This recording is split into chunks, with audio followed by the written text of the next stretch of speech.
Hunter's Dawn, Whitehaven Hunters, Book 4, written by T.J. Green and narrated by Diana Croft. 1. "Well," Shadow said, looking around at the reinforced doors and security system cameras, "this is impressive." Jackson smiled as he led them along the corridor.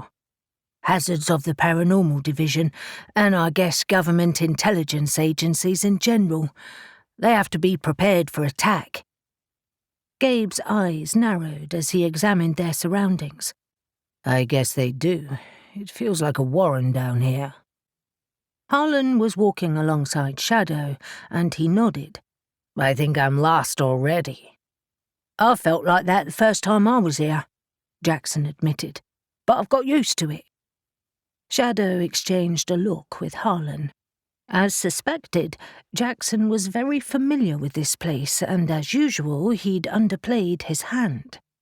It was Wednesday morning in early July, a couple of weeks after the events with the Dark Star astrolabe in France, and Jackson had invited Shadow, Gabe, and Harlan to the government's Paranormal Division headquarters. It was situated in the basement of the MI5 building and accessed via a rear entrance on Thornley Street. They had passed through the plain front rooms to a well-manned security checkpoint, where they had been searched and scanned, and annoyingly, Shadow had to leave her weapons in the screening area, even the ones she tried to conceal. Once through security, they used the lift to descend 2 floors down from street level and found themselves in a low-ceilinged space with narrow corridors and small rooms. It felt cramped and neglected. Harlan huffed. "It feels like you're out of sight, out of mind down here." "That's exactly how they treat the PD, and it suits us," Jackson admitted, not looking concerned in the slightest. "The bigwigs don't really like to acknowledge what we do here, hence the rear entrance. But there are a couple of labs here, a back entrance that leads to our own morgue, and even a few cells which we can use for a limited time. They have another entrance too." "I presume," Gabe said, prowling like a caged cat, "they are well guarded?" "Of course." Jackson grinned as he stopped outside a closed door. "Anyway, time to meet our director, Waylon Adams." "Our?" Shadow had a feeling they were being recruited, whether they wanted to be or not. Jackson swung the door open into a very unusual office. The entire back wall was glass, and as they progressed into the room, Shadow could see that the vast window looked onto a couple of labs, staffed with a handful of black-clad scientists. There appeared to be one old-fashioned laboratory, complete with alembic jars, glass jars, flasks, crucibles and other equipment, and another one kitted out with state-of-the-art machinery and modern technology. She inwardly groaned. More alchemy and magic. She'd pretty much had her fill of it with Black Cronos and JD, but knew it wasn't going away. However, she had very little time to take in the details, as a man rose from behind the desk and limped around to greet them as Jackson made the introductions. Waylon was a very average man, who Shadow estimated to be in his 40s. Average height, average build, wearing an average suit, and with sensibly cut hair, but his eyes were a pale brown, the colour of honey, and it felt like they looked right through her. "Good to meet you all," Waylon said, shaking their hands. "Jackson has explained how helpful you've been regarding Black Cronos." He ushered them into seats around a large wooden table. "Your fighting skills are impressive." Not mine," Harlan said, shooting Jackson a nervous glance. "Are you sure you want me here?" Waylon smiled, his sharp eyes narrowing. "Oh, yes. You work with JD." "Unfortunately, yes, I do." "What's that got to do with anything?" "I'll get to that." Waylon turned back to Gabe and Shadow, studying them with interest. "Not many could have killed so many of Black Cronos's Soldiers. Gabe gave him a grim smile. As I'm sure Jackson has told you, we have a few extra skills that others don't. Wayland nodded. Advanced fighting ability, wings, and his gaze slid to Shadow. Fey magic. Shadow bristled under his stare. I presume we're here because you want our help? With Black Cronos, yes. We're trying to find where Toto Dax and the Silencer of Souls have fled to, but so far are having limited success. They've covered their tracks well, but... He stood and walked over to the window to look at the labs. In the last 24 hours, we have identified one lead that seems to be current. I'm just waiting on an update. Gabe nodded. And you want our help to find them? Exactly. Wayland leaned against the glass and folded his arms across his chest as he stared at them. I had originally thought to keep our search within this division, but I have to be realistic. We need your help. What I want to do now is secure your agreement. You have brothers, I understand, and a witch who helped you in France. Hern's horns. Shadow knew she'd have to put up with more time around Estelle, but it still grated on her. Gabe said, 6 brothers, but not all are free to help all the time. I organize their availability. He glanced over at Harlan. We also work with the Orphic Guild, in addition to doing a few other things. Wayland shrugged. That's fine. I trust you to organize who you need and when. Just be aware that you may have to move quickly. We can do that. For a price. I presume you offer good rates? We're competitive. Shadow butted in before anyone else could answer. You'll have to be very competitive. Black Cronos is dangerous. That means hazard pay, or no deal. And, Gabe added, we want real details, not just some sketchy, scant amount of information you're happy to tell us. If we're risking our lives, it's the least you can do. Agreed.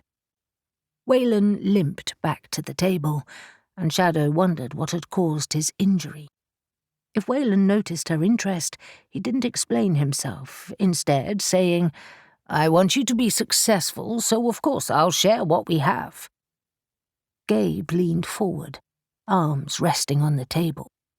Are we expected to catch them or kill them? That really depends on the circumstances, I guess.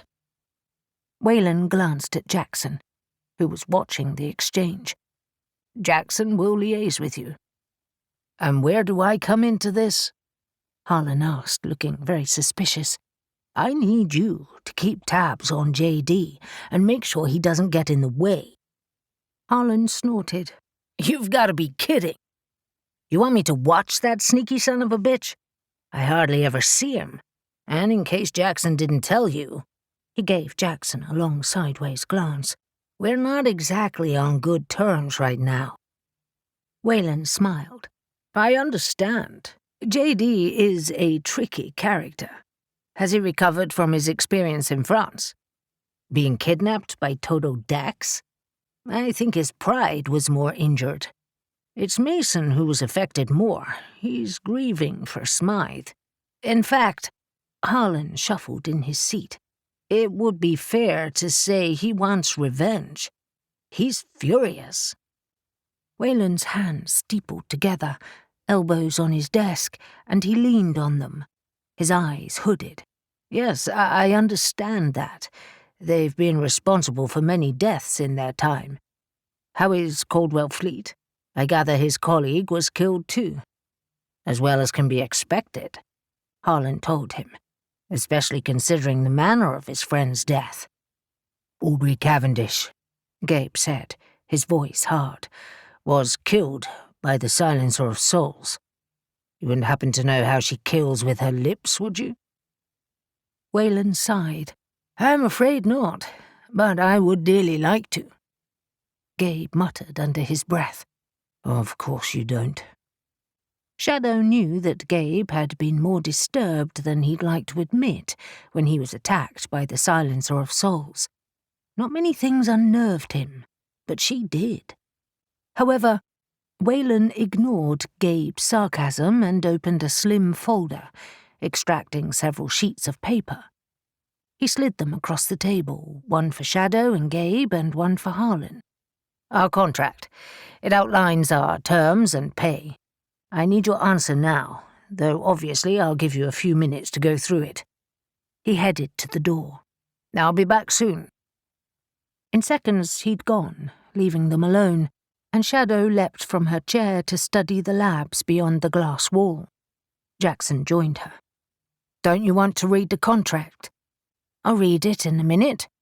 I'm more interested in those. She nodded to the men carrying out their investigations. You obviously come here a lot. Do you know what they're doing? Jackson gave a lopsided grin and ruffled his shaggy hair. The last time she'd seen him, he'd looked tired, exhausted from the chase. He looked better now, flushed with success. I'm not privy to everything that happens here, you know. Shadow stared at his mischievous expression. Liar. You're a dark horse, Jackson Strange. He just laughed. It's the name of the game. His eyes travelled across her face and then back to the labs. I know some things, but I'm not privy to all. Some of the scientists are trying to recreate Toto's experiments. Not on humans, you understand. Shadow stifled a snort. No, of course not. I'm serious. It's more the alchemical process they're interested in. For now. Shadow knew how these things worked. The Paranormal Division were at a disadvantage, and they didn't like it. That's why they needed them. They've been trying for years, though, right? And failing. But the documents we found weeks ago have changed things. Shadow turned to look at him. Caldwell allowed you access to his papers. Of course. That was the deal that allowed the Order to have access to the Darkstar Temple. Jackson pointed to a far wall where a series of objects were laid out. A few things we retrieved. But so far, all that they prove is that Toto, or someone, is a genius. And of course, he escaped with some of the research. It's early days, though, isn't it? Very. And you have the bodies? Jackson nodded. Yes, and the remains of those who had been dead in that temple for years. They're being examined, too. Images of blood tests and autopsies flooded Shadow's mind. What a fate. Another thought struck her. What about Stefan Hope Robbins? Has he said much? No. Jackson rubbed his jaw, his eyes brooding. But I haven't seen him for a few days. Our security team continues to question him, though. That sounded suitably ominous. Have you found the Order's mole yet? They all knew someone had betrayed Caldwell and Aubrey, despite their protestations. Shadow just hoped Caldwell wouldn't become a victim, too. He was an odd man, but she liked him. No, things have been very quiet there, but we're watching and waiting. And this new lead looks good. Before she could ask any more questions, Gabe called her over. Have a look at this, Shadow. She walked to his side and lifted the contract, skimming through it. I'm happy with it. I'm sure your brothers will be too. He nodded. At least we retain discretion as to how we organise ourselves. Harlan's eyes narrowed as he put his contract down. Standard waffle, he drawled. And the money is okay. But I earn more not having to babysit that awkward bastard, J.D. Gabe looked at him, clearly amused. You must get paid way more than us, then. I thought the rates were pretty good. Maybe you're risking death more than I am, and your rates are better, Harlan answered, his hand raking through his hair. I'm just risking my sanity. Jackson was still at the window, and he called over, You don't mind spying on your boss, then? I'm not exactly comfortable with it, but if it keeps us all a little safer, I can deal with it. He signed his contract with a flourish. JD is borderline nuts. A loose cannon. I guess that's what immortality does to you. Gives you a damn god complex. I'll do what I can to keep an eye on him. Hell, I try anyway. I may as well get paid for it now. I don't envy you, Shadow confessed, sinking into her seat again. The last time they'd seen J.D. was in France, and he'd left early to go to the Paris branch, leaving the rest of them in peace at the chateau. Days of bliss in which Shadow had only reluctantly left Gabe's bed. She only wished she hadn't hesitated for so long. She glanced at him now, noting his hard jaw, firm mouth and dark olive skin. The sun was kind to him, and he looked good. Seriously, though, Harlan continued, addressing Jackson, how the hell am I supposed to keep tabs on that man? He does what he likes when he likes, and I've barely seen him since France. And Mason is tight-lipped about him. There may even be a rift between them. Perhaps, Gabe suggested, also signing their contract and passing it to Shadow. He blames him for Smythe's death. Yeah, I think there's a fair bit of that. Despite the fact that Gabe and the others had saved J.D. and Mason, J.D. had barely given them thanks. Instead, he was preoccupied with the papers that Caldwell had retrieved from the Minotaur's tomb. Ungrateful bastard. But Shadow reminded herself that she wasn't doing this for gratitude, but for the money, and J.D. was unlikely to ever show gratitude for anything. I think, Jackson mused, that once J.D. knows we have a lead, he will suddenly make himself very available to you. Just make sure you keep him updated.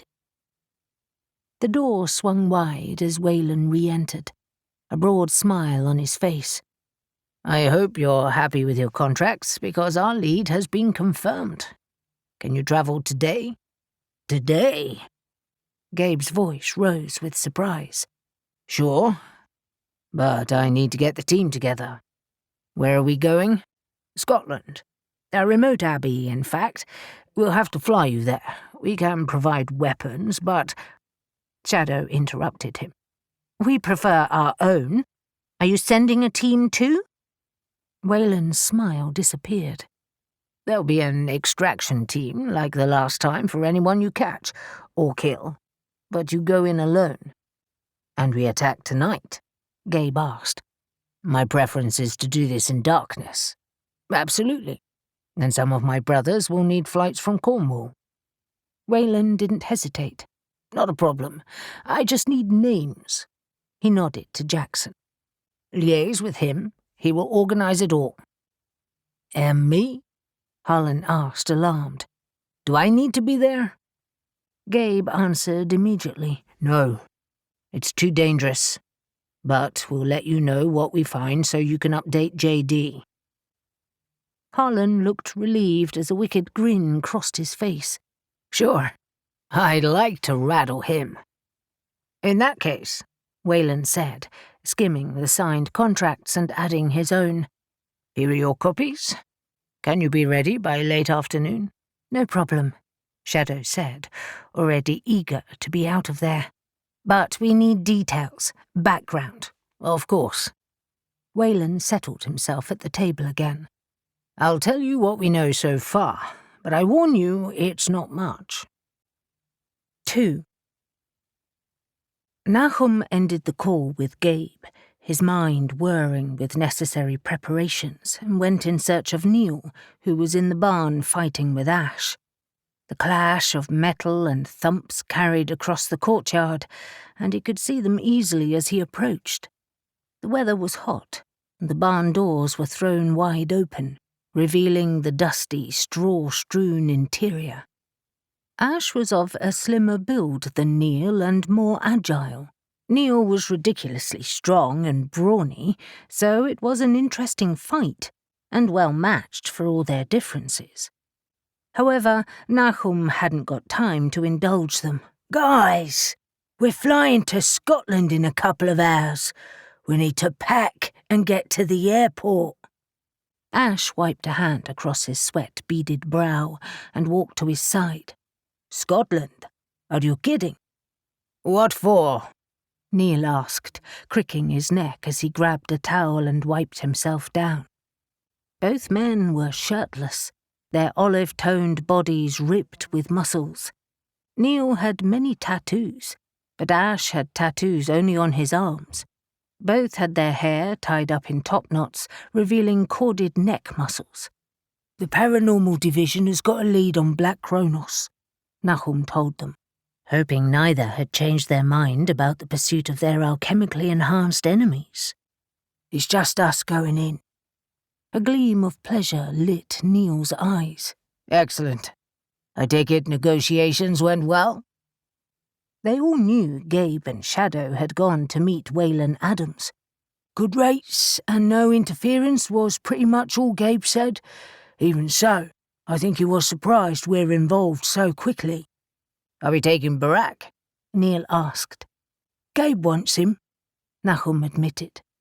Barak was at Caspian's warehouse, flirting with Estelle, no doubt. "Caspian has been good to us lately. I'm wondering how far we can abuse his generosity, though. It doesn't seem fair to keep pulling out and leaving him short-staffed." Ash frowned. "It depends on what we find when we get to Scotland. If there are just a couple of them, it's not an issue. But if it is some kind of barracks, we'll need him. What is the situation?" "Information is scant, but they have tracked businesses and places owned by Toto Dax. Tricky, it seems. Shell corporations and other such weird stuff. A lot of their leads proved to be old and useless, but then they traced an old Scottish abbey to Toto. They've been keeping a discreet eye on it, and Toto has been spotted in the area." "Is she with him?" Neil asked. Nahum knew exactly who he meant. The Silencer of Souls. "Yes, it seems so." Ash groaned and started to collect some of the weapons in the barn. "Of course she is. I better head to the shower and start getting ready then." He gestured to the swords and daggers. "Can we get these on a flight?" "You can with the permission of the government," Nahum said. "Glad there were some perks. We'll need our protective vests too, and Shadow wants her armour."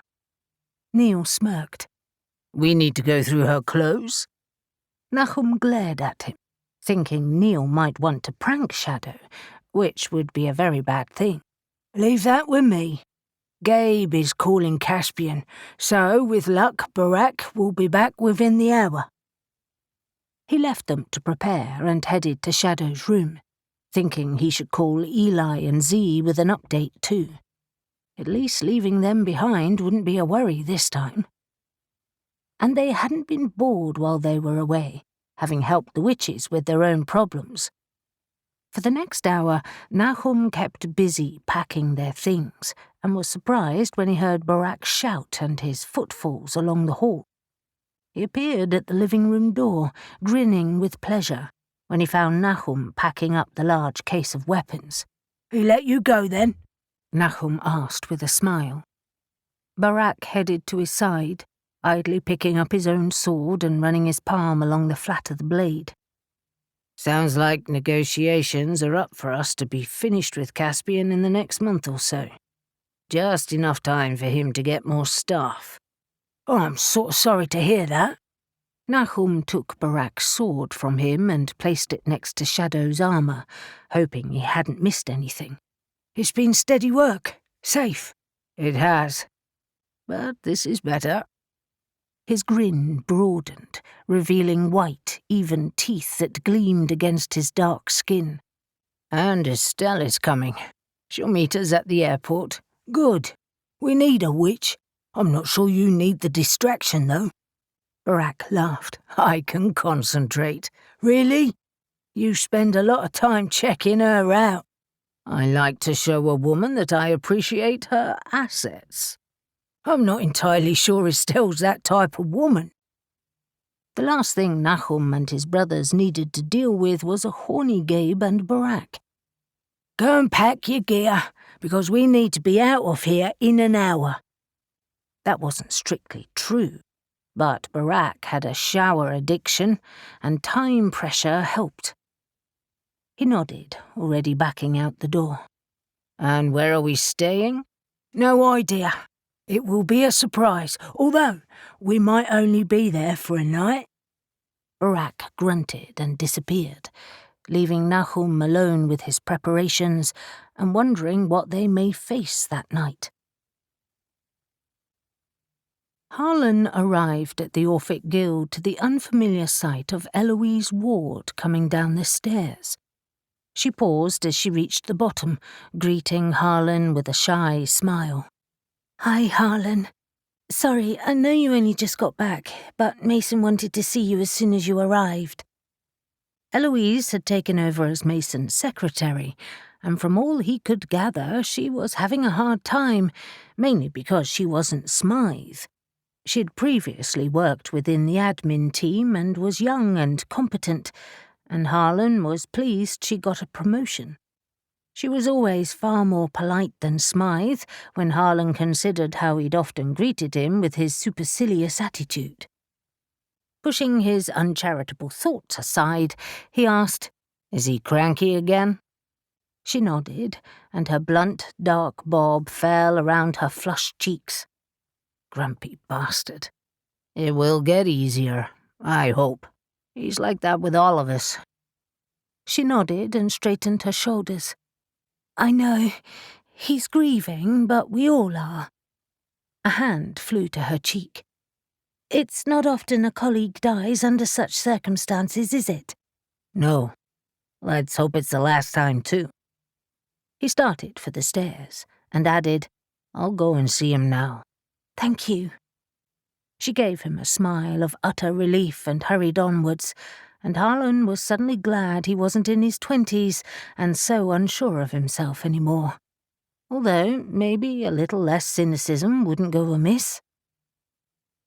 Because it was Eloise who'd asked so nicely, he went straight to Mason's office, took a deep breath, knocked, and went in.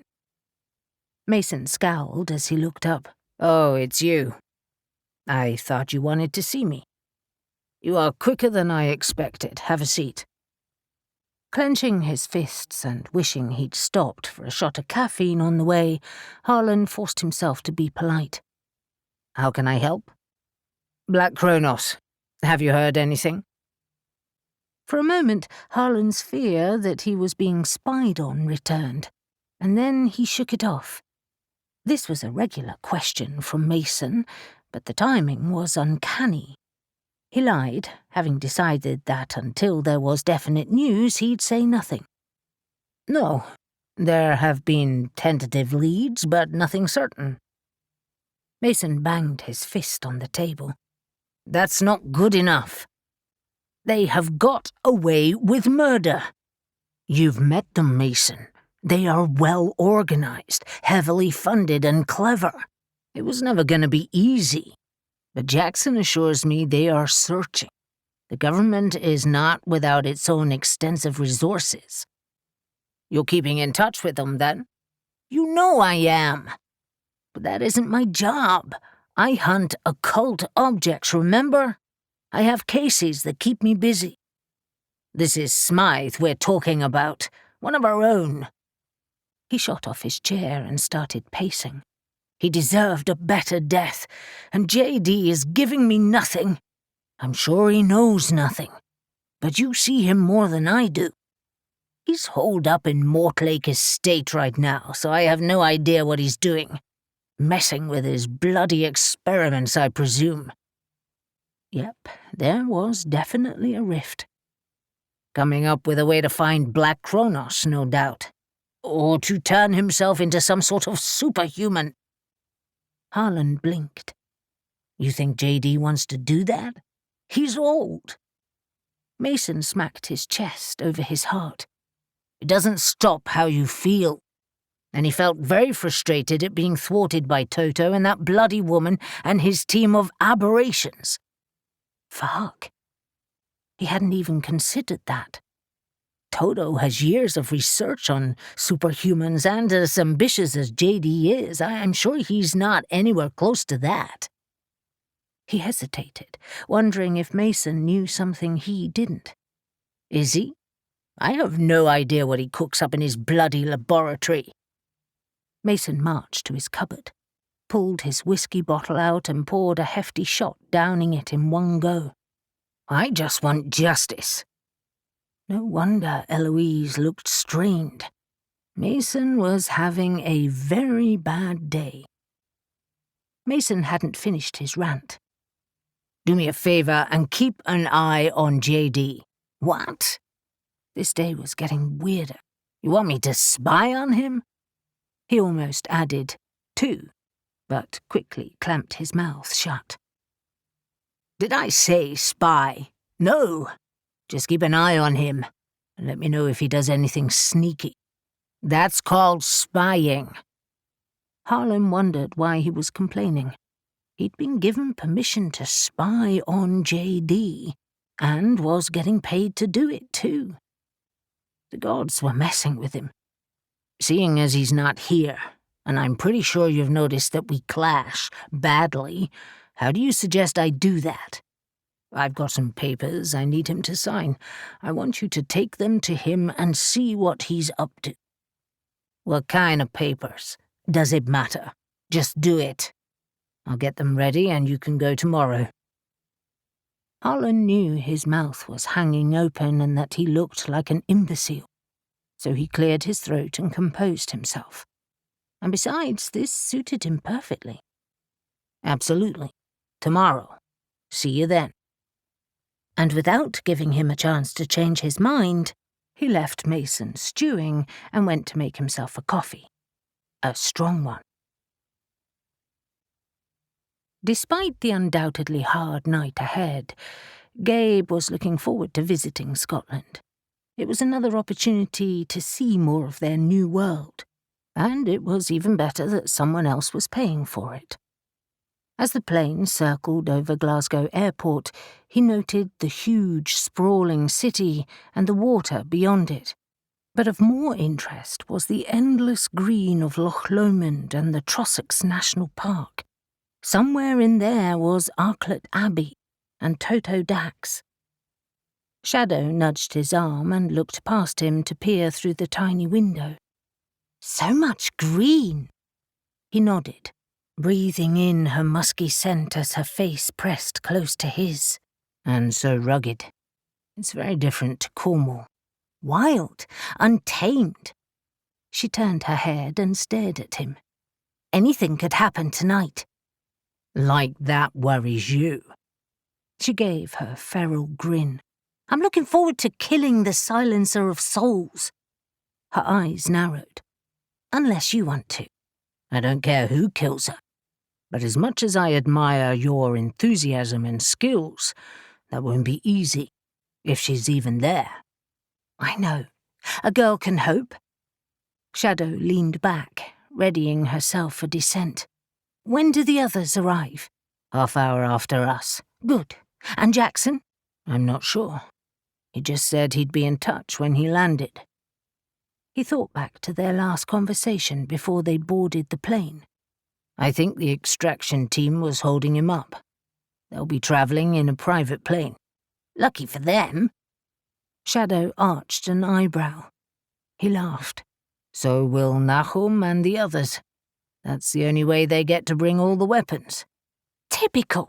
And we go commercial." "But we get to travel unsupervised. I have a feeling Jackson will join us just to make sure we don't screw up." She snorted. "As if." And then fell into silence, no doubt like him, mulling on what they may find in Arklet Abbey. When the plane landed, they threaded through the disembarking passengers to the rental cars and picked up the keys to the 2 SUVs that Jackson had arranged, and had only a short wait after that to collect the rest of the team. Gabe spotted Neil first, striding easily through the crowd. A good foot taller than most people, his blonde, Viking-like appearance drawing stares that he was oblivious to. However, his other brothers were just as tall, all drawing looks too, as they walked purposefully through the crowd, watchful eyes darting everywhere. Estelle was with them, and although she was much shorter, her appearance was just as commanding. Gabe just hoped she and Shadow would remain civil. Neil raised a hand when he saw Gabe and Shadow, grinning when he reached their side. "Brother, Shadow, another interesting night ahead. The gods hate us to be bored." Gabe greeted his brothers and looked at the bags they carried. "You have the weapons?" "Right here," Barak said, pointing to a large case. "And there." He nodded to one that Nahum carried. "We better get on." Gabe turned to lead them to the car park. "I'd like to go over our plans before we head out there later." "Where are we staying?" "An old house the government keeps on standby. One of many, I gather, from what Jackson said. It's close to Loch Lomond." "And our target?" Nahum asked, falling into step next to him. "Arklet Abbey, not far from the shores of Loch Arklet. Isolated, one road in and out." "So we fly in then?" Gabe grinned. "Absolutely." Neil studied the map spread out on the table in front of them, marvelling at the many lochs, waterways, mountains, and endless greenery that surrounded the area. "I see what you mean by remote, Gabe," he said, studying Loch Arklet in particular. "There aren't many roads around there at all." Ash nodded. "Perfect for Toto's purposes." "Perfect for ours too," Gabe said. "Not many people around to see us fly." They had all arrived at the large stone house on the edge of Loch Lomond about an hour before, and had quickly organised rooms and weapons. It was close to 7 in the evening, and they had a few hours before darkness descended. Plenty of time to plan their attack. They were all gathered around the scrubbed wooden table situated at one end of a rustic kitchen. A huge picture window was next to them, offering a stunning view of the loch, but most of them were focused only on the map.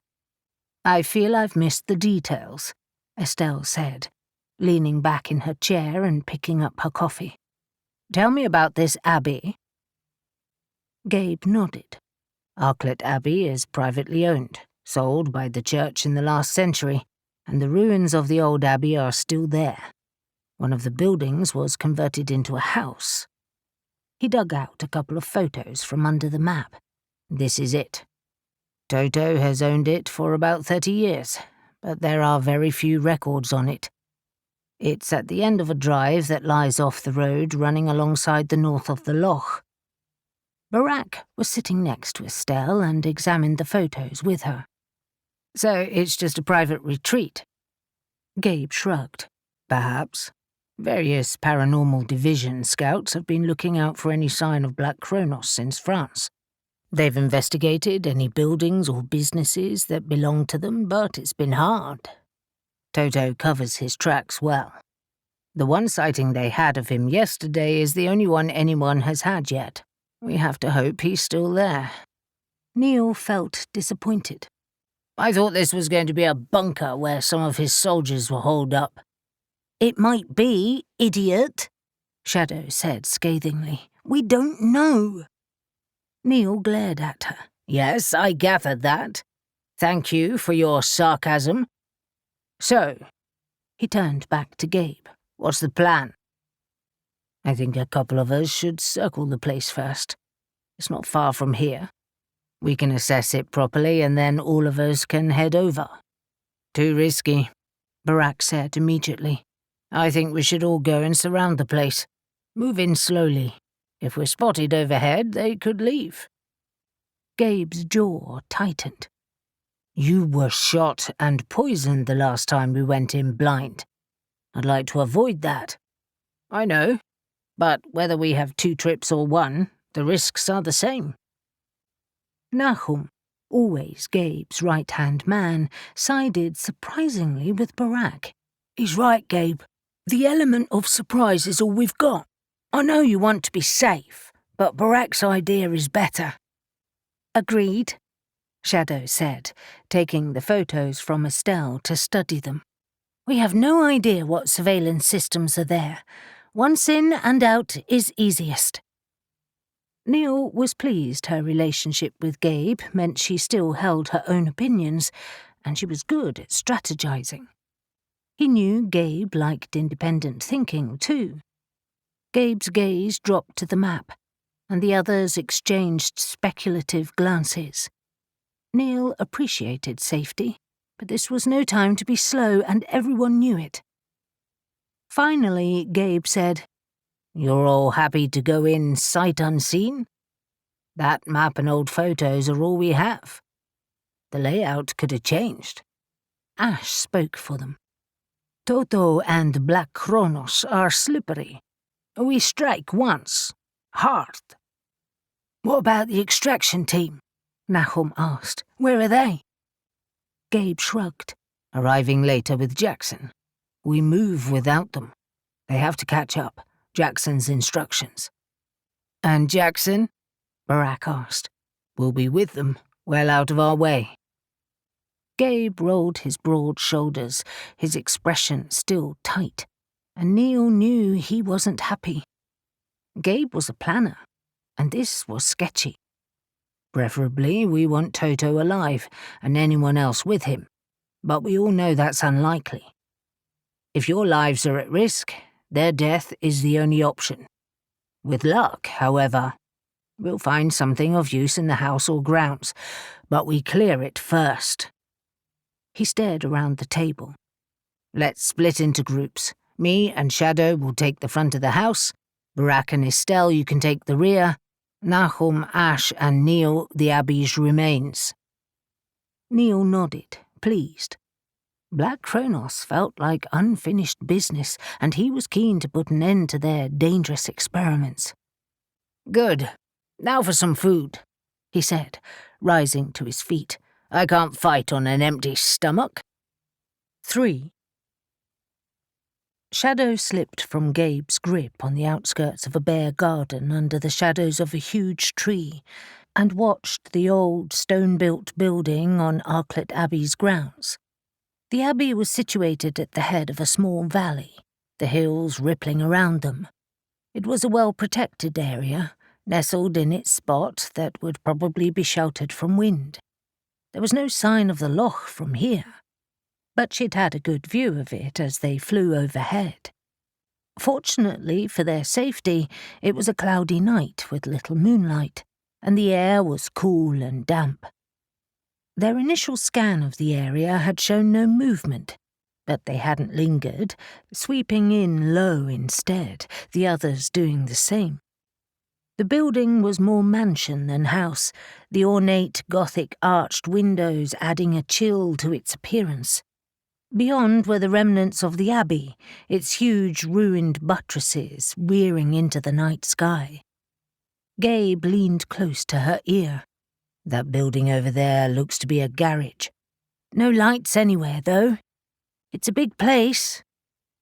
They stood for a moment more, trying to discern any noises disturbing the night, but there was only utter silence. If she hadn't known about the rest of their team, Shadow would have assumed they were alone. "Come on," Gabe said, drawing his sword. "Let's take this slowly." Keeping to the border of the poorly maintained lawn, they edged their way to the drive and garage. Shadow felt naked without her bow. She was looking for a new one, but so far nothing she'd seen suited her. Instead, she pulled both swords free and followed Gabe, keeping watch while he looked inside the garage, converted from an outbuilding. Moments later, he returned. "One car in sight, but that's all. Let's hope that means Toto is here." They prowled around the front of the house, inspecting all the windows and doors, but everything was sealed tight. Shadow looked up to the floors above, and on the second floor spotted a partially open window. She nudged Gabe and pointed. In seconds he had extended his wings, and holding her tightly, soared upwards. She opened the window wider, and Gabe set her on the sill. After assessing the darkened room, she dropped inside, Gabe quickly following. They were in a bedroom, in the centre of which was a four-poster bed draped with heavy material. Evidence of female clothes and toiletries were strewn around, and Shadow saw Gabe's eyes light up. Someone was here.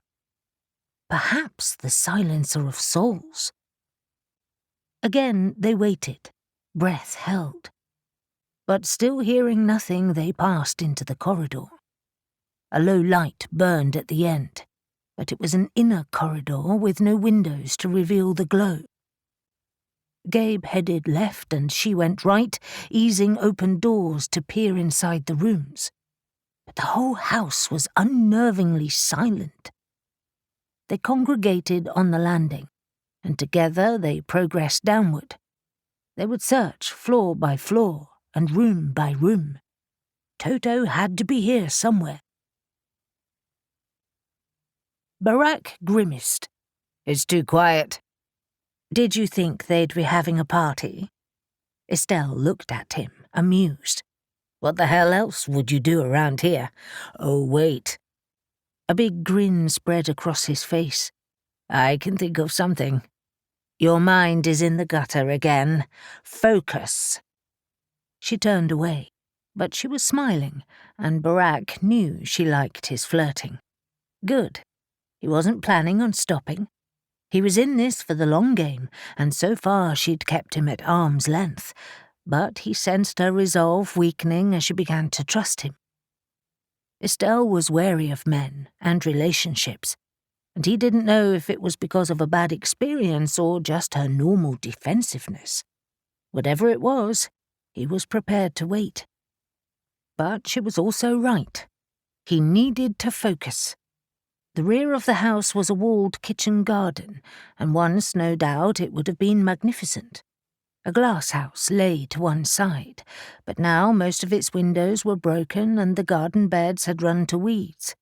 It was also huge, and at one point it had probably fed the entire abbey. Estelle, however, was focusing on the house, and she pointed at a ground-floor window where a chink of light was visible.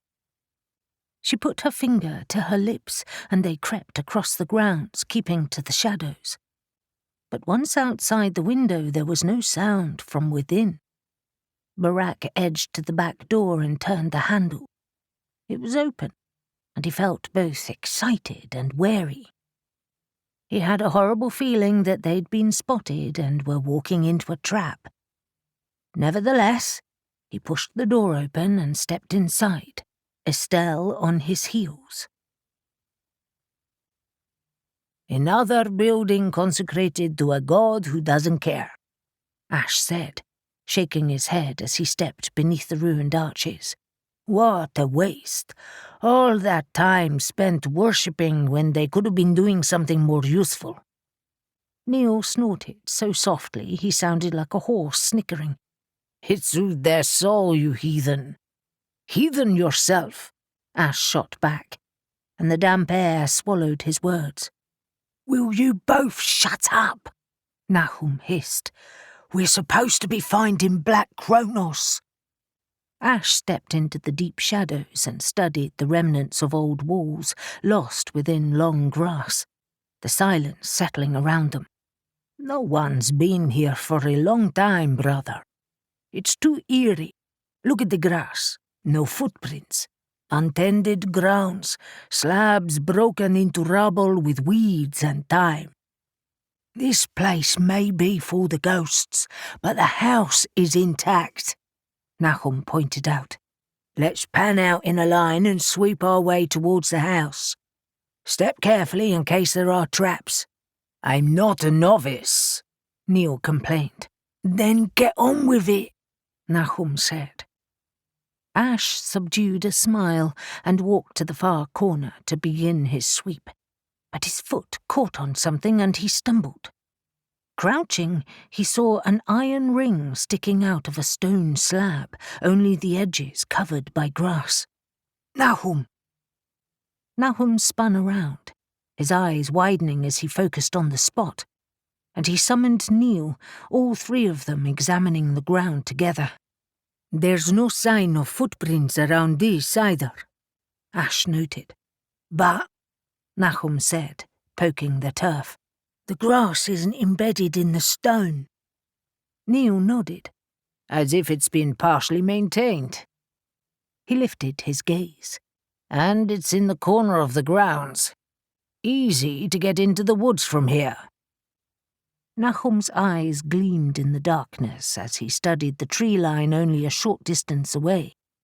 An escape route, perhaps? A smile spread. Keep watch, Ash, and we'll head to the house. Ash looked up at the ruined walls and shelves of window frames, and high above him saw the perfect spot, a ledge within the curve of the ruined Gothic arch. I'll be up there. Happy hunting. Within moments he was settled on the cold stone, the window edge at his back, the abbey remains spread below him, and placing the crossbow on his knees, he settled in to wait and watch. Gabe scanned the dark kitchen, his excellent night vision easily seeing used pots and pans stacked on the side. Someone was definitely here. But where were they now? As he and Shadow progressed through the house, they had found another bedroom in use, and once on the ground floor, increasing evidence of people living there. Newspapers left in a darkened lounge, the remnants of a fire, boots and coats in the hall. Silence, however, was unnerving. Gripping his sword tightly, Gabe stepped back into the hall where Shadow was standing, virtually invisible in the darkness. A sound up ahead startled both of them, and as they progressed down the long corridor, a chink of light came through a partially closed door, and then the murmur of voices. Gabe raised his sword and flung the door open. It banged against the wall, sounding like a gunshot in the silence, and he leapt through, sword raised, only to come to a skidding halt as he faced Barak's sword and Estelle with fire bawling in her palms. "Hearn's bloody horns!" he exclaimed. "I thought you were Toto." Barak sheathed his weapon with a sheepish grin. "Sorry, brother. I thought you were." Gabe panned around the room, taking in the well-stocked bookshelves and desk laden with papers. "A library?" He frowned at Barak. "Why did you put the light on?" "We didn't," Estelle answered in her usual sharp tone, and once again Gabe wondered what Barak saw in her. It was the only room with a light on. We found the back door open and searched the entire ground floor, but there's no sign of anyone here. Shadow hadn't sheathed her weapons, and instead stood just inside the room looking back into the darkened corridor. "We found the same upstairs, but 2 bedrooms show signs of occupation.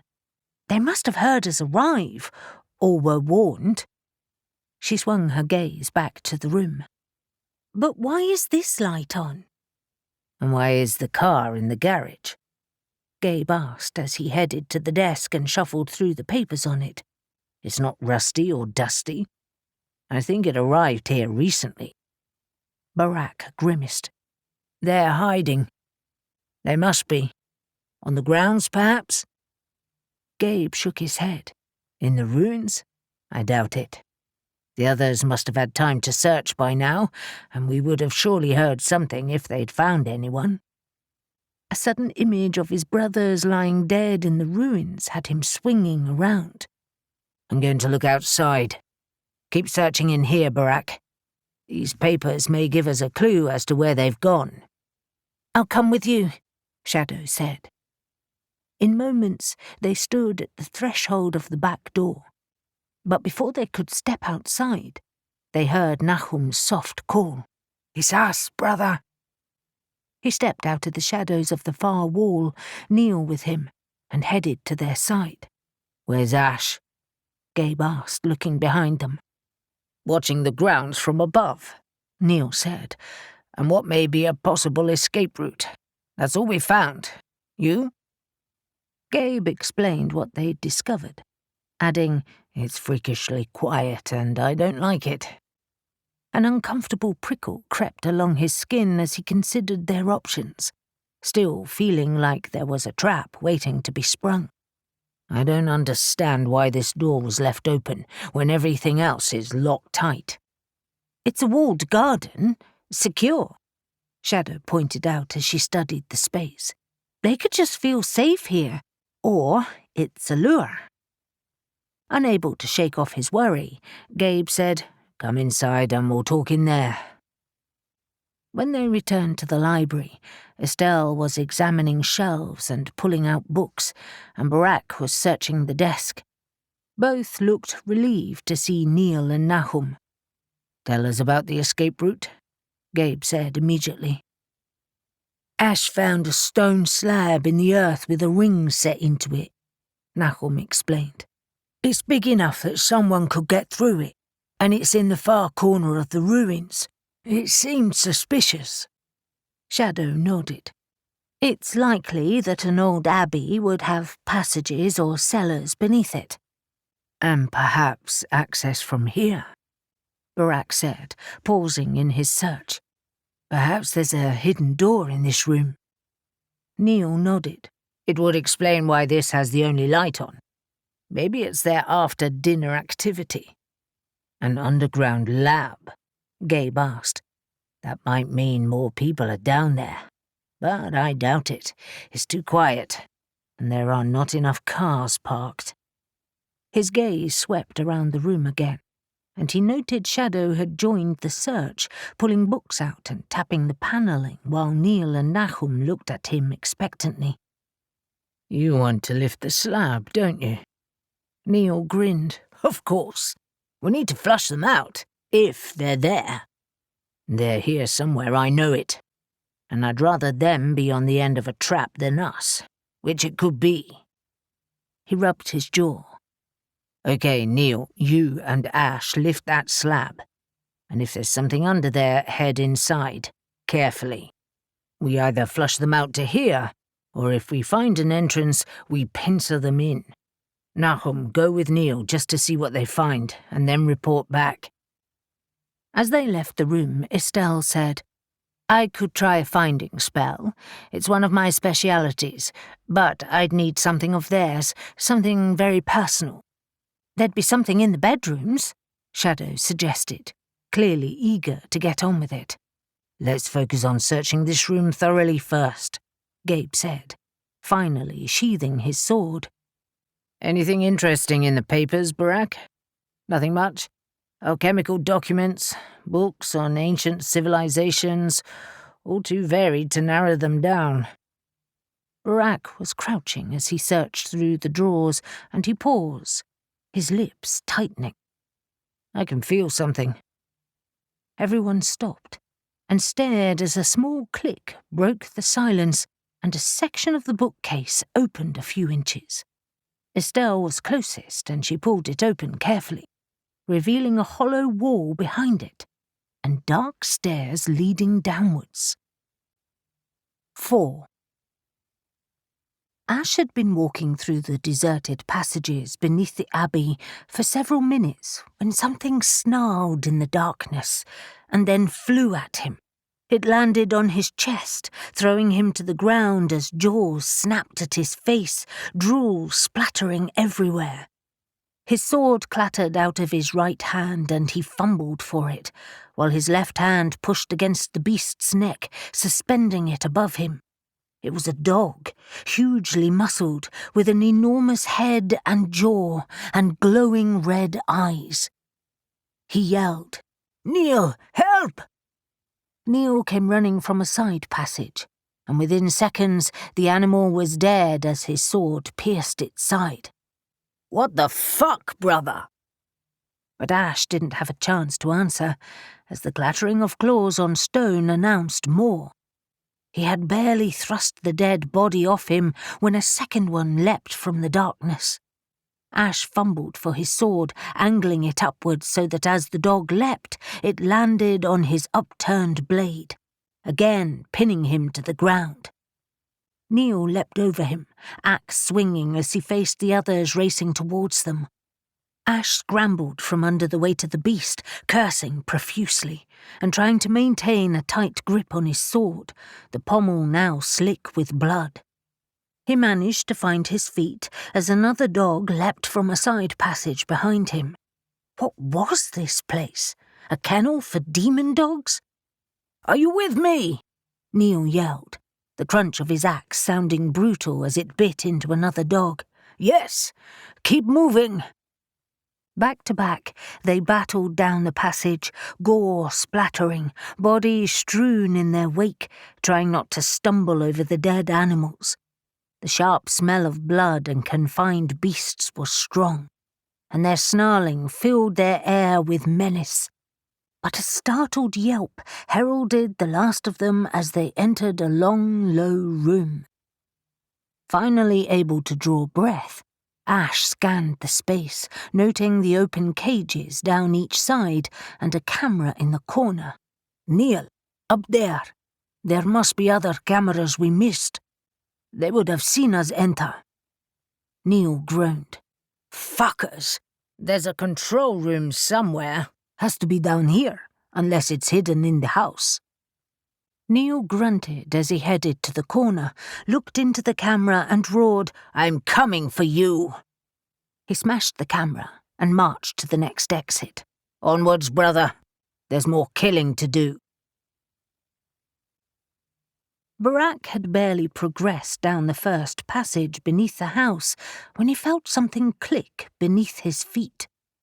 He threw himself backwards, crashing into Gabe behind him as he yelled, "Everyone down!" They dived to the ground as sharp metal spikes catapulted out of the walls ahead, zinging across the passage and thudding into the other side. No one moved as they waited for something else to happen. Estelle and Shadow also crouching in anticipation. But when silence fell, Barak struggled to his feet and pulled Gabe up. "It's a bloody death trap. Sorry, brother. I'd rather be squashed than you impaled." Estelle threw a couple of witch lights down the stone corridor, illuminating the long spikes embedded in the opposite wall, all at head and chest height. He exchanged a wary glance with Estelle, and she pointed at the rectangular stone on the floor that Barak had stepped on, now a couple of inches below the others it was set into. "This whole place could be booby-trapped, and it doesn't look that different from the rest of the floor." Shadow had been at the rear, but she shouldered her way forward. "Let me. I'm lighter on my feet." "But not weightless," Gabe protested. "I have an idea," Estelle said. "Let's see if I can trigger anything else. Let's face it, if they're down here, they'll know we're here by now." Conjuring balls of energy into her palms, she launched them down the corridor, using them like cannonballs, and as they ricocheted off the walls and ground, spikes flew from hidden recesses and pits opened up the whole way down. At the end was a wooden door. "They really want to keep us out of here," Shadow said, almost sounding impressed. Barak still wanted revenge for the injury that had almost killed him, and he gripped his sword even tighter. "Well, they won't. Nice job, Estelle. Let's get this over with." Estelle laid a hand on his arm. "Hold on. Why don't I open the door from here?" She hurled more balls of energy directly at the door, her lips moving with a noiseless spell, and it blew off its hinges with a splintering crash. A deeper boom came from beyond it, and flames shot through the doorway. Another booby trap. While dust and debris billowed out, Barak used it as cover for his approach. He stepped carefully but confidently across sprung traps and around the spikes, finally pausing at the doorway and the ruins within, the others right behind him. It was a control room, a handful of screens on the wall, all of which had been destroyed. Only one door lay on the other side, and it opened onto another corridor. "Damn it," Gabe said. "They're on the move. Estelle, want to do the honors again?" She didn't answer, instead just stepping up and hurling a cannonballs of energy down the next corridor. Nothing was triggered, but they saw multiple passages opening, and the slam of a door echoed from the far end. Barak gave chase, the others on his heels. "Shit!" Neil exclaimed as a boom echoed down the corridor, the ground rumbling beneath their feet, and Ash echoed his sentiment. They were progressing slowly through the few empty rooms they found beyond the kennels, deciding to stick together for safety, but all they found were the detritus of desks and research stations. It seemed that although the dogs had been fed and looked after, the rest of the place had fallen into disuse. Now they picked up the pace, Neil's thoughts with his brothers approaching from the other end. They entered the next corridor and soon found their way blocked by a reinforced gate with heavy steel beams, another passage on the far side. He studied the rock that the gate was set into. It looked solid, and there were no obvious signs of a mechanism to open it. "Think we can move this?" he asked Ash. Ash ran his hands around it, frowning. "Odd. There has to be a way to open it." "I'm happy to try brute force," Neil said, putting his axe down and gripping the bars. Ash joined him, and together they pulled, muscles straining with the effort, but nothing budged. And then footsteps sounded, and light bloomed on the other side, illuminating Toto Dax and the Silencer of Souls running towards them. Both carried bulky bags and were breathing heavily. Toto barely glanced at them, skidding to his left and disappearing down another passage, but the woman paused, and a smile spread across her face.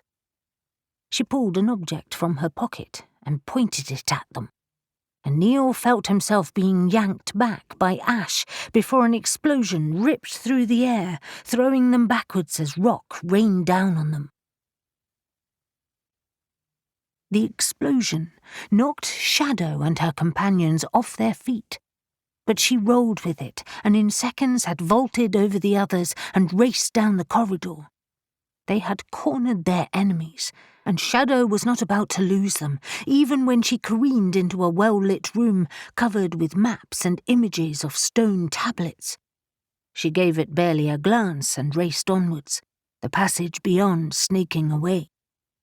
Shadow reached a section filled with dust, and hesitated for a second before seeing a clear passage on her left, and she ran again. If they were ahead of her, then the route must be safe. She was vaguely aware of Gabe calling from behind her, but she ignored him, rounding a corner before finally skidding to a halt. The Silencer of Souls was a short distance away, waiting for them. A bag rested at her feet, and she clutched something in her hand. Shadow studied the ground, wondering what new level of hell was between them. The corridor was plain stonework, floor and wall smooth and unadorned. Still, Shadow waited, her eyes locked with the Silencer of Souls, who wore an enigmatic smile. Shadow itched to wipe it off her face, and she clenched her swords. But something was wrong. Gabe arrived, breathless at her side.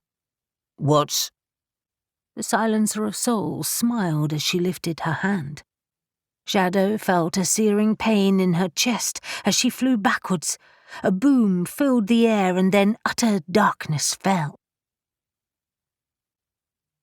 Nahum hovered over the abbey grounds, the dull booms below him making him more and more worried, especially when a wall crumbled before his eyes, masonry thudding to the ground. The booms were powerful. What was going on down there? He kept a close eye on the dark hole that had been revealed when they moved the stone slab, but no one emerged. Nahum suddenly made up his mind. He couldn't wait any longer. He dropped to the ground and descended the stone staircase, very quickly stumbling across dead dogs in the dust-filled air. With increasing panic, he raced onwards, barely noticing the rooms he ran through, and finally saw Ash pulling Neil out from under a pile of rubble. Nahum raced to help, lifting chunks of rock and hauling them out of the way. "What happened?" "Toto and the silent bitch. Who else?" Ash said bitterly, coughing as he spoke. "The whole damn place is booby-trapped."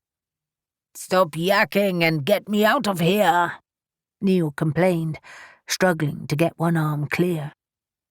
As Nahum moved another chunk of rock, Ash grunted and finally pulled Neil free. He was covered in cuts and dust, but his eyes were furious as he staggered to his feet, his right arm limp at his side.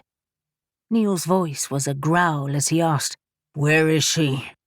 "Gone, brother," Ash answered. Neil groaned and coughed, hacking up dusty spit as he leaned his left hand on his knee. He peered up at Nahum. "Tell me you found them." "I came looking for you." "Nahum, find me that bitch right now." There was dangerous glint in Neil's eyes, a berserker glint he'd seen before, and the end was never pretty. "What are you going to do?"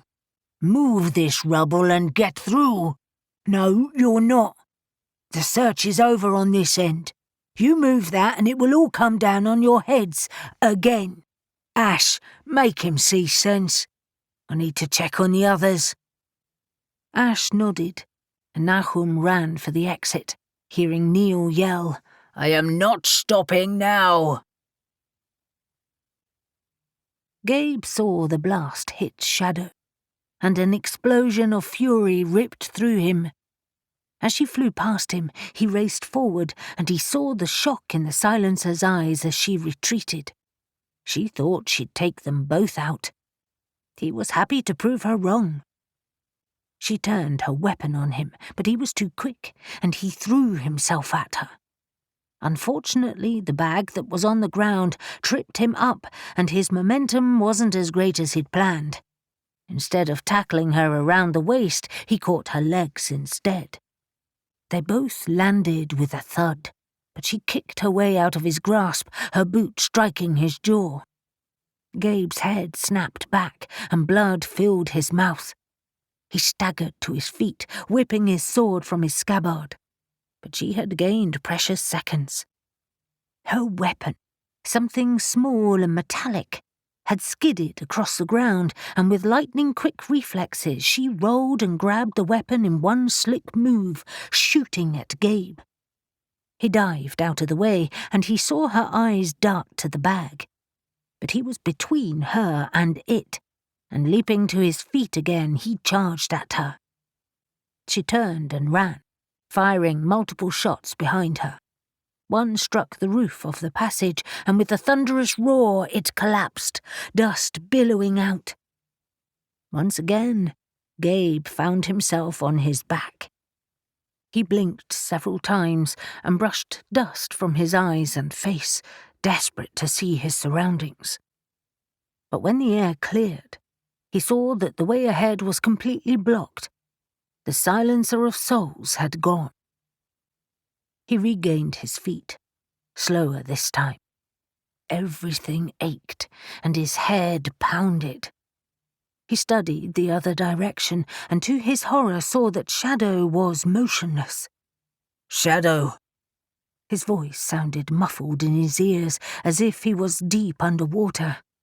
The explosion had deafened him. He skidded to Shadow's side, but she didn't move. She'd hit the wall and was lying in a crumpled heap, a huge dent in her breastplate. His heart almost stopped when he saw blood trickling from Shadow's slack mouth. He'd always thought of her as indestructible. She was such a force of nature. But right now, lifting Shadow as carefully as he could, he limped back down the corridor to the main chamber where he'd left Barak and Estelle. Barak met him just beyond the entrance, words dying on his lips as he took in the sight of Shadow in his arms. In here, on the table." He ran before him, sweeping everything onto the floor so Gabe could lie her down. In the light of the bare bulbs hanging from the ceiling, he could see Shadow's injuries more clearly. The massive dent in her fey armour ended in a sharp point, but it hadn't broken. Blood smeared her forehead from where rubble had struck it, and her breathing was shallow. He quickly loosened her breastplate, cursing his shaking fingers. Gabe could barely think straight, or hear. His ears were still ringing and everything sounded muffled around him. "Let me," Estelle said, resting her hand on his. He saw her mouth the words rather than heard them, and he blinked the dust from his eyes and stepped back. She was deft as she commanded Barak to help her, freeing the fastening that secured the armour and quickly stripping it away to reveal Shadow's supple leather jacket beneath it. Estelle also unzipped that, just enough to see a huge bruise already spreading across Shadow's chest. Estelle laid a hand on bare skin and said a spell, and Shadow took a sharp intake of breath. Estelle nodded to herself, and then did a quick sweep of Shadow's other injuries, magic swirling across her skin. Satisfied, she turned to Gabe, who stood stupefied, wishing he could think straight. He was used to keeping a clear head in battle, and wasn't sure if the blast had addled his brain, or if it was his worry about Shadow. Whichever, it infuriated him. Estelle forced him into a chair, and laid hands on either side of his head. Barak watched, arms folded across his chest. Gabe's eyes idly travelled around the room as he felt her magic wash over him like a cool breeze. The underground chamber had a couple of large tables, chairs and workbenches around the edges, as well as drawings and maps on the walls. It looked as if things had been evacuated hurriedly. There were bare patches in places and papers scattered across the floor, but several images caught his attention. Photos of a stone tablet. He tried to rise to his feet, but Estelle forced him back with a frown. "Just wait. Bloody men," she muttered under her breath, and he subdued a smile as he realized his hearing was returning. Barak wagged a finger at him and winked. "Can you do me a favor, Barak?" Gabe asked, suddenly realizing he'd abandoned their weapons and the bag. "Can you find our swords and her bag? Head to the left once—" Barak interrupted him, already walking to the door. "No problem. Stay put." After another few moments, during which his hearing improved, Estelle straightened and lowered her hands. "There you go. That's as much as I can manage right now." He smiled at her. "You're a miracle worker. I feel much better. What about Shadow?" "She's a stubborn, hardy madam," Estelle said, returning to her side. "I'll work on her head now, since you're fixed and she's breathing." Gabe headed to the images that had caught his attention, but knew he needed to thank Estelle properly. "Look, Estelle, I know we don't always see eye to eye, but you've been fantastic tonight. The way you triggered those traps and then healing us."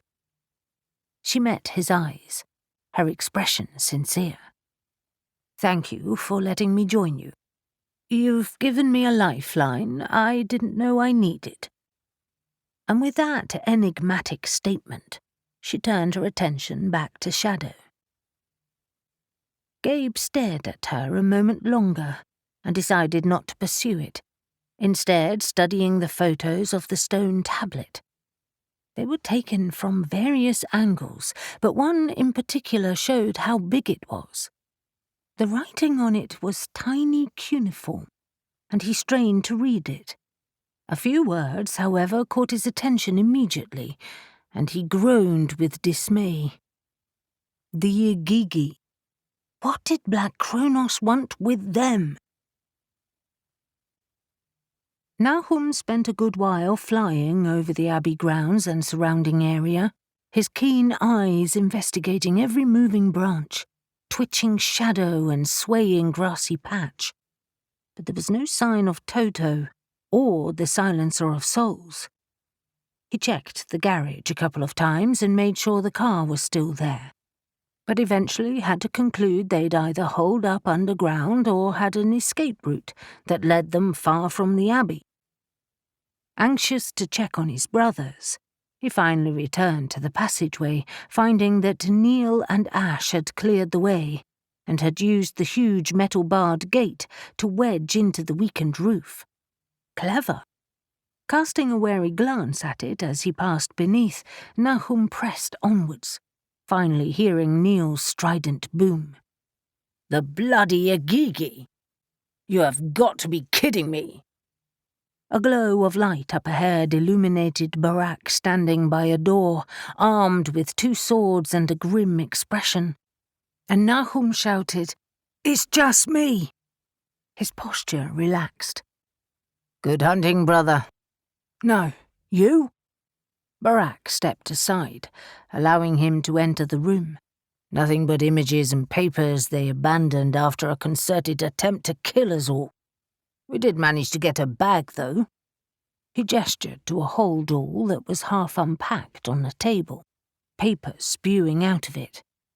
Everyone was clustered around a series of photos, all except for Shadow, who was sitting in a chair, a mixture of pain and fury on her face, and Nahum asked, "Did I hear the Agigi mentioned?"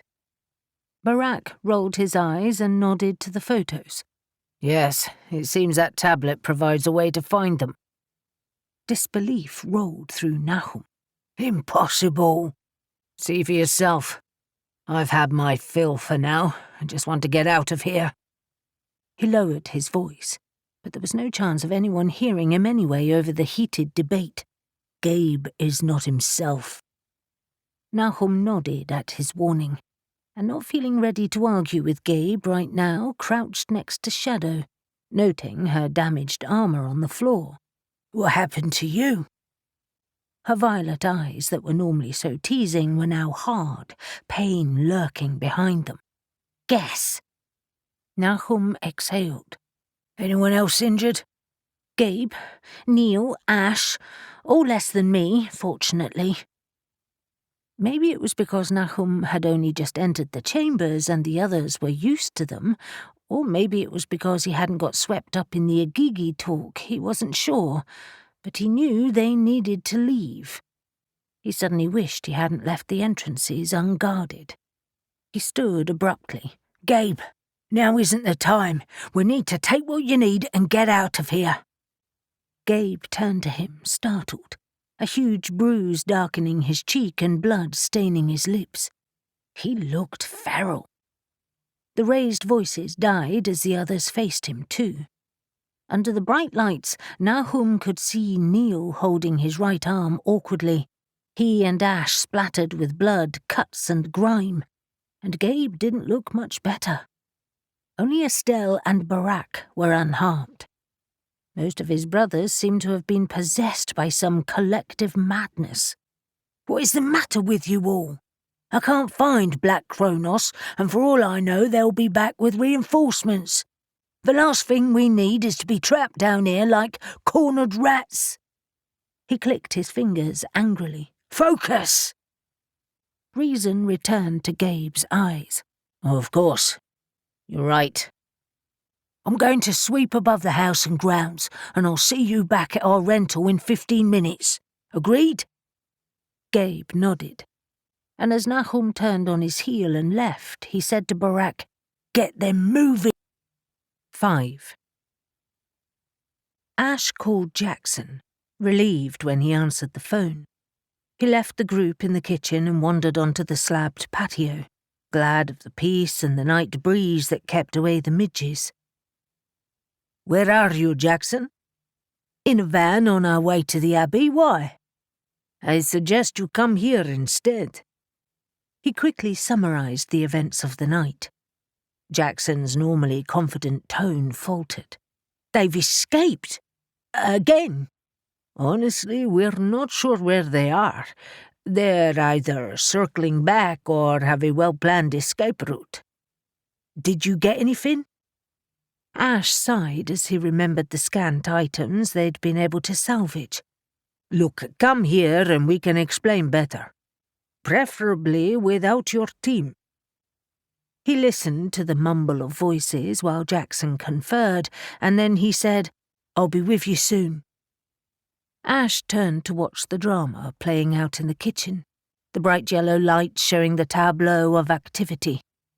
Neil was doing what he always did when faced with a crisis. He cooked.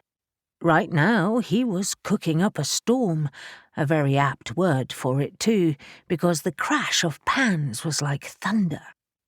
Gabe was having a heated debate with Nahum, both of them wearing stern expressions, both gesturing at the papers they'd rescued that were placed on the table and the images now secured to the kitchen walls.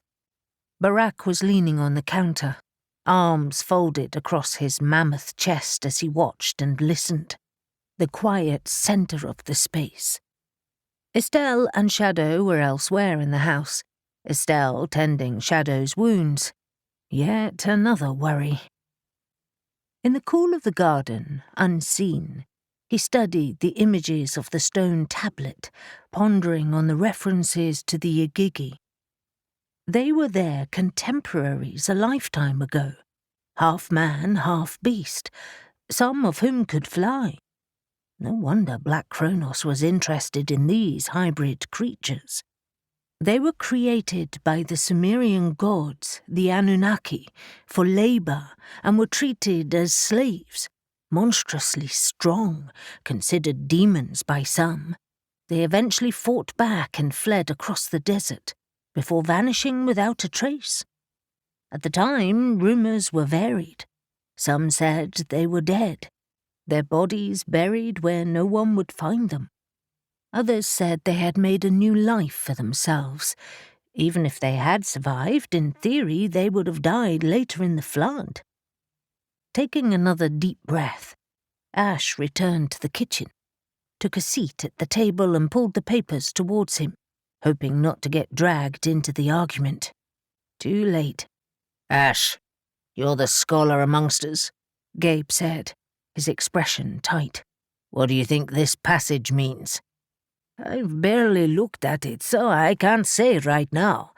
Maybe when I've had a chance to read it properly." "Read it now. It's legible." Ash's gaze slid to Nahum, whose eyes held a warning, and then back to Gabe. "It's a large amount of text. We'd be unwise to jump to conclusions." "But if Black Cronos know where they are—" "Were," Nahum corrected him. "They still have to find the place, and that won't be easy." Gabe rounded on him. "But they could have been studying that text for months." "Or mere days," Ash said calmly. "Obviously, they thought the stone tablet important enough to hide within a booby-trapped bunker, but it doesn't mean they found anything." "If anything," Barak added, "it means they're only just starting to translate it. Look at it. The photos are clear, but the writing is tiny. Certain words are weathered and damaged. Even we who translate easily would have to make calculated guesses to interpret it properly." Ash shot Barak a grateful glance. They had all been shaken by mention of the Igigi, but he was glad to see that most of his brothers were calming down now. "Exactly. We need to take these home and study them properly. What I'd like to know is where that stone tablet is." Nahum nodded. "I'd like to see the original too, but that would seem impossible right now." A knock at the door disturbed them, and Ash stood. "That will be Jackson. I'll get it." Barak waved him down. "Let me." Instead of sitting again, Ash left Nahum to reason with Gabe and headed to the fridge to get a beer. He wished he could go to bed, but knew they needed to talk a few things through before then.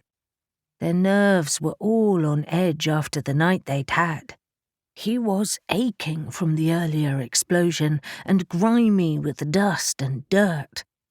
He grabbed several bottles, placing one on the counter next to Neil. "Are you okay?" Neil grunted as he flipped the stakes using his left hand, his right arm now in a sling. "I'm more annoyed that we got bested by that bloody woman than the Agigi. How's your arm? Sore, but I can feel it getting better already. Muscle damage to my shoulder, not a break." Ash nodded. One of their abilities was understanding their body's injuries, as well as healing them quickly. "Good. We'll come across her again, there's no doubt about that.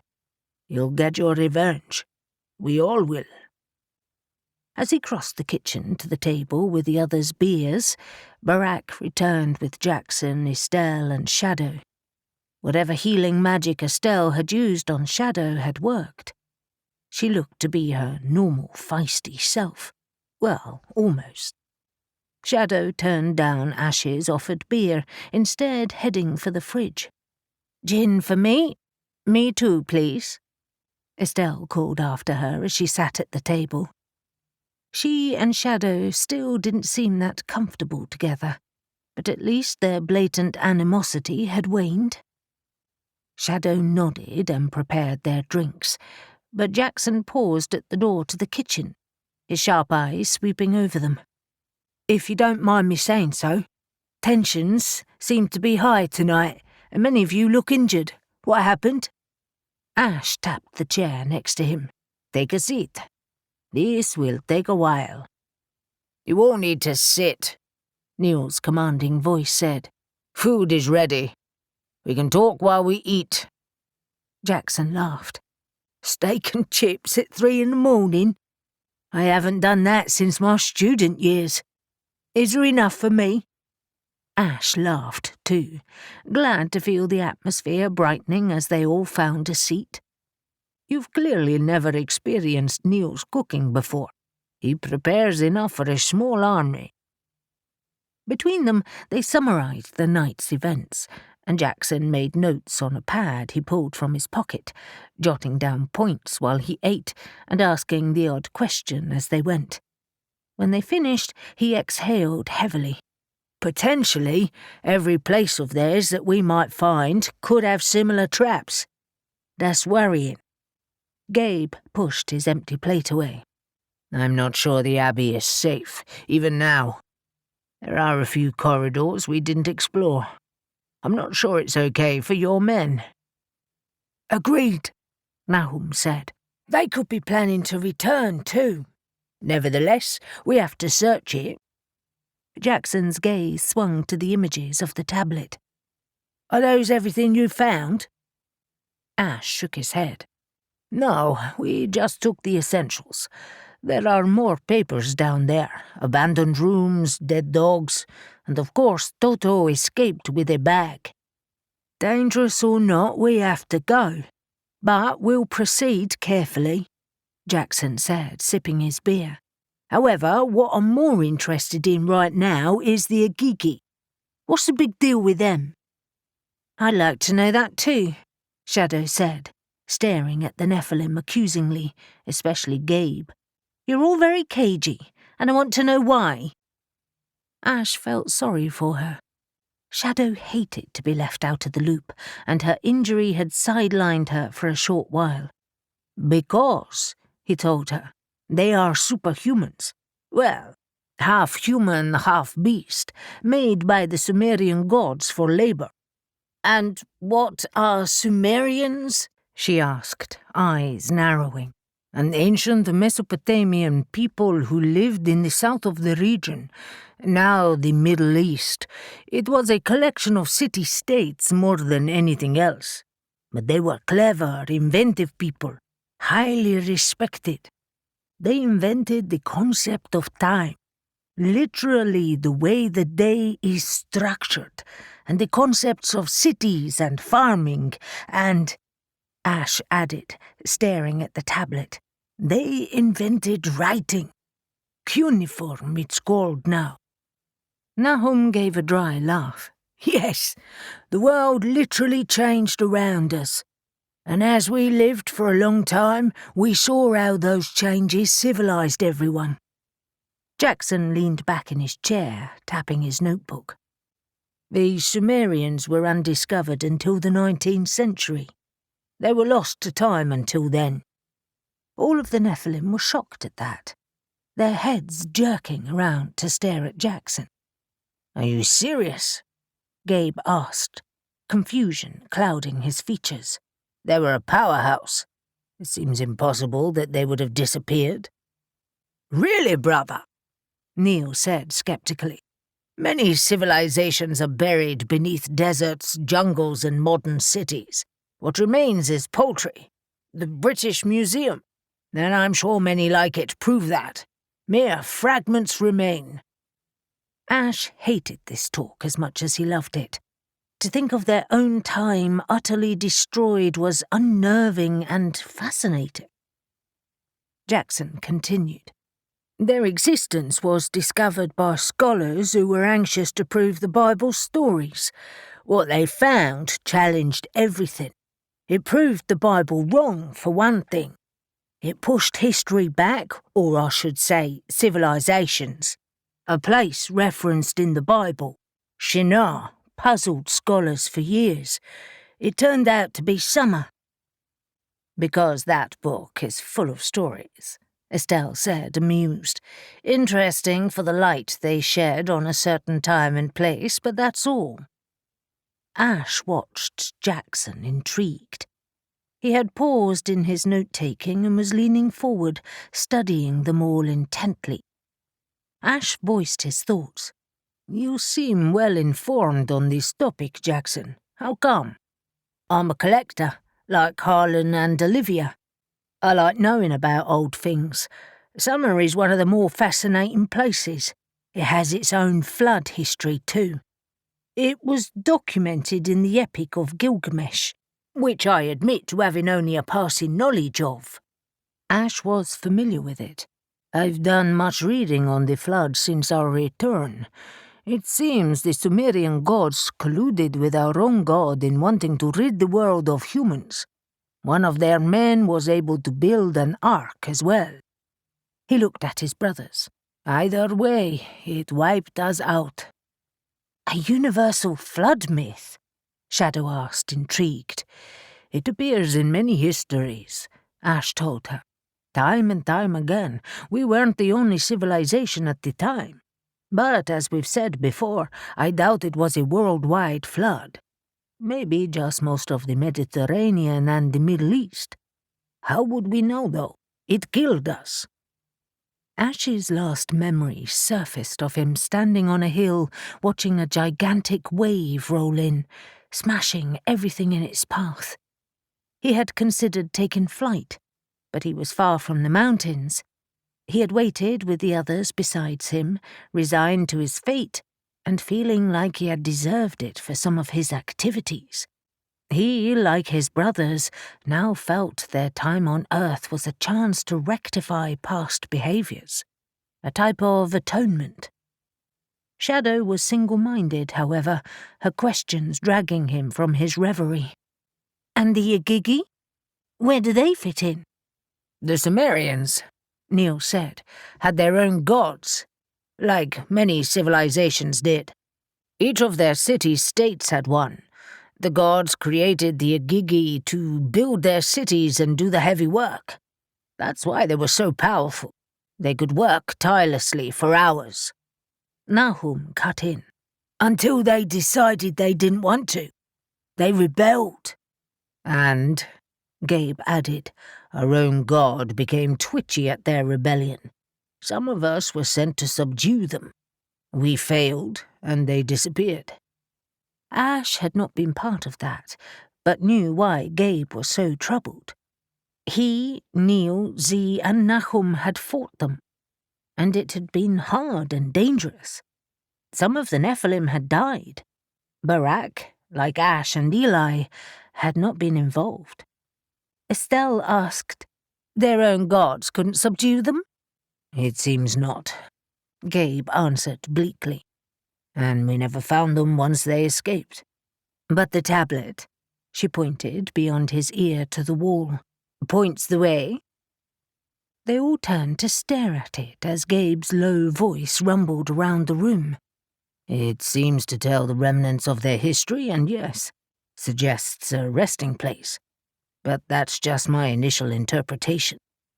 "A resting place that Black Cronos is searching for?" Shadow asked. "It appears so." Gabe gave a dry laugh. "They're powerful enough already, without recruiting the Agigi to their side." "You think they're still alive?" Estelle asked, alarmed. "I sincerely hope not," Neil said. "But equally, I wouldn't rule it out." He glanced at his brothers as he started to collect the empty plates together. "I doubt, however, that they could have kept their existence so quiet over so many millennia. They must be dead." "Agreed," Barack rumbled. Jackson folded his notebook and put it in his pocket. "It's maybe just their bones that Toto wants. We have no idea how they fit into his plans. Yet.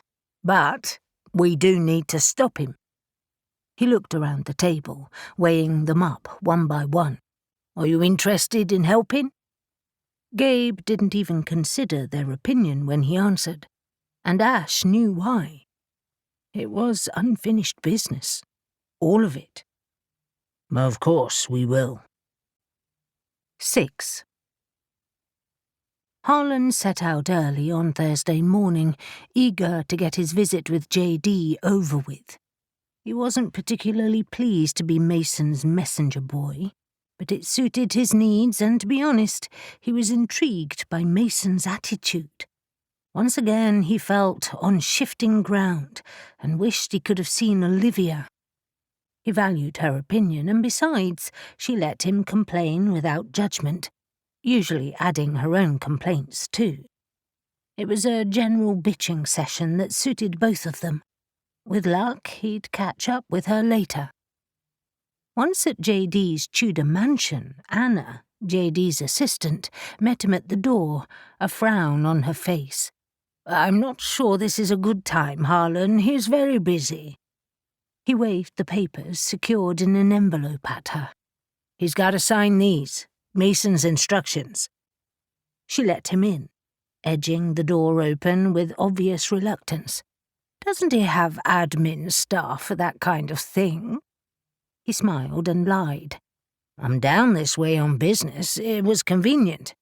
Didn't Mason warn you I was coming?" "Of course." Her voice was brusque. "He knows he must. J.D. is a busy man."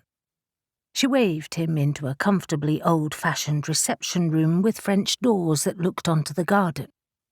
"Let me see if he's ready to see you." She didn't give him a chance to argue his case. He wanted to see where J.D. was working and what he was up to. But he also believed Anna wouldn't have the slightest problem throwing him out if he didn't behave. So instead, he walked to the open doors and stepped onto the patio to admire the garden. He presumed J.D. had a gardener. The garden was a riot of summer colour. An elaborate Elizabethan knot garden was in front of him, and from here he could see what looked to be a well-planned herb garden in the distance. Harlan smiled. It seemed J.D. still liked to surround himself with things from his youth. Fortunately, he didn't have to wait long. Anna returned after a few minutes, saying, "He'll see you downstairs. He's in the middle of something, and he said it's tricky timing." Intrigued, Harlan followed her down the hall to where a door lay open, previously disguised in the panelling. Wall lights illuminated steps descending beneath the house, and she directed, "Down there. Don't touch anything." With her words ringing in his ears like he was some kind of wayward child, he went cautiously, emerging onto a small landing with a heavy door. Pushing his way inside, he gasped with surprise. It was a long, low-ceilinged laboratory lined with bottles, jars, Bunsen burners, and lots of equipment he didn't even recognize, as well as some more modern technology in one corner. There was no natural light at all. Instead, electric bulbs illuminated the space well. It was also extremely clean, clinical even. Cupboards and shelves lined one wall, and if it wasn't for some of the more modern items and the lighting, Harlan would have thought he'd stepped back in time. He was in an alchemist's laboratory. JD was oblivious to his arrival, watching a series of jars linked with tubes, some stacked above each other, all filled with bubbling liquids of various colours, while making notes on a large pad of paper. As Harlan walked closer, he realised the paper was illegible to him, filled with odd symbols and tiny handwriting. "I'll be with you in a moment," JD said, not taking his eyes from one jar whose contents were bubbling down to a solid lump of something. After another few seconds, he whipped the jar off the heat and placed it on the counter to cool. He finally looked at Harlan, his eyes narrowing and his lips puckering with distaste. "I can spare a few moments only. I would have thought Mason would have sent someone else." "I was down this way on business," Harlan said, repeating his earlier lie and not bothering with pleasantries. If JD couldn't be bothered, why should he? "I have some papers." Yes. He thrust his hand out. "Let's get this over with." Harlan's fury suddenly bubbled over. "Hey, JD, stop being a dick. I'm doing you a favor." He slapped the envelope on the counter rather than in JD's hand. "You should work on your manners." JD froze, eyes locked with Harlan's. Then he snorted, grabbed the envelope and ripped it open. "As I suspected.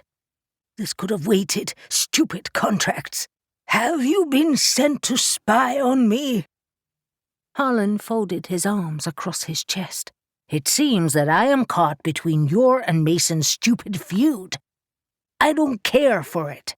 Sign the damn paper so I can go. I couldn't give a shit what has happened between you two. All I know is that your behavior a few weeks ago was infantile and dangerous. You and Mason could have been killed, and I felt compelled to try to help, risking my life too." JD drew himself fully upright, shoulders back. "Liar! You couldn't wait to get out there and see what was happening." "You're right. I was interested, but I was worried about Mason. He's not good in the field, and you took him with you. If you wanted help, you should have asked me. It's what I'm good at. Mason is traumatized, and Smythe, not only his secretary but his good friend, is dead. He's very upset right now, which is not my fault." JD jabbed him in the chest with his finger. "Black Cronos killed him, not me." Harlan grabbed JD's hand, squeezing it within his own. "Don't you ever touch me again." He stared into JD's eyes and had the feeling he was talking to a sociopath. "If this is what immortality does to you, I want none of it. You're a monster, JD. Mason is supposed to be your friend. I fully realize you are not mine, and I'm more than happy with that if this is how you treat them." JD clenched his jaw and he stepped back, wrenching his hand free. "I had a good reason for finding Toto Dax. What he's doing is against all the principles of alchemy. He's subverting it, sullying it. It is meant for finer things. I want to stop him." "We all want to stop him, but getting your friends killed in the process is not the way." Harlan studied the jars currently bubbling away. "Seeing as how you disapprove of Toto's actions, I take it you are not trying to become superhuman yourself?" "Are you insane? Of course not." "Then what are you doing? You've been keeping your head down, which means everyone's making assumptions, especially knowing you were looking at the research found in the Dark Star Temple." "What do you mean, everyone?" The Paranormal Division, Jackson, the Nephilim, me. He decided to leave Mason out of it. Your attitude isn't instilling confidence. J.D. looked incredulous. I am trying to find an antidote, you imbecile. Harlan was so astonished, he forgot to be angry about being called an imbecile. You're doing what?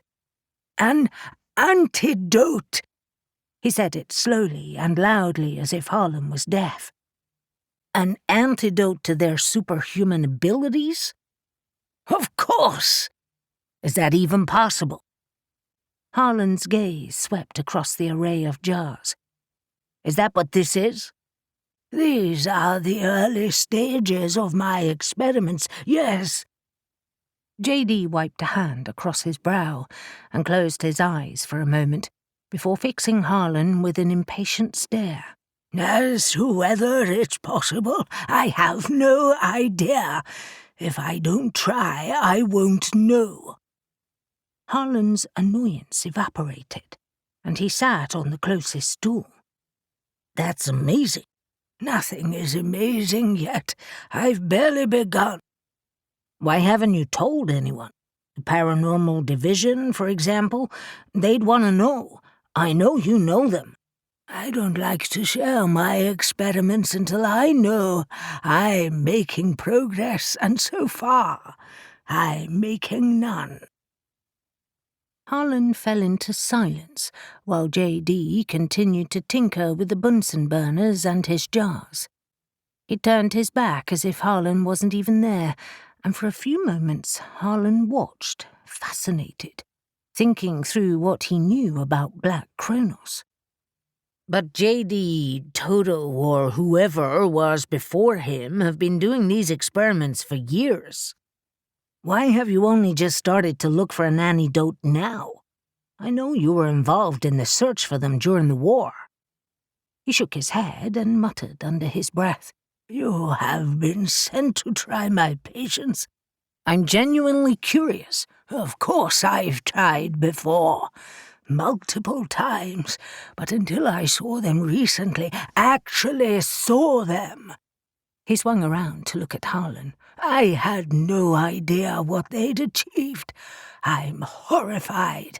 It's so much more than I'd imagined, and... He stopped and seemed to summon his courage. And I have to admit that I thought I was brilliant. But I confess that I find myself impressed by their achievements. Ah, so that was it. J.D., for all of his brilliance, couldn't work out how they'd done it. But you didn't have any of this old research before, Harlan said, and I have mere fragments of it now. This will be no easy task. He gestured towards a row of metals on the bench. Small and large chunks of what Harlan recognized as iron, silver, copper, and gold, and others he didn't know. His fingers ran across his lip as he stared at them. It's some ingenious use of these, some way of fusing them. His voice trailed off. How would the antidote work? I mean, how would we administer it? Too soon to say, far too soon. Working with the Paranormal Division might help. They have labs. J.D. cut him off. They're not alchemists. They will have no idea. They're scientists. That's what alchemists are, right? We are so much more than that. He grabbed his pen and signed the papers Harlan had given him, and then thrust them back. There you go. How is Mason? Angry. You should call him. J.D. didn't respond, instead returning to his work, and Harlan left him to it, happy to leave feeling at least slightly victorious. At least he knew what J.D. was up to now. Shadow woke late on Thursday morning, cocooned next to Gabe's sprawling body in their bedroom in the Scottish house. His arm lay across her back, and she rolled over, trying not to disturb him. She immediately winced as she felt the pain within her chest, and lifting the duvet, saw the dark purple bruise that started on her sternum and spread across her breasts and down to her abdomen. Shit. If not for her fey armor, she'd likely be dead. Gabe heard her stir, and still sleepy, pulled her close. "Not so tight," she murmured. His eyes flew wide open at that. "Are you okay?" "Hideously bruised. Maybe a cracked rib or two." She snuggled into him despite her discomfort and showered kisses along his jaw. "I haven't been so badly injured for a long time." He propped himself up on his elbow and pulled the duvet back, his eyes widening with horror at her bruise. "That's worse than last night." "It's to be expected. Estelle did something to draw the bruise out. It eased my breathing, whatever she did." She pulled the duvet back and studied his face. "What about you? How's your head?" "Fine. Just scratches and minor bruises now. They've almost healed already." He grunted. "And my pride, of course." "I don't know why. The Silencer of Souls is a worthy opponent. I just wish I knew what weapon she was using." "Do you admire her?" "To an extent. She's fast, strong, clever. What's not to admire?" She teased him. "Not as fast as me, though. I am Fae." "She might not be as fast as you, but she got first strike last night." "Her weapon gave her an advantage. Something handheld." Shadow tried to remember if she'd seen anything within her clenched fist. "It was metal, I think. Small, whatever it was." "And deadly. At least she didn't kiss you." Gabe's eyes always took on a faraway, glazed expression when he thought of that almost deadly embrace, and she knew it wasn't from lust. She had genuinely unnerved him, and not much did. In fact, Black Cronos had unnerved all of them, which reminded her of the stone tablet. "Tell me about the Agigi. You were holding something back last night." "Not really." He sank back onto the pillows, pulling her gently against his chest, and she rested her hand on him, feeling the soft rise and fall of his chest. "Honestly, we fought so many campaigns, sometimes it's hard to distinguish them. But no doubt they were different. I suppose, thinking about it now, the Minotaur we encountered at the temple was of a similar height and build. Some of the Agigi had the legs of horses, some the heads of lions, others the strength of apes. Some had the trunk of an elephant on a human face and elephantine feet. Some had wings and the upper bodies of eagles. Some were intelligent, though most were not, bred only for slavery. It was the intelligent ones who led the revolt, of course. Against the gods. Enlil, to be precise, the god of air, wind, earth, and storms, and most senior of all of the Sumerian gods. Shadow thought her own world had too many gods, but Earth's past seemed to have thousands. "He rivaled your god." He looked at her and raised his eyebrow, amused. "My god? No, I worshipped none, even though he was the leader and father of the angels, even the fallen." "Which makes him your grandfather." "Ha!" Gabe's laugh rumbled deep within his chest. "I've never thought of him like that before. But he wasn't, not really. Not in the true sense of the word." "Why didn't the angels battle the Agigi?"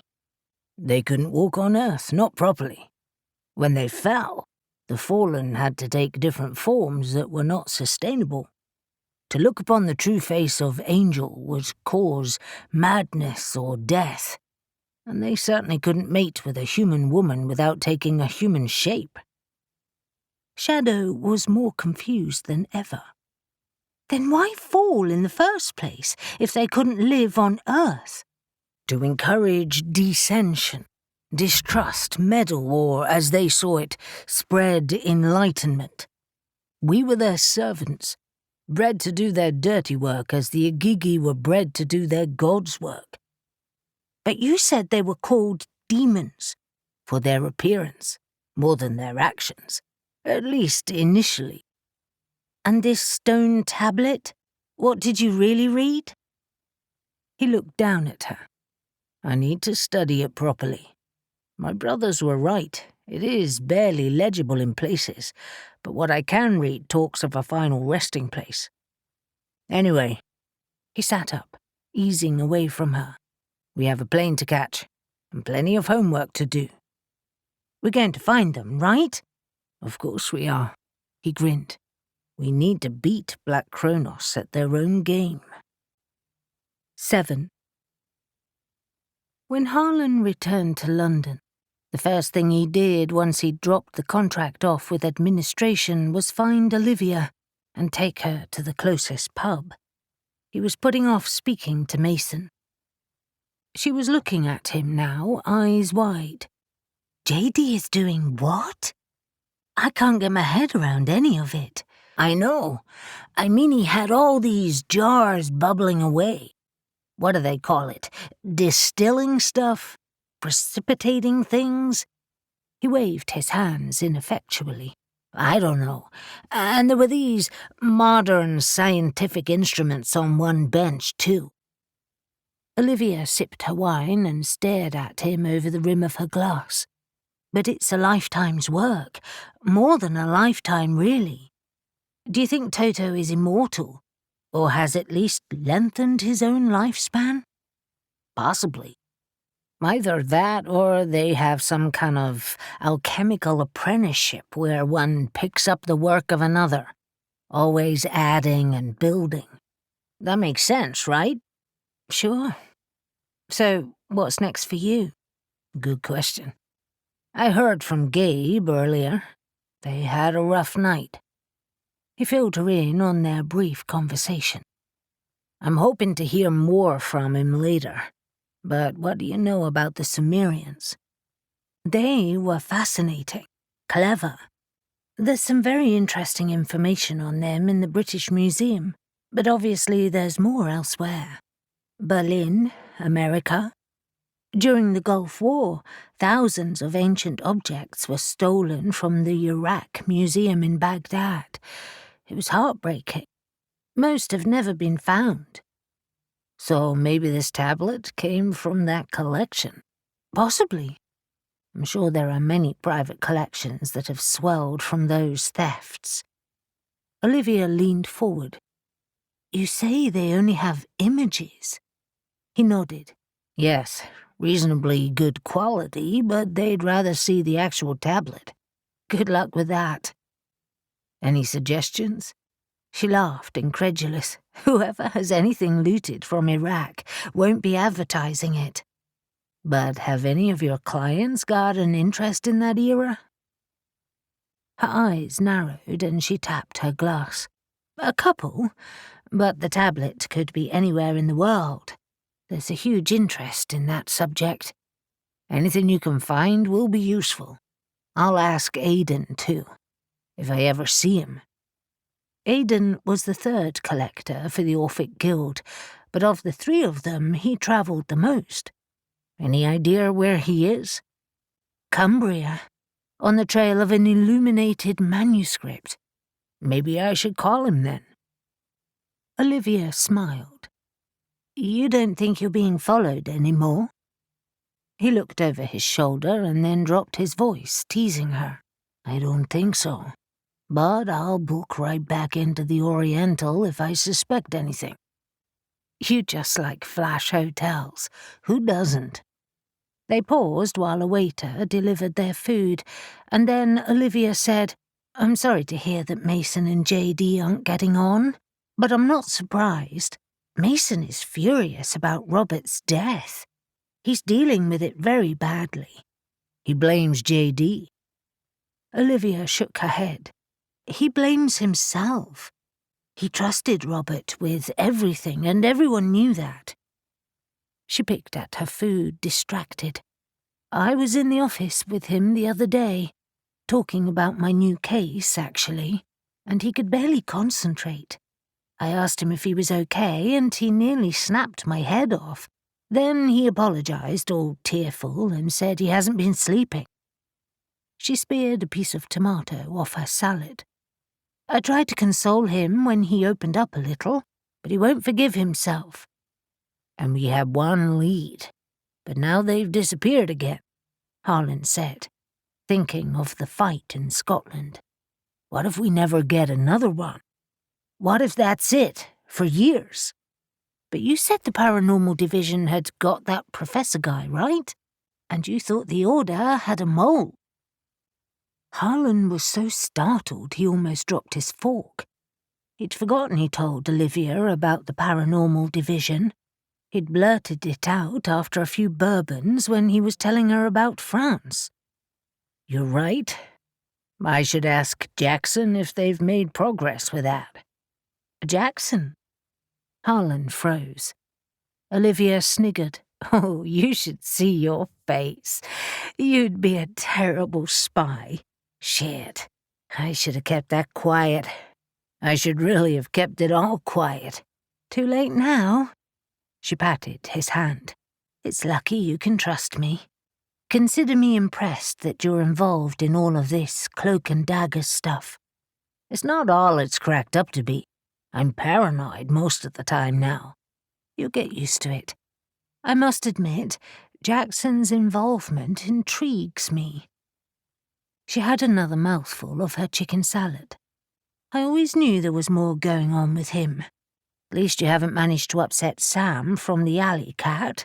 I'm still trying to get back into his good books. Harlan laughed. Of course. Your little problem with Caspian and Newton when they tried to trap Harry. Olivia looked sheepish. It didn't go as smoothly as we planned. He'll forgive you, eventually. Harlan finished off his burger, wondering how Olivia survived on just salads. Anyway, I'd better call Jackson and let him know what JD is up to. I feel like my life's gotten very complicated. She winked. Just stay off the bourbon. I don't think it's your friend when you have secrets. And by the way, I don't blame you for spying on JD. I know it seems like he's acting for the best, but I still don't trust him. No. Strangely enough, neither do I. Gabe surveyed his brothers, Estelle and Shadow, who were gathered in the living room of the farmhouse, trying to gauge the mood. They had arrived back from Scotland a few hours earlier, and Eli and Z had returned from work. A few of them were playing video games to relax, and he could understand that. It had been an intense 24 hours. Neil and Ash had recovered from their injuries, and although Shadow still winced sometimes, she seemed much better. She visited Briar as soon as they'd returned home, and as usual, the Earth Witch had used her magic to heal Shadow's injuries. She was now examining her dented breastplate under the light, her lips pursed, and he knew she was planning on visiting Dante, the blacksmith, with Elle. She hoped he could repair it. They all laughed at her when she extolled the virtues of her armor, but not any more.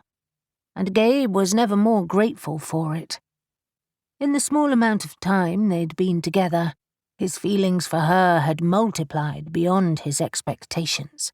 The thought of her dying was too much to bear. He was more surprised that Estelle had joined them again after a quick visit to her home in Harecombe. She was sitting on the sofa watching Barack play on the console against Neil, amused by their good-natured banter. Although Barack had offered her the controller a few times, she'd declined, but Gabe was pretty sure she'd relent at some point. Wasn't quite sure what was happening between her and Barack, but it seemed to be suiting her. She'd lost her pinched expression, well, mostly, and she and Shadow seemed to have reached a truce, which was something. They were all killing time, he knew, waiting for the discussion to begin, so he raised his voice to be heard over the game. Hey, guys, let's talk about the tablet. 1 minute? Barak complained as a volley of grunts and loud music filled the room. "While I smash Neil's head in." Gabe rolled his eyes and turned to look at the images of the tablet pinned to the back wall. Ash was already studying them. "What do you think of it?" Gabe asked him. "Is it genuine?" "It's hard to know from the photo, but I'd say so just from the fact that Toto has it. He strikes me as a man who does his homework." Gabe nodded in agreement. "I've been thinking about how we find it, and I keep coming back to the mole." Ash's head whipped around. "From the Order of the Midnight Sun." "We both know they have one, and although Jackson hasn't mentioned them, he must have been following it up," Ash said, finishing his sentence. He smiled broadly, his white teeth looking even whiter against his tanned skin. "We must call him." "I figure he'll be calling us first," Gabe said, nodding at the tablet. "We've all got unfinished business." A whoop and a roar of laughter ripped around the room, and Gabe gathered that the game had finished. He looked around, amused to see Barak punching the air as Neil's character lay bloodied on the screen. Neil was already complaining. "I demand another game." Gabe interrupted them. "Later. I need your brains on this." They shuffled around to look at the back wall of the room, and when they'd quieted, he said, "As you know, we found this last night in Scotland, at Arklet Abbey, Toto's place. This was in a bag they were trying to escape with." "One bit of luck, then?" Z said as he stared at the image. "Not luck," Gabe replied. "Hard won. It almost killed us. The whole place was a bloody booby trap." "And the bitch blew us up," Neil added, grimacing. "Have you had a chance to look at these?" Gabe gestured to the images of the tablet. Eli shrugged. "I had a quick glance at it. But what's the interest? It speaks of things we've long known and that history talks of. The flight of the Igigi." Ash tapped a section of the writing. "The first part does, but then it mentions a place that I've never heard associated with them before. Izala. Have you?" All of the Nephilim shook their heads, but Estelle asked, "Can you do me a favor and translate it? I know you've talked about it, but you haven't really explained what it says." "I'll summarize it, because it's wordy," Ash said. "It essentially outlines the revolt the Igigi had against the Anunnaki, their gods. It tells of a terrible battle in which cities were laid to waste as they tried to escape, and that armies were sent against them." Ash raised an eyebrow. "That would include us." Gabe added, "We caused quite a bit of trouble, because we had been ordered in by our fathers, and it clashed with the Anunnaki's plans. They wanted their slaves back. We were trying to kill them and banish them for good. It got messy." Nahum was perched on the arm of the chair and he grunted. "It always did." "Anyway," Ash said, continuing, "the tablet obviously skips details, but says the Igigi gathered together and fled Sumer for the borders, seeking a place to call their own, and they finally found it, according to this. A place where they could live their long life free from persecution. A place close to Izala. In our time, this city was on a trade route through to Mesopotamia, in the north of the country. It was on a hill overlooking the Tigris and Mesopotamian plains. Anyway, this is where it gets interesting. It speaks of a city of giants in an oasis in the desert. There the Igigi built castles, waterways, and canals, grew vegetables, and bred their children." Estelle sat cross-legged in her jeans, her arms resting on her knees. "They made a sanctuary. How wonderful." Barak nodded. "I guess it is. They built cities for the Anunnaki. Why not use that knowledge to build their own?" "Indeed," Ash said. He paused as if summoning his courage, and then looked at Gabe as he tapped the image again. I couldn't work out what was bothering me about the wording on this last night, but I've studied it all day and I now think this account is written by them. It's their own history. Gabe's mouth gaped as he stared at Ash. What? You didn't mention this earlier. He flashed him an apologetic smile. Sorry. I've been second-guessing myself. I thought I was imagining it, but... Holy shit! Neil exclaimed, almost upending his beer. That means this tablet could have come from that city. Not could have, Ash said. Must have. They would have had a records library of some sort, or a commemoration of the city being built.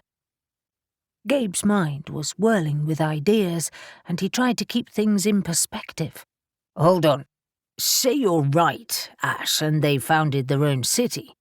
That is amazing news. But grave robbers and archaeologists have been raiding such sites for years. Someone could have found this centuries ago and stripped whatever remains were there. He looked around at his brothers, their expressions a mix of excitement, puzzlement, or worry. It does not mean there's anything to find now. And surely the Igigi are long dead. Perhaps the flood swept them away, like it did everything, Eli reminded them. That immediately sobered everyone. Well, everyone except Shadow. The very fact that Toto was studying it and tried to hide it means something survived. Maybe the city, or at least remnants of it. Their cemeteries or memorials. If they buried their dead, Estelle pointed out to her. She addressed the Nephilim in general. What did Sumerians do with their dead? Z confirmed the suggestion. They buried them, wrapped in baskets usually. Children were sometimes placed in jars. They did not mummify them. Which, Eli said, means their bones are probably dust by now. What possible use can the ruins of a city be to Toto? A light kindled deep within Ash's eyes as he stared at Eli. Because it's not just any city. It's the Igigi city. Supernatural, hybrid creatures are what Black Cronos is obsessed with. Toto is interested, very interested. Perhaps he has information that suggests there is something useful there. Like Shadow said, he tried to hide this from us. No doubt he's furious right now that he failed. The books and notes that were in the bag they'd retrieved were on the coffee table, and Neil leaned forward and shuffled through them. These are books on Sumerian history, religion, and their myths, and there are multiple notes that look like translations of the tablet's text, but no maps or suggestions of where the city could be. I've given them a cursory read, Ash said, and there are a few notes in the margins of some books that bear further examination. Okay, Nahum said, stirring into action. If Black Cronos is interested, that means we are too. Our main lead is that they built a city near Izala. I remember the place well. It sat on a slope, buildings rising on top of one another. I bet that's long gone too. But it isn't, Ash said, fairly humming with excitement now, unusual for the normally reserved Greek. It still exists. It's called Mardin now, and it's in Turkey, just across the border from Syria and Iraq. He shrugged at their puzzled faces. Google is a wonderful thing. Have you looked at the terrain? Gabe asked, always impressed with Ash's research. Briefly, on the internet. Let me, Nahum said, standing and stretching before heading to the bookshelf, where they kept several maps and history tomes. What are you proposing, Gabe? Barak asked, looking amused. Another plane trip? Gabe didn't answer for a moment. Instead, studying the words and phrases on the tablet, his curiosity piqued. He finally turned back to him. I think if we can find more clues as to where their city was, it might be worth it. Shadow cleared her throat. While I hate to smother everyone's excitement, I think I should remind you that you're talking about a city that disappeared thousands of years ago, along with all mention of the Agigi. How can you hope to find it when archaeologists only discovered Sumer recently? Estelle cast her a sidelong glance. Shadow is right, and you're up against Black Cronos. They must have a lead, and they'll move quickly now that we have this information. All excellent points, Gabe admitted. But Black Cronos still has a mole in the midnight sun. I suggest we find him and haul him in for questioning. I'd forgotten about him, Neil mused, looking impressed. But I like that plan. If we know who it is. Gabe had already made his mind up. I'm going to speak to Jackson. They must have discovered who it is by now. Maybe they're watching him. Ash shrugged. We all want leads, and I'm sure Waylon Adams would fund us too. You'd come to Turkey. Try to stop me. Nahum called them over to the coffee table, where he'd spread the map. I found it. He jabbed his finger on the page, marred it. And it's still surrounded by desert. Eli was scrolling through his phone. It's a beautiful place. The old town is a UNESCO World Heritage Site. Estelle had leaned forward to look at the map. You're lucky it's in Turkey. Any further south and you'd have been searching a war zone. Gabe walked over to stare at the map, noting the close borders of Syria and Iraq. Very lucky. But that's a big expanse of desert. But a lot of small towns too, Nahum pointed out. And a couple of national forests. That means a good water supply. Neil grinned. Old oasis. Excellent. Gabe was fired up now. It's better than nothing, but it still leaves us a lot to do to get there before Toto. And to be honest, we can't afford to fail. 8.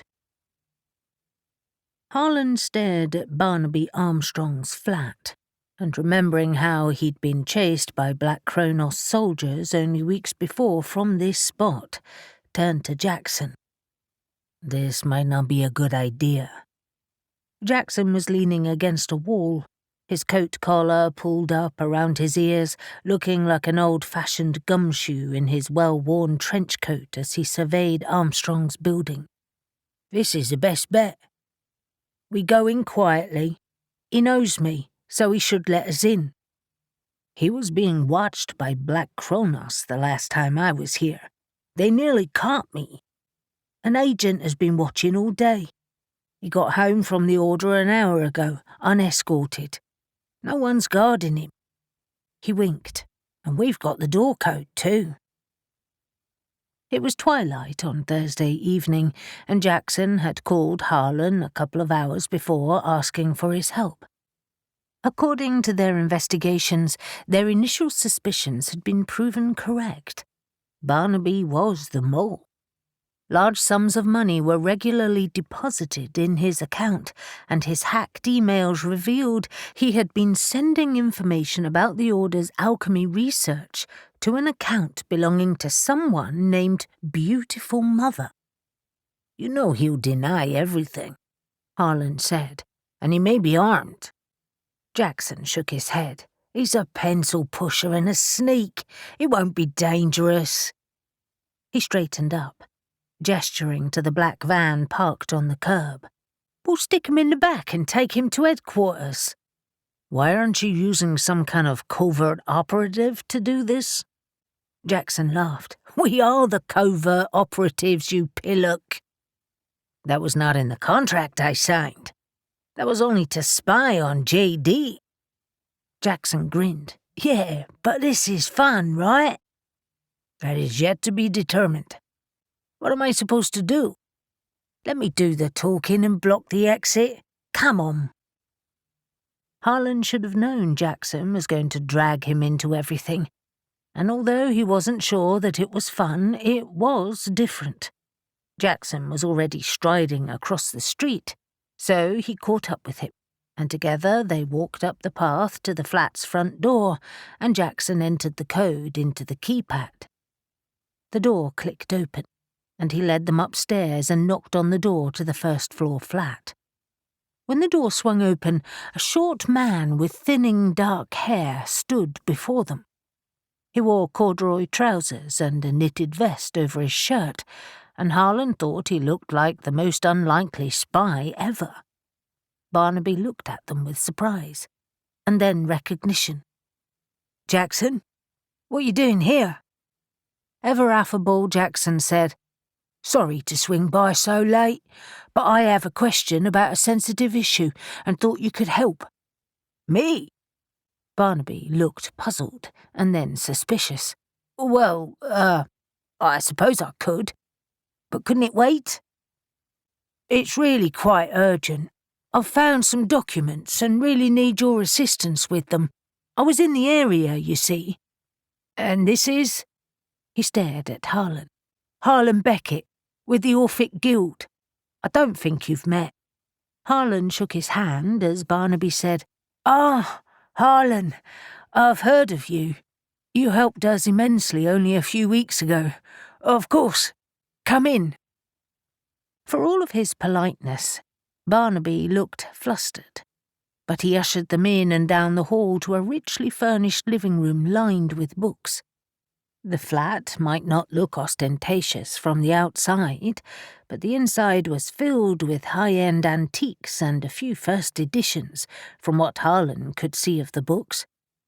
"Fantastic books," Harlan murmured, pausing to inspect them so that he was close to the door. "May I?" "Of course. Just be gentle with them. Please, take a seat, Jackson." Jackson sat in a leather armchair while Barnaby headed to a side table where he had a few bottles of spirits and mixers lined up and wiggled the bottle of gin. "Would you like one?" Both declined, but they waited patiently while Barnaby finished fixing his drink and sat down. Jackson pulled some papers from his pocket and passed them to Barnaby. "These are the papers I want your opinion on. I wondered if you could tell me who the recipient of your email is. You seem to have been passing them some very interesting information." Barnaby was so startled that he leapt to his feet, upending the side table next to him and sending his drink crashing to the floor. Jackson was still waving the papers at him. "Don't you want to look?" "How have you accessed my emails?"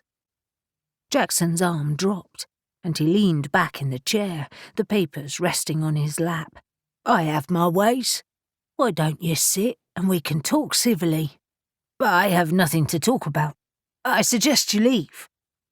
His eyes darted to the door, but Harlan stepped in front of it, arms folded across his chest, feeling like Jackson's enforcer. Jackson continued. "I can't leave. You see, we suspect that you are working with Black Cronos, and they are a very dangerous organisation. That makes you dangerous too." "Me? Don't be ridiculous. I'm the secretary for the Order and a middle-grade alchemist. I have nothing to do with Black whoever they are. You are a senior adept with the Order of the Midnight Sun, privy to the inner temple and all of their most secret plans, and that makes you very knowledgeable." Jackson's voice hardened. "I'm not an idiot, Barnaby, although admittedly you fooled us for a long time, and Caldwell, of course. Sit down." Barnaby's eyes darted around the room, his lips twitching, and then he finally sat again. "You have no proof of anything. This is all ridiculous conjecture.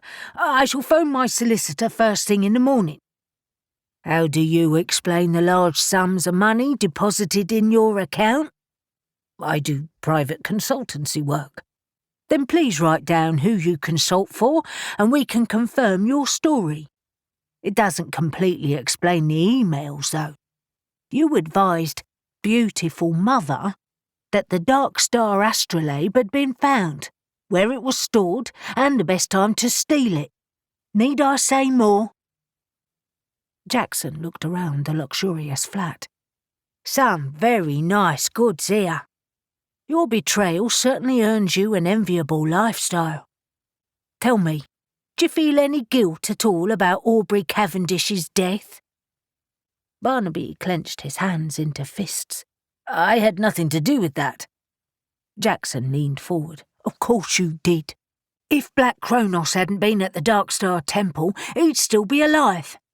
They were there because you leaked the information about the Dark Star astrolabe.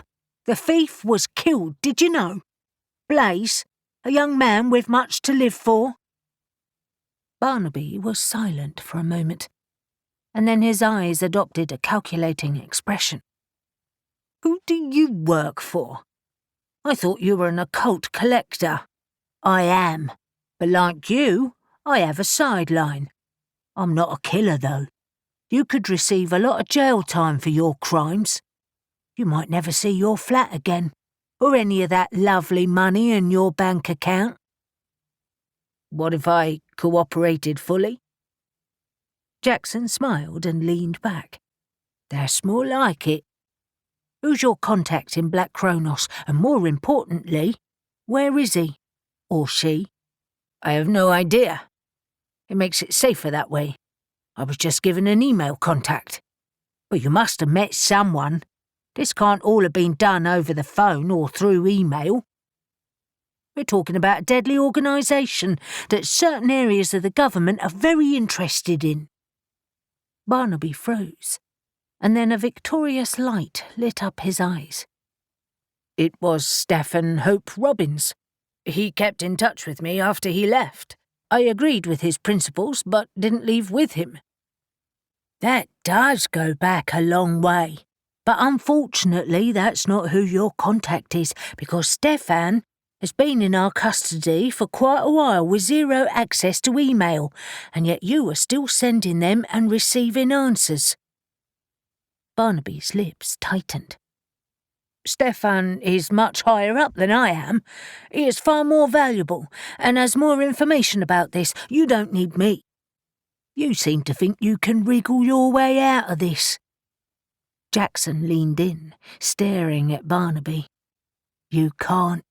We will track down Toto Dax and his enhanced soldiers, and you will help us. Time to go." He stood, shoving the printed emails back in his pocket. "Let's do this quietly so you can maintain some dignity, shall we?" Barnaby looked between Harlan and Jackson and must have fancied his chances. "I don't think so. You have no authority to detain me, and you're not the police. I have no idea who you work for or where you're going to take me. I'm not a fool.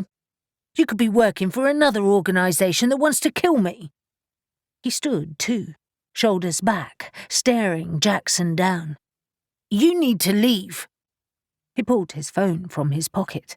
"Or I will call for help." Jackson reached into his pocket, withdrawing an envelope with an official seal, and passed it to Barnaby. Even from across the room, Harlan could see the gilding on it flashing in the light. "That letter is a warrant for your arrest, and it details my authority to do it." Barnaby eyed it suspiciously, and then snatched it from Jackson's hand. Harlan was almost as surprised as Barnaby. Jackson had kept that quiet too. However, it did make him feel they had insurance in their actions. He was starting to feel like a kidnapper. Barnaby's hands had a tremor when he passed the letter back to Jackson, and his voice shook as he said, "You'll find you are quite mistaken, but of course I shall assist your investigations. May I get my coat?" He was already turning to take his jacket from the back of a chair positioned next to his desk, and in one swift movement had put it on, reached into the pocket, and then pulled out something silver. In a split second, it turned into a short, silver, rapier-like blade that glistened like molten metal, and he thrust it at Jackson. Jackson leapt back, stumbling over the chair and falling to the floor. He grabbed a statue on a side table and flung it at Barnaby, catching his arm and spinning him around. Simultaneously, Harlan darted across the room, tackling Barnaby to the ground. They caught the edge of the side table, and Harlan felt the corner scrape his ribs as he slid to the floor, pinning Barnaby beneath him. He was still clutching the narrow blade, and he twisted his hand, trying to thrust it in Harlan's face. Harlan punched his arm again and again, and Barnaby lost his grip. Jackson was back on his feet, and kicking the blade away, stood on Barnaby's outstretched arm, while Harlan used his weight to keep Barnaby down. Jackson met Harlan's eyes as he picked up the unusual weapon that had now become a small silver ball again. Clever things, these. I'm glad we have one to analyse. He crouched down, bringing his face close to Barnaby's. If you have one of these weapons, you are clearly very important to Black Cronos. You can be sure that we will strip this place and find every secret you have ever harboured. He whipped a pair of handcuffs out of his pocket, and in another ugly few seconds of furious struggling, helped Harlan keep him secure while he pulled Barnaby's arms behind his back and cuffed him. Barnaby had fallen silent, fury behind his eyes. Harlan hauled him to his feet and carefully searched his pockets. I can't find any other weapons. We should get him out of here, just in case he has backup. He studied the comfortable flat and hoped there were no hidden cameras or recording devices around. Don't worry, Jackson said. And between them they frog-marched Barnaby to the door and down the corridor to the van. The team will be searching this place as soon as we've left.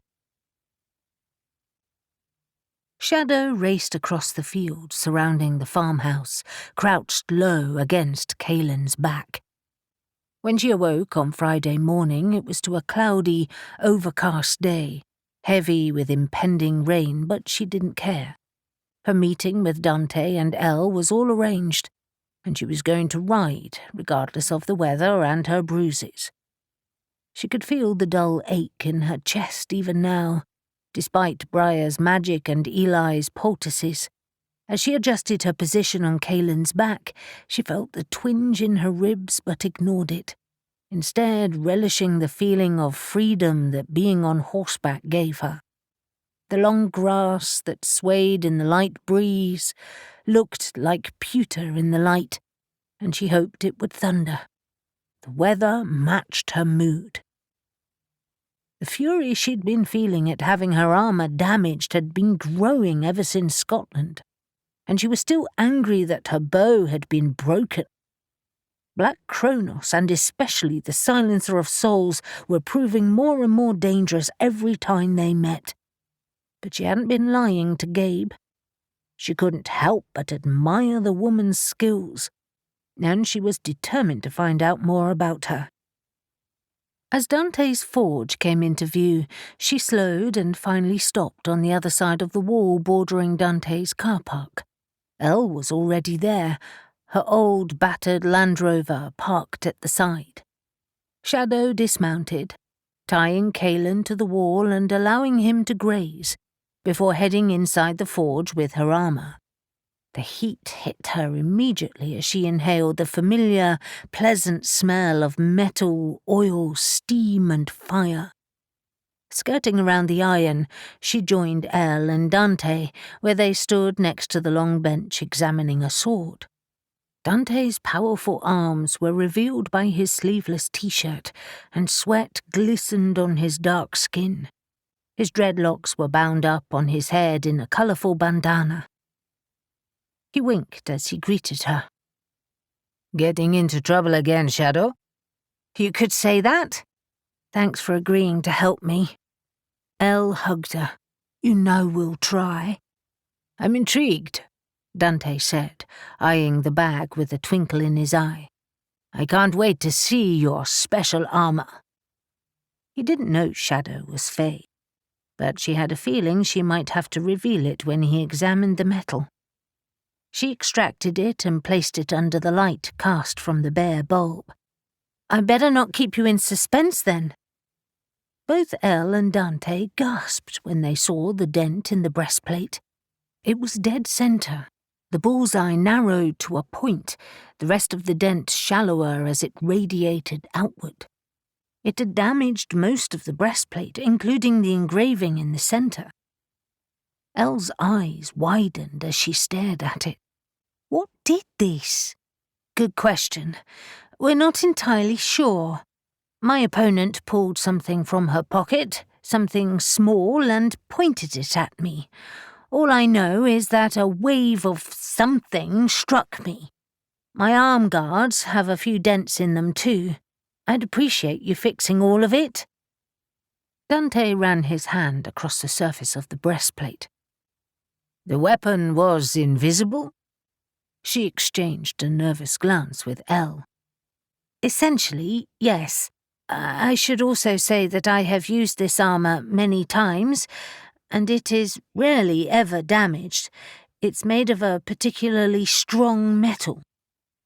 Dragonium, predominantly, but she wasn't about to tell Dante that. Dragonium was a metal only available in the other world, sourced from dragons, and the metal was imbued by the Fae blacksmiths with special protection, too. Dante lifted it and frowned. "It's incredibly light for something so strong. What metal?" "It's special to the area I come from." His lips twisted into a wry smile. "I get it. Well, whatever it is, it should respond to the usual treatment."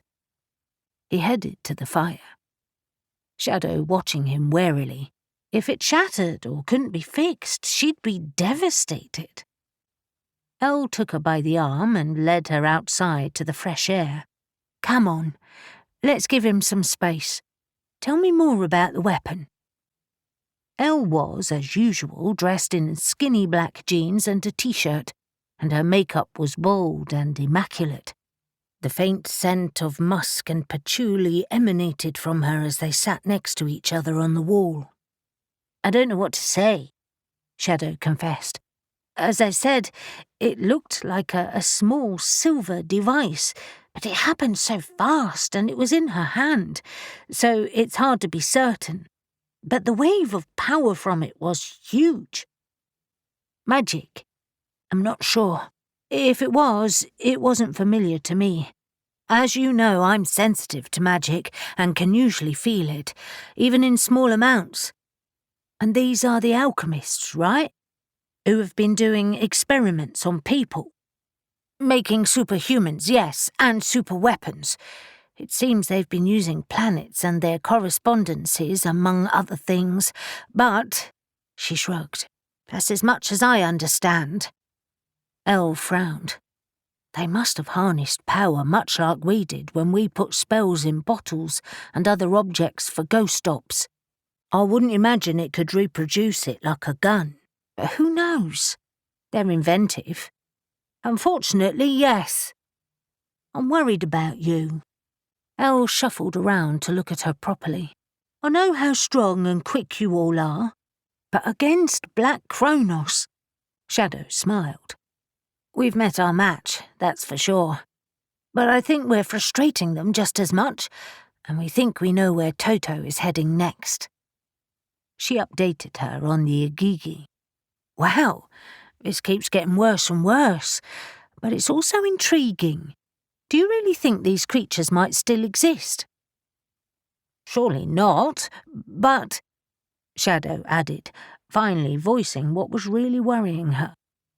"Gabe is being cagey about the Igigi. I think there's something he's not telling me.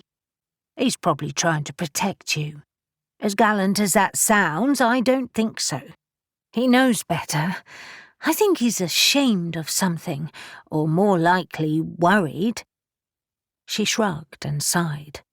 "I'll find out eventually. I'll just have to wear down his defences." Elle giggled. "I won't ask how, but I am glad you two have got together. Now, tell me about Estelle." For a while they gossiped and laughed until Dante emerged from the forge, wiping sweat from his brow with the back of his hand. "That's some unusual metal, Shadow." Shadow's heart faltered. "You can't repair it?" "I can, but I'm having to heat it to a very high temperature. I'll need it for a day or so to finish, okay?" As much as she hated having to leave it with him, she had no choice. "Of course. Thank you. I'll pay, of course." "No need. I have a feeling I'll learn something from this metal. If you ever feel like sharing, I'm all ears." And with an enigmatic smile, he headed back inside. Neil studied the large map pinned to the wall, the photos of the tablet they'd stolen from the Silencer of Souls next to it, or salvaged, as he liked to call it. His lips twisted with annoyance just thinking about her. Damn woman. Ash was next to him, and he tapped the map. "I can feel your anger radiating off you. Focus on finding this place, and then you can get your revenge. I want to wring her neck and see the life drain from her eyes. Your ego is dented, that's all." Ash couldn't disguise his amusement, and it annoyed Neil even more. "Yours should be dented too. We both got flattened in that blast." "But I saw it coming." Ash turned to him with a smug smile. "I dragged you back. I was seething about the damn demon dogs, which distracted you. We can't afford to be distracted by their toys." "Hardly bloody toys," Neil grumbled under his breath. But Ash was right. He did need to focus. He stared at the map that detailed the area around Mardin and exhaled. "Surely the forested areas are more likely. They fit with the story of the oasis." "Perhaps. But landscapes change dramatically over the years. Places that we knew as very fertile valleys are now deserts, and I bet they're not heavily wooded forests either. We have to find a way to narrow the search, or it will take us years." Neil sat on the edge of the table behind him. "Then we should get out there soon. There's no other way." A feeling of excitement, but also worry, settled over him. "I'm not sure how I feel about going back to the Middle East. It will have changed beyond recognition. Right now, I have my memories of places and people, but those will be shattered once we return." Ash nodded, wariness entering his eyes. "I've considered that too, brother. I want to see Greece again, but fear I'll be disappointed by what I see. All the places I knew will have turned to dust or ruins. And there'll be places that will have sprung up after we left, and there'll be ruins too. Whereas here," he gestured around him, "it's all new. There's nothing to compare." "That's the best thing about Western Europe," Neil admitted. "We never came here. I feel we're beginning afresh. New life, new place. And my memories of the Agigi are bloody—" He trailed off as images flooded his thoughts. "They were worthy opponents. Strong. But not all were disciplined," Ash reminded him. "They weren't trained to fight like us." Is it a terrible thing to say that I felt guilty about attacking them? I wanted them to have their freedom. Of course it isn't terrible, but I'd still like to know how they disappeared so quickly and completely. He was right. The battle had moved outside the cities and had broken into skirmishes. After a particularly vicious campaign, the Nephilim had withdrawn to regroup, and that's when the Igigi vanished. "Perhaps," Neil mused, "someone had scouted a place and sent word out. But we scoured the plains and hills from the skies for miles. They must have gone underground." "An underground city? That's new." Ash shook his head and pointed at the map. Not particularly. Cappadocia and Derinkuya in Turkey, what was called Anatolia, are known for its cave dwellings. In fact, the authorities think the Phrygians excavated some. It could be something similar. I'll do some more reading. Old myths from after our time may reference hidden cities. What if... He turned away from the map to stare at Neil. Whoever had or still has the tablet had more information on the Igigi city. That would help us narrow it down, too. But we have no idea who that is. And you said there's nothing in that handful of papers we found except endless histories of the Sumerians. Ash nodded. True. But the very fact they were taking them must mean something useful is in there. I must study them more closely. Neil grunted. He liked action and movement, not endless research and speculation. Better you than me. His thoughts returned to when he'd visited the museum with Nahum. I wonder if it's worth returning to the British Museum. They have an extensive collection of Mesopotamian objects, including huge stone reliefs. I'd love to see them, but I doubt they'll offer much on this subject. Surely hidden cities and clues to the Igigi would have been mentioned in the display notes? Deflating, Neil nodded. I guess so. I certainly didn't read anything about them, but I was overwhelmed, if I'm honest. Although, he brightened as he thought of how huge the museum was. I didn't see all of it, not by a long shot. Ash slapped his shoulder. Let me see how I get on. But perhaps you're right. A trip to the museum could be useful, and it might explain the photographs. Even Black Cronos would have their work cut out to steal from there. He virtually pushed Neil out the door. Leave me in peace, I need to concentrate. 9. Jackson studied Barnaby Armstrong through the two-way mirror. He fidgeted and fussed, adjusting his cuffs and the collar of his now rumpled shirt as he waited to be interviewed, and the longer he waited, the more nervous he appeared, which was exactly what Jackson wanted. He turned to Waylon Adams. He's not looking quite as assured as he did last night. You did well to get him. Any injuries? Some bruising from where I fell, that's all. He shrugged it off. I think Harlan was worse. He hit the table as they went down. Was it a good idea to involve him? Jackson nodded, knowing Waylon was always wary. But his caution had served him well and made him the director of the Paranormal Division. Absolutely.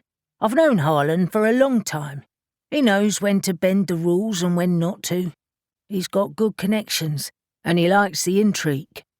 How does he get on with JD? Same as everyone. He drives him mad, but we all learn to tolerate him, don't we? He's brilliant, and that means we have to.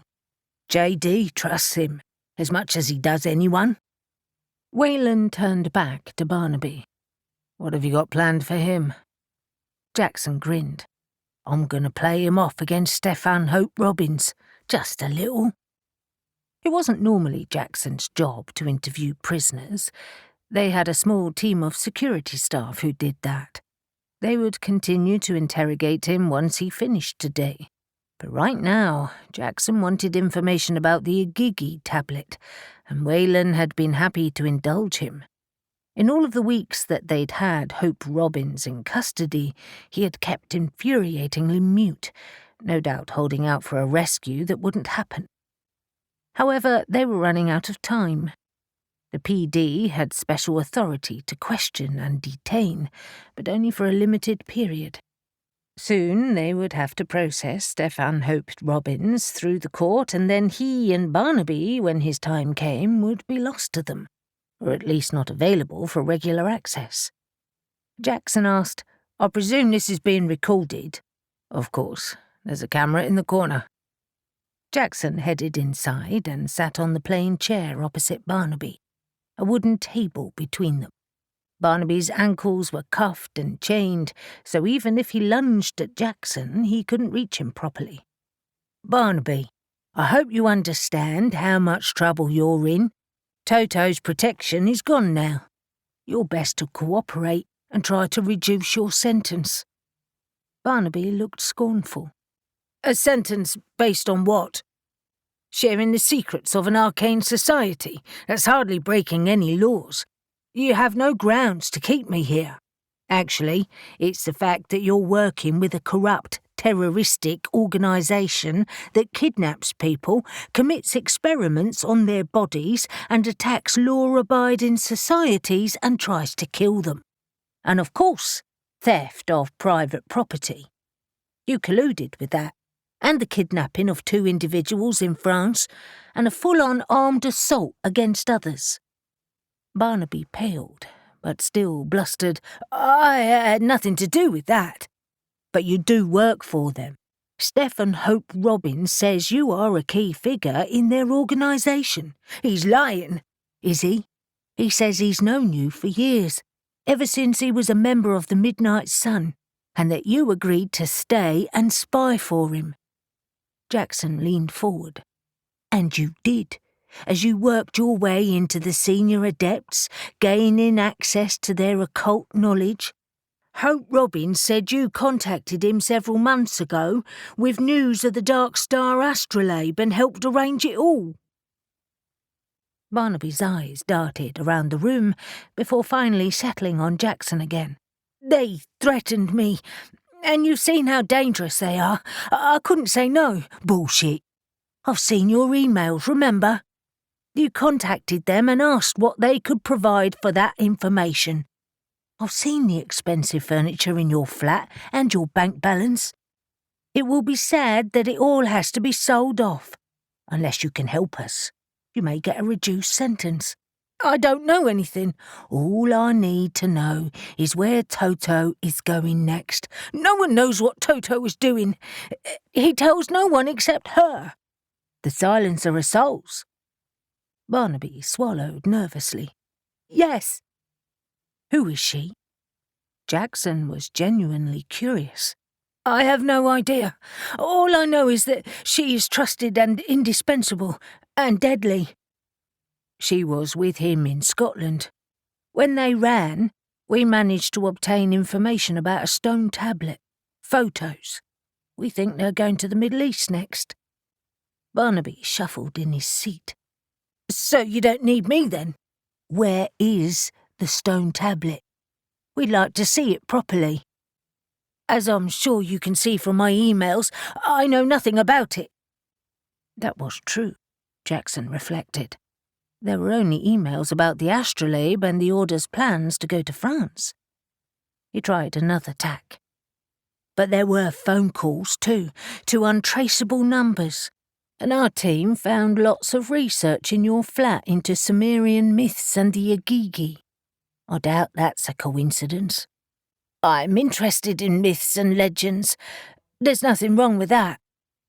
"But it isn't a coincidence that Toto is now chasing after some Igigi legend recorded on a stone tablet." Barnaby snorted again. "He's always searching after anything like that. Mythical creatures that blend human and animal or supernatural strengths are his obsession. He sees them as the supreme ideal creation, pre-natural abilities. He even was interested in vampires for a while until he realised that they were utterly feral and uncontrollable. Above all else, Toto demands control. He coveted the ability of shifters too." Jackson was surprised.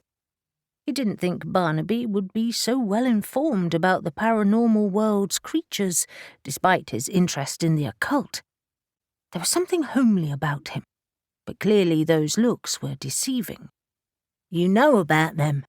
"I know they exist, but I don't know any personally. He's taken some of them too." Jackson hadn't even considered that.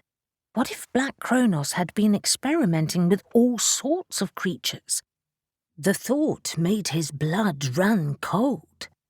It seems you do know him quite well. Only what Stefan has told me. He was his right-hand man for years. How did they meet? University, I think. He didn't elaborate. Toto is the head of Black Cronos. Barnaby's flowing chat suddenly ceased, and he sat back in his chair. I doubt that. Why? I don't know, actually. It's just a feeling. Stefan said something, didn't he? Barnaby sighed and closed his eyes, as if wishing everything would stop. When he opened them again, he looked resigned. He just said something about how Toto's ambitions could push someone's nose out of joint. It made me think there was a hierarchy, and Toto wasn't at the top of it. Jackson tried not to appear too excited. Can you remember a name? No. It was odd. Okay. Jackson took a breath and leaned back in his chair, mirroring Barnaby. Thank you. You've been very helpful. If you think of a name, please tell us. Remember, it will help your own cause. Barnaby shook his head. It's not worth leaving here. My life is forfeit now that I've been caught. The little I know is enough to sign my death warrant. He met Jackson's eyes. My achievements are over. So are Stefan's. Jackson felt suddenly sorry for him. Barnaby wasn't old, nor was Stefan. Both were clever men, brilliant in their way, and now their academic lives were finished. We were friends of a sort once. I don't want to be your enemy, but I don't get why you'd want to support such an endeavour. Barnaby's eyes glazed as he stared at the desk. It seemed like a dream to create hybrids and clever weapons, to manipulate flesh and matter, the pinnacle of alchemy and magic. Stefan told me what they'd achieved. Years after he'd left the Order, of course. I was fascinated. I wanted to help them go further. Now, after hearing about France and poor Aubrey, it seems sullied. The reality is more dangerous than you thought. I suppose so. I honestly didn't expect that anyone would die, but the attack on the Order's London office did surprise me. His fingers worried his bottom lip as he talked. Toto seems to control them now. But what if his soldiers rebel? What then? Barnaby's night in the cell, and maybe Aubrey's death, seemed to have chastened him. Jackson appealed to his conscience. Then help us. The paranormal world is weird and dangerous enough without adding some magically enhanced hybrids employed as someone's private army. In fact, I'm struggling to understand what Toto could want next. He seems to have achieved the perfect balance.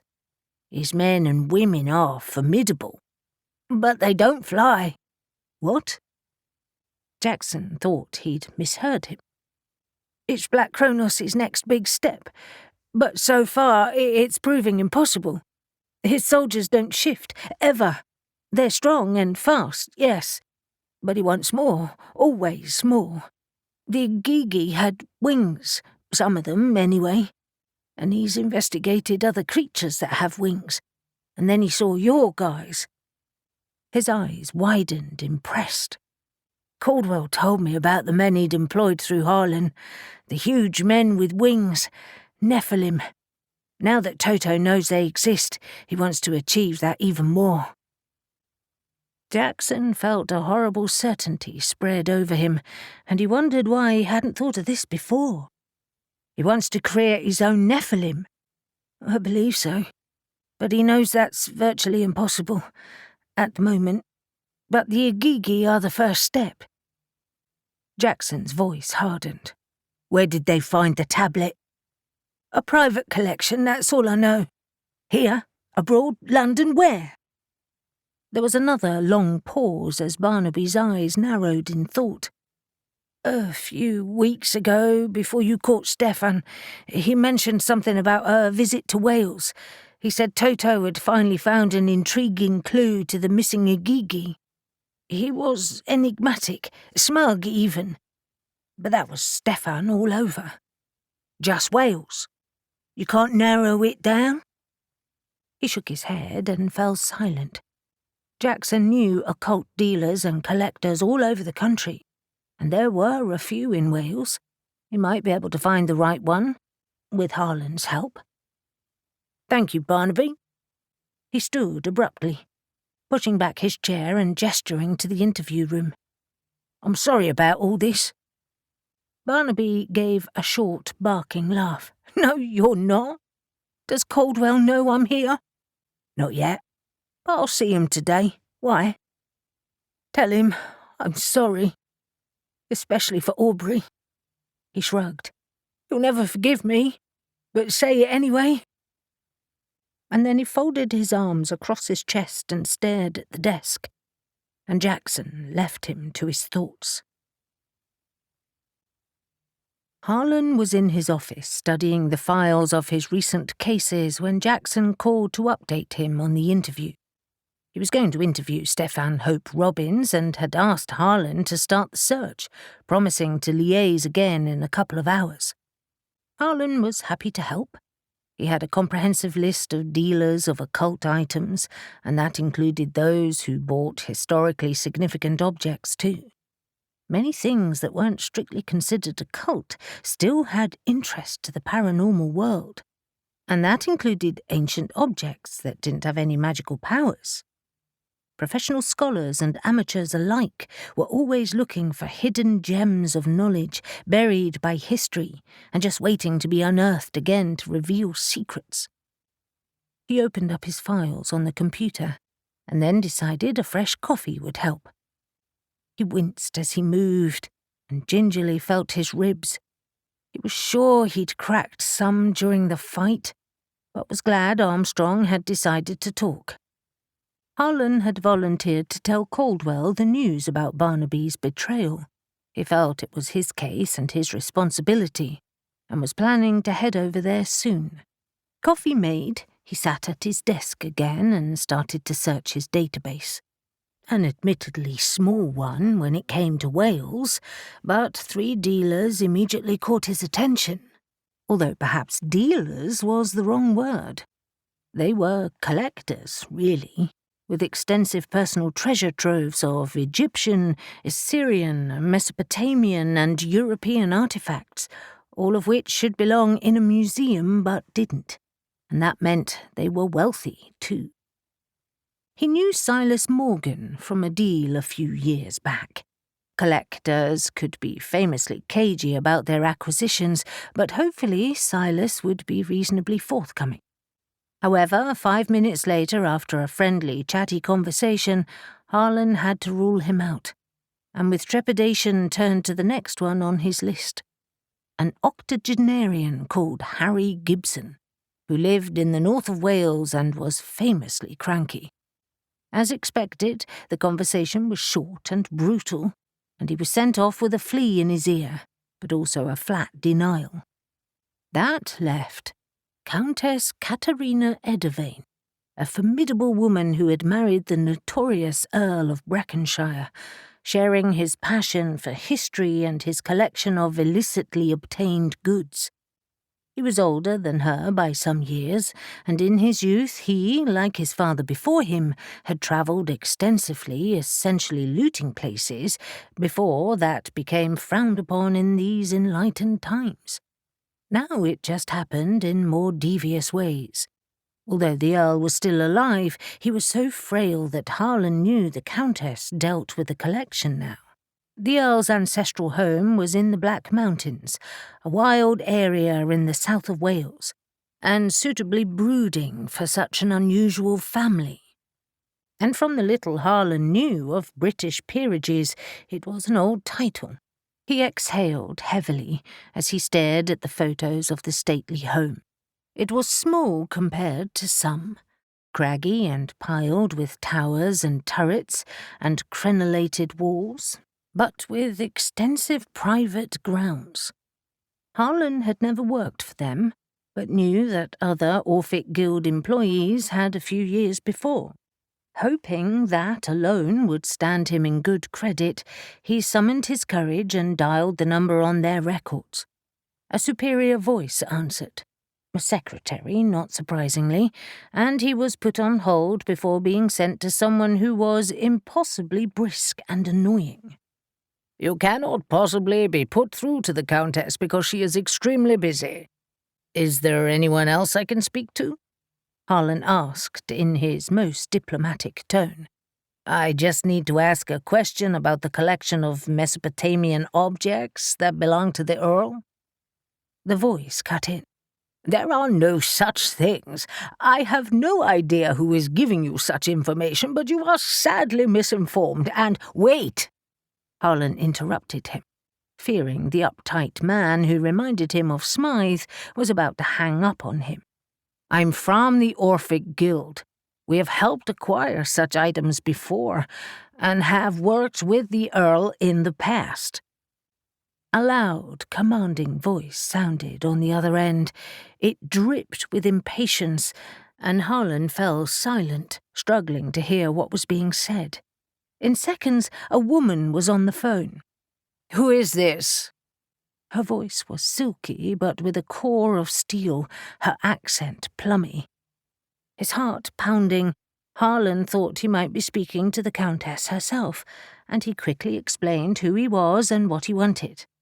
He'd barely finished his sentence when she said, "I wondered if someone else would call." "You did? Why?" She huffed, and he heard shuffling as if she was moving. "A rather annoying, obsequious man visited a few weeks ago with a gorgeous creature who smacked of violence. A Mr. Plumley. If I'd have known quite how untrustworthy he was, I might have refused the visit. Perhaps I had a sixth sense, though." She was talking as if to herself. "I sense a refusal wouldn't have gone down well." "I think I know who you're referring to," Harlan said cautiously, afraid she might slam the phone down on him if he said the wrong thing. "Does he have white blonde hair? And was his companion a woman with long black hair?" "Yes, that's them. He struck me as being very devious." Harlan wondered what Toto had done to cause such umbrage. Surely it was more than just his manner. "You're right. He is not to be trusted. Can I confirm that he wanted to see a stone tablet describing the flight of the Agigi?" "You can indeed. I have no idea how he found that it was in our possession. No doubt records published years ago when the previous Earl was a garrulous, bragging fool. My father-in-law, you understand." Harlan wasn't sure what to say to that. To agree would seem rude. Instead, he just said, "Oh, well, yes, your visitor is known for his extensive research, and to be honest, your father-in-law's and your husband's discoveries were renowned at the time. Your name again?" "Harlan Beckett, a collector with the Orphic Guild, based in Eaton Place." He dropped the location, knowing it carried weight and credibility. "Ah, yes, that name is vaguely familiar. What do you want, Mr. Beckett? Spit it out." Harlan took the plunge. "My associates and I would like to see that tablet, too. We believe that it is vitally important. Do you intend to search for the location the lost city it references?" Suspecting that lying to her would be a mistake, he said, "I believe so, yes." "Can you be here by tonight?" Harlan checked his watch. It was late morning, so there was plenty of time. "In Wales? Of course." "Good, but there are conditions. If you search for it, then I must come with you." Harlan stuttered, thinking he'd misheard. "You want to come with us?" "Yes. It is my condition for you to see this tablet. Yes or no? It's quite simple." "Yes, of course." "Good. How many should I expect? You said associates, emphasis on the plural."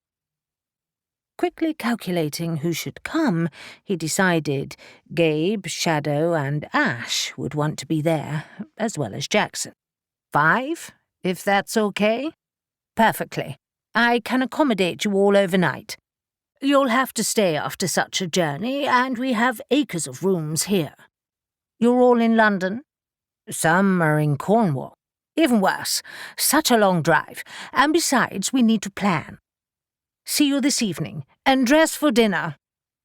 Without any goodbyes, she hung up, leaving Harlan's head reeling. 10. Gabe ended the call with Harlan and glared at his brothers and Shadow, who were clustered in the kitchen for lunch. What the hell does dress for dinner mean? Does he suppose I'd go naked? Shadow's appreciative gaze ran down him, sending shivers along his spine, and he mentally gave himself a cold shower as she said, "That would be nice." Neil mimed vomiting. Ugh, no thanks. I don't need to see Gabe's bare ass as I'm eating. He frowned at Shadow. Seriously, keep those thoughts between you two. She raised her eyebrows and grinned. Are you a prude? Does the fact that we're having sex, a lot of sex, disturb you? Gabe leaned his elbow on the table and his cheek in his hand, closing his eyes in disbelief. Not this again. Since they'd started their relationship, that admittedly did involve lots of sex, Shadow had decided to embrace acknowledging their relationship, and now she constantly teased his brothers about it. Fortunately, they tolerated it in good humour, most of the time. Gabe, however, wished she'd shut up. She didn't hear the relentless ribbing he got when she wasn't there. Neil glowered at her. No, it doesn't disturb me. I'm a grown man who's had plenty of sex, thank you. But I don't need to hear about your sex life constantly. She pouted. Poor Neil. Does it remind you of what you're not getting? I could have sex if I wanted to. With your hand? Nahum, Ash, and Z almost choked on their burgers as Neil yelled, With a woman! I have my charms. She raised her eyebrows over her teasing violet eyes. I'm sure you do. Certainly all this cooking would mean you'd make a fine wife. Gabe intervened before Neil reached for his axe. Shadow, please stop, for the love of Hern. There is no love between me and Hern, but of course, darling, whatever you say. She reached for her own burger with a chaste expression, although she couldn't resist shooting Neil a cheeky smirk. I ask again, Gabe said, trying not to laugh, because Neil was glaring daggers at Shadow. What does dress for dinner mean? Nahum swallowed his food and said, It means to wear a suit or a tux or something smart, not jeans and t-shirt. A tux? As in tuxedo? Why the hell should I dress up to eat food? Perhaps, Ash said calmly. You should explain the phone call so we have some context. Oh, that probably would help, he said, realizing he'd been so flustered by the news from Harlan that he hadn't told them anything. He quickly summarized their plans. So, my beloved one, and Ash, that means you also have to dress for dinner. Ash's eyes widened. I'm coming too. Yes, you're our scholar. I need your brain. So does Harlan, by the sound of it. Shadow looked relaxed about it. No problem. I have that black dress I borrowed from Elle, and the shoes. She told me I could keep them. A gift. And besides, Nahum said I looked sexy as hell in them. Gabe glared at Nahum. You said what? It was merely a compliment, and well before you two were a thing. Nahum wagged his finger at Shadow. And you, stop shit-stirring. She sniggered, clearly in one of her more playful moods. Gabe turned his attention to the most pressing matter at hand. Well, we haven't got tuxes, but we do have smart suits, so that's something. Not that I've worn one for a while. I guess I should make sure it has no creases. He gave Shadow a knowing wink. aimed more at teasing Neil. "Perhaps I'll like dressing for dinner, and then undressing you afterwards." "Oh, funny man," Neil said, standing up to clear the plates. "I won't miss either of you. Stay away as long as you like." Ash laughed and checked his watch. "What time do we need to leave?" Nahum was already searching his phone. "You need to allow 5 hours for the journey, possibly more for traffic." Gabe nodded. "Right. We'd better get a move on. Let's pack weapons and enough clothes for a couple of days just in case. As civilized as this sounds, I do not intend to go in empty-handed." Barak was in the main security room at Caspian's warehouse, having just supervised the shift changeover when Caspian entered the office. He stood to put the kettle on as he greeted him. He hadn't seen him for a couple of weeks, and like Estelle, he seemed different, like he'd shed a weight.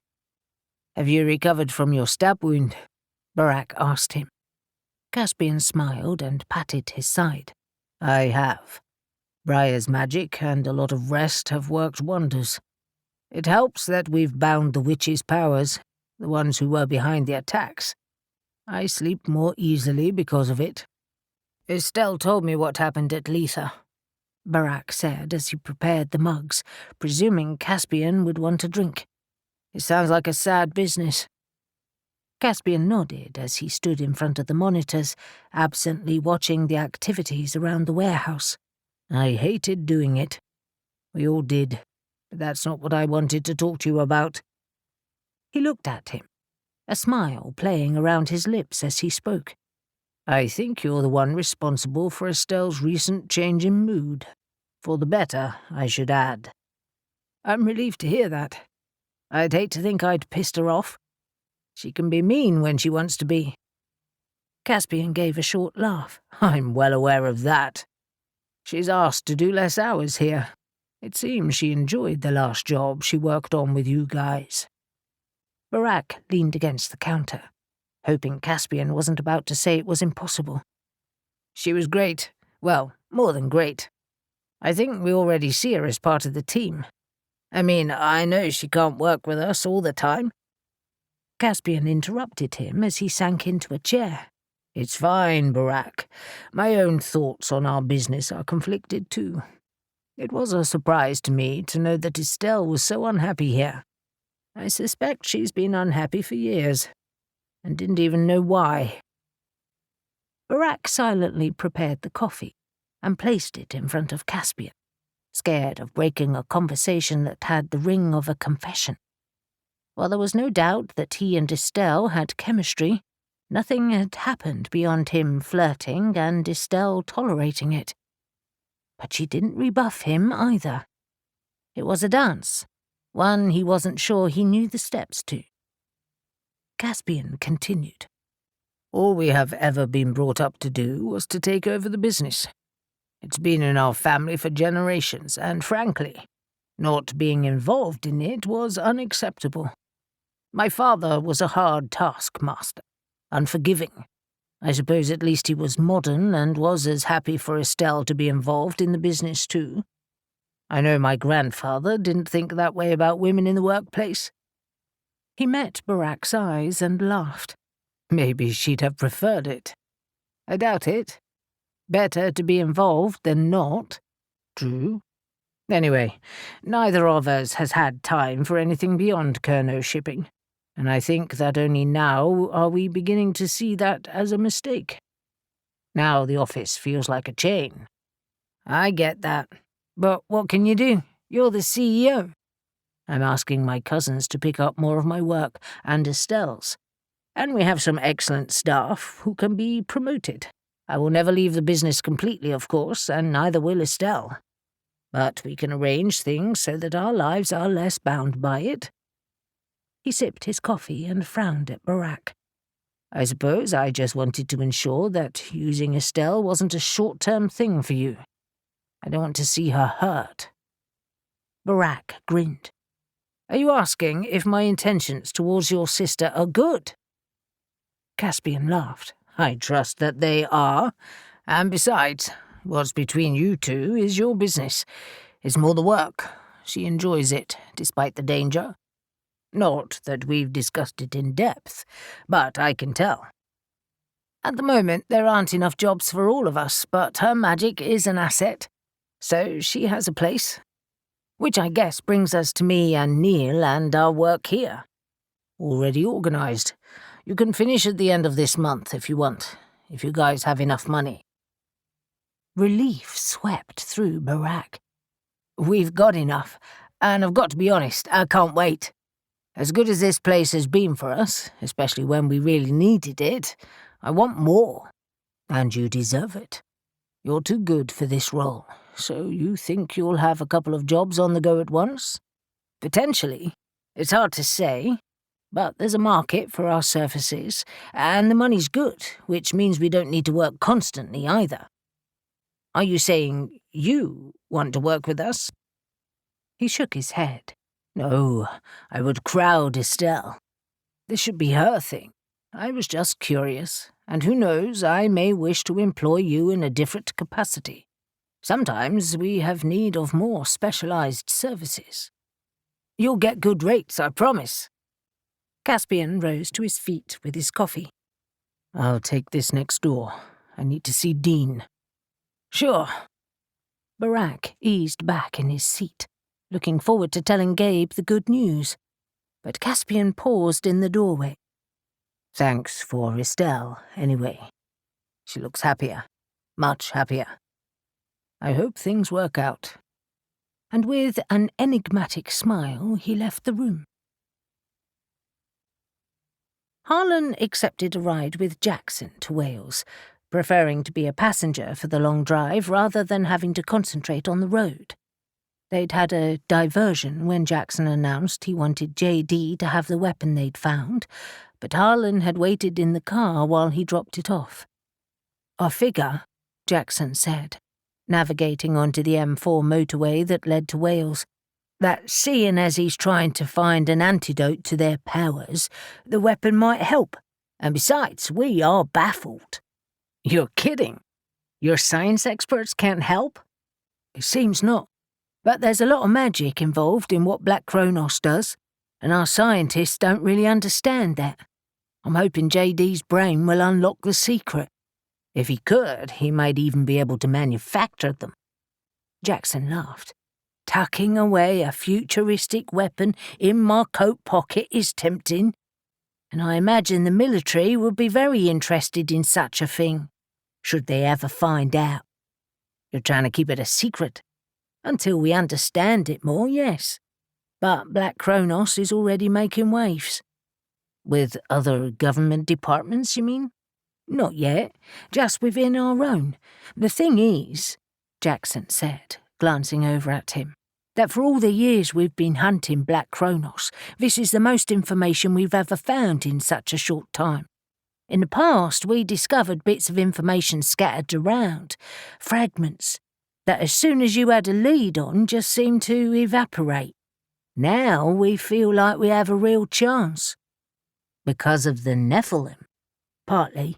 There's no doubt that their unique abilities and shadows have helped give us an advantage, but also partly because Toto seems to be the driving force that has decided to push ahead, whatever the cost. His supreme confidence suggests that he feels he will always be one step ahead. Harlan angled himself in his seat so he could see Jackson better. Tell me about your grandfather in the war. Jackson gave a short laugh. I wish I could, but I actually don't know that much. As I told you in your flat, he was sent into France after the Allied forces were told about another faction that was operating in France. The resistance were everywhere at the time, constantly communicating with Britain. It became clear that something else was happening besides the German invasion. The resistance were in the hills and countryside and privy to seeing certain things. Some men and women disappeared, and they knew it wasn't the Germans who had taken them. They always made a big deal about displaying the captured resistance fighters. These guys were never seen again. My grandfather was sent in with a special team. They went missing too. I'm so sorry. That must have been terrible for your grandmother and family. No more terrible than for anyone else at that time. I guess you're right. My grandfather fought too, but he came home. But why did you say that the PD runs in your family? My great-uncle worked for the division too. He survived the war and, well, I guess, considering the nature of the job, the PD likes to keep their circle small. Obviously, we have new members, but if family members want to join and have the aptitude, that makes life easier. I was brought up knowing about the occult and paranormal creatures, although my parents didn't join. I think my father was bitter about my grandfather, understandably, really. Any other family members in the PD? Nah, my older sister isn't interested, so it's just me. And of course, you know about JD. Does everyone in the PD know? Harlan still felt a fool about that. He thought he'd been privy to a great secret, and yet Layla Gold, Waylon Adams and Jackson knew about him too. Absolutely not. JD insists we keep that information close. He's cagey, not surprisingly. He's a pain in the ass. He and Mason aren't talking right now, although I think that's Mason's doing. JD seems oblivious. Jackson glanced at him. How is Mason? Pissed off and grieving, but he'll come around. Good. So, tell me about this place we're going to. Harlan laughed. Breckenshire House. Countess Katerina Edvane. The Countess of Breckenshire sounds crazy. I've never met her, but her husband's family is responsible for looting many ancient sites over the years, especially between the wars, when it was all the rage. I understand the house is filled with ancient Mediterranean and Middle Eastern objects. You know what I mean. Stone columns, figures, reliefs, etc., etc. Yep. Back when it was acceptable to have that stuff and you weren't accused of cultural theft. I think that's why the family keeps quiet about it now. They certainly don't want to give it all back. So why did you speak to her and not the Earl? 'Cause he's in his 80s now, and she's the one we were engaged by a few years ago. Not an alchemist? Jackson asked. Hard to say, but I doubt it. She restored the ancestral home, too. They don't live in London. They have a house there, but I'm not sure how often she's there. We only have Breckenshire House listed to contact. As long as the bloody place isn't booby-trapped, it's fine, Jackson said. Arklet Abbey was a bloody nightmare. I wish I could have been there, Harlan admitted. Sounds fascinating. Gruesome, more like. Jackson shuddered, his hands tightening on the wheel. Did you find anything of use? To be honest, not really. The house was full of stuff, furniture and the like, but nothing personal. The study was full of books, but nothing that could provide any clues about Black Cronos. Not obviously, anyway, he conceded. No personal information like bank accounts either. It could have been owned by anyone. Except, of course, for the Cellar of Horrors. Yes, that. But everything was stripped bare, apart from the one room and the dogs. They must have virtually wound up their operation there. Someone must have been looking after the dogs. Well, they haven't been back since. We're still watching the place, but Toto will have warned anyone off now. They must have been local if they weren't living there, Harlan mused. Or they left when Toto arrived. Maybe. Jackson shrugged, frustrated. Anyway, do we know when Black Cronos took the photos of the stone tablet? Couple of months ago. Well before the Darkstar Temple. Harlan considered the Countess's tone. She was unnerved enough by the visit that she expected there'd be more. She sounds smart. Jackson gave Harlan a knowing look. And what else did she want? What makes you ask that? Harlan hadn't told anyone what he'd promised her, not even Gabe, although he was planning to tell him when they met at their rendezvous point. Because people like that, the entitled, think they can get extras. She does own the damn thing, and she is letting us see it. Go on. She wants to go with the team when they try to find the city. I knew it. And? I said yes. You said what? Ha! Jackson threw his head back and laughed, almost swerving as he drove. Gabe will kill you. Tough shit. I made the deal. Without me, none of us would be seeing this thing. True. You know, I'm surprised they didn't hurt her or try to steal it. She's royalty or something of the sort. Harlan was always confused by the titles of the nobility. I would guess that must give her some life insurance. Killing a countess would get a lot of attention, and even Toto wouldn't risk that. And I'm sure she has security. I must admit, I can't wait to see the place, and her. I'm very intrigued. As long as you've packed a suit, Jackson said with a grin. Of course. Harlan had a horrible thought. Please tell me you have one. I never see you in anything but the scruffy shit you're wearing now. He gestured at the old trench coat, t-shirt, jeans and sneakers that Jackson was wearing. Of course I do. A very nice one, too. Harlan imagined that it was years old with moth holes, smelling of camphor. Is it double-breasted with a kipper tie? Cheeky bastard, Jackson said good-naturedly. Although it is nylon. You're kidding, right? If I'm not bothered, why should you be? Harlan wouldn't be surprised in the least. Jackson seemed like he couldn't give a crap about what he wore or what people thought of him. It was probably months since he'd last had a haircut. You're right, Harlan admitted. But don't blame me if I laugh when I see it. And where are we meeting the team? A country pub in Lantany on the way. We'll sort out the details then. Has Toto and the Silencer of Souls shown up yet? Jackson shook his head, his mouth settling into a tight line. No. It was like they disappeared into thin air. Harlan leaned back and looked out of the window. Sneaky bastards. I'm not worrying about that right now. One step at a time. They'll show up again, especially now that we know about the tablet. As long as they don't show up tonight. Though I'm sure that's unlikely. I bet Toto and that woman have already left the country. Feeling more relaxed than he had in days, Harlan settled back to enjoy the ride. 11. Shadow sipped her gin and tonic as Jackson and Harlan settled into seats next to Ash and Gabe. They were in the Black Dog pub having a private catch-up before heading to Breckenshire House, and Shadow was glad to stretch her legs. The journey to South Wales had been long, and not helped by endless Friday traffic. How much further is the house?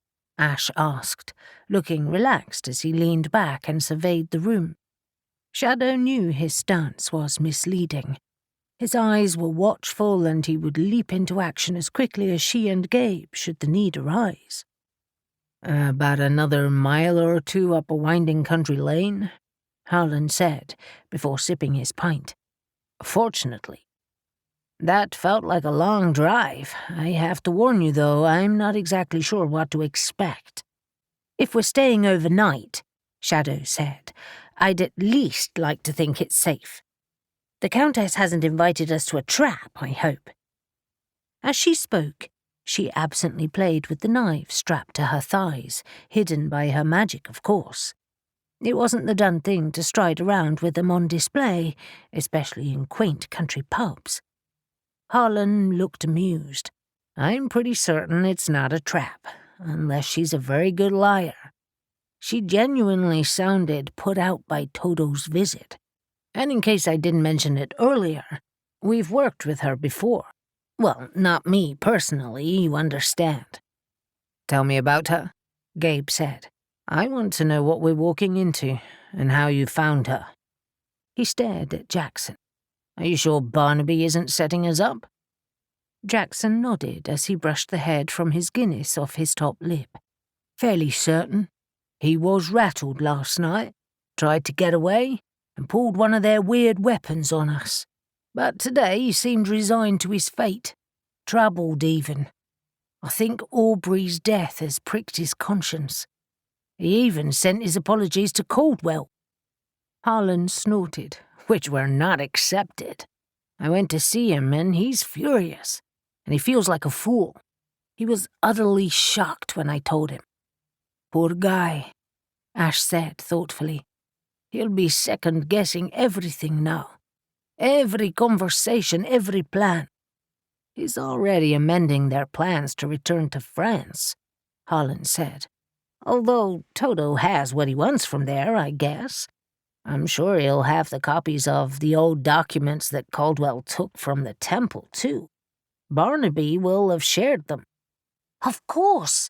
I'd forgot about them, Shadow confessed, remembering that the manuscripts had been split between Toto and Caldwell in the mad scramble as the Minotaur attacked them. The Countess, Gabe reminded Harlan. What's she like? From what I can gather, she married the Earl of Breckenshire when she was 18, and he was in his 40s. It was sort of an arranged nobility marriage. Her father is an earl, too. I doubt it was a love match, but who knows? He shook his head, perplexed, and Shadow thought she couldn't imagine anything worse than being married to someone she didn't love, especially someone so much older. In fact, she hated the thought of marriage in general. Anyway, Harlan continued, it seemed she became as interested in the family's acquisitions as her husband. Now, of course, the Earl is in his late 70s, and from what I can gather, has been unwell for years after having a stroke. She's still fit and in her 40s. He cleared his throat and looked sheepish. Which brings me to the next thing. A condition of us seeing this tablet is that if we search for the city, she comes with us. I have already agreed. What? Gabe's voice boomed across the quiet pub, and everyone stared. His face flushed with anger, and he forced himself to lower his voice. What the fuck were you thinking? Jackson retreated behind his pint, but Harlan wasn't fazed in the slightest. We wouldn't be seeing this tablet without her permission. She gave me little choice. Besides, when she knows what's involved, she may change her mind. Which requires us to tell her what's involved. Gabe looked astounded. Do we really want to tell our business to everyone? She's hardly everyone, Ash put in, trying to calm Gabe down. She's a countess, and doubtless will have a million requirements. Shadow inwardly rolled her eyes. Gabe was such a drama queen sometimes. He was obsessively private and liked to keep his team small. To be fair, every case they had seemed to balloon, and while part of her understood his frustration, she just rolled with it. Harlan placed his glass down. Gabe, can we just meet her first and go from there? She may not be as bad as we think. Think of the goal. That's true, Ash said. And her family found the damn thing. That must mean they have a more accurate location than we do right now. He raised his pint to Harlan. I'm impressed. You tracked it down in such a short time. Barnaby's intel helped. There are only a few places in Wales it could have been. I guess there was always the possibility that it was an unknown, but sometimes the gods smile on you. But more often, Shadow said, thinking of her own experiences, they like to screw with you. Ash leaned forward, excitement flaring in his eyes. I confess, I can't wait to see the tablet. To think the Agigi found a place for themselves so close to where we were looking all those years ago. It's unbelievable. But Ash, Gabe said, seemingly now resigned to Harlan's news about the Countess. What if they are still alive somehow? They were our enemies. We were supposed to kill them. I'm not feeling good about doing that anymore." Shadow felt sorry for him, knowing he'd had sleepless nights ever since the news. Despite all of Gabe's aggression and training, he was always fair. "Me neither," Ash agreed, "and they certainly don't deserve to be kidnapped by Black Cronos for experimentation. But they surely won't be alive. They'll be dust." "I damn well hope they're dead," Harlan said with feeling. Gabe leaned back and rubbed his stubble. "I'm sure they are, but if they're not, I can't see Toto being able to kidnap any Igigi. They're too strong, even for his soldiers. We should help them, or at least save their remains from being stolen. Anyway," he shrugged, "let's not get ahead of ourselves. We need to see the tablet first. The actual thing may give us more clues." Shadow looked at Jackson. "I hear you interviewed Stefan after Barnaby. Did he tell you anything?" "Not a thing." Jackson's jaw tightened. "He's been mute for weeks. It's uncanny. I thought that maybe with Barnaby in custody he would talk." He shook his head in frustration. "Nothing." "Surely he's too valuable to Toto to leave there," Shadow said. "He's waiting to be rescued. I'll be impressed if they get him. He's in a very secure place, but—" Jackson paused, his pint halfway to his mouth. "I guess when he's transferred to court, that will be the vulnerable moment. Our special holding powers only last so long before he has to enter the regular system." Gabe grunted with worry. "Then I suggest you have very good security on hand." "Come on, guys," Harlan said, draining his pint. "We have a dinner to get to. Best not be late." Ash nodded. "Agreed. But one last question. If it is a trap, what's the plan?" "Fight, kill, and see the tablet regardless," Shadow said, relishing the chance to get her own back on Black Cronos. Her chest continued to ache, and her armor was still being repaired. "And steal the tablet if necessary. Easy." As they drove higher and higher into the Black Mountains, Ash found himself falling in love with the rolling hills and brooding landscape. Up here, the summer air had become colder, and long shadows stretched across the ground. It felt as if they had left the modern world behind. Ash had done plenty of reading about British history and knew about the wars and skirmishes that had taken place here. The fights over the border between England and Wales, the feudal kings, the castles that littered the landscape. It was intoxicating. He could almost taste the past. Looking beyond the winding roads, he could imagine the men riding into battle, the attempts to tame the wilderness, introduce farming, build homesteads. The whole place seemed untouched by time. It might not be his past, but he loved it nonetheless. Ash had been fascinated by the past even in his own time, and the civilizations that had preceded him.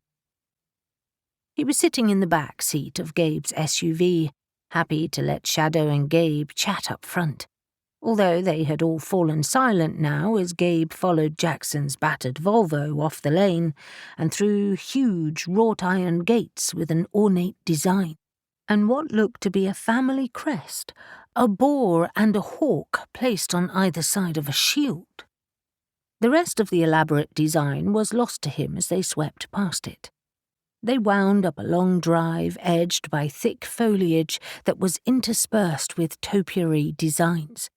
He saw a dragon, an elephant, an eagle, and a unicorn among others.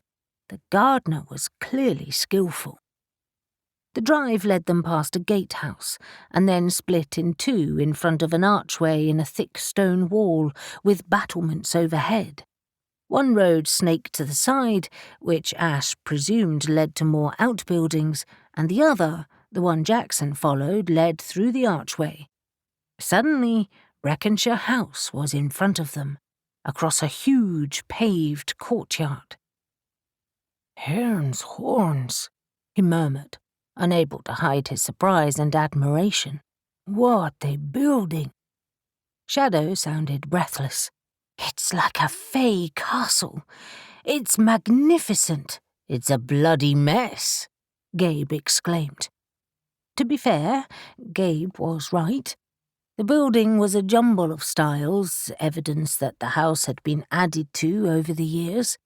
There were towers of a variety of shapes and sizes, crenellated walls, narrow windows, arched windows, 3 wings, one clearly Tudor in origin, and an enormous studded wooden door marked the entrance. Virginia creeper scrambled up some of the walls, and enormous pots of topiary flanked the doorway. Ash exited the car, his eyes sweeping everywhere. It was hard to decide if the place was welcoming or intimidating. Before anyone could speak, the huge door swung open to reveal a woman with long chestnut hair and huge dark eyes, dressed in a figure-hugging, calf-length dark red dress. She strode forward to meet them, hand outstretched, and Harlan stepped up to greet her. "Welcome. You found us, then." She shook Harlan's hand vigorously. "Countess Edivane." Harlan started, but she waved him off. "Katerina, for God's sake. You must be Harlan with that American accent." He nodded, looking amused by her strident welcome, and he quickly made the introductions.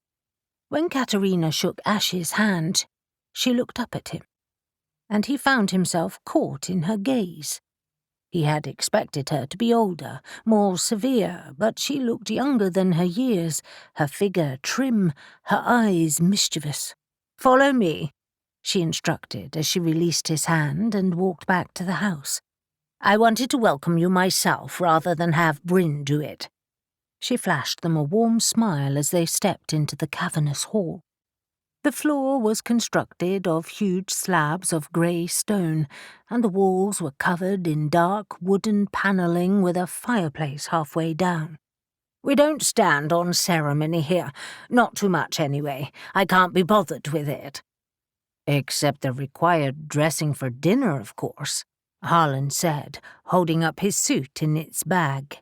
"We have all come prepared." "Excellent." A challenge was in her gaze as she studied them. "One must have some pleasures, and eating good food and drinking fine wine is best appreciated when one has dressed appropriately." "I couldn't agree more," Ash said, deciding she was impossible to dislike, and already doubting that they were walking into a trap. There was something decidedly upfront and honest about her that he respected. "You are very generous to invite us to stay." She laughed. "You might not say that when you experience our rooms with dodgy heating, but at least it's summer. Although sometimes it's hard to tell up here when the mists roll in. I can almost hear the shriek of past battles when that happens." She turned and shouted, "Bryn! Our guests are here." An older man with grey hair and a paunch, but wearing a smart suit, stepped out of a room to the right and nodded. "The drinks are ready, ma'am." "Excellent. Bryn will show you to your rooms, and when you have freshened up and changed, you can join me in there." She nodded to the room Bryn had vacated. "Drinks, dinner, and then business." Bryn walked to the stairs that led to the upper floors in a huge sweep. "Please follow me." Bags in hand, they trooped after Bryn, and Ash couldn't help but think that the evening ahead was going to be a very entertaining one. There was no doubt that the Countess provided an excellent dinner, Harlan thought, as he finished the main course of perfectly cooked roast lamb with all the trimmings and picked up his glass of red wine. And it was the perfect setting, too. Their pre-dinner drinks had been served in the drawing room, where they had talked idly about the journey and where they had travelled from, Katerina peppering them with questions all the while. But then she had led them up to the first-floor dining room that had a breathtaking view of the garden and mountains.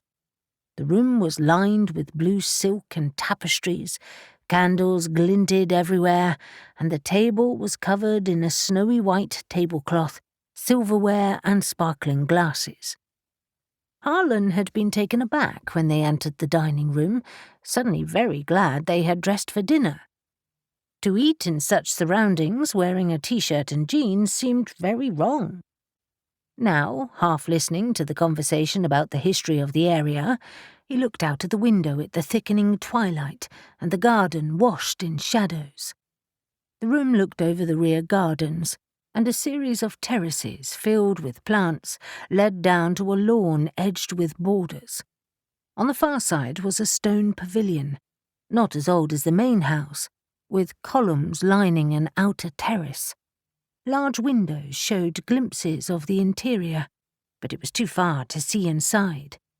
He could also see other buildings around the grounds, and the topiary continued. A long, high hedge had been trimmed to look like a serpent, and there were also large clipped balls, pyramids, and even a ziggurat once favoured by the Sumerians.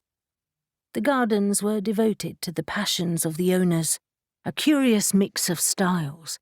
Classic English gardens set against a wild Welsh backdrop, and notes of the ancient Middle East and Greece. Curiously, it all worked well together. And its owner was also a mix of styles, he realised, as he turned back to Katerina. She was a beauty, and probably had blended ancestry. Her dark eyes and slightly olive skin suggested Italian or maybe Spanish roots, but that shouldn't be a surprise, considering her name. And with increasing certainty, Harlan was sure she was lonely. Her chatter suggested someone who loved company but was starved of it. He took advantage of a natural break in the conversation and asked, "Katerina, forgive my curiosity, but this is a big place. Do only you and your husband live here? And your staff, of course." She smiled a little sadly. "Yes, just us and half a dozen staff, gardeners, and there are nursing personnel too. A team of 4 who look after my husband night and day. He suffered a severe stroke several years ago and is now bedbound. A terrible tragedy for someone who loved life and travel as much as he did. And a tragedy for you, too." She was matter-of-fact when she answered him. "It changed our lives completely. I could return to London, but that would mean leaving him, and I won't do that, except for short periods. And he will not move.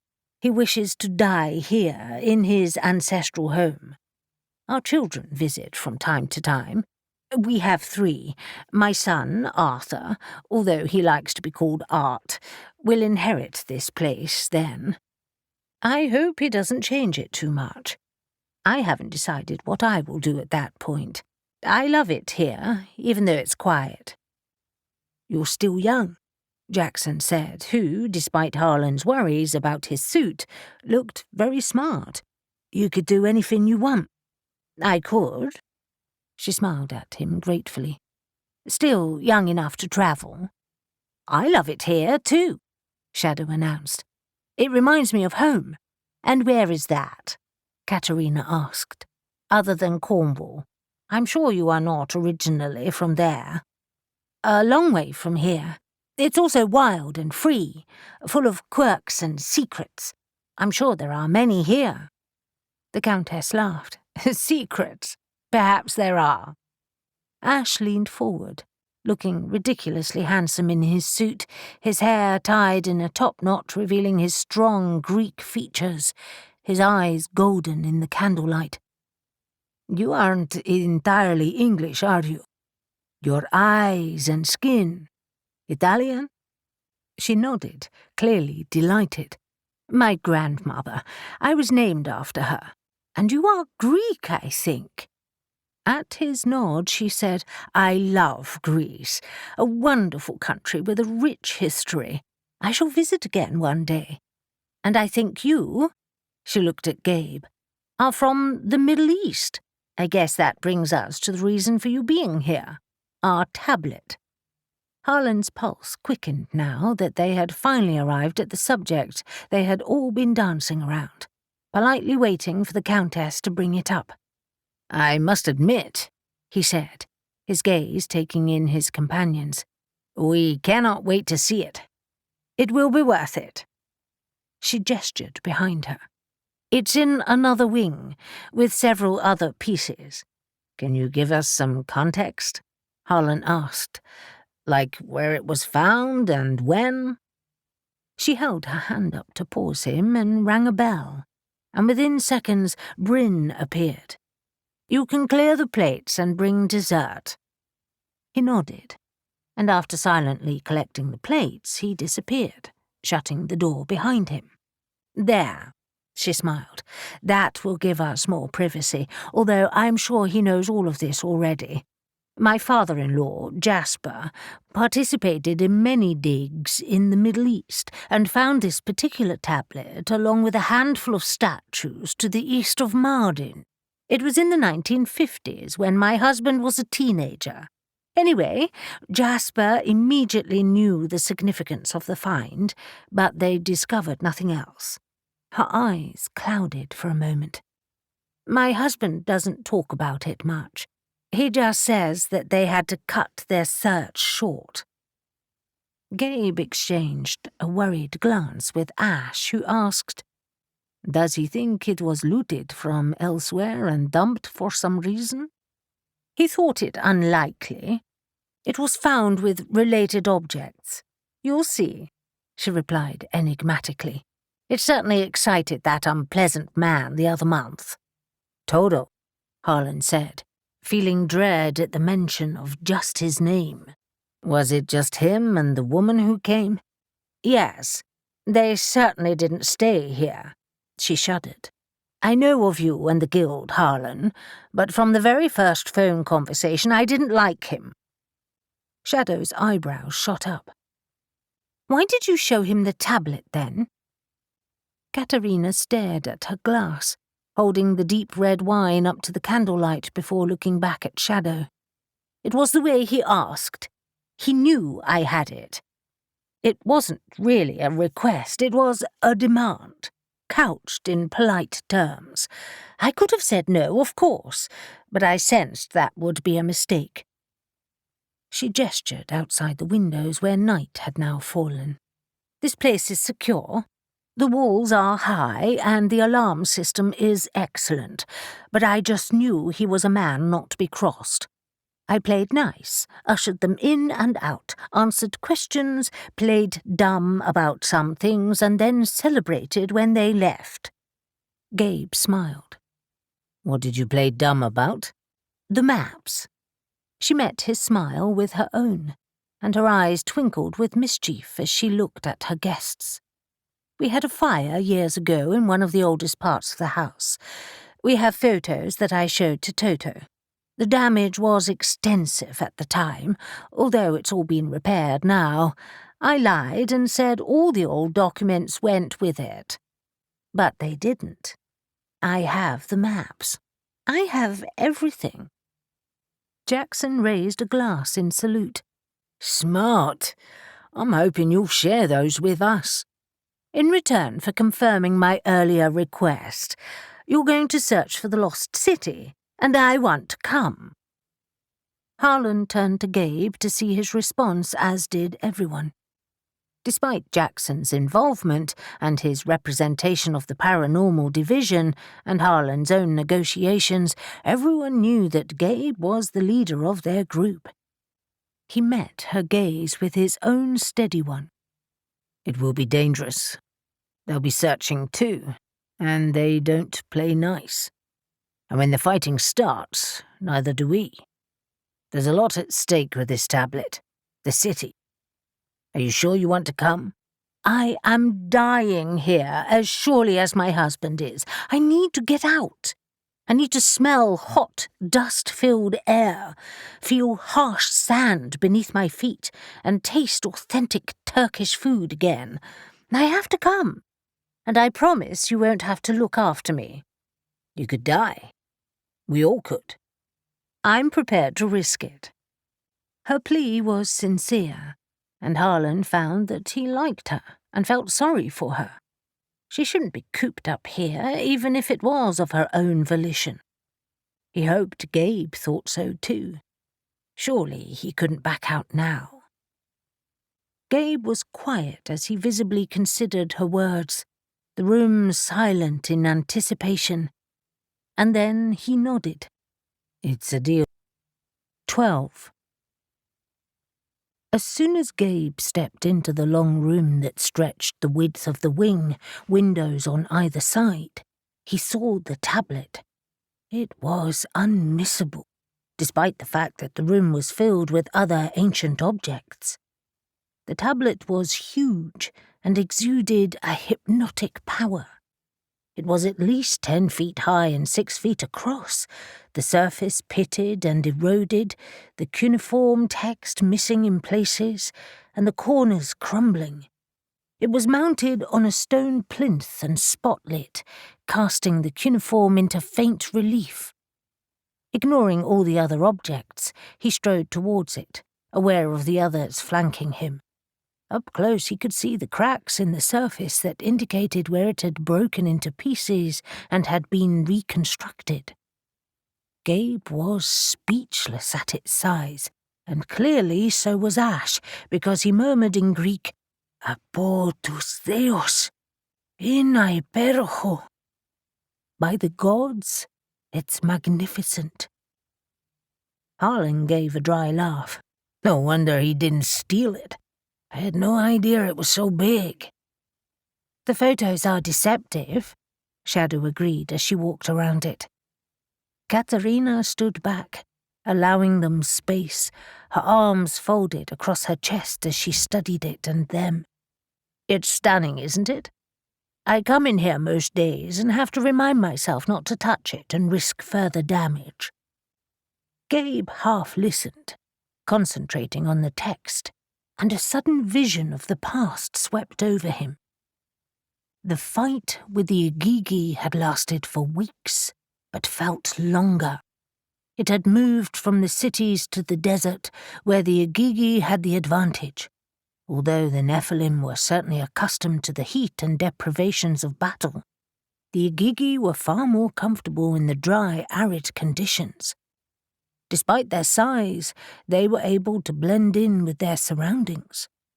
Men called them demons because of it. Jackson leaned in closer and frowned. There looks to be more text here than in the photos. That's because there is, Ash agreed. We obviously only found some of the images. Toto and the silencer must have split them between them.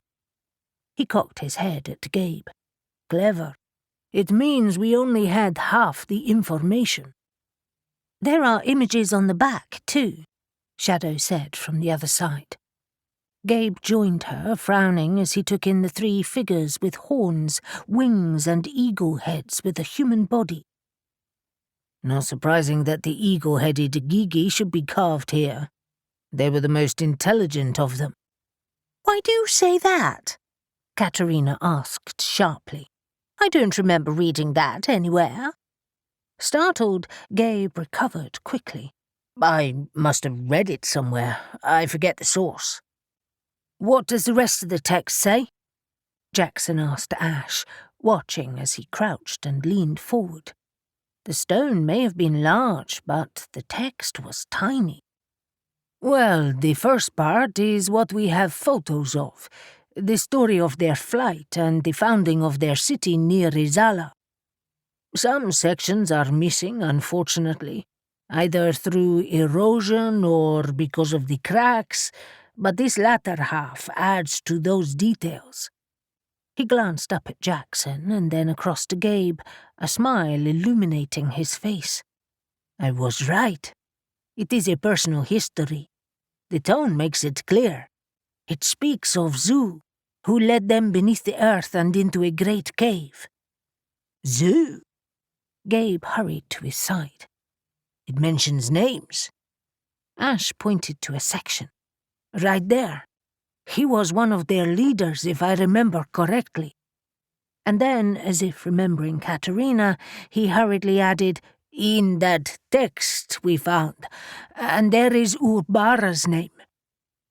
Gabe remembered Urbara well. He had a wolf's head and legs, as well as their cunning, speed, and strength. Gabe had got close to him in battle only once, before he made his escape and vanished into the dunes like a djinn. He nodded absently. He survived. Not surprisingly. He scanned the broken text. It says that although many died, hundreds still survived to build their city. Katerina sat on the floor with her legs tucked to the side, close to Ash, and studied the text too. You seem to translate it easily. You're a scholar.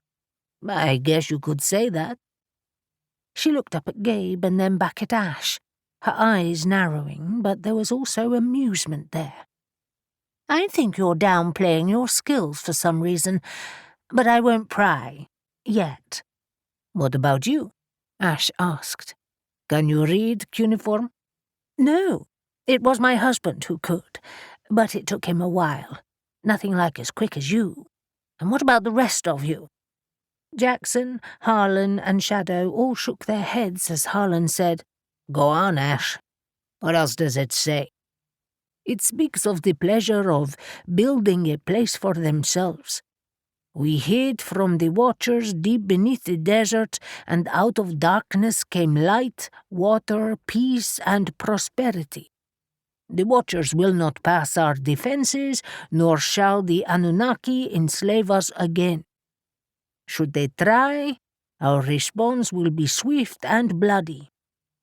Shadow asked, Who are the watchers? Gabe caught himself in time, about to say, us, instead explaining, the Nephilim. They were often called watchers because of the responsibilities given to them by their fallen fathers. Katerina nodded. To watch over mankind, to herd them like cattle. Gabe bristled at her tone. It made him feel like a slave master, but then he had to admit that was one of the things they were created for.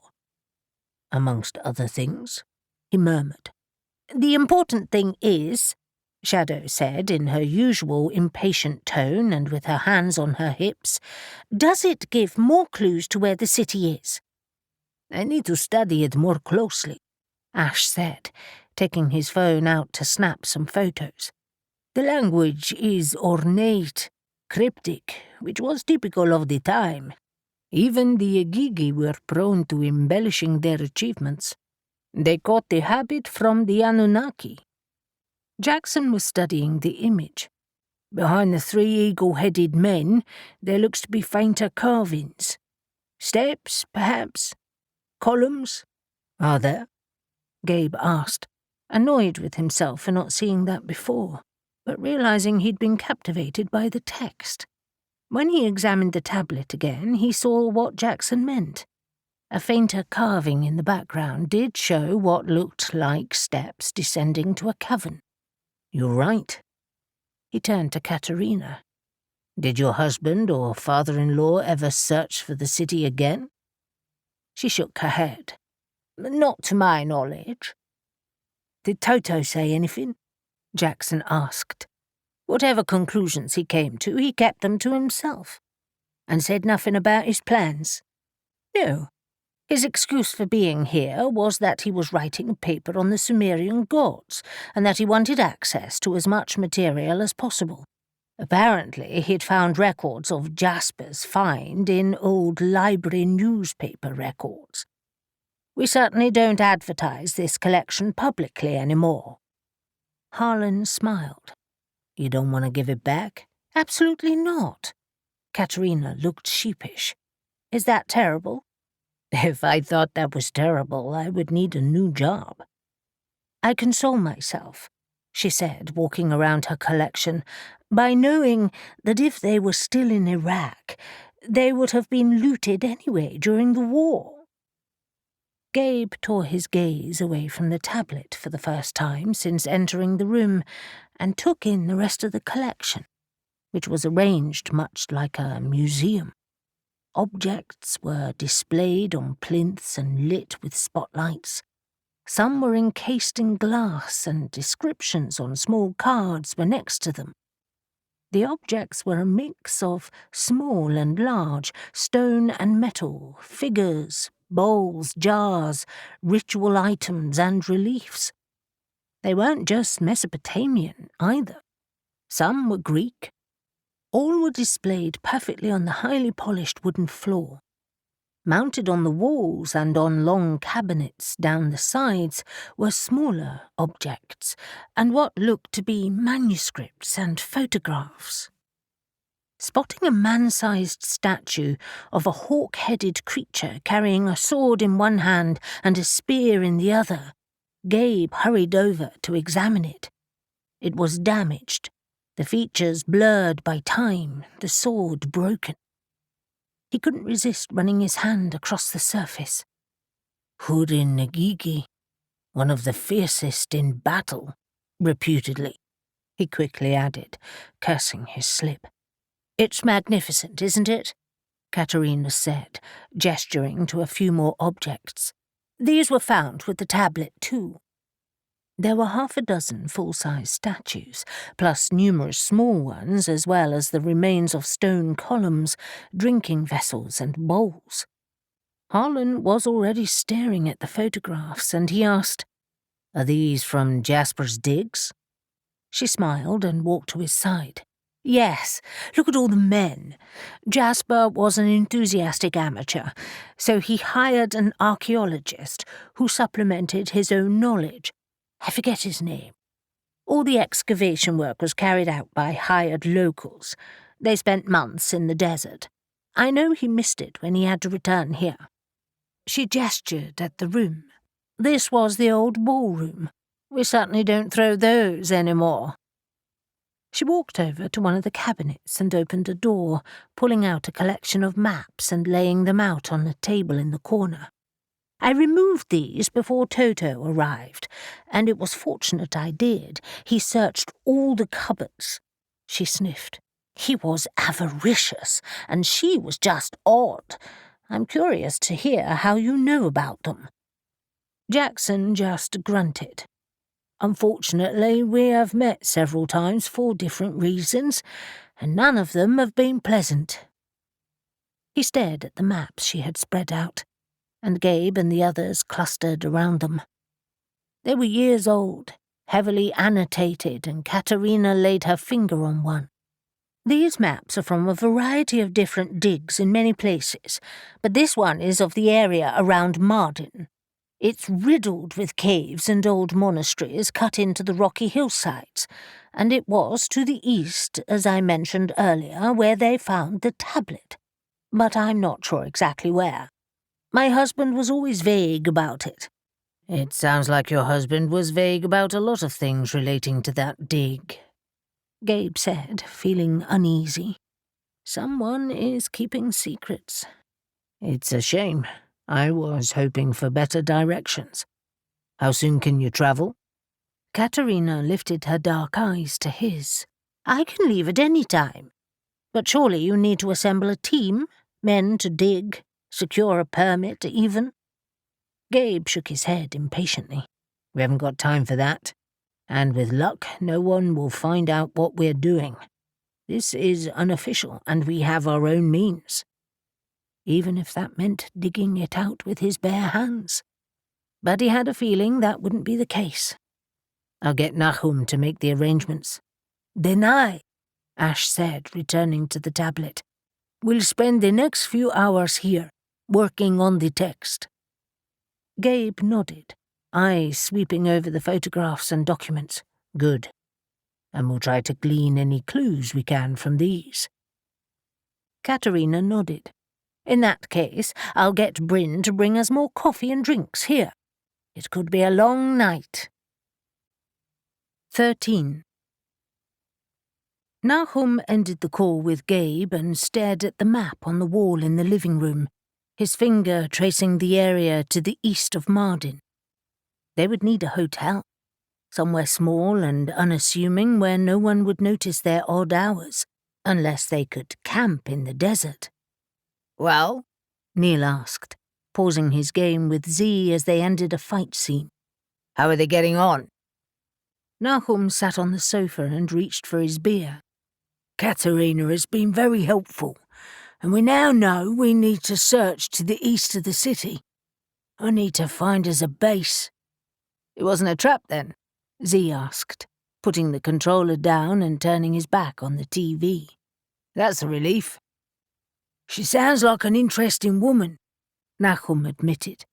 "But Gabe couldn't really talk properly. It sounded as if they were all together and have a long night ahead.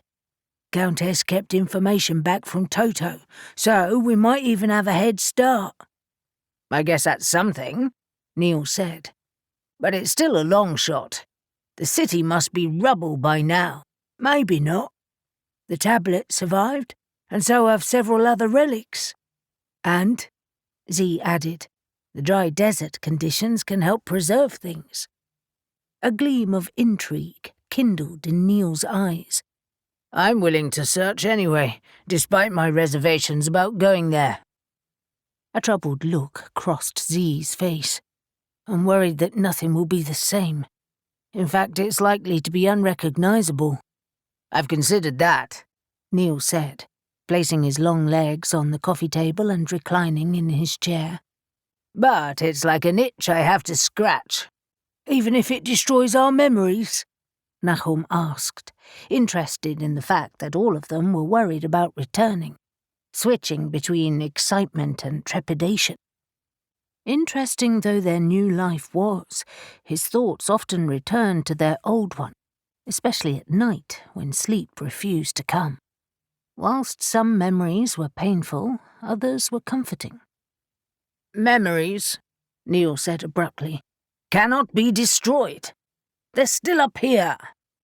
He tapped his head. "I have many that I return to. And many I shouldn't." "Lilith?" Nahum asked, knowing how he still thought of her. Neil huffed and nodded. "Yes. Lilith." Her name came out as a sigh. Nahum had loved a few women in his lifetime, some with a passion he thought would never die. But he wasn't sure he had loved as deeply as Neil. Her death burned him, even now. "Perhaps," Z said gently, "it is time to put those memories aside, brother." Neil stared at his beer glass. "Easier said than done. Maybe that's why I need the desert. Perhaps I can forget her there." "It made no difference at the time," Nahum reminded him, cursing himself for mentioning her name. He could see where this was going, and so did Z from the concerned glance he shot Nahum. They needed to snap Neil out of it. "Let's focus on the present and stopping Toto." "And killing the Silencer of Souls," Z put in. "You have a score to settle, remember?" "Like I'd forget," Neil said, rousing himself.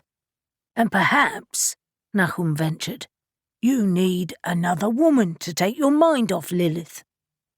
Neil met his eyes with a baleful stare. "That never worked before." "But it might work now. The trouble," Nahum said, thinking of Gabe and Shadow, "is that some of our brothers are moving on with their lives, while some of us are not. Gabe, Eli and Barak are doing just fine." Z rolled his eyes, because they've found a woman, or women, in Eli's case. "Nothing new there," Neil pointed out. "Loverboy has always preferred a harem. But my point is that I'm doing just fine," Z continued. "Woman or not. It's about mindset." He looked at Nahum with a frown. "And you're okay too? Neil, seriously." He glared at his brother. "Stop it. You get into these maudlin moments and reminisce about the good times. But they weren't all good with Lilith.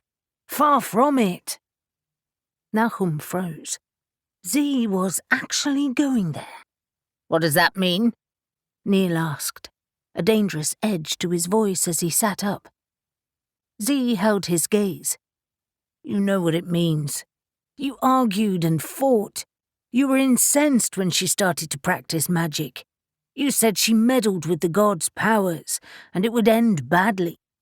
Then she abandoned you for months when she retreated to the hills with the local magi to enhance her skills. She drove you insane." Neil leapt to his feet, fists clenched. "That is not true." Z refused to stand.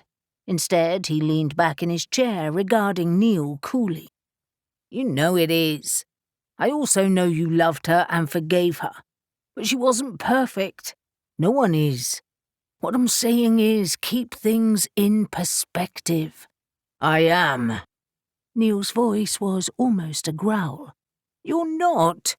You never do with her. You've always put her on a pedestal. Until you take her off it, you'll never love again." Nahum hoped he wouldn't have to leap up to stop Neil from lunging for Z. Not that Z needed his help. He looked up at Neil defiantly, refusing to back down.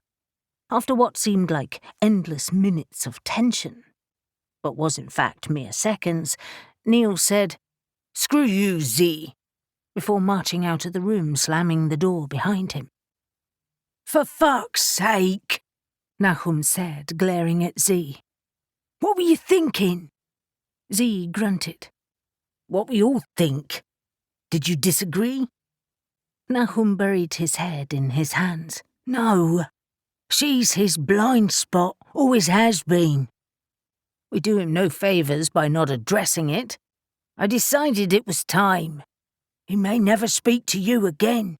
Of course he will. Eventually." Z picked up the game's controller and turned back to the TV. "Want to play?" "No. I need my bed. But I don't want to run into Neil upstairs." Z grinned broadly and threw him the other controller. "Then give him some space." Shadow surveyed her companions over breakfast on Saturday morning, wondering if they would be spending all day searching through the relics and photos again. While it was interesting for a few hours, she really couldn't get as excited over them as Gabe and Ash. They were both preoccupied even now, Ash poring over the notes he'd made that were propped next to his plate. Katerina was next to him, asking questions and nodding to his answers. Gabe was obviously only half listening, lost in his own thoughts. He'd had a restless night. Harlan and Jackson were seated opposite them, also chatting quietly, heads together. Sighing, Shadow looked out of the window at the mist-filled landscape outside. Perhaps she'd go exploring. The Black Mountains' brooding wildness called to her. If only she had Kaelin with her. Her thoughts were interrupted when Harlan said, "Hey, Shadow, I heard from JD this morning. He wants to know if you can spare him some time today." She frowned, automatically suspicious. "Why? I don't trust that funny little man." Harlan smirked. "Neither do I. But he's been examining one of Black Cronos' weapons, and has a theory he wants you to test." "Weapons? Now that sounds more interesting. Why me and not them?" She jerked her head at Gabe and Ash. He lowered his voice and leaned close so Katerina couldn't hear. "Your fey magic intrigues him." "As it should," she acknowledged breezily. "But what does he want me to actually do?" "He didn't exactly spell it out, Shadow. You know JD. We're both leaving soon. There's nothing else me and Jackson can do here. Do you want to come? Weapons are your favorite hobby, right?" Shadow studied his amused expression. "You just want to know what JD is up to." "Of course. Don't you? But then, if studying old stones all day are your thing..." She quickly made up her mind. "No, it's not. But how will I get back home?" "I'll drive you there if necessary. Coming?" "Hold on." She nudged Gabe, who hadn't been listening. "Are you planning on staying here all day?" He looked bewildered as he focused on her question. Yes, I think so. Or at least for the next few hours. There's a lot more I want to study before we leave." "In that case, I'm leaving with Harlan. JD wants to see me." When are we flying to Turkey? It depends on what Nahum has managed to organise. Tomorrow, maybe? Or Monday? Jackson intervened with his opinion. We can't wait much longer than that. You want to come too? Gabe asked, alarmed. I'm not sure that's a good idea. Course I'm coming. I'm the ears and eyes of the PD. I thought that was our job now, Gabe said, bristling. Or don't you trust us? Ash and Katerina had fallen silent as they listened to the exchange.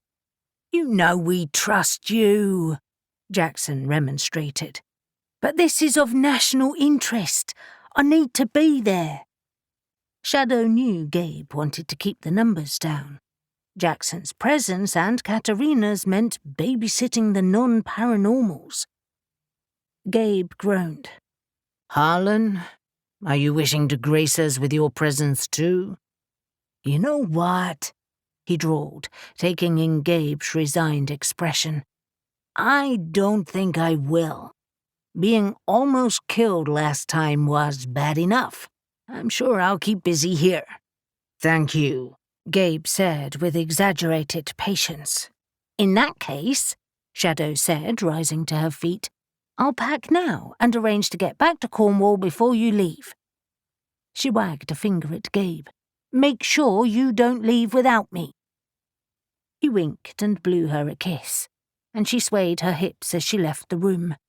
That would leave him something to think about. The ensuing journey to JD's home was uneventful. The time spent talking about the tablet and the photos of the old expeditions. Harlan, in particular, seemed quite enamoured of the old-fashioned clothing and the romanticism attached to the digs, especially those between the wars. She listened rather than talked, a useful way of extending her knowledge about her new world. She thought she would have liked that time period, if not for the horrendous sexism and racism, one of the many things she didn't have to tolerate in her own world. When they arrived at JD's, Jackson exited the car with them, but Anna kept them at the front door, eyeing him suspiciously. JD didn't say you were coming. I gave him the damn weapon, Jackson said, irate, and I'm their lift. He nodded to Shadow and Harlan. Shadow was both amused and impressed. Jackson had a way of inviting himself into all sorts of things. It was quite a skill. Anna, however, was quite the guard dog, and was clearly undecided about letting him in. Harlan appealed to her on Jackson's behalf. He's in the PD, Anna, you know that. Come on, he's not staying long. Anna rolled her eyes and ushered them all in, saying to Harlan, He's downstairs, you know the way. She shut the door and walked towards the back of the house, leaving them all looking at each other, amused. Harlan lowered his voice. I don't think she likes us much. Follow me and don't touch anything or she'll have something else to moan about. I'm a delight, Shadow said as she followed him down the hall and through a heavy wooden door. There's something clearly wrong with her. Where are you leading us? Back in time, Harlan murmured enigmatically as he led them downstairs into a huge room.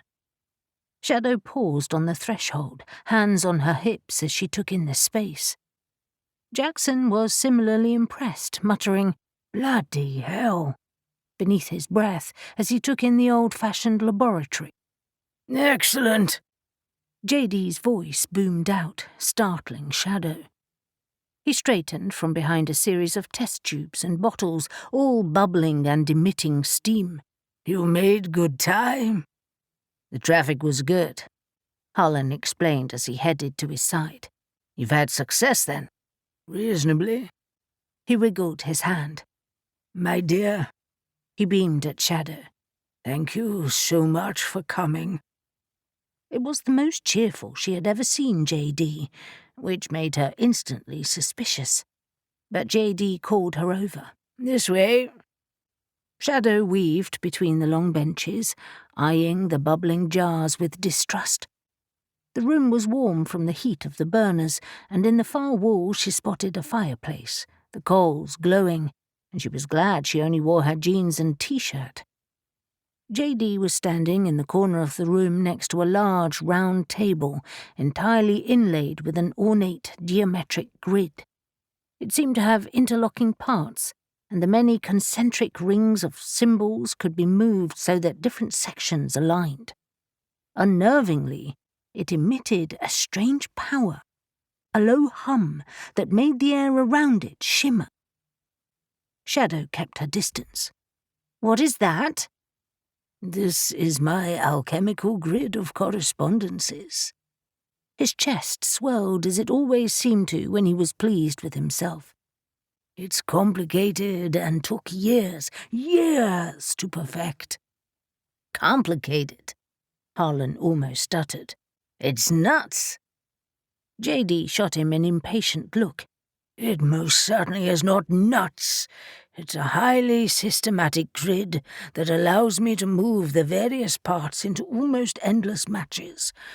There are rings of planets, metals, angels, cardinal signs, months, days, astrological signs, gemstones and metals, and many things you would not possibly understand."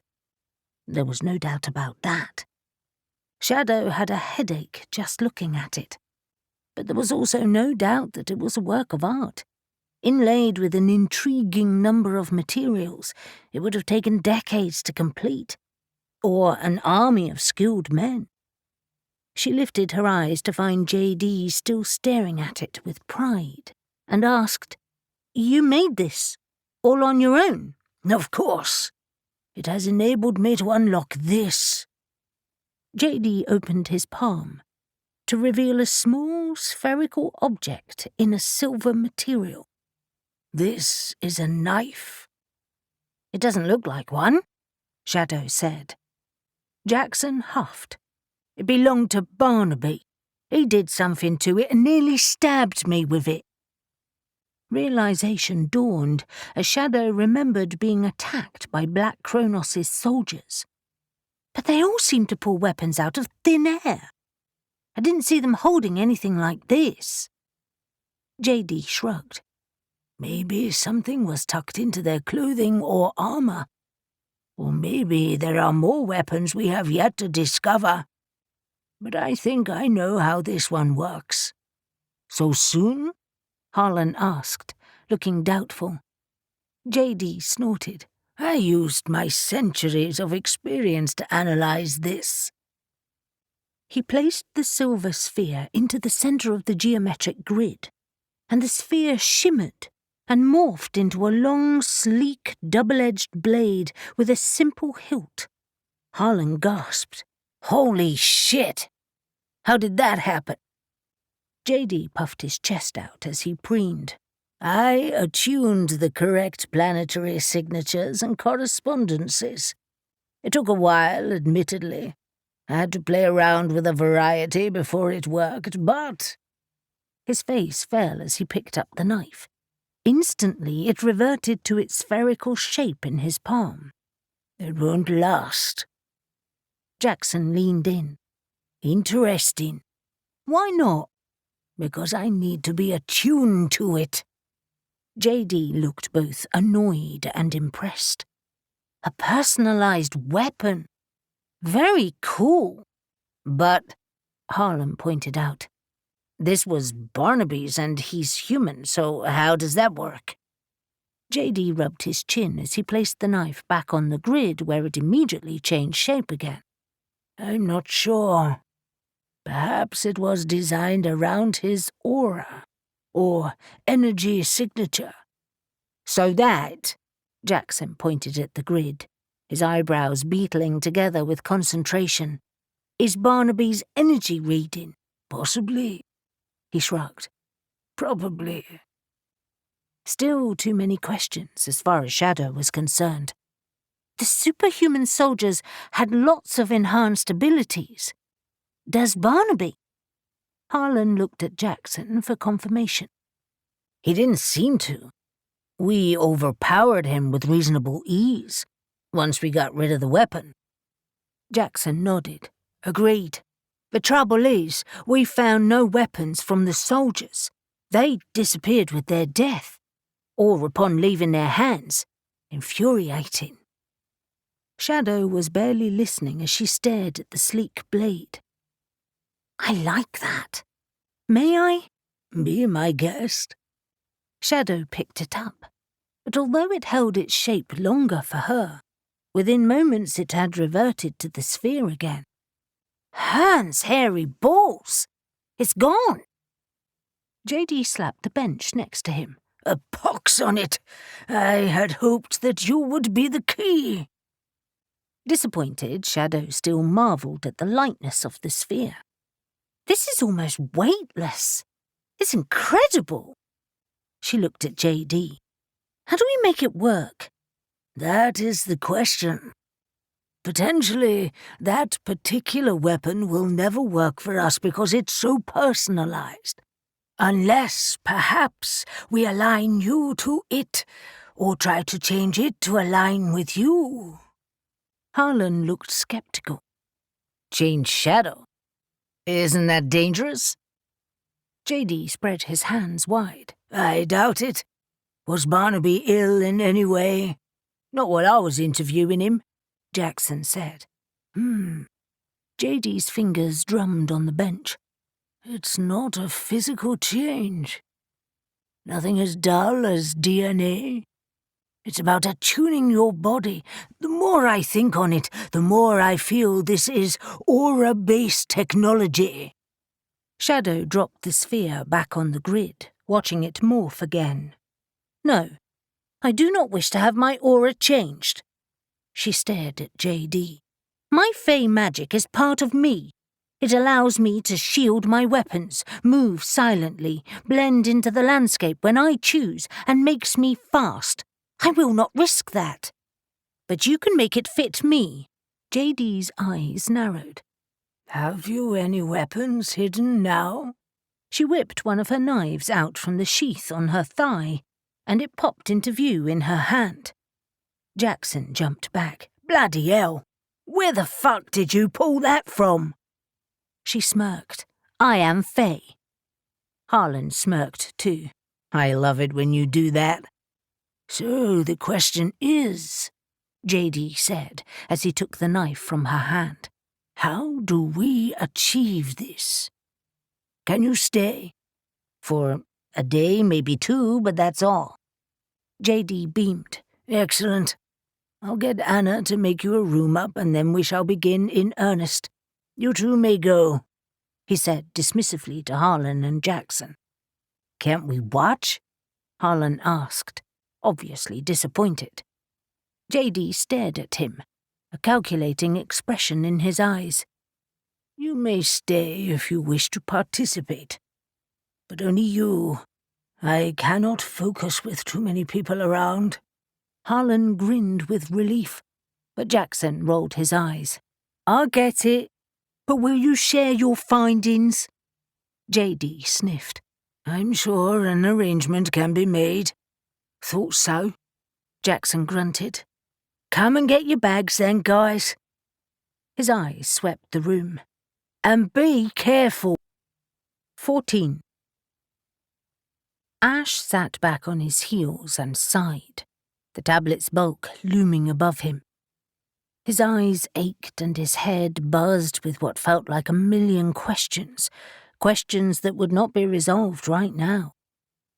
It was early on Saturday afternoon, and he and Gabe had been studying the antiquities since breakfast. The room was a fascinating treasure trove, and Ash loved nothing more than wrestling with their secrets. Unfortunately, the tablet was hanging on to some of them. Ash had taken a few breaks to examine other objects, particularly fascinated with the photos of the digs.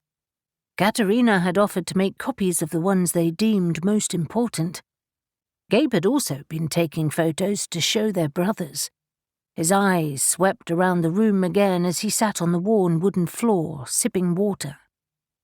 The objects found with the tablet had been pieced back together. Like the tablet, but the smaller statues were less damaged. But if Jasper's team hadn't found the city, where had they come from? Katerina entered through the huge doors carrying a tray, announcing, "I brought coffee and cake, if you're interested. My cook has made baklava and Turkish delight." Ash lifted his head and sniffed, catching the rich smell of honey and nuts, and he quickly rose to his feet. "It smells wonderful." She gave him a beaming smile, and once again Ash was struck by how unexpectedly attractive she was. He'd imagined someone older, stuffier, yet she was vibrant and vivacious, despite her sometimes brusque manner. "My cook does a wonderful job, but I can't wait to get out there and buy locally." "You and me both," Gabe admitted as he joined them. His hands were dusty, and a smear of ink streaked his cheek. Katerina poured their coffee from the silver pot, and Ash smelled cardamom. "Arabic coffee?" "The best." She handed him a tiny porcelain cup decorated with Arabic designs. "I hope it measures up." Ash took a sip and sighed with pleasure. "Excellent. We make it at home sometimes. My brother particularly likes it when he smokes the hookah." "Your brother?" She eyed them both curiously. "Just the one?" Gabe laughed. "There are 7 of us. It's quite the houseful." "And Shadow?" she asked. "Yes, her too. Not related, obviously," Gabe added hurriedly. "I should hope not." Katerina had an impish grin on her face. "Your relationship would be scandalous. But I'm curious," she added, her smile slipping.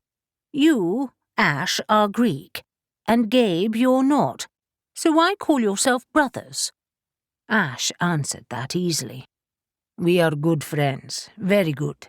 So we might not be blood brothers, but our past experiences bind us." She pulled a stool from under the bench and sat down, and Ash and Gabe followed suit. "I understand," she said, sipping her aromatic drink. "Experiences I had in the desert meant we bonded closely and argued intensely sometimes too." "Don't get me started," Gabe muttered, prompting a laugh from both of them. Katerina proffered the sweets. "Please take one. I hope they don't disappoint."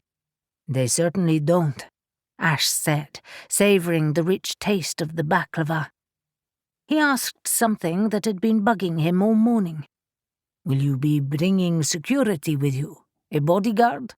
Or a secretary?" Katerina looked appalled. "Absolutely not. I am not royalty and can't abide being followed around by anyone. The size of the estate demands we have staff, but that's all. No, I travel alone. Besides," her eyes ran over them, "with you two with me, I doubt I'll need security. Are your brothers of the same build?" Ash nodded. "They are." She nibbled on a Turkish delight, the icing sugar dusting her chin, and she absently brushed it off. "I'd like to pay for the hotel." "It's all sorted," Gabe told her. "Save your money."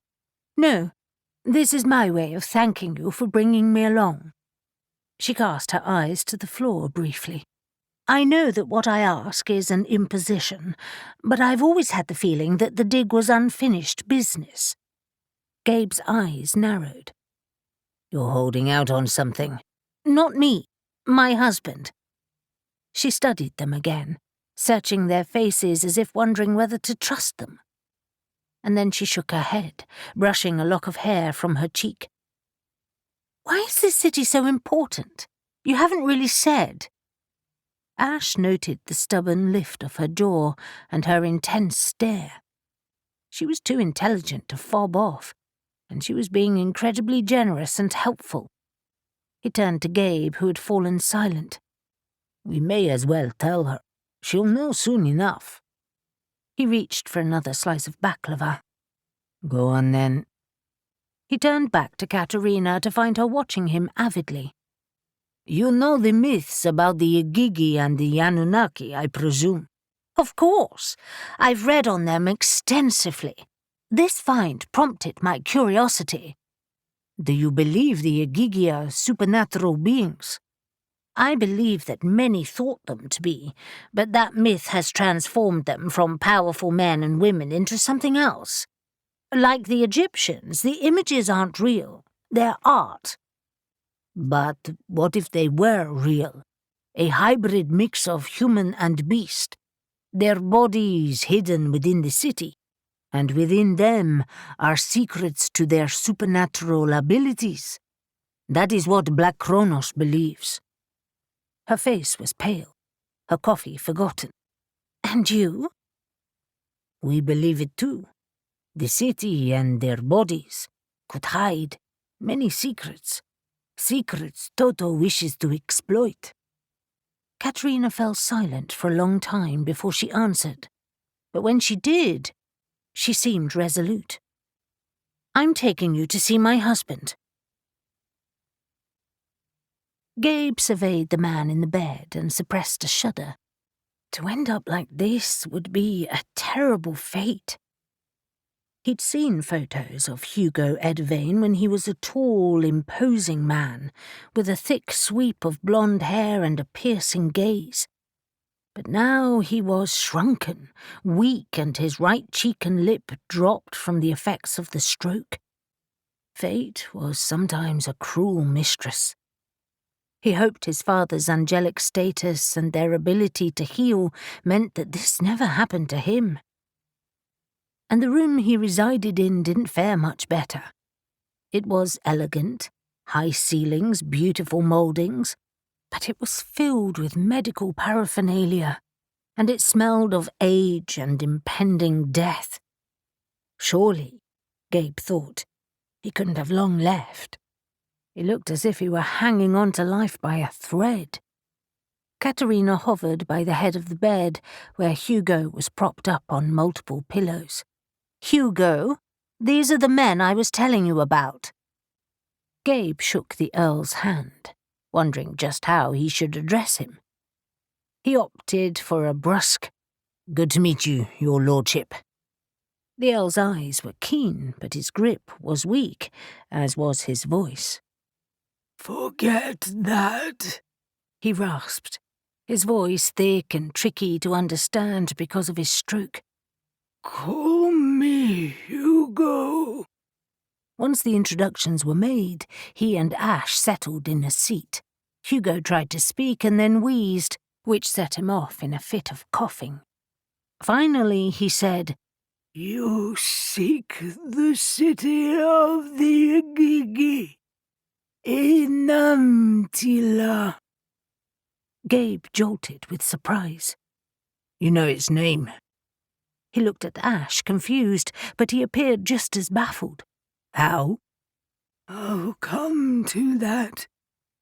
Tell me why you're looking for it." Gabe was glad he was getting to the point. He'd wondered if they would have to spend hours waffling about nothing, but guessed that was impossible for Hugo now. Even sustaining a short conversation was an effort. "It's vitally important that we find it before anyone else."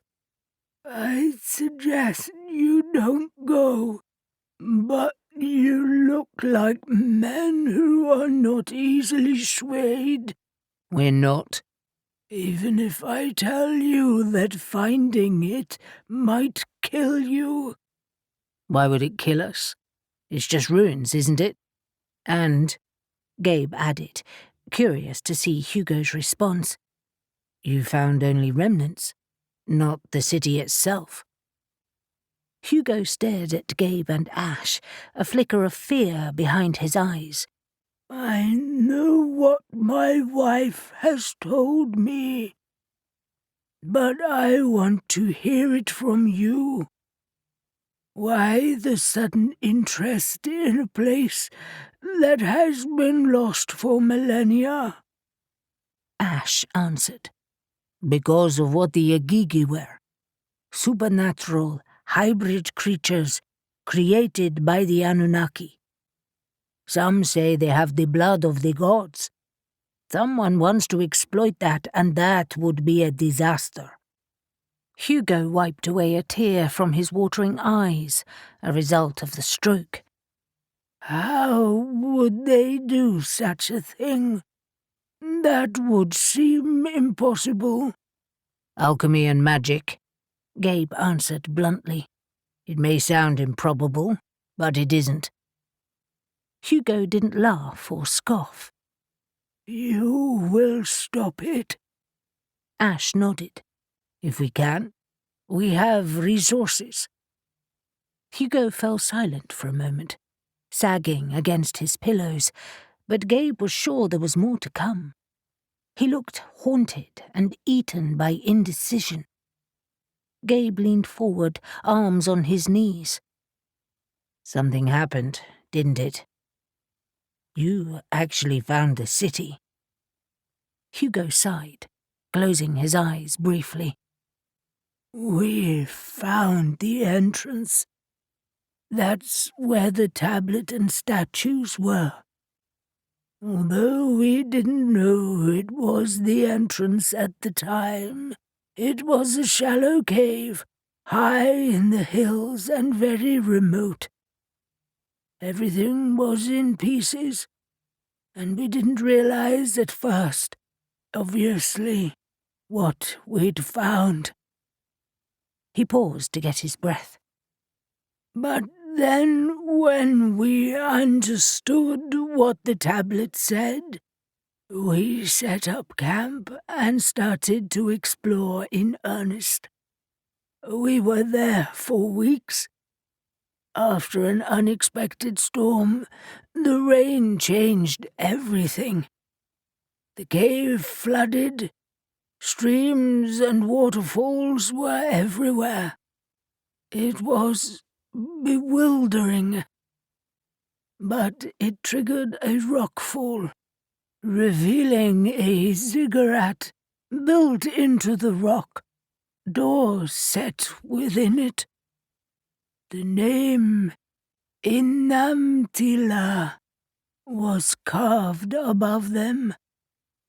When the water subsided, we managed to open them, but something happened. Something terrible.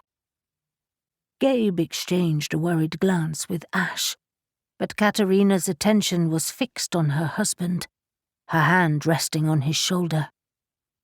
Hugo gasped. I need water. Katerina held a glass to his lips, and Hugo took a few sips, clearly agitated. Gabe didn't dare speak, unwilling to rush him or put him off. Finally, he continued. Something came out of the rock, and 3 men were killed. Crushed. Thrown like dolls.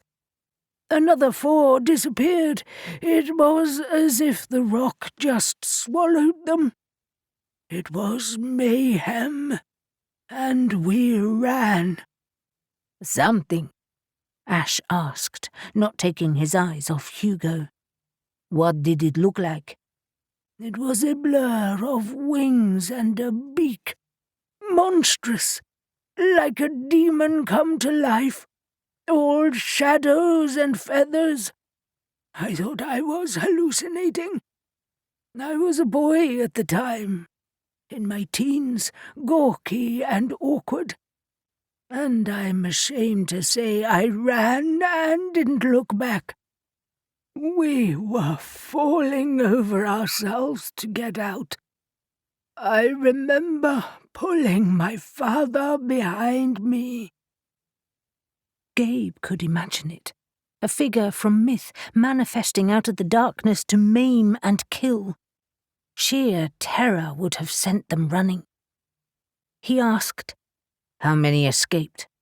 Barely half of us. Me, my father, the archaeologist, 3 assistants and half a dozen locals. The rest were lost. Sealed inside the cave. Gabe glanced at Ash, finding that he looked as puzzled as he was, and Gabe asked, Sealed? Like in a rockfall? Hugo shook his head, his eyes clouded with confusion. No, nothing so straightforward. It just seemed to seal itself. I don't know how, but it just did. By then the locals had fled, leaving a small English group and half a dozen camels and horses on our own. Despite what happened, we were determined to leave nothing behind.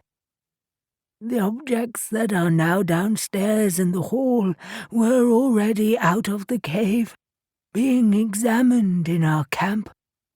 We packed up what we could and left too, and we never went back.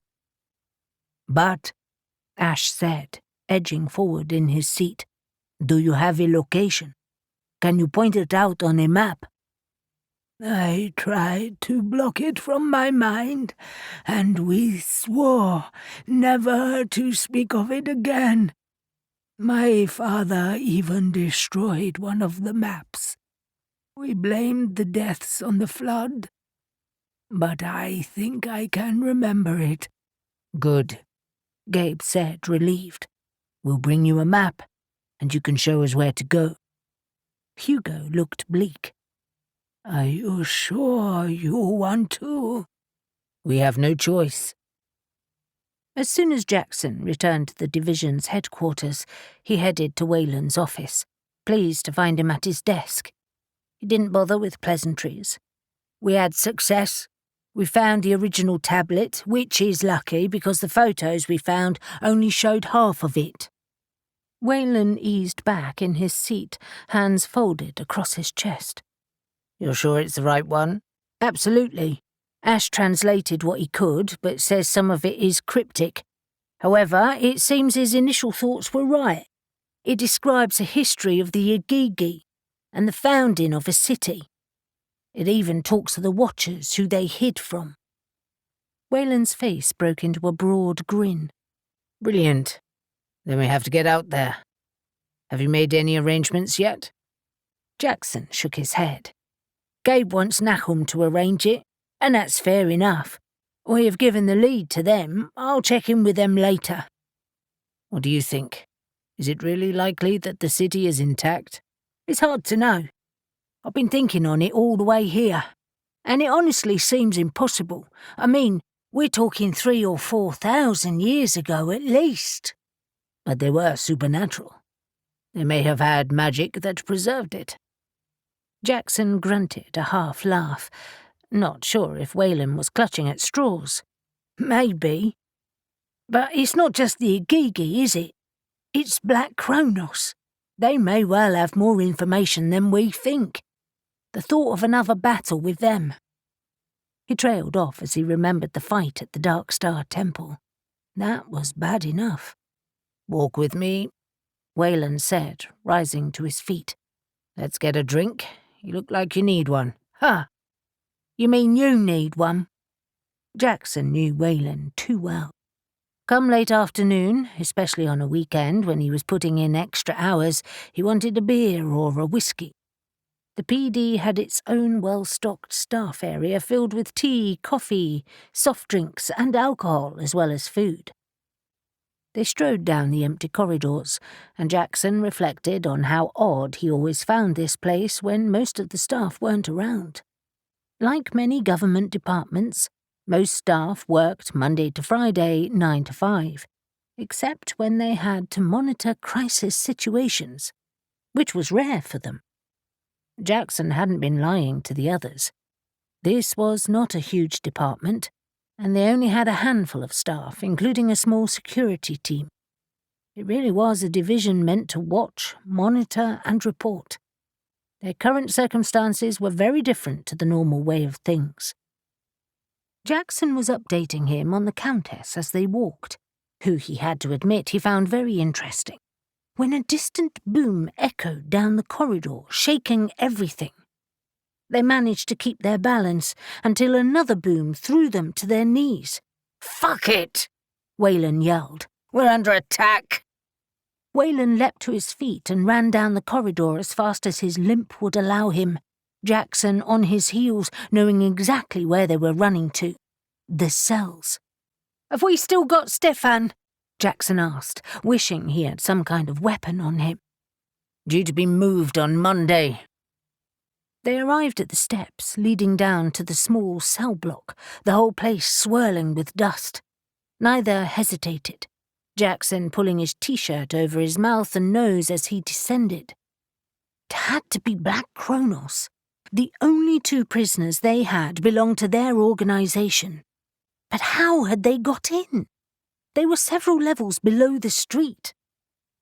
They reached the bottom of the stairs and a thickly barred gate controlled by a keypad. Just as Wayland was about to punch the number in, Jackson threw his hand out to stop him.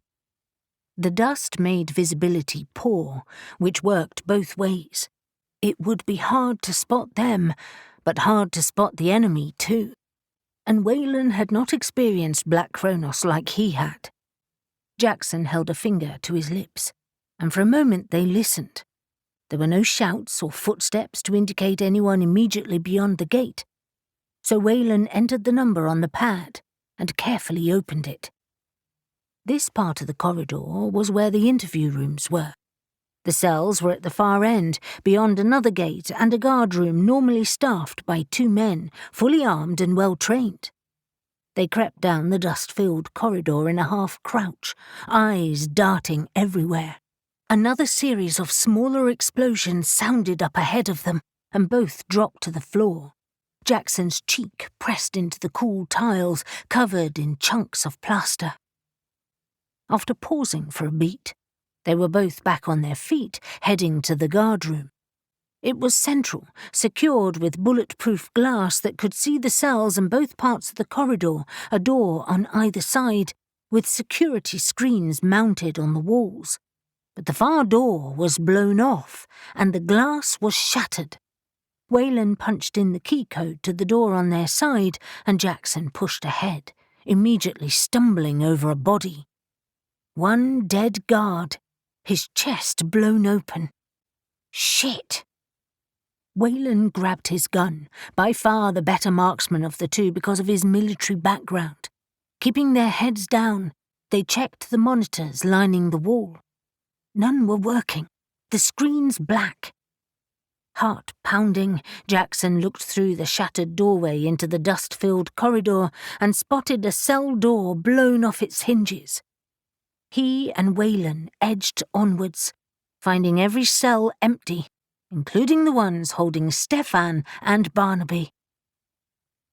There was a second entrance to this level, another barred gate and a set of stairs that led to a labyrinthine corridor and exited in a disused tube station. From there, a set of steps went to the street. At the base of the blown-out gate was the second dead guard. "Damn it! I hate these bastards," Wayland said, checking the man's pulse before handing the second gun to Jackson. "They've gone through their station. I'm going to try to stop them." He had barely finished his sentence before he was pounding up the stairs, but his speed was already impacted by his injured leg. Fearing it was a suicide mission, but not wanting to abandon his boss, Jackson ran after him, quickly overtaking him. Jackson had only been in this part of the headquarters once, when he was being shown around, and he found the place equally fascinating and disturbing. There were many abandoned tube stations in London, closed years before, usually because of a lack of use, and several tours could take you around them. But not this one. This was strictly out of bounds. The MI5 building had other access points to it. One thing was certain. Black Cronos did their research. Footsteps echoed off the bare stone walls as they ran to the station, and rounding a corner, a volley of shots ricocheted off the walls. Jackson and Wayland shot back as they dived for cover. The station was in sight through another destroyed doorway, the rounded tile walls beyond gleaming in the flashes of torchlight. Jackson just had time to see a muscled soldier hurl what looked like a bomb at them before he ran from view. Jackson grabbed Wayland's collar and hauled him backwards just as another explosion ripped through the passageway, blowing them off their feet. 15. Harlan watched J.D. place Shadow's fey blade in the centre of the grid, and with amazement looked on as it shimmered and disappeared. Shadow looked horrified. "What have you done to it?" J.D. clapped his hands together, applauding himself. "I have found the correspondences that your blade attunes to. Your fey magic." "But where has it gone?" She looked agitated, and in seconds her second blade was in her hands, as if she would threaten J.D. Blithely unconcerned, he said, "Nowhere. It's still there." He reached forward, seemingly grasping at nothing, and lifted the blade out. It immediately became visible again. Harlan whistled. "Holy shit! That's a neat trick." "No trick, you imbecile. Alchemy and magic." Harlan bristled. J.D. had very little patience, especially with Harlan, who he seemed to have decided was a borderline moron. Remaining polite, but through gritted teeth, he said, "I guess I didn't expect fey magic to have correspondences." "Everything connects in this world. Everything. We share the same vibrations, energies, and connections, except our combinations are different. Shadow's world is still of this one. It's just that her energies work differently to ours." "I can honestly say," Shadow said, whipping her blade from J.D.'s fingers, "that I have never heard it explained like that before. I don't like my magic reduced to energies." J.D. shrugged, utterly unconcerned. "Like it or not, that's what they are. You should be pleased. It means I can now attune our unusual weapon to you, I think." "How?" Harlan asked, genuinely curious. "You couldn't possibly understand." That was most likely true. "Well, what about my energies?" "Later. This one first. Now shoo, both of you. I have more work to do, and don't wander the garden perimeter. I've activated it." J.D. had already turned his back on them, bending once more over his grid and resisting the urge to grab one of Shadow's blades and plunge it into his back. Harlan turned away and strode across the lab, cursing under his breath. That damn infuriating man. Shadow matched his stride, amused. "You let him get under your skin. He's crawled under it and taken residence, like a goddamn tick." "Doesn't he drive you insane?" he asked, as they arrived on the main floor and headed to the sitting room that led to the gardens. "I found him more amusing than annoying, but I get it." Shadow headed for the drinks cabinet that Anna had shown them earlier and pulled a bottle of gin out, along with tonic from the small fridge concealed within it. "Want one?" "Yes, please. And make it strong." Harlan walked to the French doors that were wide open, allowing access to a broad stone-flagged patio area. It was early on Saturday evening, and it was the first time he'd been out of the lab for hours. J.D. had laden them both with gemstones and metals, read their auras, recorded their astrological signs, and done all sorts of weird things he couldn't make heads or tails of. It felt like they'd been in the lab for days rather than one afternoon.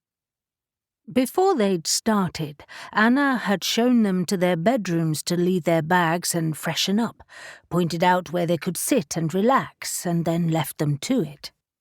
Harlan wondered how she spent her time.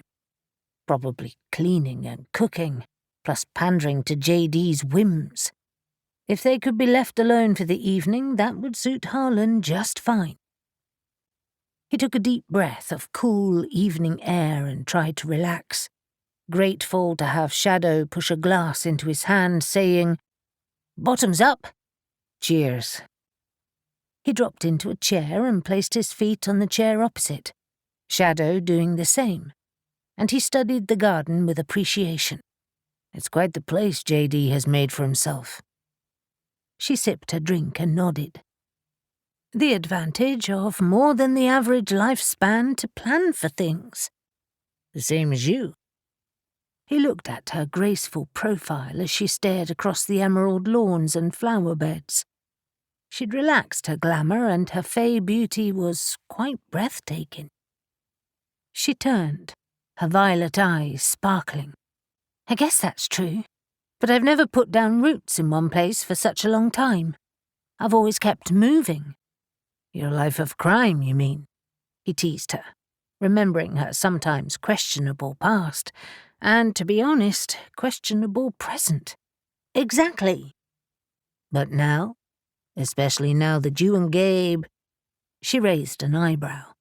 If you think I'm the marrying kind who's likely to have a dozen kids, then you don't know me at all. He threw his head back, laughing. Oh, I know that. Neither am I. She chinked her glass against his. Excellent. But would I like a base to call home? She looked around at JD's house. Maybe. Not this big, though. Besides, the farmhouse suits us for now. We have plenty of space. This place has its charms, Harlan admitted. But the city life works for me right now. He felt, rather than heard, his phone buzz in his pocket and realized being in the lab had probably interfered with his signal. Hold on, my phone's ringing. So is mine, Shadow said, pulling it from her pocket with a frown. Harlan stood and walked to the end of the patio to give her some privacy. Hey, Jackson. But he couldn't say anything else because Jackson cut in. Bloody Black Cronos has broken into the division's headquarters. Stefan and Barnaby have escaped. What? Harlan sank down onto the paving in a patch of sunlight. When? This afternoon, just after I got there. Waylon and I tried to stop it, but almost got blown up in the process. Well, actually we did get blown up. What? Are you all right? My ears are ringing. I'm a bit bruised, and I might have a concussion. I've certainly got a horrendous headache. Waylon has a broken arm and he's aggravated his old leg wound. We were lucky, though. We could have been buried alive. The guards weren't so lucky. 2 were killed in the prison area, and another 2 at ground level. Harlan could imagine only too clearly the scale of destruction that Black Cronos could achieve. Shit. Sorry to hear that. But I'm glad you're okay. We're pissed off more than anything. Well, that's an understatement. Waylon is furious. He went on to explain how they'd broken in, and Harlan closed his eyes in weariness. He thought the PD would be infallible. Clearly not. What about the labs? Not touched. They weren't accessible from the cells. But we're on the move now that we've been compromised. Waylon is sorting out a new location. Really? How do you relocate an entire division? We have our means, and it helps that we're small. But that brings me to my next problem. Harlan groaned. Your concussion. Afraid so. I can't fly. Please don't tell me I have to go to Turkey. I'd be a hindrance. You wouldn't be. But no. We still want you to stay here and keep an eye on JD, especially now that Black Cronos is on the move again.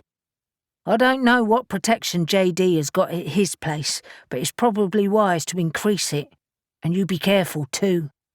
I'll move into the hotel again if I have to. But we'll be here tonight. He said something about activating the garden perimeter, whatever that means. So hopefully we'll be safe. Okay. I'm going to try to sleep, although that will probably be impossible. I'm still in the hospital. Stay safe, Harlan. Harlan headed back to his seat after ending the call, finding Shadow watching him. Everything okay? No. He updated her on his news. JD might be a target, Shadow mused. He'll be the biggest threat to Black Cronos, as far as being able to match their achievements. Maybe. I'll warn him later. What was your call about? Flights. We leave tomorrow, early. Gabe is coming to get me. So soon? Shadow nodded, idly playing with her knife in one hand, her drink in the other. We have a much clearer idea of what we're up against, and where we're going, and it's a long flight with multiple stops. Harlan drained his drink and stared at the deepening twilight, worried for all of his friends and wondering what might happen later. He stood and rattled his glass. Time for another drink. And then you can tell me everything. Neil was still brooding about Z's comments on his love life, but couldn't deny he might have a point. Not that he was willing to concede that yet, if ever. But right now, he had other things to worry about, like the Igigi, and the very attractive woman Ash had brought home with him. Katerina Eddervane was an undeniable beauty, and vivacious and witty as well. When Ash had returned a few hours earlier and made the introductions, she had fit in with his brothers straight away. She had arrived with an overnight bag and dressed in old fatigues, a t-shirt and sweatshirt, the exact opposite of what he'd expected of a countess. When he told her that, she had laughingly explained that it was her dig clothing, and her pack contained much of the same. Now, however, she was in bed, proclaiming tiredness and the wish to be ready for the early flight. Gabe was collecting Shadow from JD's home, and they were expected back very soon. Neil studied his brothers, who were readying weapons and preparing their packs in the living room that looked currently more like a war zone. They had decided everyone except Eli would travel to Turkey. Gabe thinking the more of them there, the better, although he hadn't fully explained why on the phone. No doubt he'd update them when he arrived later. Ash hadn't discussed anything, saying it was better to talk when they were all together. It also wasn't surprising that Gabe wanted Z to join them. He had faced the Igigi before, unlike Barack and Ash. Fortunately, Z was happy to help. And Alex, the witch who owned the Wayward Sun, where Z worked, had been willing to give him the time off. He addressed Nahum. I presume we can take all of our weapons because we're on a PD-approved flight? Nahum nodded as he straightened from a crouch on the floor, his bag at his feet. Yep, we have special passes, and the airport is expecting us. We'll keep the weapons together like last time. You're in charge of them, okay? Suits me. Neil strode over to the weapons and started to check them off against the list he'd already made before filling the bags. How long is the flight? Long. Because of a couple of stops, it will take nearly 12 hours. We fly to Batman. It's the closest airport to Mardin. I've got some big vehicles booked. Z had been listening and shocked. He repeated, 12 hours? Nahum laughed. You heard me. Plenty of reading time. Or film time, Barack added as he zipped up his bag. I don't need to remind myself about the Igigi. I remember them all too well. But you didn't fight them, Neil said, puzzled.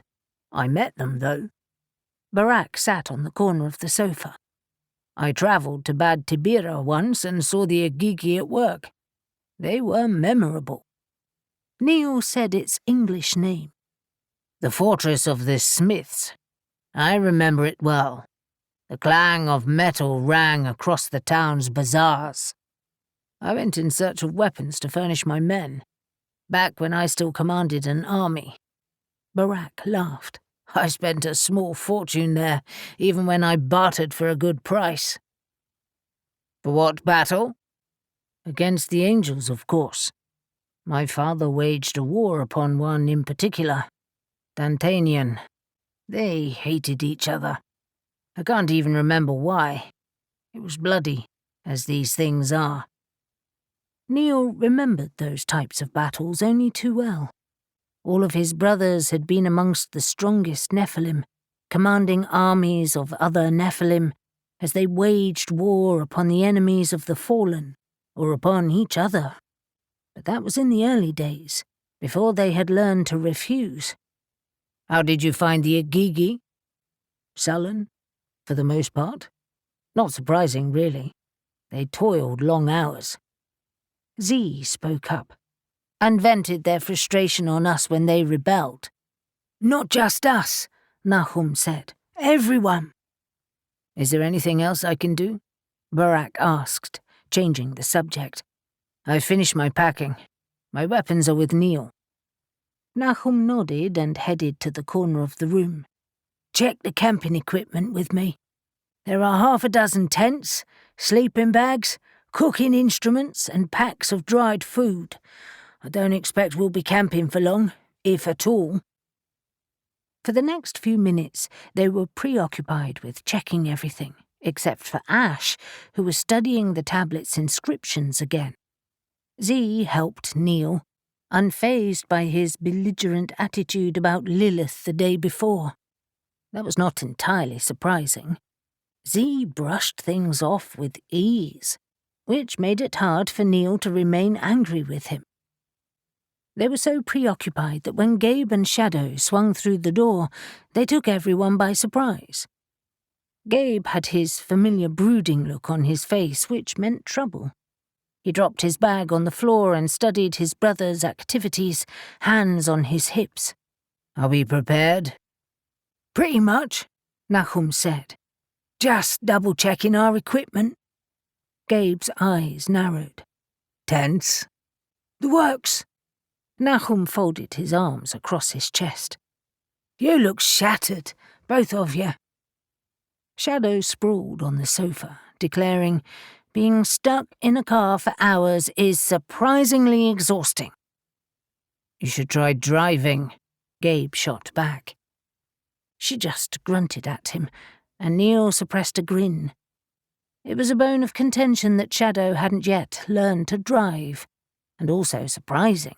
She was so headstrong normally and so independent that no one could work out why, and she wasn't averse to technology either. Neil had come to the conclusion that it was low on her priority list and had decided he was going to motivate her at some point in the near future. The drive didn't help, Gabe conceded as he dropped into an armchair. But I've got a headache just thinking about what we found. Have you told them? He asked Ash. No, I thought it would be easier if we were all together. Gabe scanned the room. Where's Katerina? In bed. And Estelle? Barak answered. She'll meet us at the airport. And Shadow? Elle dropped your armor off. It seems that Dante fixed it, just in time. Shadow, still reclined, gave him a thumbs up, but Gabe sighed with relief. Good. We'll need Estelle. With luck, she can hide our tents in the desert with a spell, and we'll need her help with whatever comes out of that cave. What the hell does that mean? Barak asked, the tents at his feet forgotten. It means, Ash said, the papers slack in his hands, that the Earl of Breckenshire told us the true story of what had happened on that dig. It seems that the Agigi are still very much alive. 16. The heat of the desert was a shock after England's weather, even at night, and Shadow angled the air conditioning in the car to point at her face. Oi, you're not the only one who wants the cold air, Neil pointed out, leaning over to slap her hands away and wrestle the vents in his direction. She glared at him and slapped his hand back, restraining herself from pulling out her blades. There are plenty of other vents, and besides, you keep saying how fantastic it is to experience proper heat. He glared back at her. I may be a little unused to it after all this time. Children, please, Ash scolded from the driver's seat. Will you both shut up? It's been a long flight and we're all tired. Gabe was in the passenger seat, and he twisted around to stare at Shadow, amusement dancing in his eyes. Darling, please don't upset Neil, and don't bicker in front of the guests. Shadow switched her attention to Gabe, her eyes narrowing.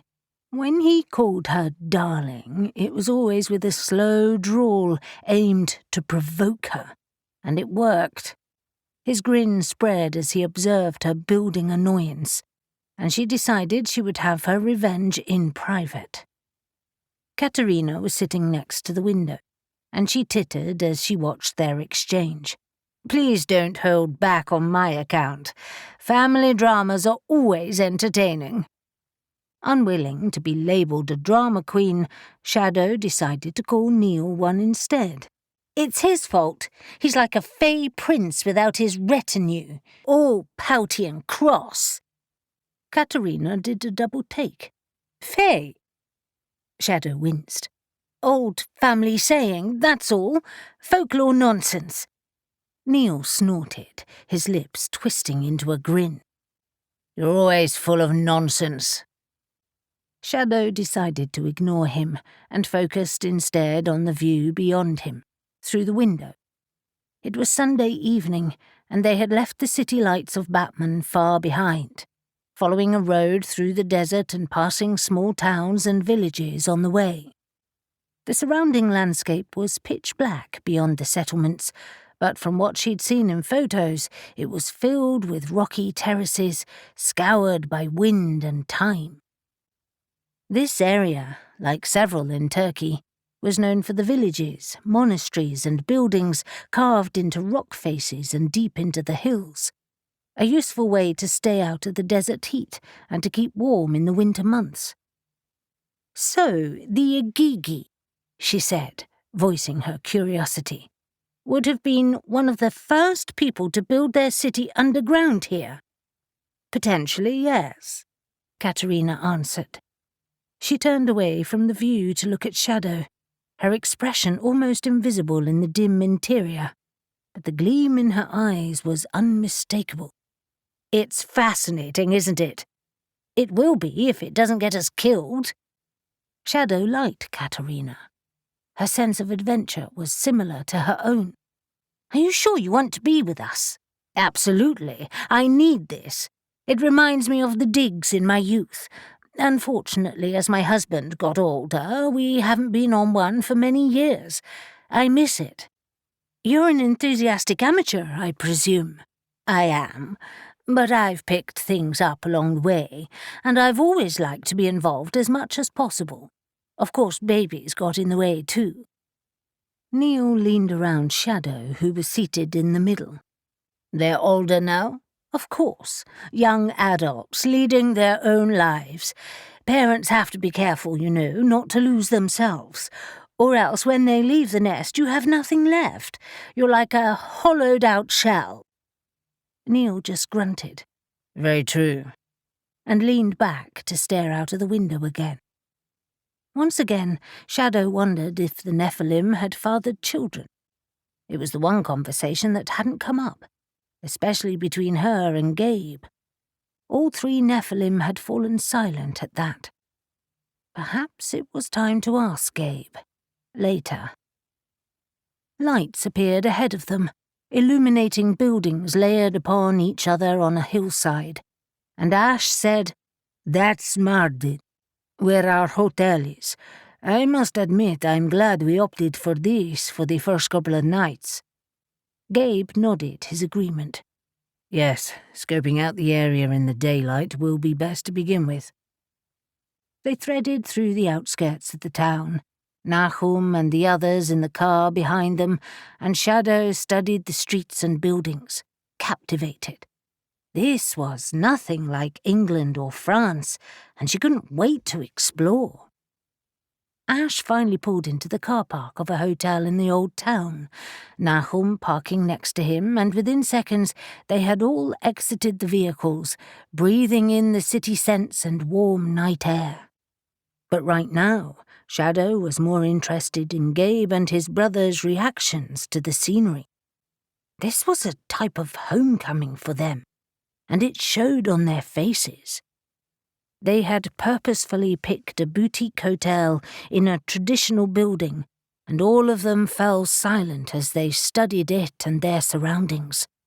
The smell of food and spices filled the air, and yellow lights blazed against the walls. Z took a deep breath and smiled. "This feels like home. I like it." The tension seemed to seep away, and the others nodded and grinned, Neil slapping Z on his shoulder. "That it does, brother. Come on, let's check in, and then I vote we explore our surroundings. Now that I'm here, I've livened up, and I'm hungry. Airplane food just doesn't cut it." Barack agreed and patted his flat, muscled stomach. "No, it does not." He winked at Estelle's amused face. "You're not too tired, Estelle?" Estelle was dressed casually in jeans and a t-shirt, and Shadow was pleased to see she had shed her pinched expression, instead looking as curious as the rest of them. "I am, but I'm hungry too, and I think I'm too excited to sleep." "Excellent." He shouldered some bags and headed to the hotel door. "Time to check in." Harlan yawned and checked his watch, not surprised to see how late it was. It felt like he'd spent days in this subterranean dungeon instead of just Sunday. JD, you must be exhausted, and I know I am. Perhaps we should continue this in the morning. They were in JD's laboratory. JD hunched over his grid as he moved specific sections and noted reactions in a small notebook. A knife was in the center of the grid again, this time a small silver dagger. Every now and again he grunted, clearly frustrated, and for a moment he ignored Harlan. He had measured Harlan's correspondences earlier based on the endless questions he'd asked yesterday, and was now trying to align the two together. JD finally said, "I suppose you're right. I know I am. We've been doing this for hours and getting nowhere." He glared at him. "Not true. I've made steady progress. It may seem tedious to you, but this is about fine-tuning correspondences and energies, and it all takes time." "Yeah, but this is what you do. It's mumbo-jumbo to me. Why am I even sitting here? I'm not doing anything." "Because having the subject close may help. Your energy will resonate and complement the grid." Harlan closed his eyes, pressing his palms into his eyelids. "If you say so." When he opened his eyes, JD was looking at him, lips pursed. "What? You have no curiosity about this? Unbelievable." "Not true. I am curious. It's fascinating in many ways, but I don't really get it. It's all starting to blur." Harlan took a breath, fearing they were about to argue again, and he couldn't afford for that to happen. "You are a genius, and I am not. I'm very good at my job, but not this." JD sniffed. "Yes, I suppose you are." Harlan stiffened, suspicious that JD was about to follow that grudging compliment with an insult, because that was what usually happened.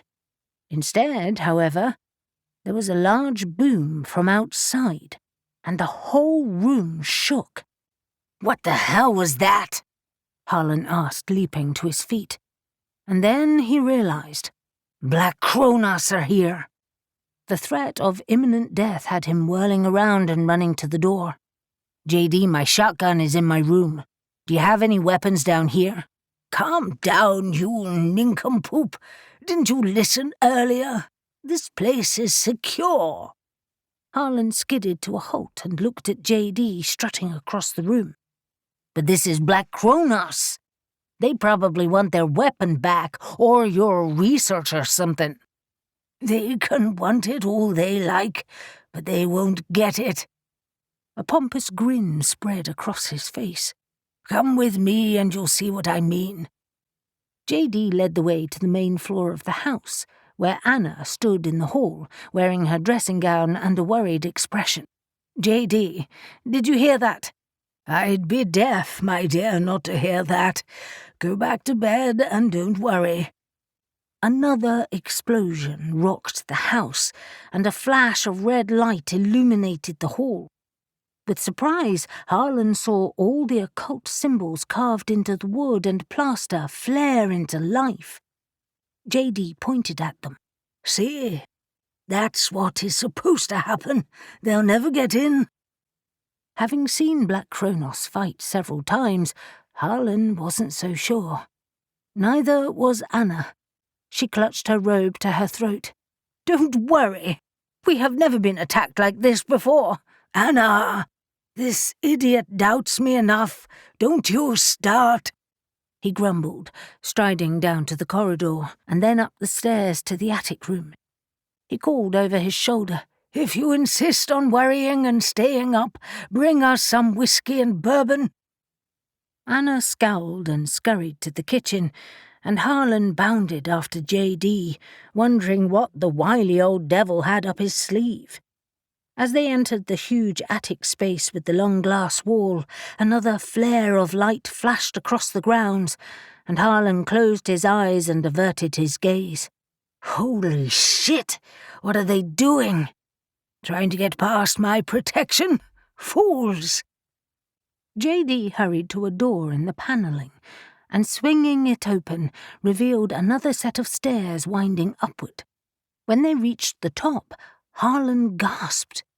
They were in a room perched on the roof, the upper half of which had glass all the way around, like a lighthouse, offering a 360-degree view of the gardens and surrounding countryside. Underneath the glass were panelled walls and a workstation that glittered with buttons, electronics and monitors. Harlan's mouth fell open as he looked at what appeared to be a high-tech, state-of-the-art defence system. "What the actual—" JD's chest swelled. "Impressive, isn't it? I designed it myself. But this looks so modern. I didn't think you did modern." "Always you underestimate me." "Not true. I said only minutes ago that you were a bloody genius." "Exactly. Should I so choose, I could be employed by any tech company in the world. I am not only a mathematical genius, but I am a master of advanced physics, chemistry, pharmaceuticals, and this century I learned all about electronics. But I do not wish to work for corporations and tech companies. The pleasure of being centuries of years old is that you accumulate knowledge and wealth, and I can do what I bloody well please. Of course, my particular brilliance is the way I blend everything with alchemy." Harlan watched, dumbfounded, as JD manipulated buttons and brought up images from his security cameras of the grounds. "Well, I get that, but didn't expect this." "Of course," JD rumbled on. "I didn't pursue human experimentation and weapons because, frankly, there are boundaries. I am being forced to adjust my thinking on that." Alarmed though Harlan was about that statement, he couldn't ask anything else, because JD was pointing to figures on the screen by the main gate. One man lay unmoving on the ground, possibly dead, and another was trying to disable the gate controls. "Look at him! Pestilent bugbear! Watch what happens now." As the huge man took apart the intercom, a red light emanated from it, surging outwards and touching the soldier. The man instantly dissolved and disappeared. "Holy shit!" Harlan exclaimed. "What happened?" "Mars happened." "What?"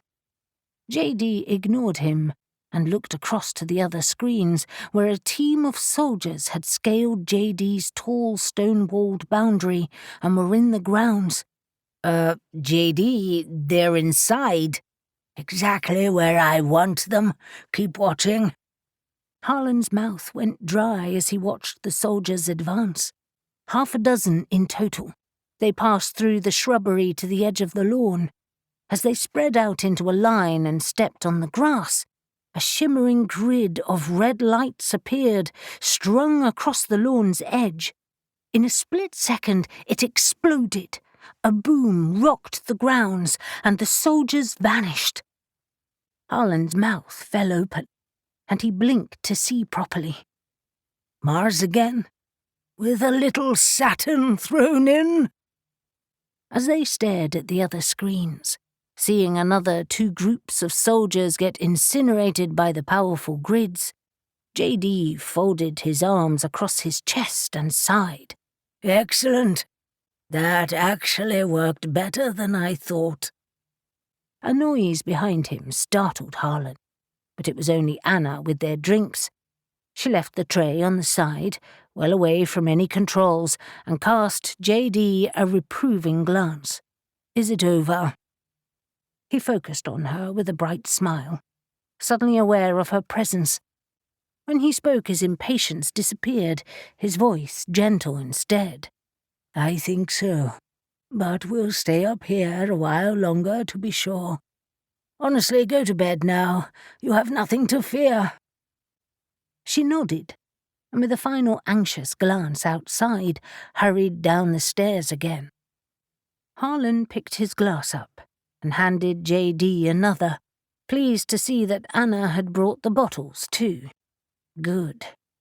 This one wouldn't even touch the sides. He knocked the first shot back and topped his glass up before scanning the garden again. His adrenaline had spiked, and his hands were shaking.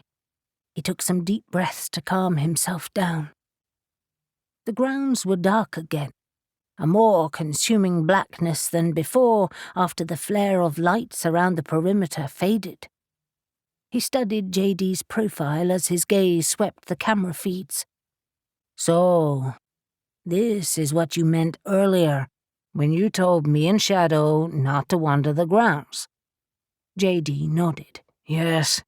After France, I've been activating my protection all day. I only used to bother at night, but we are private here, and Toto's men don't follow the normal rules. I only deactivate the grids when the gardener is here. And you harness the power of the planets? I always have.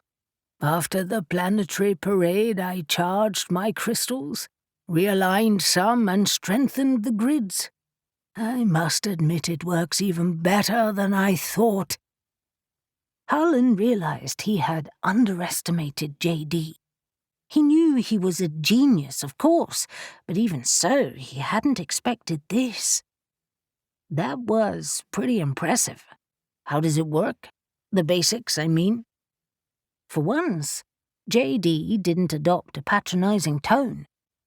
It's a system made up of a variety of crystals of various sizes with different properties and correspondences, all interconnected and placed carefully on their correct alignment. A select few can be... He struggled to find the right word, eventually saying, muffled best describes it. That's what turns the system off. When I want it to work, I unmuffle them.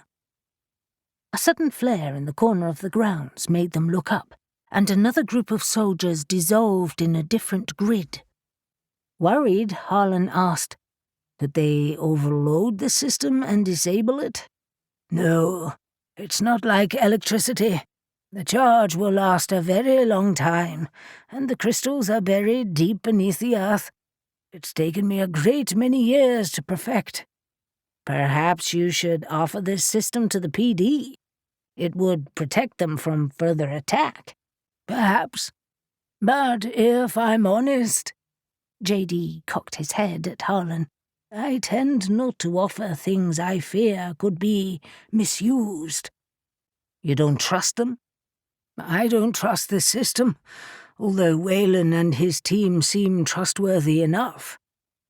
JD settled on a chair, and Harlan followed suit. In my many years of experience, I have found that it doesn't pay to be too trusting. He shifted his gaze from the grounds to Harlan, his expression filled with disappointment. I have been betrayed again and again by friends, kings and queens, governments. At least enemies are predictable. You think I'm abrupt, abrasive? You are. You would be too if you'd experienced what I have.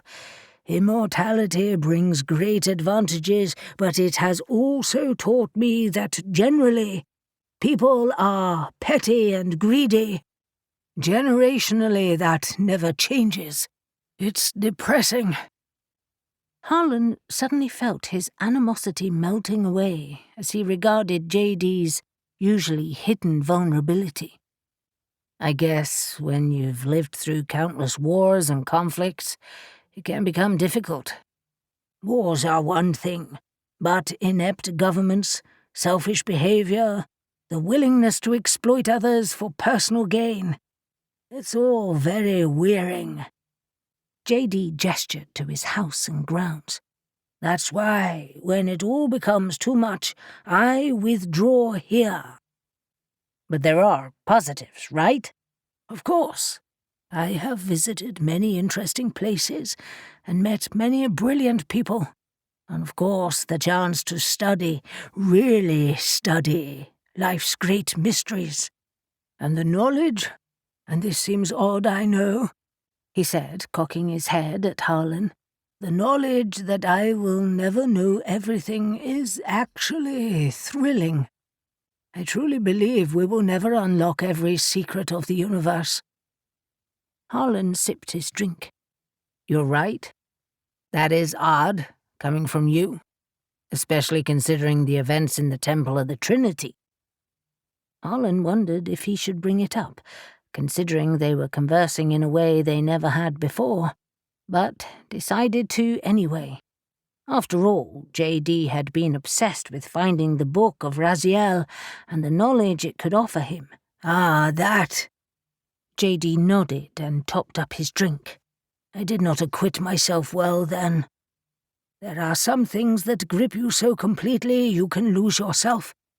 That was certainly one of them. Looking back now, I think I had a lucky escape. I'm glad to hear you say that, because, quite honestly, you really piss me off. The Nephilim and Shadow, too. JD's finger worried at his lower lip as he studied the monitors again. The angels get in your head, you know. They worm their way in there, overwhelming your will. That is their true power. He closed his eyes briefly, and then fixed Harlan with his steely-eyed stare again. I have stepped away from that for now. There are other things to pursue. Like Toto. Harlan guessed that was as much an apology as he would get, and JD's excuse made sense. Angels were paranormal creatures like anything else, possessing powers he couldn't imagine. He decided to move on, too. How is your research into an antidote to Black Cronos' powers going? Badly. I am frustrated at my lack of progress, and in my eagerness to start, I think I'm going in the wrong direction. I began in completely the wrong place. But you said it was early days. Even so, you get a feeling for how things are going, and I'm sure I'm on the wrong path. They always seem one step ahead, too, which makes me wonder who is really behind them. You mean other than Toto? Toto is a visible figurehead, and undoubtedly clever, but there are far more involved in their experiments than just him. But surely their setup will be like the Order of the Midnight Sun, a group of senior adepts who drive it all, with Toto as the Grand Master? I agree that their organization will have a similar structure. After all, we mustn't forget that Black Cronos had the same beginnings as the Order. But more and more, I truly believe that someone of a great age is behind it all. You mean someone immortal, like you? The idea seemed shocking to Harlan, but the more he thought about it, the more it seemed not only possible but probable. Another ancient alchemist? J.D. nodded and tapped his glass, his expression distant. Yes, it's crossed my mind before, but I have dismissed the idea several times. I tell myself that I would know surely. I have known many great alchemists in my time, all brilliant men, and I've always doubted that I could be the only one to have mastered immortality. But I thought I would run into them, recognize them. He shrugged. But why would I? I have purposefully hidden, reinvented myself, changed my name. I'm J.D. now, but I have completely changed my name before. And if someone was manipulating human matter, they would not want to advertise it.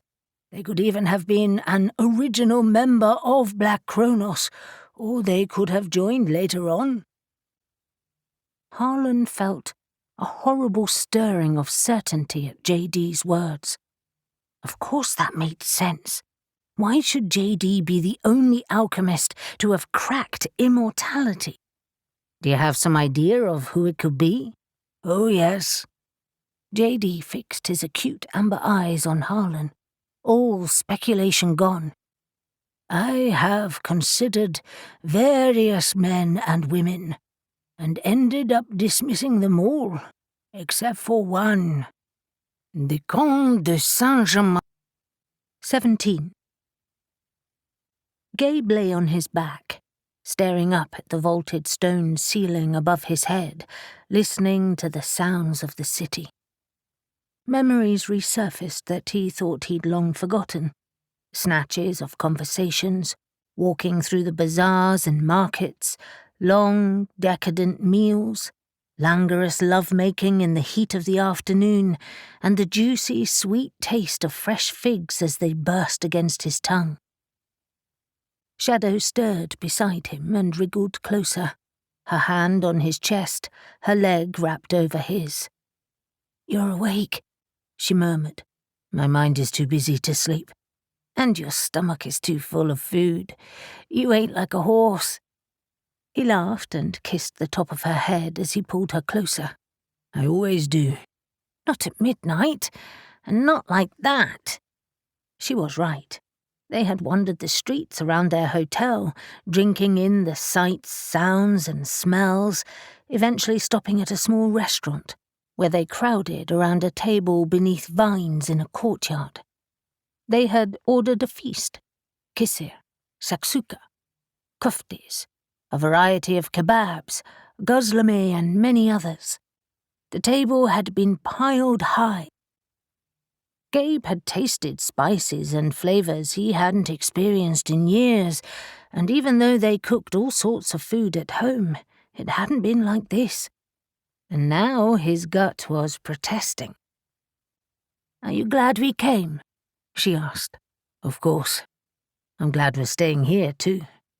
It's good to be in a more traditional place, even if it is only a semblance of the dwellings in our time." "I know what you mean. The traditional has a feel that the modern does not."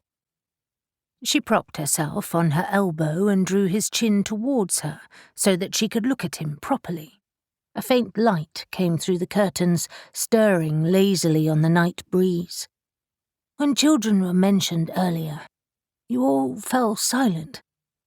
I feel we've avoided the subject, but I would like to know. Did you have children?" A familiar ache filled his chest as he took a deep breath and sighed it out again.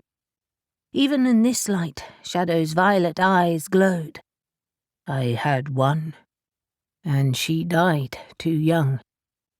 "I'm sorry. How young?" "She was 3 years old." She was so small, and her death served to prove what the angels had promised. He sighed again, knowing he must explain it to Shadow. We, the Nephilim, were not meant to have children. Our women did not fall pregnant, and if they somehow did, our children did not live for long. I and many others thought we could prove them wrong. But they were right all along. Why didn't you tell me? Because it was a long time ago now. It's history. It's your history. That's important to me. He bent his head to kiss her, savouring her soft lips and warm curves. You're very beautiful, Shadow. I'm a lucky man. You are, but stop changing the subject. She rolled on top of him, legs straddling his body and elbows propped on his chest as she gazed into his eyes. Tell me about her, and your wife. Images flooded his mind again, and the words seemed to dry in his throat as he recalled his daughter's honey-blonde locks and almond eyes, just like his wife. I'm not sure I want to. I quite like them buried in the past. To talk about them makes it more painful. Because you loved them so much? Yes. Also, the fact that I wasn't around as much as I should have been. I waged war when I should have been home, and I took them for granted. I wonder if they thought I didn't love them as much as I did, and that they died thinking I didn't care. Gabe, don't taunt yourself with useless recriminations. I'm sure that's not the case. Then why do I feel so guilty? She cupped his face with her hands. Because you're a good man. Share their stories with me. I'm with you now, connected to you as I've never been with any other man. I want that connection to be even deeper. Desire stirred within him at those words, but he knew he wasn't the only man she had loved. You have been with other men. But not like this, Gabe Malouf. She patted his heart. This beats within me now, too. You have done something truly unexpected to me. He caught her hands in his. His connection with Shadow had been immediate, and they had fought their growing desire for weeks before they had both finally relented to the inevitable. But Shadow rarely opened up like this.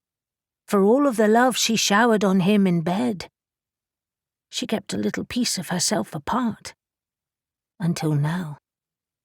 Is that right? His voice was husky, even to his own ears. I won't lie about that. He flipped her over, lying astride her, his desire now too strong to ignore. Then I'll tell you. Later, he said, nuzzling her neck. You have woken up another type of appetite that needs feeding now. Jackson downed another couple of paracetamol, massaged his head where he could feel the lump from where he'd hit the floor, and then frowned at Wayland's new office. This should work out fine. Once the boxes are unpacked, I'm just amazed we're in another building already. Wayland grunted from behind the desk and then straightened, his arm in a sling, discomfort etched across his face. We couldn't afford to delay. When you're compromised, you have to move fast. I get that. It's more the fact that there's a place to go. Layla Gould, the PD's doctor, was in the room with them, and she gave a dry laugh. We've always got bolt holes and backup places. We've just never really had to use them before. Except, of course, during the World Wars. This was set up in the early 20th century, and is the place we used then. Despite the late night and dusty surroundings, Layla was still dressed in expensive clothing and wearing elegant heels.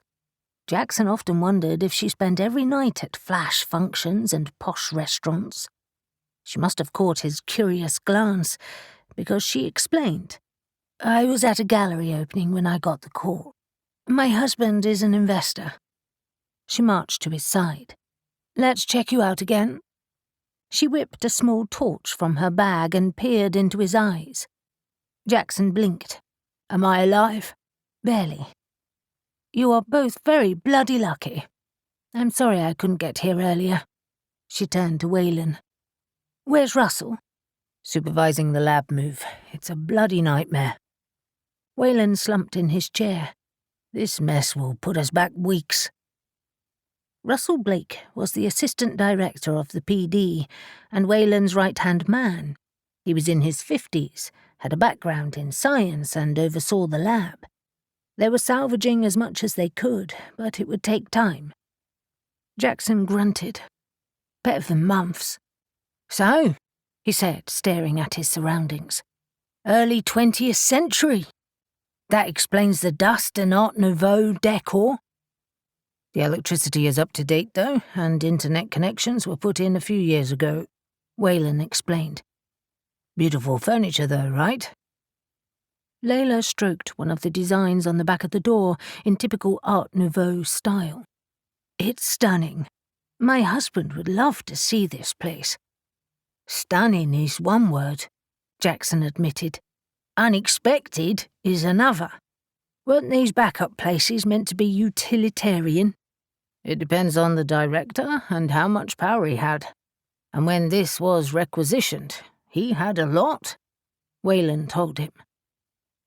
They were in another subterranean series of rooms situated under Hyde Park, not far from the Serpentine, the famous lake in its centre and also close to Kensington Palace. The winding series of brick and wood-lined passages connected to the palace at one point, but was now separated from it by a series of blast doors. In fact, all of the entrances were sealed by blast doors and anterooms, which meant these offices were far harder to get to. They would have had to be during the wars, Jackson reckoned. And then another thought struck him. It was highly likely that his grandfather would have worked down here at some point. More curious because of it, Jackson studied the room again and then stepped into the corridor, noting several doors that opened off it.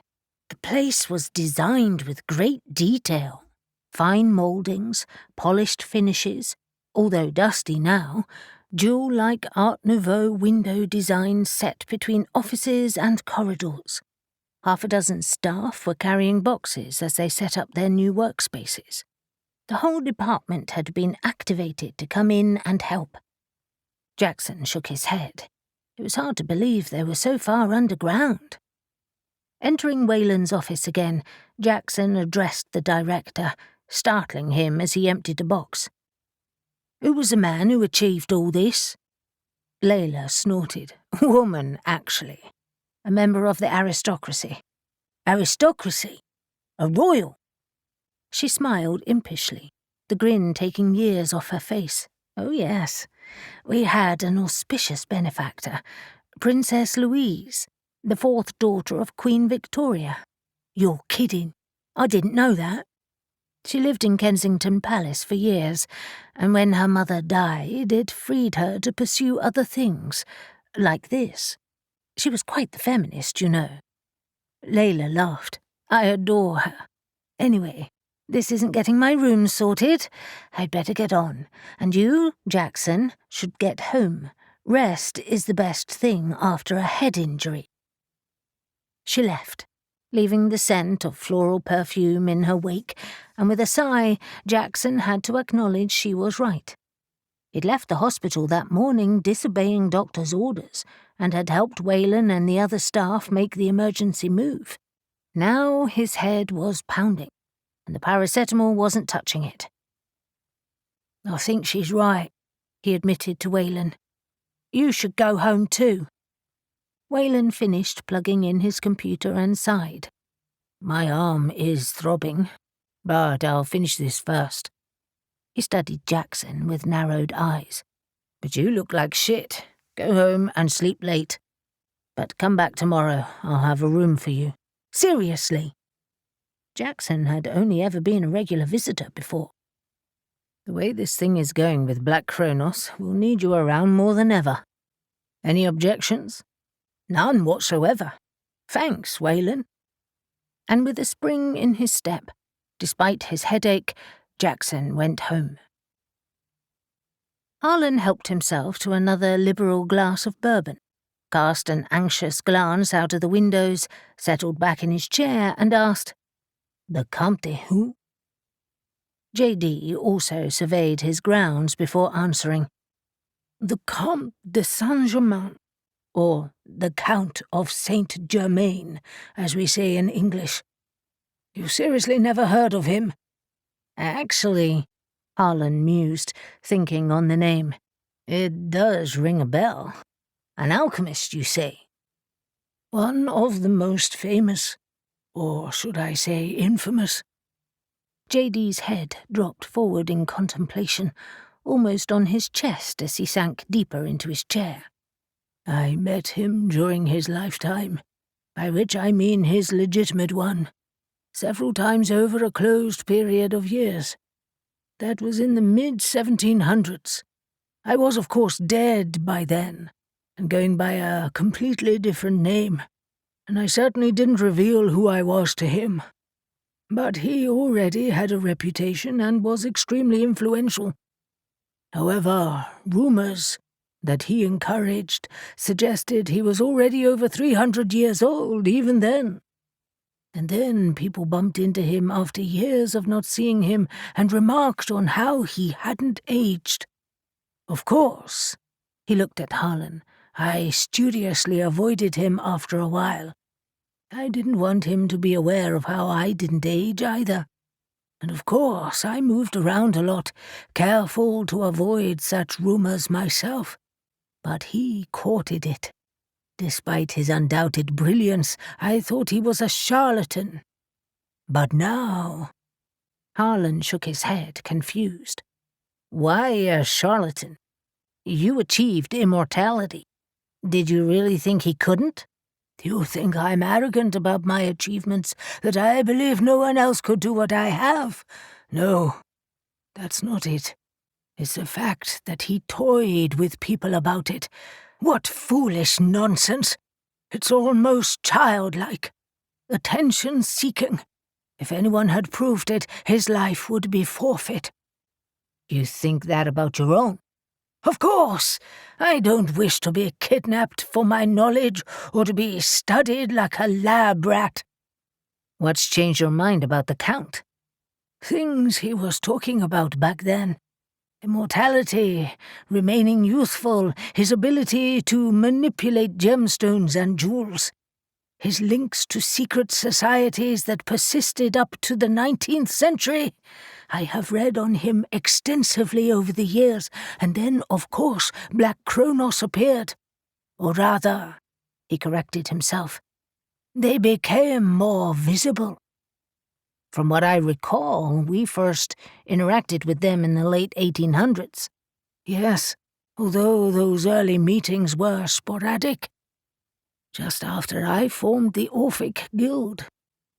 "A coincidence?" "Perhaps. But at that time there was a resurgence of groups interested in esoteric studies. The Order of the Midnight Sun stepped out of the shadows then, and others formed. The Hermetic Order of the Golden Dawn, and the Freemasons, among others. And spiritualism in general was on the rise." Harlan leaned forward, eyes fixed on J.D. "But why him?" J.D. met his stare. "I think I saw him, fleetingly, and I think he saw me. I went to a talk hosted by the London Geographic Society of all places, and he was there, too, on the other side of the room. He asked a question, and I couldn't believe my eyes. His clothes were different, obviously, and his hairstyle, no longer one of those ridiculous wigs that fashion forced us to wear. But it was him. His voice." "You didn't stop to meet him?" Harlan thought that meeting someone else who had mastered immortality would surely be a good thing. It would lessen the feelings of loneliness. J.D. shook his head vigorously. "No, there was something about him, a dangerous edge. It was always there. I sensed it when I first met him."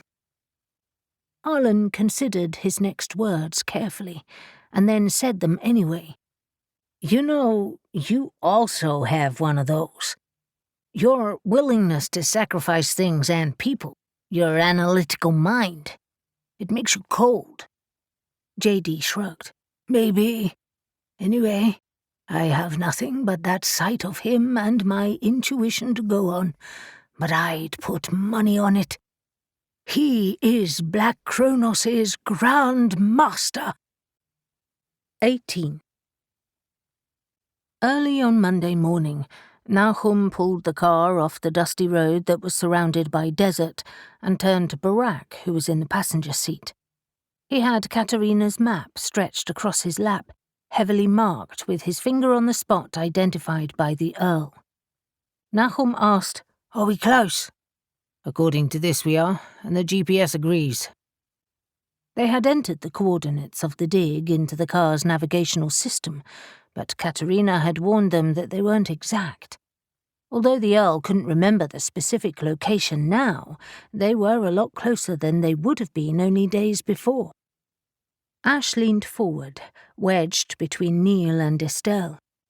Are we close enough to set the tents up? A little further, Barak answered, staring ahead into the wild terrain. There are still more people around than I would like. Estelle leaned forward too. Don't forget that I can veil us in a protection spell. Nevertheless, I would still like us to be more off the beaten track, Nahum mused, looking through the windscreen and lowering his sunglasses back over his eyes.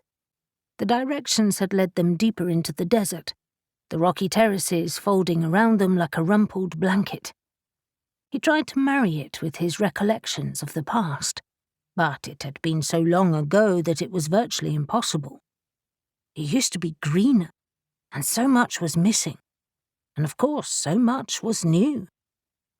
He looked to the south. Do you remember the ziggurats towering above the city walls?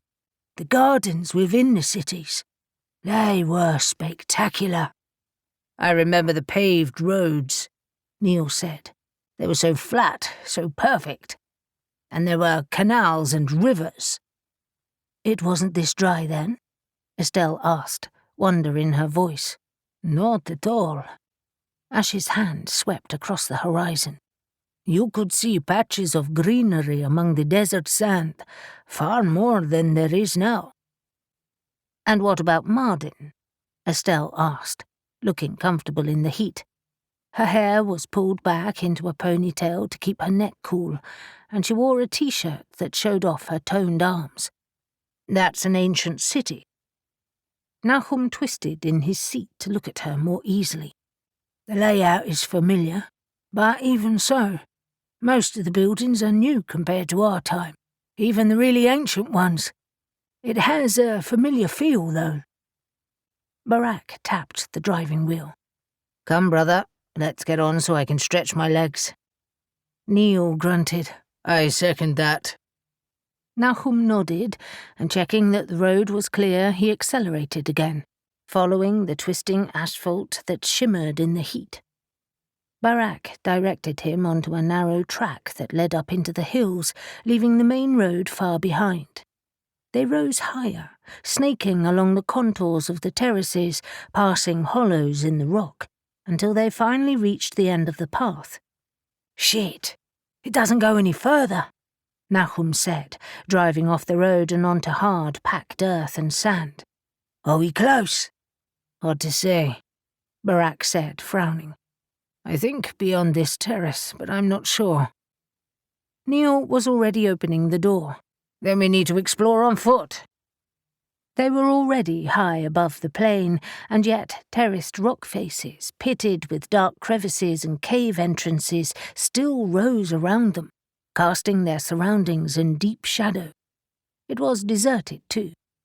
They clambered out, and once out of the air-conditioned car, the heat felt like an oven. Barak stretched his arms above him as he studied the landscape. This could be a good place to camp, but I'd prefer to be out of view of the road. Ash nodded. I agree. Why don't you and Estelle check out beyond the ridge and we'll investigate here? Sounds good. Estelle, are you ready? Sure. She swung a small pack over her back and fell into step next to Barak, heading towards the rift in the rock. Nahum turned to Ash and Neil, disgruntled. Look at this place. It's riddled with hollows and caves. I know we've narrowed it down, but it's still going to be hard to find.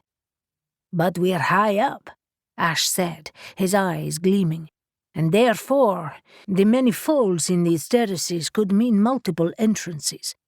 The Agigi wouldn't box themselves in. Look around. Nahum swung his arm wide, and despite his sunglasses, shaded the top of them as he stared around him. Look at how ridged the whole landscape is. On first impression, it all looks the same. And down the valley there are monasteries set into these hills. We could find remnants of many old dwellings, but be in the completely wrong place. Have faith in the map, Neil said, and in the directions we were given. Neil seemed to have forgotten his argument with Z the other night, although he seemed not as upbeat as he usually was. Nahum hoped that being out here would do him good. Well, I don't want to come across Black Cronos, Nahum admitted, scanning the road they'd just driven up. At least seeing them here will mean we're in the right place. Do you think we can risk flying? Ash asked, almost a plea in his voice. Nahum knew why. To glide along the desert thermals would be fantastic. As long as we don't fly too high, we'll be fine. He pulled his t-shirt off and flung it in the car, and then extended his wings.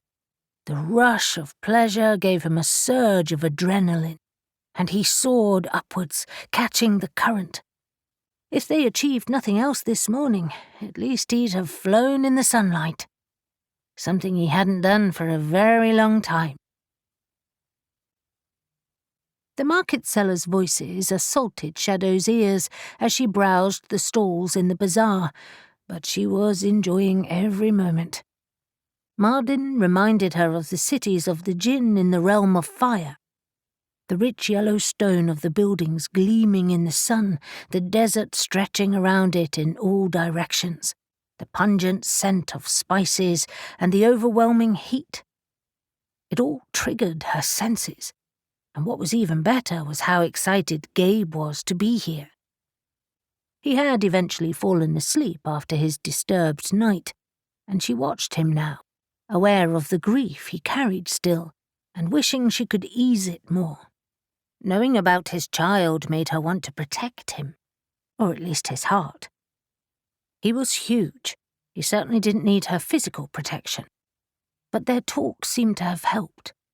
A soft smile had played about his lips all morning, and he bartered now with obvious pleasure. She couldn't understand a word he was saying, but he seemed at ease here, as did Z. He was a short distance away with Katerina, browsing the spices for their cooking, at Neil's insistence, while he explored with Nahum. Shadow couldn't lose herself entirely to the moment, though. She kept a wary eye out for signs of Toto and the Silencer of Souls. If they weren't already here, they would be soon. The paperwork they had found in their bags meant they were targeting this area too. With luck, Nahum and the others would have found a promising spot to set up camp. Shadow just hoped they wouldn't be camped out for weeks. Gabe finished his bartering and placed the small selection of pots into his backpack before shouldering it again and walking on to the next stalls.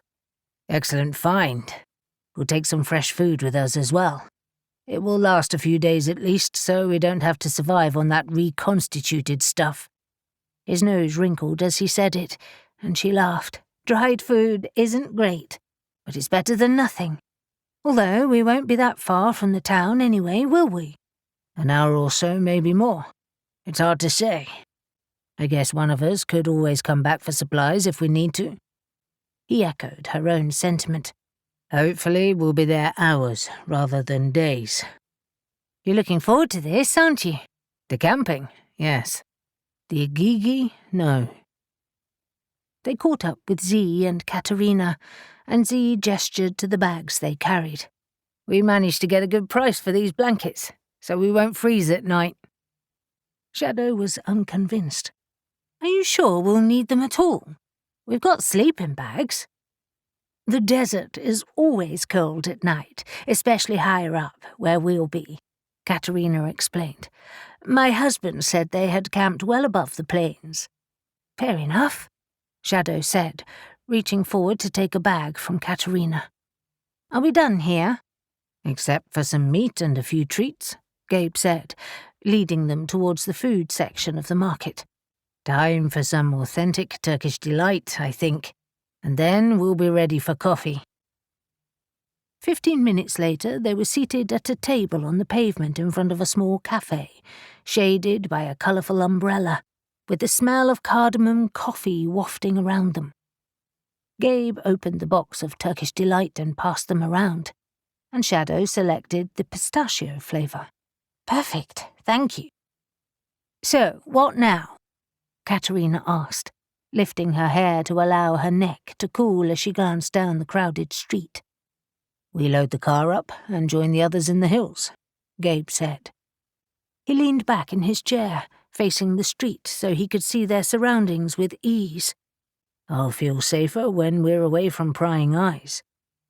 "You think they're here?" Katerina asked.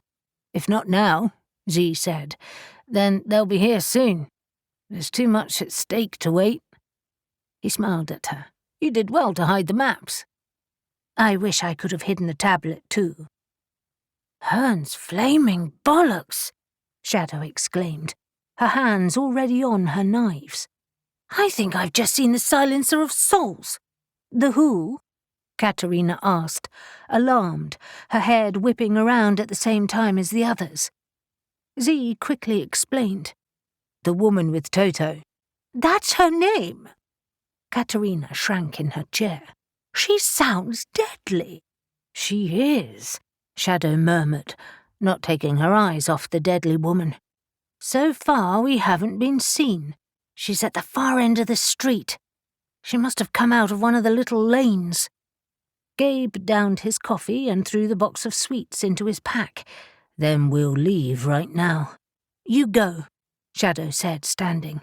"She's heading away from us. I'm going to follow her." "No, there's no need," Gabe said, his brow creasing with worry. He had a tendency to do that lately, ever since they'd become a couple. It was protective, caring, and also seriously annoying. "If she hasn't seen us, then we're in no danger." Shadow stood her ground. "But knowing where they are and who she's with will help us. And she won't see me, you know she won't." Gabe huffed and stared at Z for support, but Z just shrugged. "She's right. An idea of their numbers will be useful. But don't be long, Shadow. We'll pack up and be out of here within the hour." Shadow nodded, checked her watch and then left them, slipping through the crowd with ease as she engaged her fey magic. It wasn't as effective in towns, but it worked well enough, and unless the soul-sucker was a very good actress, Shadow remained convinced they hadn't been seen. The crowd of other cafe patrons had hidden them well. Shadow reached the end of the street, momentarily puzzled. They were in the old town, halfway down the hill that Mardin was built on, and the warren of streets was both fascinating and baffling. She hadn't seen her quarry cross the road, so Shadow headed right, and was rewarded a few moments later when she caught sight of her threading through the locals and tourists, before taking a left turn. Shadow hurried after her, the Silencer of Souls leading her deeper and higher into the old town, past ancient buildings, places of worship, hotels, restaurants and cafes. The number of people around thinned out, but the lanes wound frequently as they staggered upwards, steps mixed with gently sloping rises, and it was easy to stay out of sight. Although Shadow was on alert for any other Black Cronos members, they had a dead-eyed look to them that she'd come to recognize. She spotted no one else. Finally, the woman slowed and turned into a building, and after waiting a few moments before getting closer, Shadow realized she had entered a traditionally designed boutique hotel, similar in style to their own. A narrow lane, barely more than a footpath, ran along the side, leading up steps and to more streets behind it, and Shadow realized she could climb onto a wall to see into the hotel courtyard that was undoubtedly at the rear. She raced down it, vaulted onto ledges and found a spot against a wall in deep shadow, hidden from the morning sun. She settled into place, drawing her fey magic around her and concentrated on the scene below. A fountain in the centre of a stone-flagged courtyard with potted plants scattered amongst tables. But voices from above caught her attention. A wide balcony with fretted stonework overlooked the area, the door thrown wide open. A flash of white blonde hair appeared out of the gloom of the room. Shadow was almost at eye level, and she froze, trying to sink into the wall. As she focused, the silencer of souls came into view, and someone was next to her. Stefan Hope Robbins had joined them. Barak emerged from the narrow gully that ran between a ridge of terraced rock and found himself in a flat area surrounded on all sides by craggy rock faces, all except for a break to their right offering a view of the desert below. The wind dropped, and he turned his face to the sun, saying, "I like this place. This would suit us well for a campsite.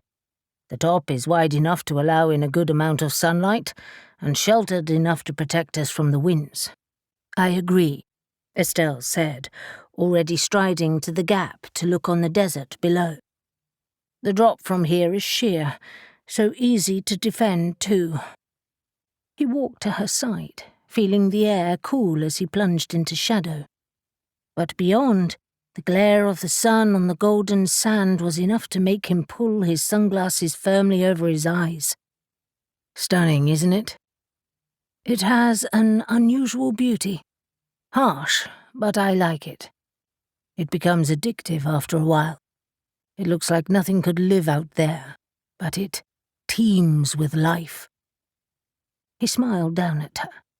She was above average height for a woman, but still barely reached his chest. Her hair was still in a ponytail, and he saw the sweat glistening on her skin. A tan was already developing, and she seemed to be more relaxed than ever. "This place suits you, Estelle. You look beautiful." Her hand brushed across her cheek, sweeping an errant hair away, suddenly self-conscious. "Thank you. You look... beautiful isn't the word. Magnificent." She laughed and sighed out, "Yes, that's right." Barak hadn't kissed her yet, but he figured there was no time like the present. They were alone in a place of stark beauty, and she seemed to be more relaxed with him than ever before. He turned to face her and pulled her into him, her arms resting on his chest. He didn't speak. He didn't need to. She looked up at him, her gaze wary but promising, and cupping his hand around the back of her head, he leaned in to gently kiss her. She sank against him, responding fully, and their kiss grew deeper until they broke away, both breathless.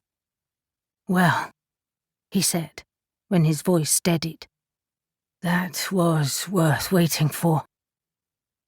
A smile lit her face, but she was already pulling away. "Yes, it most certainly was. But we should probably find the others and set up the camp." He pulled her back to him. "We should, but they can wait a few minutes more." The arrival of loud, noisy brothers would ensure no more intimacy for a while, so he'd get it while he could. 19. Jackson was feeling much better after a good night's sleep, so it was with a sense of excitement that he returned to the retreat. On first impressions, a ridiculous name, considering what the corridors beneath Kensington Gardens housed.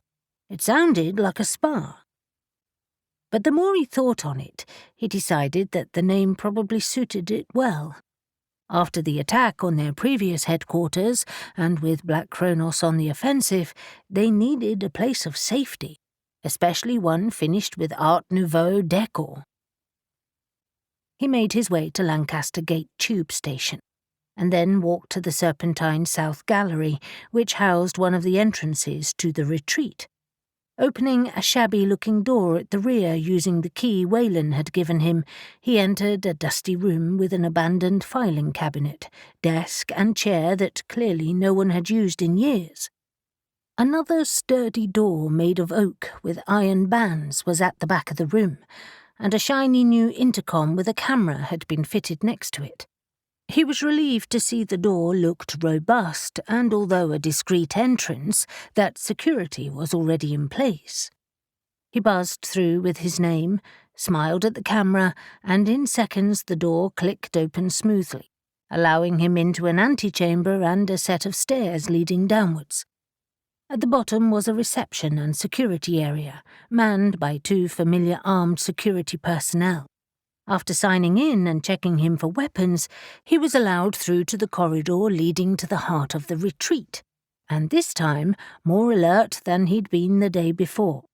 Jackson took his time to examine his surroundings.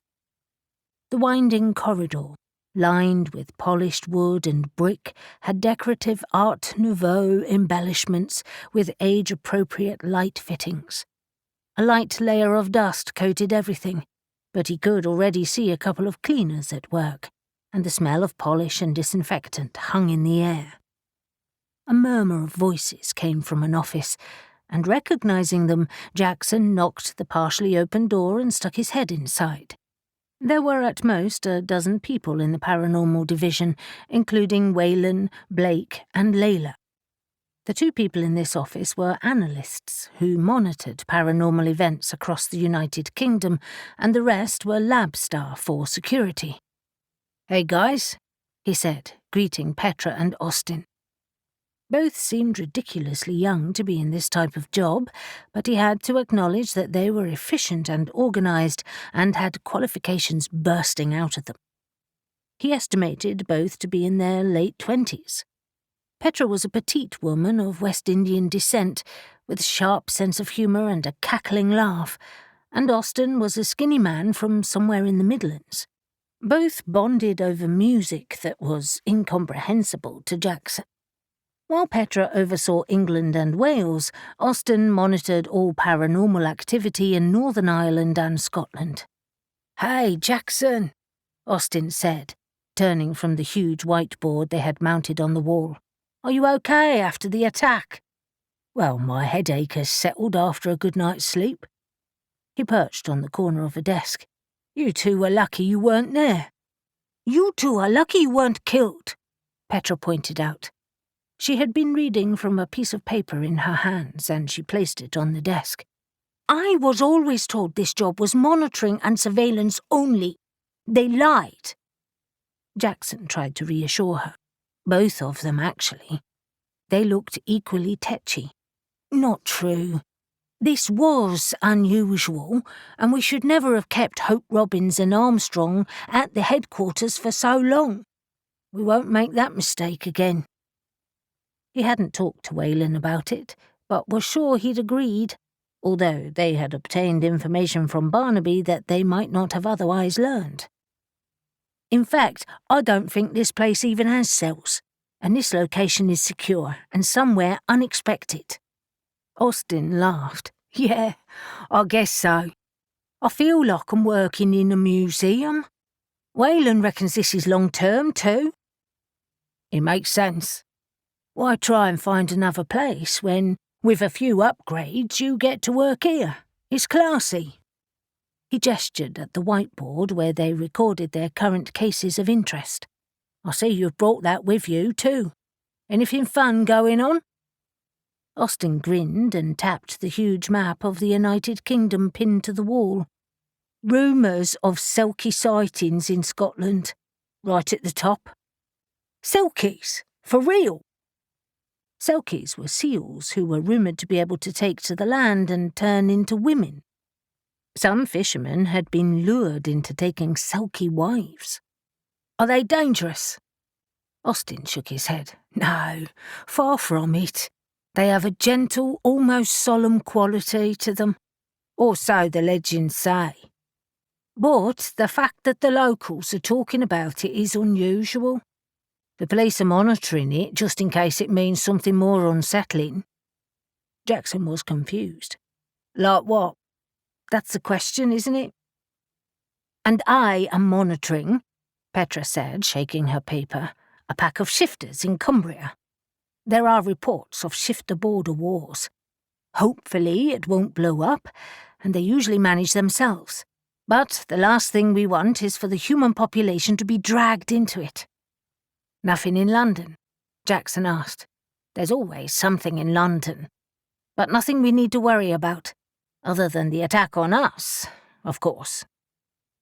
I better let you get on, Jackson said, standing and heading to the door. Have you heard, though, that I'll be around more often? Austin smiled. The boss told us.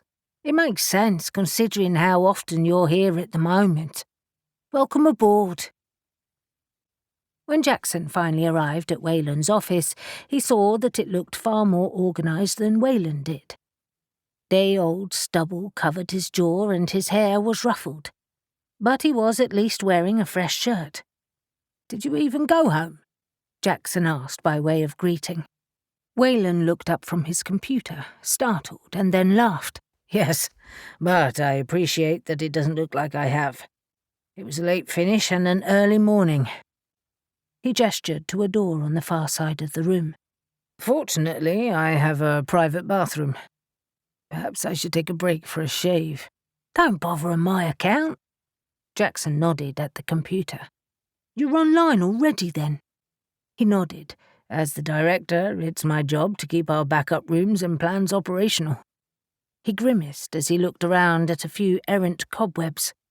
That doesn't apply to cleaning, but we're getting there. It's not an easy task to uproot a whole department, so I'm impressed. But I'm also intrigued, Jackson said, voicing what he'd been musing on overnight. You're offering me a room, but I sense there are conditions attached. You're right. Follow me. Wayland walked out to the corridor, his limp more pronounced than usual, and led him down a small side passage before opening a door. This is your office? You're the head of the investigation into Black Cronos as of now. Well, you will be, if you accept. Jackson barely took in the room, staring instead at Wayland, who leaned against the doorframe watching him with a hopeful expression. Seriously? Don't you already do that? I oversee everything, including the lab. I kept an eye on Black Cronos, but it was never an issue, because they barely made waves. Now, with them actively causing problems, I need someone monitoring them, and considering your recent involvement, you're the best candidate. Jackson had been expecting to have greater involvement with Black Cronos, but not this.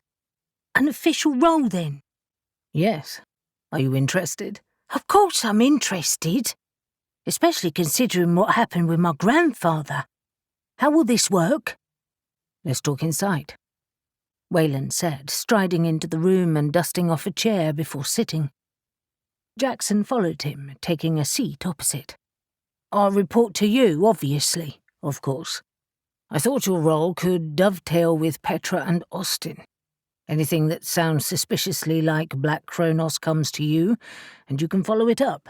Keep a database, much like they do now for paranormal issues. I'll be honest, most of Black Cronos' stuff hasn't been looked at properly in years, just because they've kept a low profile. I'm planning to share everything we have, and you can see if you can join the dots. In case we've missed something. We've definitely missed stuff. It's time to look at everything with fresh eyes, historical as well as what's happening now. Jackson thought of Harlan. I can see if the Orphic Guild has more information they haven't shared yet, too. Excellent. Any source is good. You're Harlan's main contact now, too. And what about Gabe and Shadow's group? They're in Turkey now. What if they need extraction teams for bodies or relics? I have no idea how to organise that. That's my job. I liaise with other departments for all of that. Same as we use government morgues for the bodies that Layla oversees. You just let me know what you need, and that includes logistics, like flights. Jackson nodded, relieved to be focusing on the things he liked. And what about my other job, hunting for occult objects? Can I keep that up? If you have time, which I doubt you will right now. Wayland laughed at Jackson's perplexed face that he obviously hadn't hidden very well. Don't worry, you will again, I'm sure, in the future.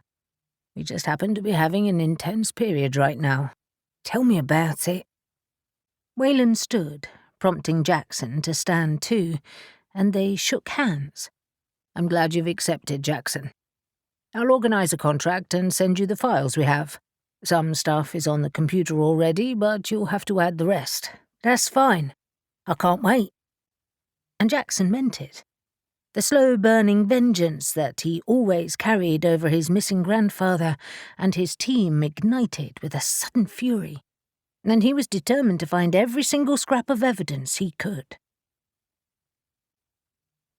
The team had made good time out of the city, and Gabe studied their secure camp, deciding that for now they were in the best place possible. The tents had been set up in a circle, a fire pit already constructed in the middle. The weapons had been distributed, and Estelle had cast a protection spell over the camp and their cars that they'd left at the side of the road. Z and Barak were currently perched high on the rocky terraces, hidden within shadowy clefts to watch their surroundings. Good job, he said to his brothers, and with Estelle's protection spell, I'm satisfied that Black Cronos won't find us.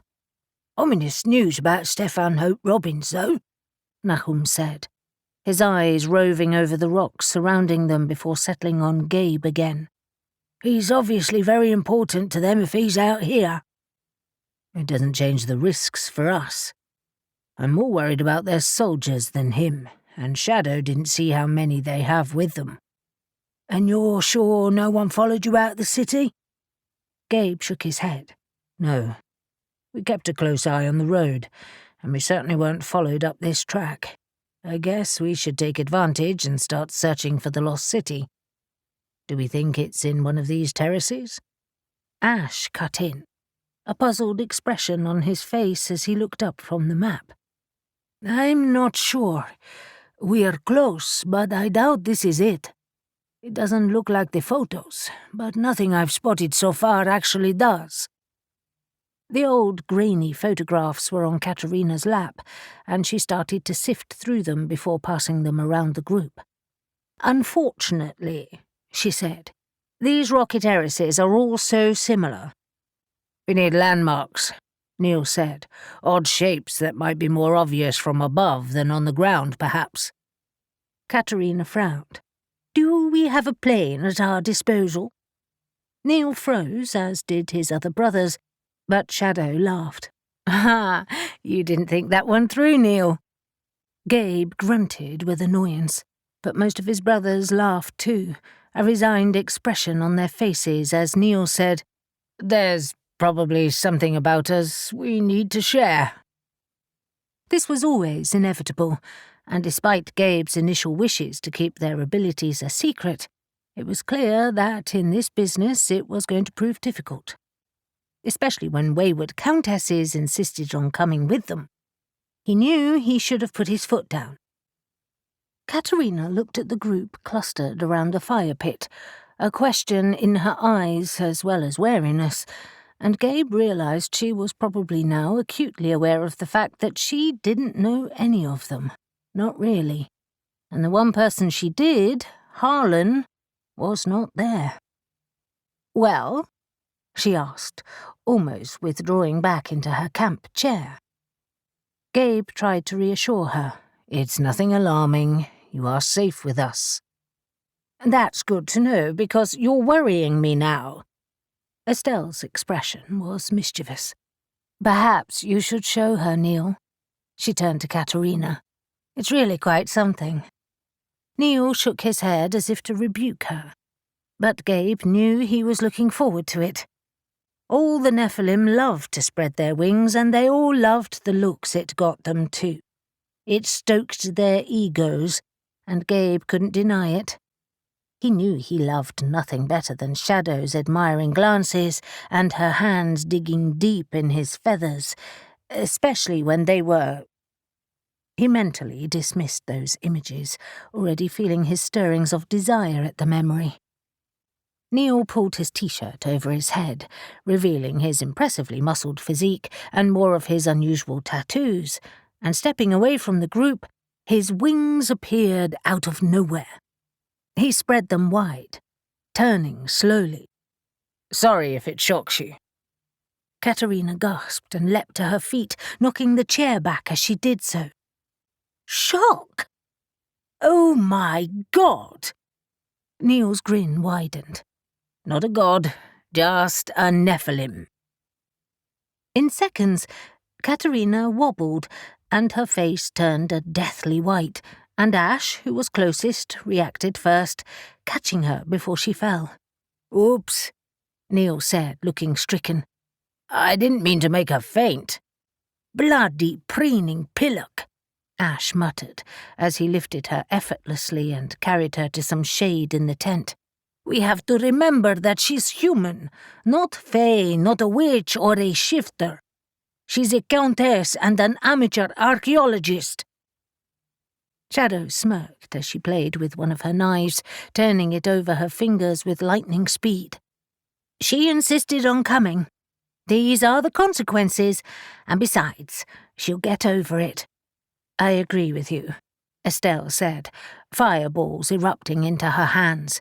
"Wait until she sees what I get up to." Shadow narrowed her eyes, and Gabe was relieved when Shadow didn't top it with a boast of her own. The last thing he needed was Estelle and Shadow at loggerheads again. "Please, Estelle," Gabe remonstrated. "let's keep it to just one shock at a time. And Neil, put your bloody wings away. Perhaps we need food, too. It feels like hours since breakfast. We can plan our next move once we've studied those photos again." Neil obliged, pulling his t-shirt on again, but there was undeniable twinkle in his eye as he grabbed their supplies. "Yes, sir. And I'll cook. Maybe I should offer to take Katerina for a flight later. Just focus on the food for now," Gabe told him. And then Gabe had another thought. If it took Neil's mind off brooding about Lilith, perhaps he should entertain the Countess. 20. Harlan stared with disbelief at the number of books spread across JD's table in his vast library. "There are this many volumes written about the Comte de Saint-Germain? That's nuts. He fascinated thousands of people in his time." JD sniffed, drew himself upright and pointed to a packed shelf. "Much like myself. There are just as many about my life, you know. Most of them full of poppycock." It was mid-morning on Monday, and they had both slept in after their late night and the attack on the grounds. Despite proof of JD's brilliant defense systems, Harlan had found it difficult to relax, and it was only with dawn that he had finally settled into a deep sleep. Harlan tried to keep the incredulity from his voice and failed. "You buy books about your own life? Why?" "I like to know what people think. I sometimes review them under a pseudonym, of course. I can be quite scathing." "No shit."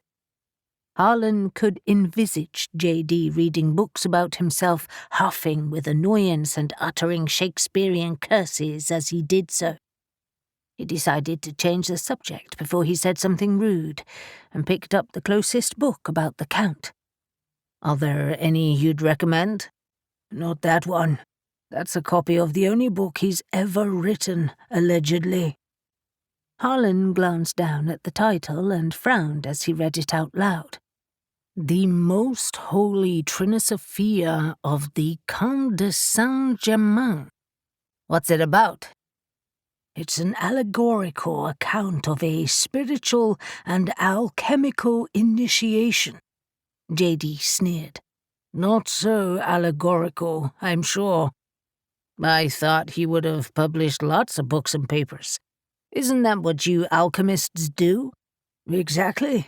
And that's why I always thought him to be a charlatan in those respects, despite his brilliance in other ways. But that's clever, surely. If he is immortal and born earlier than he professed to be, publishing anything would destroy his mystique. True, J.D. said, picking up another couple of volumes. But for background on him and his life and some of his letters, I'd recommend these 2 books. But see what you think. Others may appeal. You said that no one knows his true nationality. No. He was deliberately vague about his origins, although he later said he was the son of Francis Rakosi II, Prince of Transylvania, born in 1690.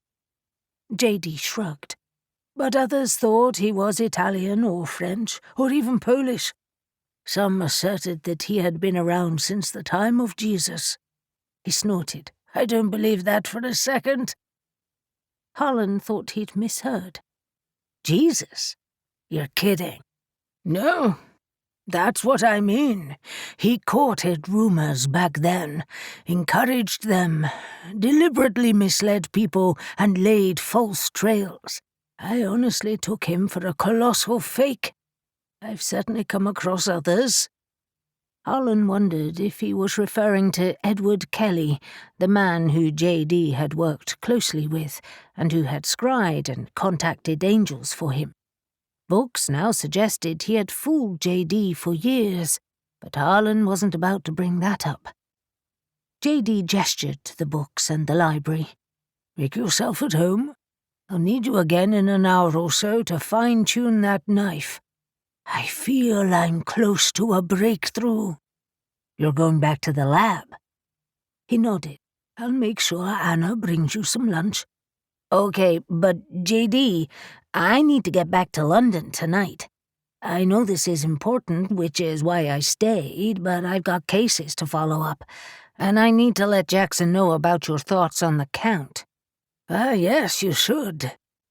He worried his lower lip as he stared into the distance. Let's chat later. Before you go, I may have some ideas of where we should look. He swept through the door, closing it softly behind him. Harlan picked the books up and settled into a comfortable armchair in a patch of sunlight under the window.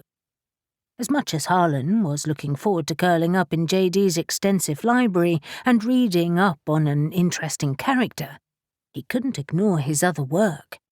But he had to admit that working closely with J.D. this weekend had gone a long way to rebuilding their relationship. He wouldn't call them friends, but at least J.D. was civil now, and Harlan felt he understood him better. But if they could find the Count, which sounded fairly impossible at this stage, what was next? Nahum stood atop the highest point of the rock terraces that surrounded their camp, studying the contours of the land in the setting sun, and then frowned again at the photos in his hand.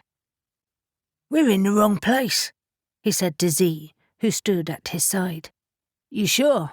I thought the GPS and map suggested we were close. Not close enough. The Earl of Breckenshire, Jasper, deliberately destroyed the most detailed map, he sighed. I didn't find anything below us, did you? Not a thing. Most caves are shallow or narrow, more like clefts. I sensed nothing. Do you expect to? Nahum asked, puzzled. Z shrugged. Maybe. The Igigi were powerful creatures, with their own kind of magic. It makes me think we should feel something, even after all this time. Perhaps we will. Nahum lifted his head, inhaling the scent of the desert that the wind carried to him. Dusk comes soon, and then we can fly higher. Maybe it's a good thing not to be camped too close, considering what happened to the Earl's team. You think something might emerge from the city? Don't you? Nahum said, remembering what they'd been told of the Earl's story. It sounded like he was genuinely terrified. I don't know what came out of that cave, but it certainly wasn't friendly. Perhaps the Gigi set up some kind of defense system, Z mused. Something automated. They were clever at building things. Nahum pocketed the photos as he thought on Z's suggestion. Automatons, perhaps. But the Earl said the rock came to life. None of it makes sense. As they were speaking, the sun plunged below the horizon, leaving a smear of blazing light in the west, before it began to fade. Immediately, the heat ebbed away too. Let's wait here until it's dark enough, and then we'll rejoin the team, Z said. And let's hope Katerina has recovered from the shock. Ash stoked the fire, setting the flames blazing again before lifting the pot from the chain they had used to suspend it. The water in it was hot, and he made a cup of tea for the Countess, adding plenty of sugar too, and then made one for himself. They were the only ones in the camp, the others having separated to investigate their surroundings. All of them thought it best to offer the Countess some space to get over her shock. Her faint hadn't lasted long, but when she came around, she had stared at Ash and asked, "Have you got wings too?" He nodded, keeping as much distance between them as possible in the small tent so as not to scare her. All of us do, except for Shadow and Estelle. They're normal? Ash had winced. Not exactly. But let's talk more later. He had left her to gather her thoughts, and she finally emerged from the tent when the camp had fallen quiet. Now she sat opposite Ash in silent contemplation, staring into the flames. Katerina, have some tea. It's good for shock, or so the many English people I know keep telling me. Katerina finally relaxed and smiled. It's the mundaneness of it, I think. I prefer other drinks myself, but I'll drink tea with you. Let me guess. Ouzo? Mastika, actually. But it has been a while since I tasted it. She took the cup from his outstretched hand, sipped it, and then sighed. I feel a fool. Why? It's not every day you see a Nephilim. Well, 6 of us, actually. Where are the others? Giving you space, and searching for the entrance to the city, of course. She looked him straight in the eye. The Nephilim are supposed to be myth. So are the Gigi. But we're out here looking for them. You're supposed to be violent, too. We have been, Ash confessed, and then, thinking of their recent exploits, said, Well, we still are, but only when we need to be. We certainly don't attack those weaker than us. He smiled. That includes you. I'm glad to hear that. I can take you back to the hotel if you'd prefer. She had shrunk back into her chair again, flinching at every noise. I had considered it, but then again, when I asked to come here— Demanded, actually, Ash reminded her, amused. She pursed her lips. I guess that's true. Anyway, it was because I craved a distraction from my husband's illness and the small world that my life has become. I'm certainly getting that, aren't I? Without waiting for him to answer, she said, And besides, you're right. I came looking for the mythical Igigi. If you exist, then so must they. Ash laughed. I can confirm that they did exist, but whether they still do is another matter. We arrived here by unusual means. He gave her a brief description of their recent history. She shook her head. All my life, I have devoured these myths and legends. I feel like I'm in a storybook now. Look where we are. In a desert, around a campfire, and a handsome Nephilim is watching over me. She met his eyes over the fire. Now I know why you look like a Greek god. You can blame our angel fathers for our looks. They bestowed a certain amount of divinity upon us. Then they did the world a favour. Ash's eyebrows shot up. It seemed the Countess was flirting. Fine. He could cope with that. I'm hoping that means that you want to stay. Yes, I've got over my shock, more or less. You'll just have to forgive me if I stare a lot. She sipped her tea again, and Ash wasn't sure if it was that or the firelight that had restored the colour to her cheeks. I have another question. You said Shadow and Estelle were not quite human. Correct. Shadow is fey and Estelle is a witch. Ah, okay. A fey and a witch. I feel suddenly inadequate. Don't. Ash leaned forward. You know your husband better than anyone and these maps and papers. You've studied them for years. Potentially you'll find the cave quicker than us. We're close. I hope I can. But I admit I'm scared. You'd be a fool not to be. Now, he said, stirring and moving to the cooking supplies. I promised I'd cook, and if I don't, I'll be in trouble. We all have big appetites. Katerina smiled, threw the dregs of her tea into the fire and stood too. In that case, I must help. And later, if we search again, I insist on going too. When Neil arrived back in the camp, he was relieved to see Katerina relaxed and chatty.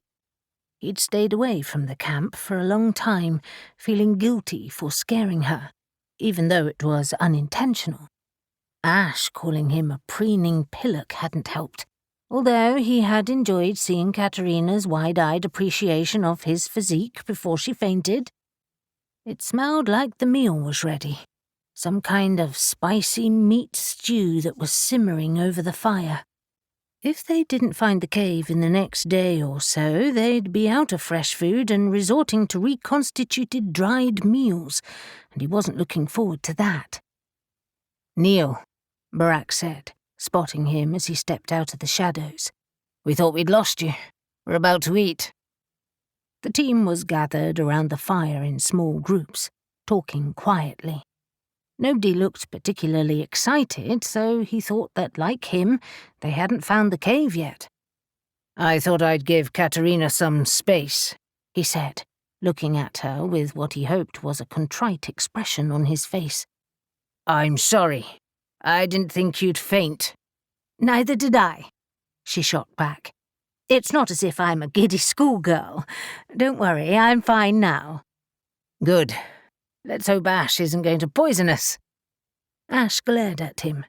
I think you know I can cook quite well, and besides, Katerina helped me. That should be no recommendation, she confessed. I'm not that good a cook. I just did as I was told. Neil grunted. Well, it smells good, and I'm starving. Then let's dig in, Barak said, handing out bowls. The meal was informal, with everyone helping themselves and tearing off hunks of bread to mop up the spicy sauce. While they ate, Gabe asked, Has anyone got any leads on the city? Everyone shook their heads. I've seen something, Neil confessed, not wishing to alarm Katerina in particular. I watched a convoy of cars on the road, heading into the desert. A little further south from here.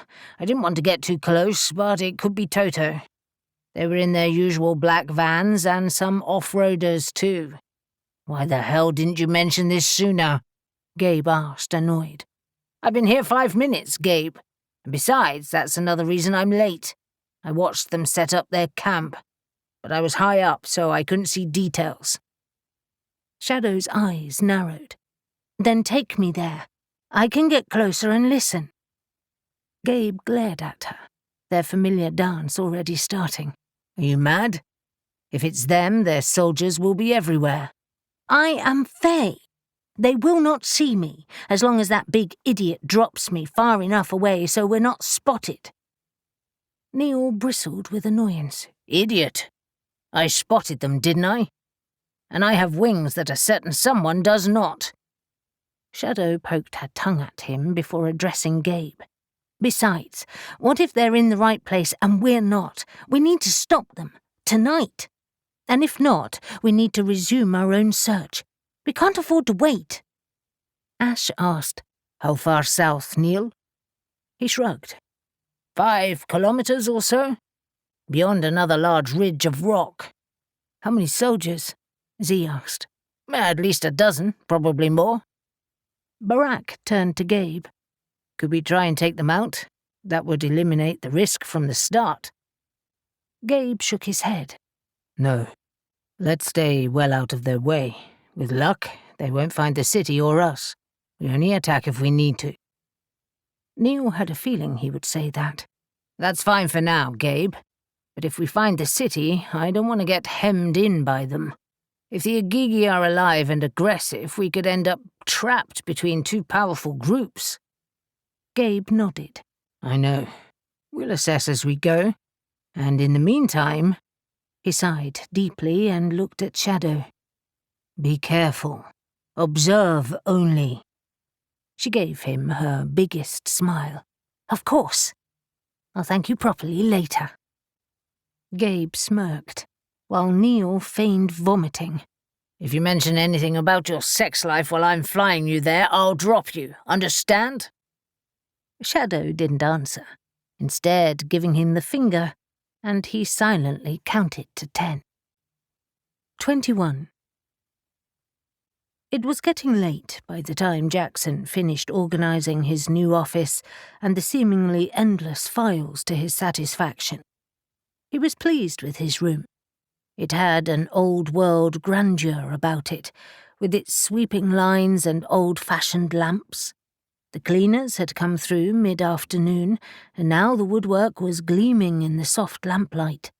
A decorative window inlaid with an ornate stained glass design was set into the wall dividing the room from the passage, and through it he saw the light from the corridor. The occasional silhouette passed by on the way to the kitchen and communal room that was at the end of the corridor, but it was impossible to see who it was. It was because of this window that he forgot he was so far underground, despite the fact that it didn't show a view of any sort. It relieved the monotony of the wood panelling and made him feel less shut in. His phone worked, his computer worked, and he found a couple of comfortable chairs and a low table to go in the corner of the room, salvaged from a storeroom that contained all sorts of interesting pieces of furniture. Wayland had given him free rein, a benefit of being on a small team in a place able to accommodate more. It made him wonder if the Paranormal Division had been bigger at one point, or if Princess Louise just had grand aspirations. Jackson checked his watch, and with a shock realised it was time to meet Harlan. In 5 minutes, he was outside Serpentine South and making his way to the now dark entrance where he saw Harlan leaning against a wall, dressed casually in jeans, boots and a leather jacket. "You survived your time with JD, then?" he asked Harlan by way of a greeting, his eyes sweeping over him. "You don't look like a man at the end of your tether." Harlan laughed. There were trying moments, no doubt about that. And it's fair to say I have a new appreciation of his talents. But first, tell me why we're outside Serpentine South at 8 at night. You said we were going to your headquarters. Jackson realized he was looking forward to this. "We are. This is the main entrance for our new place. Come and see." He led the way back to the deserted office, through security and along the passage to his private office, pleased to see Harlan was as impressed as he was with the PD's new headquarters. Harlan shook his head. It never fails to amaze me what's hidden beneath London. I know. Kensington Gardens of all places. I think Whalen is still here somewhere, and Blake and the science techs are still organising the labs. This forced move will put us back days, if not weeks. It's infuriating. Harlan wrestled with his leather messenger bag. I brought you a present, a couple actually. He handed Jackson a bottle wrapped in paper. A housewarming present to suit your fancy new office. I'm hoping you have glasses. Hardly fancy, he said, pleased to see a bottle of good quality whiskey. Thanks, Harlan. Just what I need. Harlan's gaze swept the room. Art Nouveau. Are you kidding me? This place is fantastic. He fished in his bag. Here's present number 2.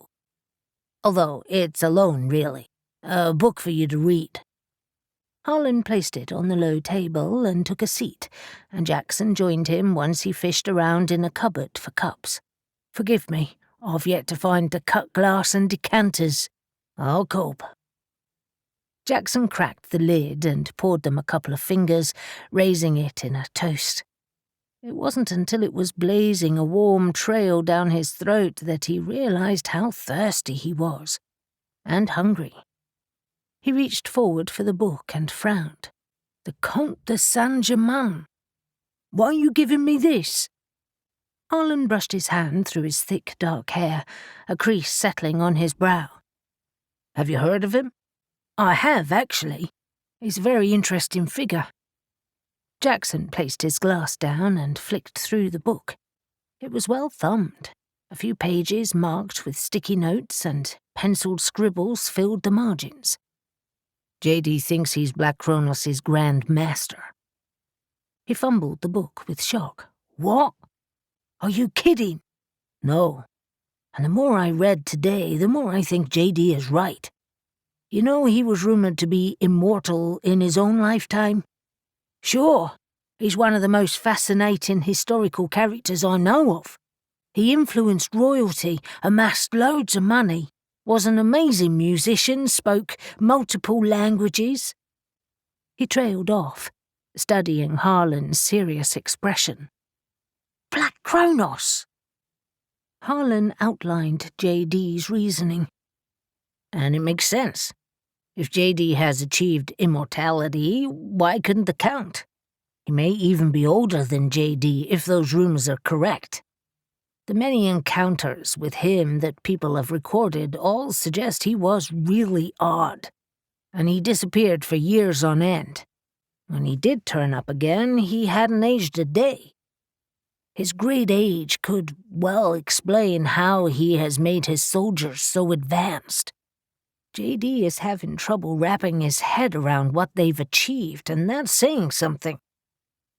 Jackson picked his glass up again and leaned back in his chair, rubbing his face, perplexed. I don't know whether to think that's great news or terrible. But if you're right, then we have something to build on. He glanced at the stack of boxes on the floor. It also means I have a new focus for those.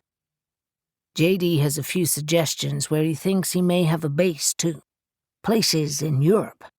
Like where? France, where he spent many years as the advisor and friend of King Louis XV, or because Spanish and Portuguese were his most fluent languages. JD suggests that maybe there's a base in one of those countries. He's still compiling a list of possible places. Wow. Okay, so much to think on. Jackson's excitement about his new role bubbled up again, mixed with some trepidation. If it is him, he's a formidable opponent. We have formidable friends. True. How did JD get on with the weapon? He's made some progress, but he thinks he started it all wrong and is going back to basics. Harlan huffed. I'm going back in a couple of days. I'll get his list then too, but for now... Harlan stood, draining his glass as he did. I need food, and so do you. Come on, let's find a pub. Shadow landed with Neil a short distance away from Black Cronos' camp, which, like theirs, was encompassed by rocky terraces, and although she enjoyed flying, Shadow was relieved to have the hard earth beneath her feet again. It was odd flying with Neil, as Shadow had only ever flown with Gabe before, and it was clear that Gabe wasn't that thrilled about it from the warning glance he gave Neil before they set off. His arms felt odd around her, and although she was good friends with Neil, despite their bickering, it felt oddly intimate. Not that Neil did anything except carry her. They flew high overhead for a short while, dipping down lower and lower in a wide circle before landing on a ridge just beyond their camp, in a fold that was out of their view. The camp was comprised of half a dozen off-road vehicles, several large tents, and many soldiers. "You're right, Neil. That definitely looks like them," she admitted, adjusting her armor breastplate that Dante had fixed. "Shadow, please be careful. Don't get too close. There were at least a dozen soldiers there, and they may have different abilities to what we've seen before." Shadow bristled at his advice. He was looming over her, his tree-trunk arms resting on his hips. "I am not an idiot." "I know. You're highly skilled, but so are they. Don't get too close. I'll hover overhead to keep an eye on you." She nodded, all too aware that her cockiness could sometimes get her into trouble. "I'll head back here when I'm done. Maybe an hour, max. And if you're in trouble, I'll join in. I have your back, sister." Shadow shot him a grateful smile as she pulled her fey magic around her and melted into the desert night. The stars glittered overhead, the swathe of the Milky Way cutting a path across the sky as she headed up the rocky incline, the uneven ground not an obstacle even in the dark. The air was cool now, but she barely noticed she was so intent on her quarry. As she reached the top of the ridge, she slowed down and slid flat on her stomach until the camp was laid out below her. The terrace sloped sharply downward, a tumble of rock and hollows with the occasional stunted bush clinging to life. One wrong move and she would set off a rockfall, but she had to get closer. Easing to a crouch, she edged her way down, flitting from hollow to hollow. She could see soldiers below her, guarding the way that led to the road. Unfortunately, a couple were studying the sky overhead, crossbows in their hands. She thanked the gods that Neil had flown high. It seemed they were expecting company. In total, there were at least half a dozen men and women, all dressed in familiar black clothing with protective armor, some carrying their unusual weaponry. In the center of the camp was a large fire, and a pavilion-style tent had been erected, which seemed to be a meeting space. As she dropped lower, she could see a table inside it, covered with paperwork. Stefan and Toto were deep in conversation, heads bent over what looked like a map. The Silencer of Souls was nowhere in sight. Other large tents had been set up as a type of barracks, and a couple of soldiers were gathered around a fire. What was of more interest was a generator and the cables plugged into it. They led into a narrow cleft in the rock, and from deep within it was a gleam of light. Had they found the city after all? And was that where the other soldiers were? She could see fewer than Neil's estimated numbers. Shadow assessed the camp again. While the center was lit with torchlight, flames flaring in the night breeze, the outskirts, particularly under the rock face, were in darkness, and no one was outside the break in the rock. She needed to get in there. Edging higher, and careful not to alert the guards, she stuck to the rocky terraces, clinging like a limpet, and made her way around the camp until she was much closer to the cleft. Dropping onto the ground and making sure she hadn't been seen, she crept inside.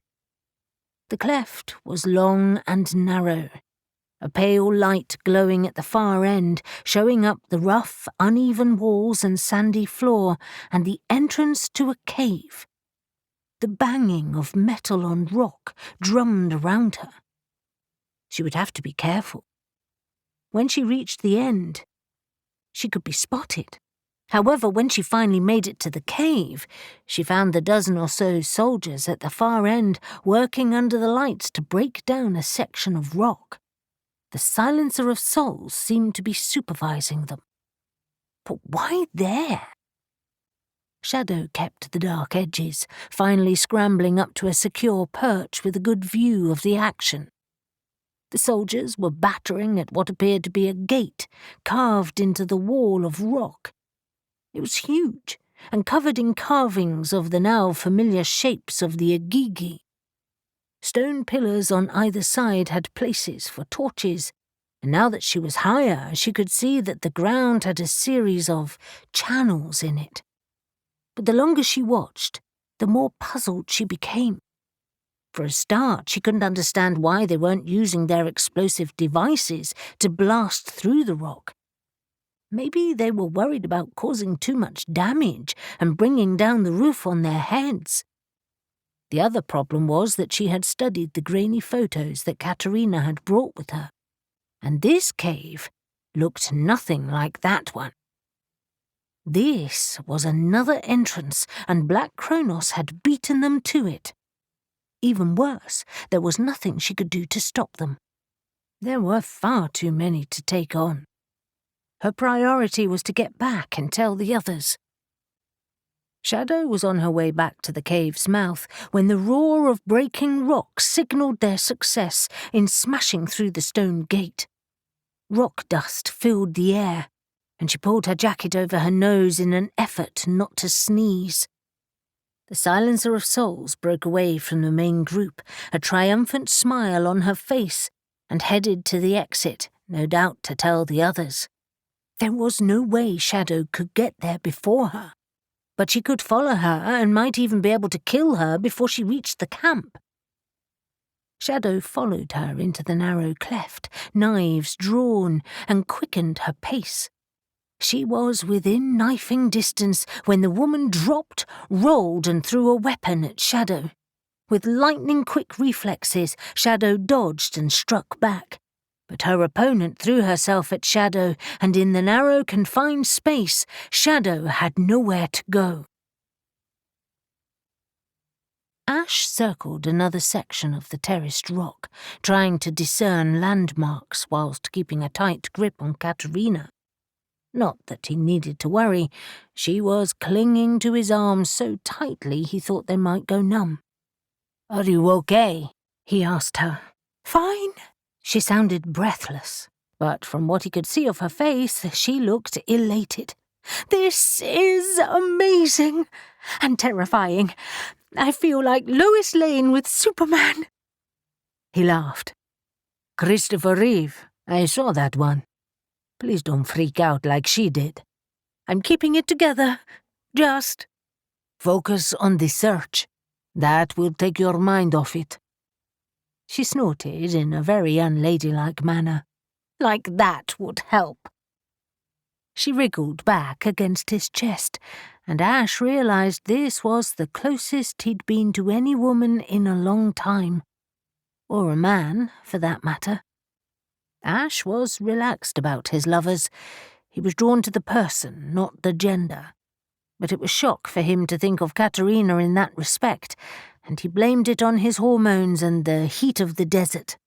"I'm serious," he said, his lips close to her ear, pleased to see a blush spread across her cheeks. "You need to drop down lower, to the right." He did as she instructed, gliding down so they were above the next ridged valley, and it was the change of angle that triggered his memory. And for Katerina, too. "I see it. That spur. It looks familiar." Ash dropped lower, the shallow valley below the spur closing in, until with the lightest of landing, they were on the ground.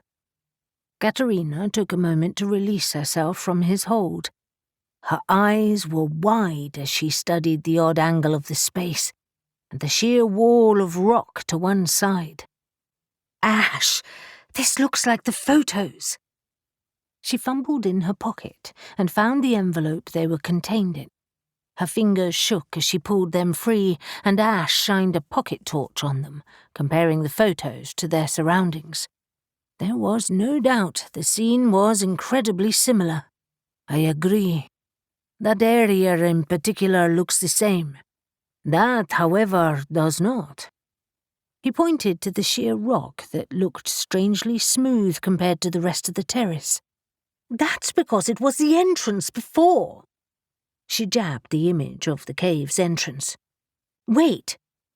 She dropped to her knees and spread the images out, marrying them together by overlapping, and the broad expanse of the rocky terrace suddenly came together. Hearns bollocks, you're right. It's the same place. Her eyes danced with excitement. My husband said the cave sealed itself. A rockfall, perhaps? That's not a rockfall. Not a natural one, anyway. Tentatively, he walked to the sheer face, Katerina next to him, and ran his fingers across the surface. It's too smooth, sculpted. By the Agigi? I presume so. It's further to the east than we thought, though. We're at least 2 miles out. More remote. Is there even a road here? There must be if your husband's team came here. But we'll check when we fly again. Her shoulders dropped and she sighed as she looked up at him. They didn't come by car. They arrived by camel.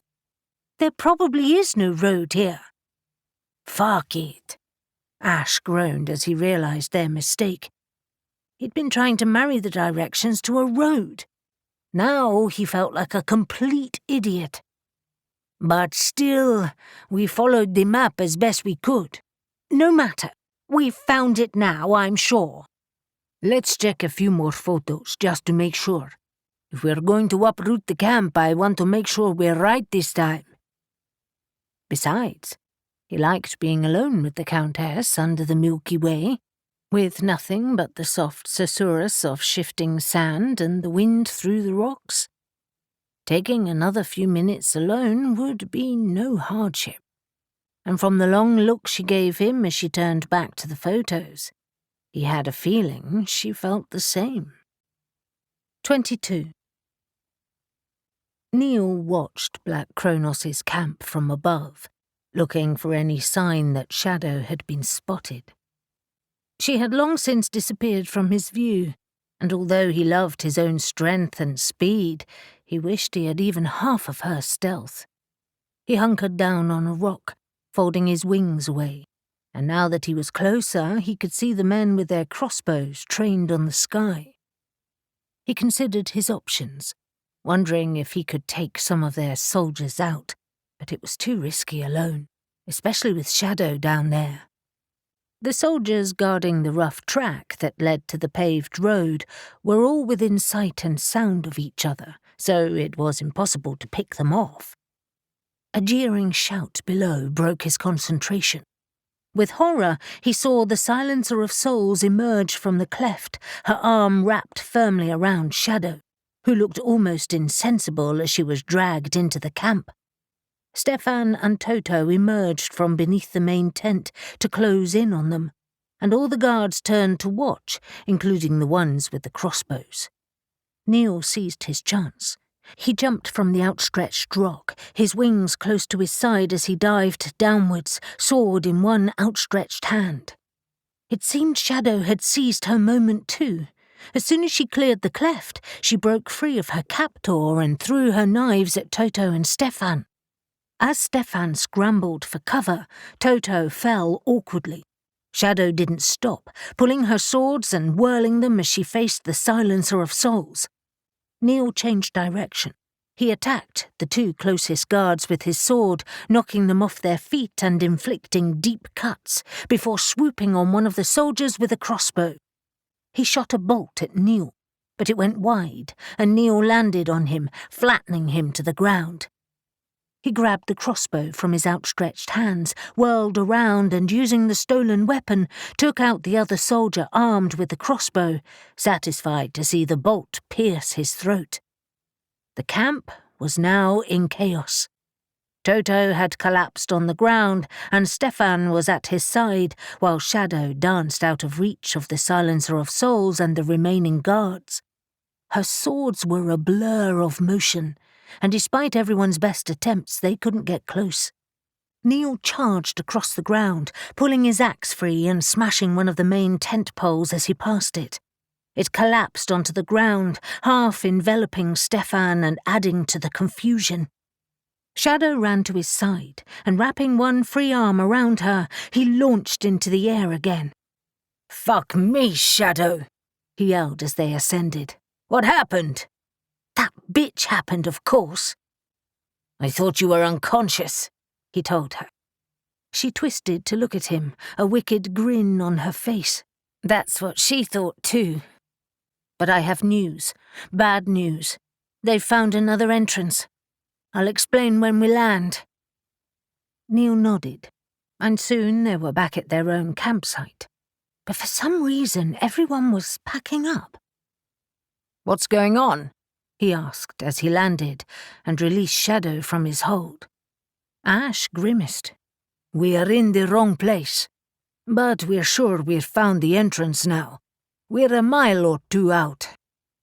Gabe dropped the half-packed tent he was holding and hurried to their side, his eyes hard as they raked over them both. "What happened? Why are you carrying a crossbow?" Shadow shrugged coolly. "I had an incident." Gabe folded his arms across his chest. "An incident?" This time when he looked them over, he was more worried. "Are you injured?" "I am Fae. Of course not." Estelle snorted as she joined them, the rest of their team circling around. "You're not immune, Shadow. Your chest injury proved that the other day." She shot her an impatient look. "I was caught off guard then. Today, I had my revenge." Gabe's voice was almost a growl. "How?" Neil was right. Black Cronos has set up camp a few miles south in a secluded valley, accessed only by a rough track. Toto and Stefan were distracted by paperwork, and the soldiers were busy watching the track that led to the valley. A narrow cleft in the rock face led to a cave, and I was able to sneak in. Many more soldiers were in the cave, including that bloody woman.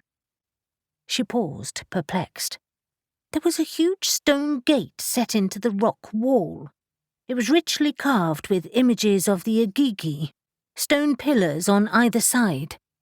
To me, it looked ornamental, but they had a team with machinery and tools, and as I was there, they broke into it, put a hole right through the door. It was thick, too, at least a couple of feet.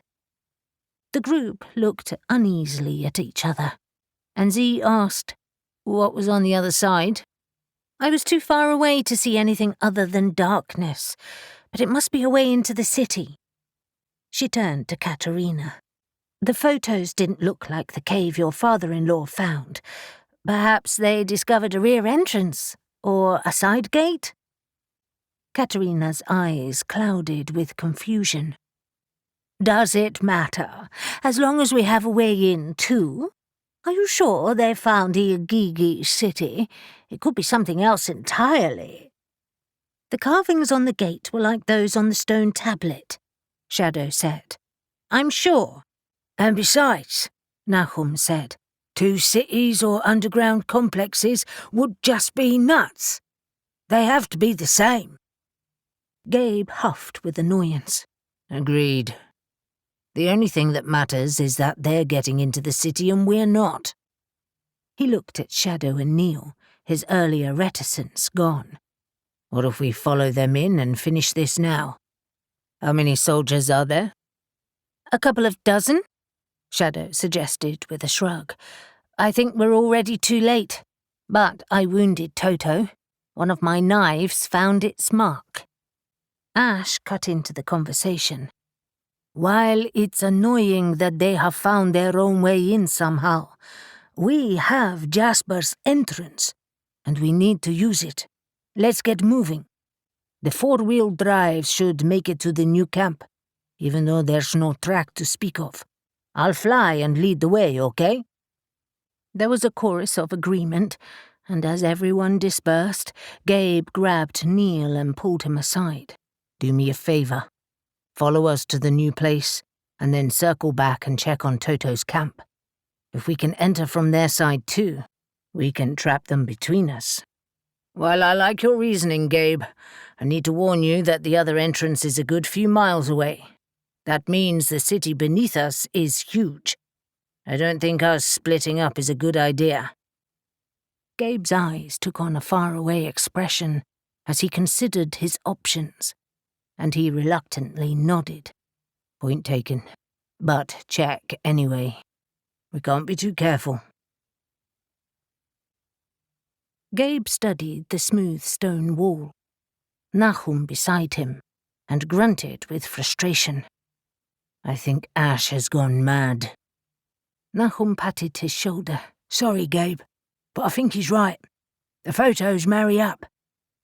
How we get in there is another matter. The sun was rising, casting a rosy pink glow over their new campsite, which they had set up quickly. After a cursory examination of the area, Gabe had instructed the others to get some sleep. It had been a long night, and he wanted to make sure they were fresh when they entered the city. If they entered the city. He glared at the wall again, frowning at its smooth, unyielding surface. How in Hearn's hairy bollocks did they achieve this? The Agigi always had their own magic, gifted by the gods. That's why they were such great builders. And that's why we have a witch with us. Gabe tore his gaze from the rock and stared at Nahum, his brother's blue eyes looking even bluer against his bronze skin. Even just a couple of days in the desert had deepened his tan. You think she can open this up? I spoke to her before she went to sleep. She has a few ideas, but she looked beat. Gabe knew Estelle's magic was powerful, and hoped she could find a way through. He voiced his other concern next. How did Black Cronos find another entrance? We thought we'd be ahead of them, and now they're already inside. They must have found another source, but we have an advantage they don't. We know the Agigi. Which is no advantage at all if they're dead. For all we know, they've got a map of the place and are raiding their dead bones right now.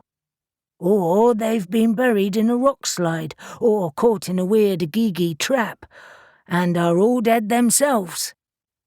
Nahum looked amused. We focus on our end, not theirs.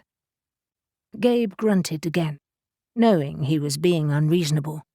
But frankly, he wouldn't feel happy until they were in there. The other thing we need to decide is whether we leave someone outside on guard. What if Black Cronos finds this place and follow us in? Look around. We're well off the road here, and hidden from view. We barely got the off-road vehicles here, and they haven't got wings. True. Gabe groaned as he ran his hands through his hair, already gritty with sand and sweat. He'd forgotten how the desert invaded all clothes and belongings.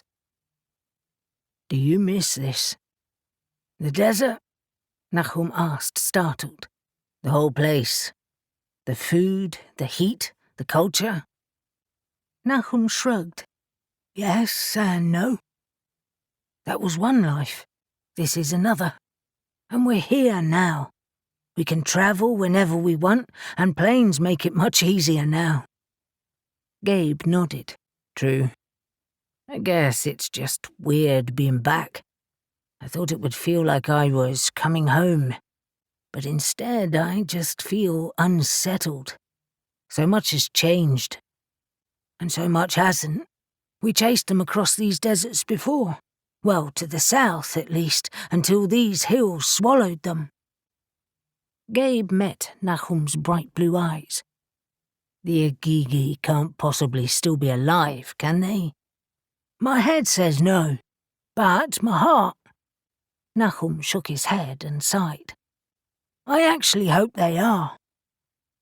A shadow fell over them as they talked, and in seconds Neil landed next to them, his snowy wings streaked pink and gold by the early morning sun. You're pushing your luck with the light, Gabe told him. Neil just grinned. Someone will think I'm a big bird of prey, and the light is still dim. You are a big bird of prey, Nahum said, laughing. What did you see? A dozen guards protecting the entrance, and more inside. Reinforcements have arrived. I watched them go in, all armed with their strange weaponry. Neil clenched his jaw, clearly uncomfortable with what he'd seen. They have something big planned.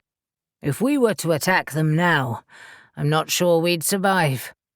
We're outnumbered, especially in the open. Our only option is to stop them inside, when, hopefully, we'll have stealth on our side. And there's no sign of Toto or Stefan, or that bitch either. Neil was obviously still furious about their encounter in Scotland, which was completely understandable. Gabe was too. Damn it. Part of me hoped we could finish this now, but I knew it wouldn't be that straightforward. Let's ignore them for now and focus on this. That's presuming we can get in, and that our entrance will connect with theirs at some point, Nahum argued. If there's been a rockfall, we're screwed anyway. Let's try to be positive, Gabe said. They were excellent builders. Let's hope whatever they built is still intact, even if they are long gone. Have you slept while I've been gone? Neil asked him, changing the subject. Gabe considered his gritty eyes and befuddled brain. No, but I'll be fine. You two should sleep, though, while we have the chance. Nahum shook his head, directing Gabe to the tent he was sharing with Shadow. No, we all need a few hours' sleep. We're under Estelle's protection spell, so we'll be safe. That's true. Neil nodded in agreement. We're invisible from above. If I didn't know where you were, I wouldn't have had a clue. Good. Nahum was already yawning. And besides, only Hearn knows what we'll face in there. We need all the rest we can get. Gabe reluctantly had to admit he was right. So with a final glance around the camp to make sure all was in order, he ducked into the tent he shared with Shadow. Shedding only his boots, he curled in alongside her. And it seemed he'd only laid his head down for seconds before he was asleep. Unfortunately, his sleep wasn't dreamless. Images of the Agigi and their prolonged battles dogged his thoughts. The clash of weapons, the long days spent under a searing hot sun, the weary game of cat and mouse, and the traps and ambushes that accompanied the sure and certain knowledge that they weren't going to be successful. And even more, that they shouldn't be. And then there was the memory of a conversation with his father. Why are we doing this? He demanded after a particularly hard campaign in which nothing tangible had been achieved. You rebelled against your god. Why not let them? His father, all flashing eyes full of dark malice, said, Because we have new partners now, and we have sworn to help the Anunnaki. I personally promised help. Gabe virtually spat at him. And yet you aren't. I am. I have had enough. This ends now. His father, Remiel, an archangel who was once known as God's thunder, before he fell with Lucifer, was prouder and more headstrong than most. He towered over Gabe, almost blinding in his brilliance. It ends when I say it will. Then do it yourself. Gabe turned his back on Remiel, making to leave the cave where their encounter had taken place. But instead, he found himself pinned in place by his father's power and his threats. Any independence you think you have will cease if you fail to do this, and that includes your life with your beautiful wife." Gabe's blood ran cold as he turned to face his father. "You don't need to threaten her." "It seems I do. You have a place on Earth for one reason, and that is because I willed it." Gabe glared at him. "You don't even know why you're here anymore. You argued with your god in the bid for independence, fled your former home, and now resent everything about the place that is your new home. You mourn your loss of privilege, and you flounder in chaos." Ramiel leaned in close. "Don't test me, Gabriel. You still have a home left to return to. Isn't the loss of your child enough?" Gabe felt such a white-hot rage at those words that he could barely speak. But it was quickly followed by terror at what else he may lose. So he left the cave, carved from the curling dunes, and returned to his team, defeated and furious. But the following weeks achieved nothing, until even Ramiel and the other fallen angels who had sided with the Anunnaki had been forced to admit defeat. And then a voice pierced Gabe's dreams that was not a memory at all. "You failed before, Gabriel. Do not fail again." Seconds later, Gabe woke up, sweat pouring off him, and he shot up in bed, instinctively reaching for his sword, only to find that the tent was empty and Shadow was still sleeping at his side. But there was no mistaking the voice. It belonged to his father, Ramiel. It was with relief when Harlan entered his own office at the Orphic Guild on Tuesday morning, happy to be settling back into his normal routine. There were a couple of cases he needed to focus on, and once he'd made coffee, he accessed the files and evaluated where he'd gotten up to. However, his peace was short-lived when his phone rang, and he cursed when he saw who the caller was. "Maggie," he groaned, sounding like he was dreading their conversation, but secretly loving the battle of wits he endured with her. "What crap have you called with now?" "You're a cheeky fucker, Harlan. You constantly call me with shit that I have to mop up, and besides, I could be asking you to dinner." He tried not to laugh at her caustic tone. "Are you? I'm not sure we're that well suited." "I know we're bloody not, you smooth American bugger. No, I'm ringing about a body." Harlan had never been called smooth before and wasn't sure he liked it. However, "A body? Why are you calling me? I swear I haven't murdered anyone." "It's Barnaby bloody Armstrong. Someone spotted him floating in the Thames this morning." "What?" All of the playfulness left his voice, and he sagged into his chair. "You're kidding." "I don't kid about death, you moron." Her voice softened. "Sorry, I know you knew him. You arrested him, didn't you, for the PD?" Harlan fumbled for his coffee, feeling suddenly nauseous. "Yes, with Jackson, only a few nights ago. But Black Cronos broke him out when they raided the old headquarters on Saturday." "Did he drown?" "No, he was already dead. A look of abject horror on his face. No obvious wounds, but remarkably like Blaze. Ring a bell?" "The Silencer of Souls." "Most likely. But it's not his death I'm ringing about. It's what we found in the autopsy." "You've done that already? When did you find him?" "Yesterday afternoon. There was a small key in his stomach." Harlan thought he was hearing things. "A what?" "A key to a bank deposit box. And what's in it will interest you." "He swallowed a key?" "Well, he didn't bloody use surgery to get in there." "Sorry, I'm in shock. He kept seeing Barnaby's resigned look when he finally stopped struggling and couldn't help but feel he was responsible for his death. What was in the box? Notes on old stories about a buried city. Really? Because we already found stuff in his room on that. Did it mention the Igigi? Something like that. But there were also notes about a bloke called Count Bellemare. Lists of places and names.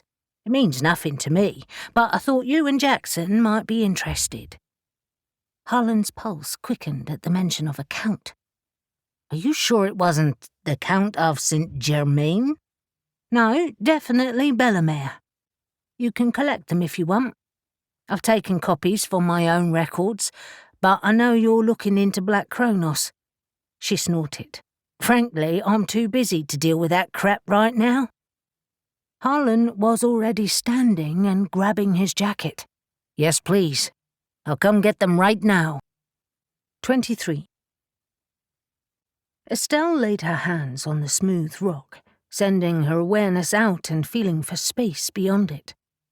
She was aware of the team watching her, but blocked their attention out. Earth magic wasn't her strength, but this was a relatively simple thing to do.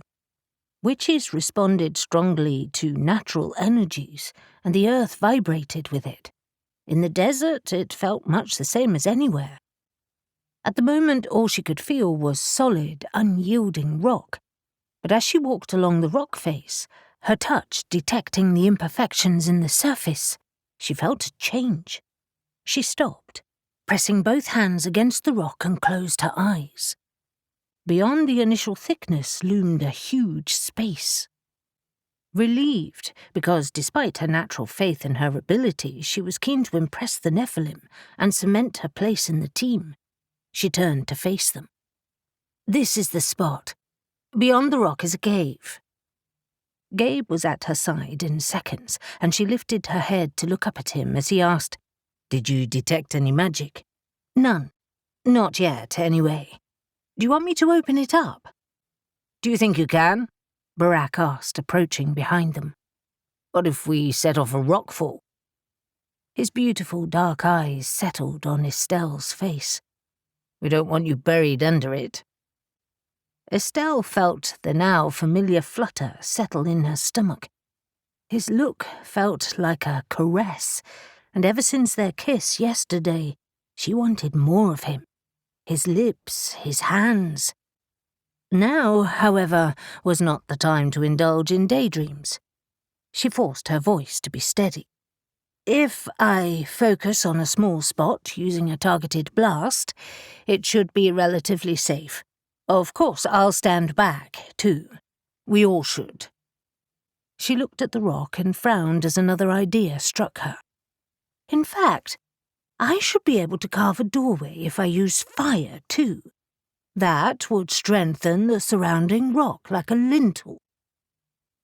Gabe rubbed his already thick stubble, looking at Estelle with doubt-filled eyes, and something else.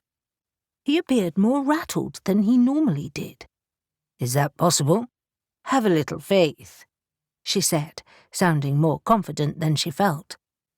She ushered everyone back, and then sent out a pulse of magic. It was a blend of power as well as fire, designed to melt the rock and then fuse it. She cast a spell used to move obstacles and doubled her intention. Instead of blasting the rock in a display of strength that would no doubt have caused a rockfall, she used her magic like a laser beam, and very soon a small hole appeared in the rock. Manipulating her power across a larger area, the hole grew bigger and bigger. She couldn't help grinning with her success. The rock seemed to melt away, and in a few minutes, a doorway opened into the space beyond. Whoops erupted from the team behind her, and she turned, still grinning, pleased to see looks of incredulity on everyone's faces, especially Shadow's. "Impressed?" "Very," Nahum said, slapping her on the shoulder as he reached her side. "Wow, that was like watching a sculptor." Shadow sniffed. "Not bad, I admit. Could you do better? She asked, cocking an eyebrow, unable to resist baiting her. Shadow's presence was a constant thorn in her side, but one she had to tolerate. It didn't help that Shadow was a devastatingly efficient killer and tracker, and breathtakingly beautiful in an ethereal way. Shadow shrugged and pouted, and Estelle smirked as she hurried after the others. Gabe had his sword in one hand and a torch in the other, already peering into the dark space. "Wait," Estelle said, pulling him back. "Let me throw some witch lights in." In seconds, half a dozen witch lights were bobbing around the cave beyond, but Gabe quickly thrust her out of the way. "Let me go first." Estelle's first instinct was to whip his legs out from under him. Bloody Nephilim. They were a force unto themselves, so full of ego. Nahum followed Gabe, Neil and Ash on their heels, but Barak and Z hung back. Shadow caught her tight expression as she joined her at the entrance. "They're very annoying sometimes," Shadow told her. "I take my revenge by beating them at sword fighting."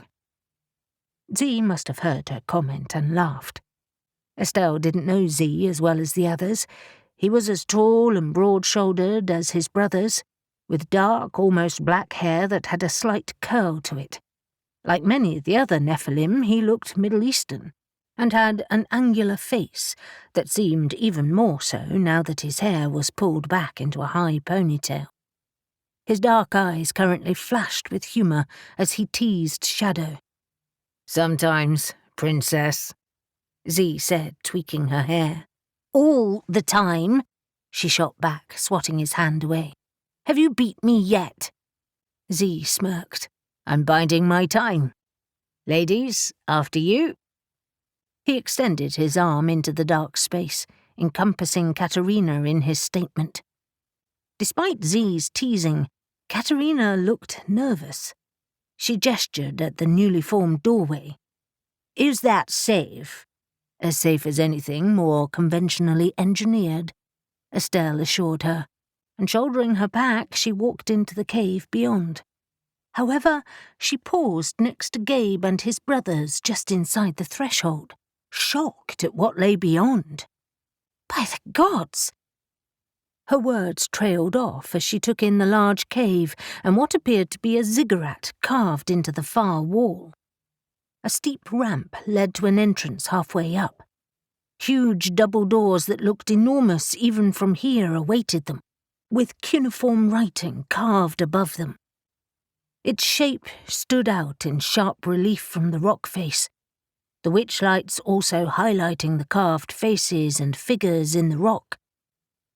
In seconds the others had shuffled in, and they all looked as shocked as Estelle felt. Katerina took in a sharp breath next to her. "This is what my husband saw. We've actually found it." "And those are from the rockfall."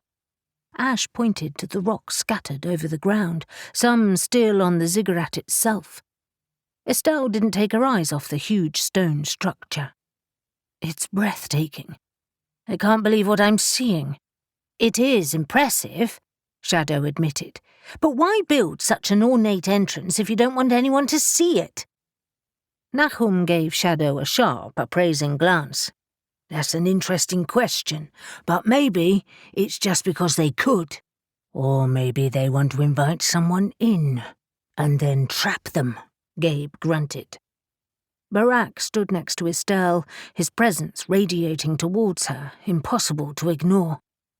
"Keep your spells at the ready, Estelle. I don't like this." The muscles in his arm flexed as he gripped his sword.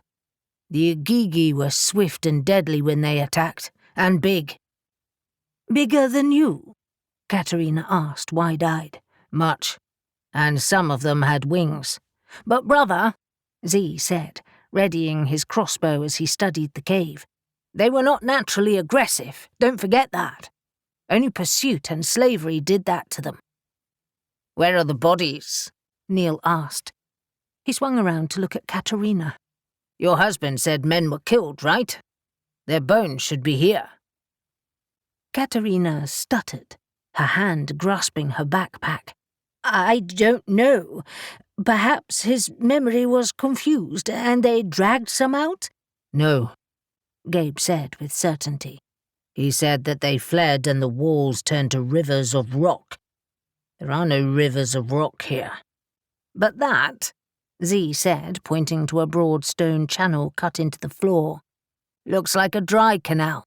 It runs from the base of the ziggurat face to down there. He pointed to a dark hole low down on the opposite cave wall where it met the floor. A chill ran through Estelle and she shivered, wondering what dark place the old canal led to. Barak noticed her reaction and said, They built waterways for kings and gods. Their expertise was like no other. Their cities were green. Like the hanging gardens of Babylon? Absolutely. Stories like that have survived for a reason. No one who saw it could forget it. He pointed to the face of the ziggurat. Each level of the ziggurat is set back from the level below, and every ledge would be filled with plants. Water channels ran everywhere. They looked magnificent. Estelle had seen images and she knew what he meant. But before she could ask anything else, Gabe was already moving on. Okay, Gabe said, scanning the cave. So there's the sort of half-ziggurat, and what looks like an entrance in it, the empty canal, and not much else. No sign of bodies, rockfalls, or old digs. But this is the place, and the ziggurat is our way in. Or down there, Z suggested, looking at where the watercourse reached the hole in the rock. Gabe looked incredulous. Let's leave that as a last resort. He addressed Estelle. Are your protection spells still over the camp? She tried not to take offense at his question. All secure, and I can protect this entrance too. And have we got all of our gear? There was a chorus of murmured agreement and nods. All of the Nephilim were heavily loaded, not only with weapons but with food and basic supplies too, and the women had smaller packs. They had discussed the plans over a hasty breakfast, and while nobody wanted to be underground for too long, they wanted to prepare for every eventuality. Good. Gabe took a deep breath. Then let's see if we can get farther than your husband did, Katerina. Barak, Z, Shadow, and Estelle, keep to the rear and watch for attack from behind. But all of you, stay close. And with that, he led them towards the steps leading to the ziggurat's entrance. Jackson sank back into his chair, all elation at his new office and role leaching out of him as he absorbed Harlan's news. Barnaby is dead. Fuck me. He rubbed his hands across his jaw and closed his eyes, envisaging their last conversation. Poor bugger. He said his life was forfeit, and to be honest, I didn't quite believe it. And now he's dead. When he opened his eyes, he found Harlan looking as guilty as he felt. If we hadn't arrested him... I've been wrestling with this news all morning. But this is not our fault. He got himself into this, and there was a price to pay. I know you're right, but I still feel like shit. But, Harlan said, leaning forward and slapping his messenger bag on Jackson's crowded desk. He was hiding things. Things we now have. Jackson perked up and leaned forward, eyeing the bag. Like what? Information about the Agigi and Count Bellamar. Who? Count Bellamar is another name that the Comte de Saint-Germain used, one of his many pseudonyms. You're shitting me. Barnaby was researching him. Harlan started to pull papers out of his bag, a mix of loose sheets, notebooks, and old files. Looks like it. Maybe he thought he could use it as a type of insurance, maybe blackmail? Or perhaps he was just curious. Considering how he was only too happy to betray the Order of the Midnight Sun, it wouldn't surprise me if he had something similar planned for Black Cronos. Sneaky shit. That news lifted a weight from Jackson's shoulders. Now I don't feel quite so guilty that he's dead. How did you find out all this? Maggie Milne phoned me. They discovered a safety deposit key stuck in his gut, and by checking his bank details worked out where it was for. Harlan grimaced. They found it in the autopsy. God knows when he swallowed it. Jackson groaned as he recalled the night they caught him. He was fussing at that side table in his living room, remember? When he offered us a drink. Perhaps he suspected what was coming and swallowed it then. Oh yeah, when he had his gin and tonic. Harlan huffed. Some special agents we are, when we didn't even notice that. I was too busy checking out his room, and you were hovering by the door. It's not that surprising. Anyway, what's he written? Harlan spread the papers out, pushing them towards Jackson, but grabbing one file. He has made lists on properties once associated with the Count and his pseudonyms. I think he fixed on the name Bellamar in particular because of the name of the email address he used. Harlan's eyebrows rose and his lips twisted into a rueful smile. Beautiful mother. Bella Mare, in Spanish. Jackson groaned, feeling like an idiot. Of course. I thought the address was weird, but presumed it was just meant to mislead. He shuffled through some of the notes written in a crabbed hand. This supports JD's idea. Unless this name is someone's idea of a gigantic hoax, a tease. Perhaps. What kind of properties are in there? All sort of places. Castles and palaces, old townhouses, even manor homes across Europe, all the way to Romania. There are loads of them. But, Harlan pointed out, we could cross-reference them with JD's suggestions. Jackson leaned back, hands behind his head as he considered their options. So, potentially, one of these addresses could be a base for Black Cronos. Or multiple bases. This is brilliant. This could lead us right to the heart of their operation. And what about the Agigi? What's he got on them? Harlan huffed. Some garbled notes on another historical find in Turkey when it was part of the Ottoman Empire. I started reading it and it gave me a headache, but I think it refers to a city beneath the sands. I have no idea whether it refers to the same place or somewhere different. Can you spare a few hours to help? Jackson was starting to feel overwhelmed again as he took in the enormity of the tasks ahead. Fortunately, Harlan took pity on him and shed his jacket, placing it on the chair behind him. I can give you a couple of hours, as long as you have lots of coffee on hand and promise me lunch. Deal. Ash paused in front of the huge stone doors built in the middle of the ziggurat, feeling a heady rush of euphoria as old memories resurfaced. It seemed odd, but he had forgotten how imposing these buildings were. The doors in front of him were massive, towering 4 times his height. Carved reliefs of Igigi making decorative panels. The walls stretched away on either side, and the top was lost in darkness that the witchlights didn't penetrate. Behind him, the ramp carved out of the rock fell to the cave floor below. He laid his hand on the rock, noting the seam where the 2 doors met in the middle, and he turned to Shadow. Were these like the doors that Black Cronos broke through? They were smaller, less ornate, but essentially the same. Her face wrinkled with annoyance. They completely shattered it. I hate wanton destruction. Neil grunted with annoyance. Unless we can find a way of opening them, we'll be doing the same. Through those? Z asked, incredulous. These will be several feet thick. There's no way we'll smash through them. Ash hastened to calm his brothers. I am sure we can work it out. There must be some kind of mechanism.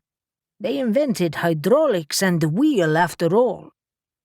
True, Barak said, heading to the far side of the left-hand door and peering upwards. If I remember correctly, they used a series of wheels to open doors and move walls. That's true, brother. Nahum shed his pack and t-shirt, extending his wings as he spoke. The mechanisms were high on the walls.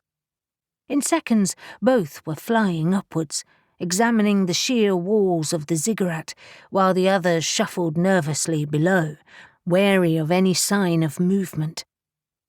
Katerina surveyed the cave, her expression one of disbelief.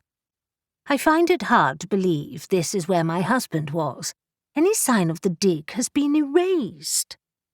Ash exchanged a cautious glance with Gabe as he said, If anything, this suggests that at least some of them are still alive.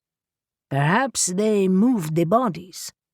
But if so, Gabe whispered, where are they now? A muffled shout from above had them all looking up, weapons drawn.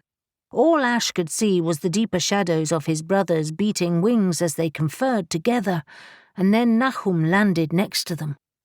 We found a narrow gap in the rock above on either side of the doors. We can see a glimpse of cogs beyond. We're going in. Gabe nodded, his hand clutching his sword. Be careful.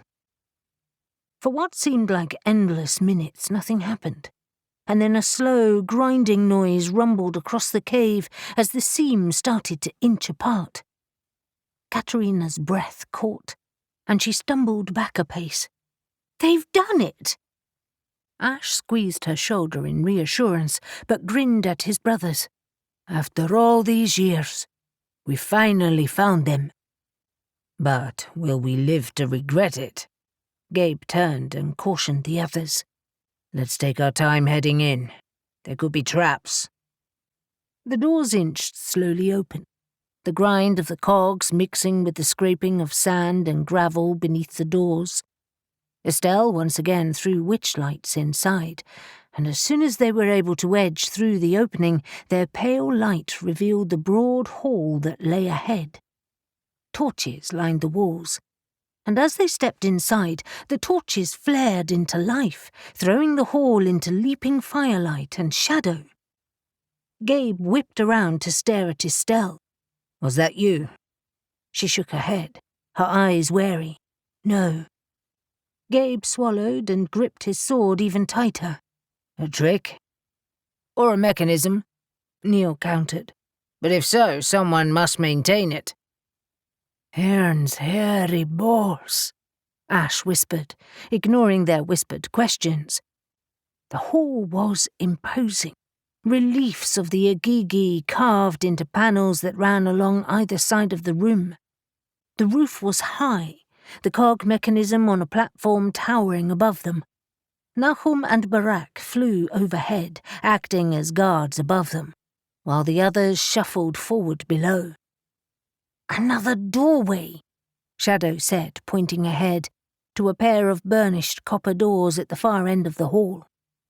From what I recall of the normal structure of these buildings, Z said, there will be a series of ante-rooms before we reach the large central chamber.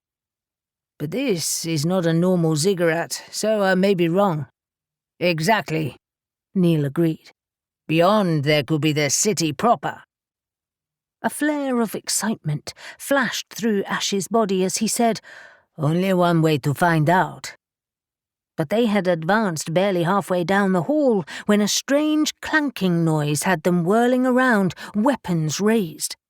But there was nothing they could do as a huge metal gate dropped from a recess in the roof, sealing the entrance and trapping them inside. When Harlan finally arrived back in his office, it was late afternoon. He had barely had time to make himself coffee when there was an irate knock on his door, and Mason burst in. Here you are. You've been gone for hours. I've been working, Harlan responded, just as annoyed. Obviously, he wasn't about to disclose that he'd been helping Jackson. Besides, he had managed to devote a few hours to one of his latest cases. Is something wrong? Mason was as elegantly dressed as always, but his crankiness gave him an air of dishevelment, which was at odds with his normally smooth manner. I want to know if there's been any progress in finding Black Cronos. Harlan looked at him, perplexed. We have leads, but that's all. It's going to take time finding them. They've taken the word covert to a whole new level. That's what JD said. Mason stalked across the office to stare out of the window. It's not good enough. Harlan pushed his irritation aside. For some reason, Mason thought he was some kind of super sleuth, and he realized Smythe's death was still weighing heavily on him. Instead, he said, You're talking to JD now? Yes. He phoned me. He's been trying to reach you too. He wants you to return to Mortlake. Harlan checked his phone, baffled, and realized he'd missed several calls that must have come through while he was at the retreat. Perhaps he's made headway with the weapon? Mason rounded on him. What weapon? He's trying to replicate Black Cronos' weapons. I thought I told you. He's tried a few angles, but when I left him yesterday, he thought he'd found the best way. You're helping him. Mason looked outraged. You're supposed to be stopping him. Harlan took a deep breath and exhaled slowly, then walked to his espresso machine and started to prepare coffee. Yelling at Mason wasn't going to solve anything, and he needed to regain his composure. You asked me to keep an eye on him. This is one way to do that. Besides, this might help us work out the whole superhuman thing, which, by the way, he has no interest in doing to himself. Mason calmed down. That's good, I suppose. Better than good. We need to understand what they're doing. The Nephilim found weird superdogs in Scotland. Who knows what else they're experimenting with? Did JD tell you that his estate has been attacked? No? Mason folded his arms across his chest. When? Sunday night. What one? He gestured to the coffee, but Mason shook his head. It was serious. If JD hadn't installed such excellent defenses, we'd have been killed. I suspect they're tracking down their stolen items. And it seems they want to develop superhumans with wings. He quickly updated Mason on the hunt for the Igigi and what Gabe's team was doing. Mason's eyes narrowed. Why track down ancient beings who most likely don't exist when they could just capture a Nephilim? They have superhuman strength and wings, don't they? And are the sons of the fallen. His face wrinkled with distaste. As disgusting as their methods are, surely analyzing a Nephilim would have greater value. A chill swept over Harlan. I hadn't even considered that. But to be honest, they're so formidable and have killed so many of Black Cronos' soldiers that surely they would avoid that idea completely. They're formidable as a group, but split up, they're more vulnerable. How many have gone to Turkey? All except for Eli. Harlan fumbled for his phone, worried for Eli's safety, and then he recalled what Gabe had told him. The witches set up protection over the farmhouse weeks ago. He should be safe, but I'll call him anyway. I'll leave you to it. But halfway across the room, Mason stopped. We haven't got any of their items here, have we? Are we in danger? No. Nothing except the records we've always had. And I have bad news. Barnaby Armstrong is dead. He was the Order's mole. Mason seemed to deflate a little more. I knew Barnaby. Not well, but that's terrible news. What a fool to get himself involved with such things. And Mason, I may have to go to JD's tonight. Mason cut in. That's fine. Do what you have to do. Anything that helps find them is fine. 24. Shadow stood before another set of burnished doors, this time made from a variety of metals in a complex design, wishing the others would hurry up. Despite their best efforts, they were unable to open the gate that had trapped them inside. The mechanism that triggered its release was hidden from view, and they had unwillingly conceded that they needed to proceed. At least they knew there was another way out, admittedly through Black Cronos. They had just spent the last 10 minutes walking through another long hall decorated with carved panels depicting the Igigi's flight from the Anunnaki. The carvings were elaborate and stunningly intact, and recorded a more detailed version of the founding of their city than what had been displayed on the tablet. Shadow was the least overawed of all of them. Katerina, Estelle, and the Nephilim had lingered, virtually speechless as they studied the images and the story. The Nephilim's wonder had been compounded by the fact that they were mentioned frequently, as were the fallen, and she watched them wrestle with their emotions as they drank it all in. Gabe was especially shaken. When she had woken earlier after a short but heavy sleep, it was to find Gabe wide awake, staring at the roof of the tent, a sheen of sweat on his brow that had nothing to do with the heat. His eyes held shock and anger, and it was with much effort that she had finally persuaded him to tell what was wrong. Remiel. Neither could decide what that meant. Was Gabe's father watching their every move?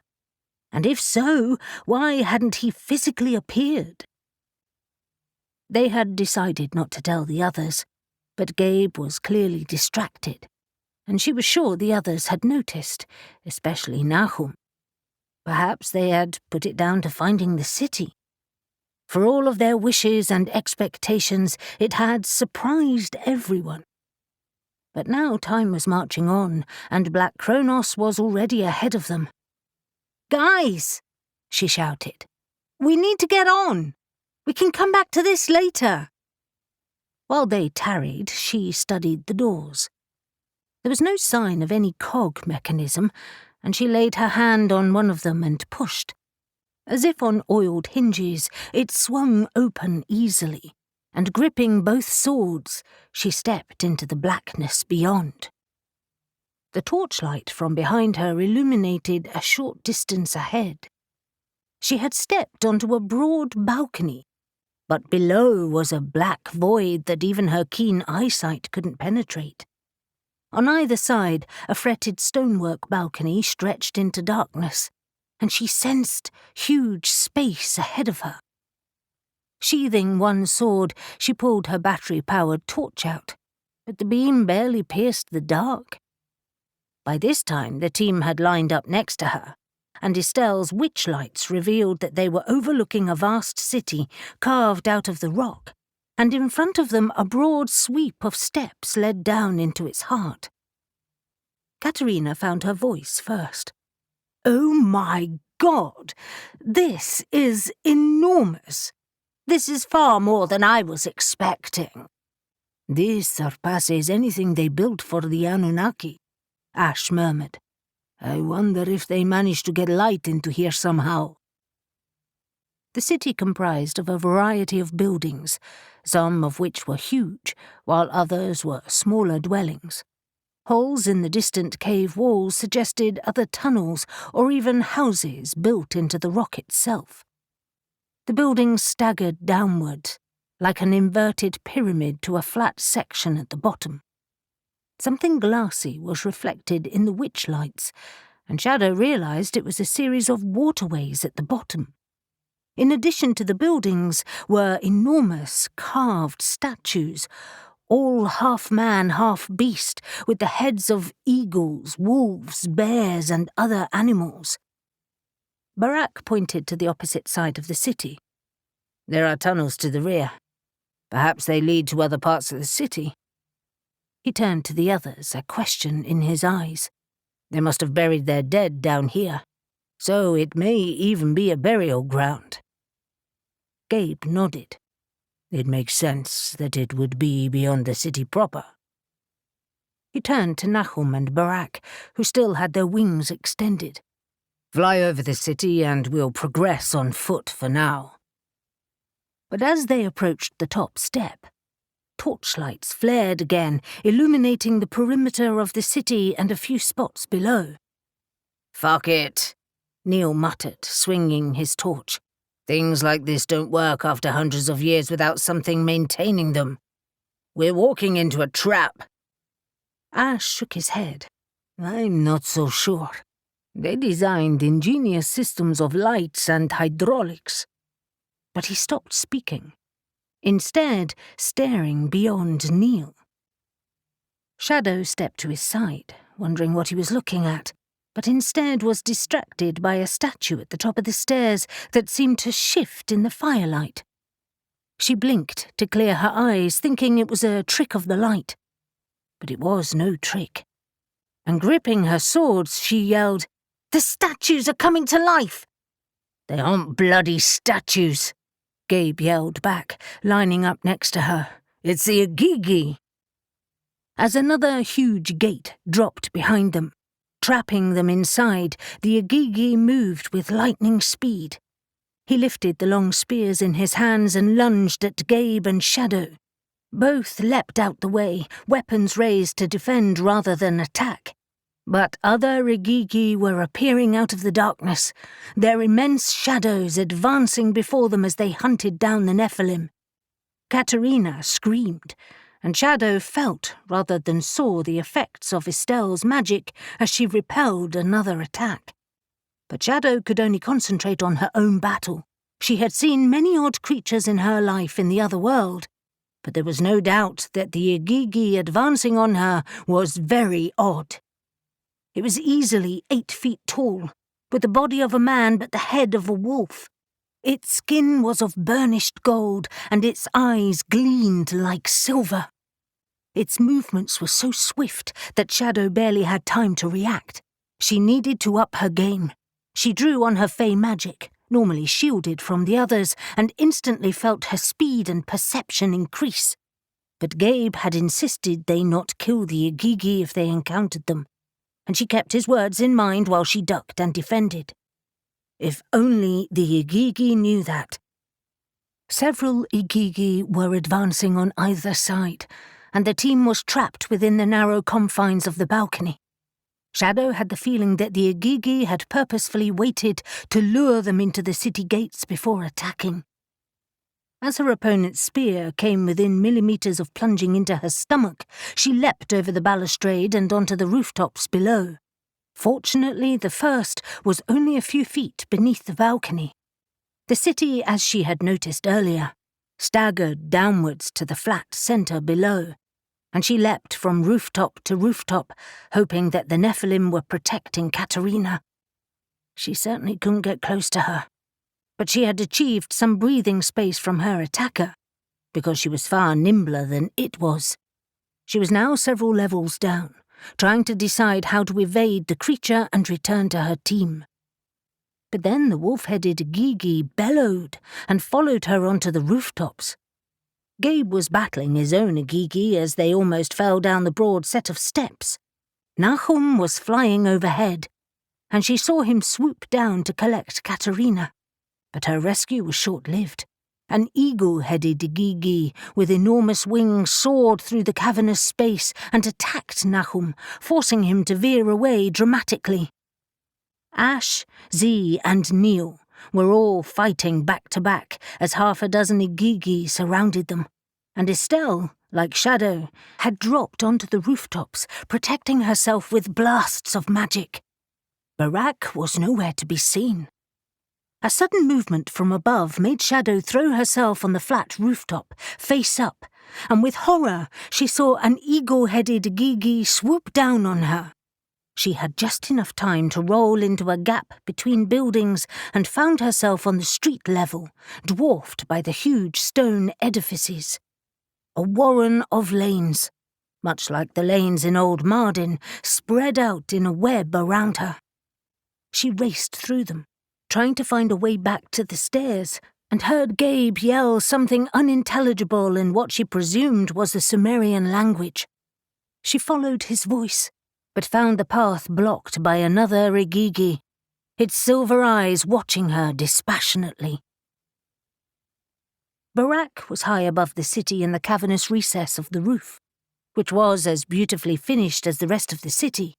Niches had been cut in the walls, and while many were empty, others were not. 3 Igigi emerged from their perches, their enormous wingspan buffeting the air as they advanced on Barak, weapons drawn. They came at him from all sides, but he dropped like a stone, plunging from their advance to find airspace below. His smaller size gave him greater agility, and he was thankful that he was born to fight, whereas they were not. But they were still quick and strong. He glanced below, noting his brothers similarly embattled, and was relieved to see that Estelle was managing to defend herself. But how long could this last, for any one of them? They desperately didn't want to kill the Igigi, but wounding them was inevitable in their effort to get away. Suddenly, he was grabbed from behind, his wings half crushed between the steely grip of his attacker, and he yelled in Sumerian, "Stop fighting! We're here to help!" "You should have thought of that before you invaded our home, Nephilim." Barak brought his fist up and smashed behind his shoulder, smacking his opponent in the face. But he didn't lose his grip, and they plunged towards the water at the base of the city.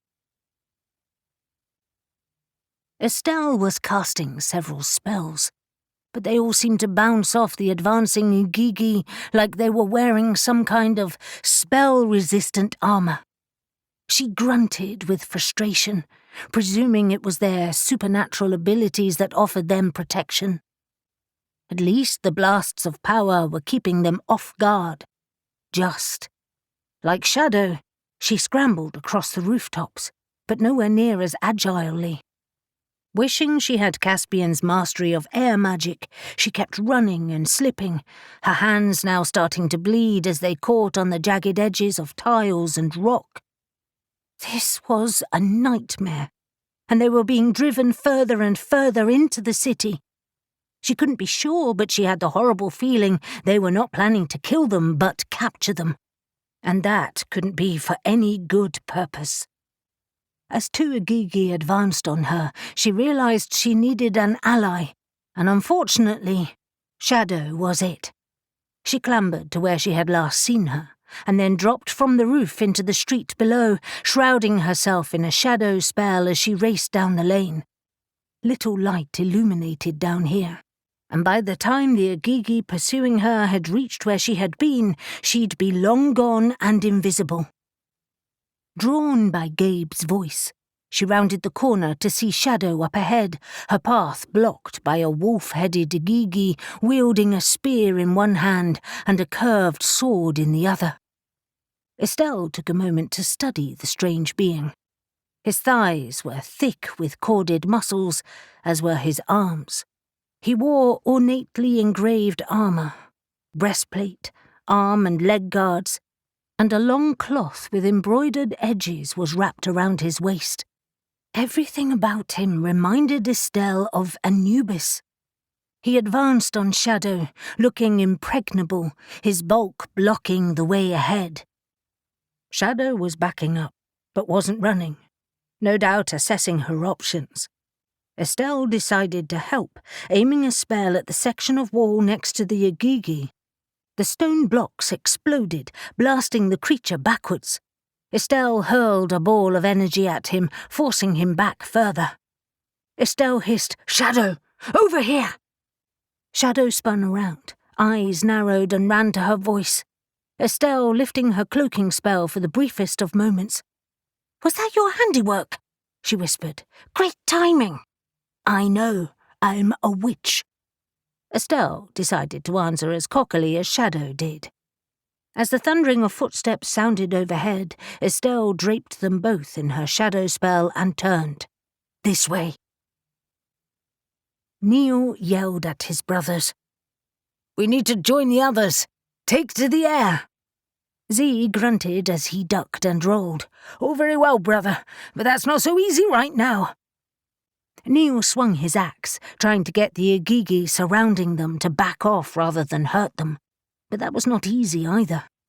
Any ideas, Ash? A time machine? Not funny. Neil arched backwards to avoid the brutal thrust of a spear and swung his axe up, shattering the spearhead and earning him time and space. He glanced around him in the brief seconds of respite he had before another attack and noticed something odd. There are no others coming. They're either hiding or this is it. He brought his sword up to form a cross with his axe and repelled another attack. The final guard, you mean? Ash said, panting heavily now. Exactly. If we can get through this. Gabe is on the stairs, Z said. We need to get to him. If we strike as one coordinated force now, we'll make enough room to escape. Let's extend our wings together.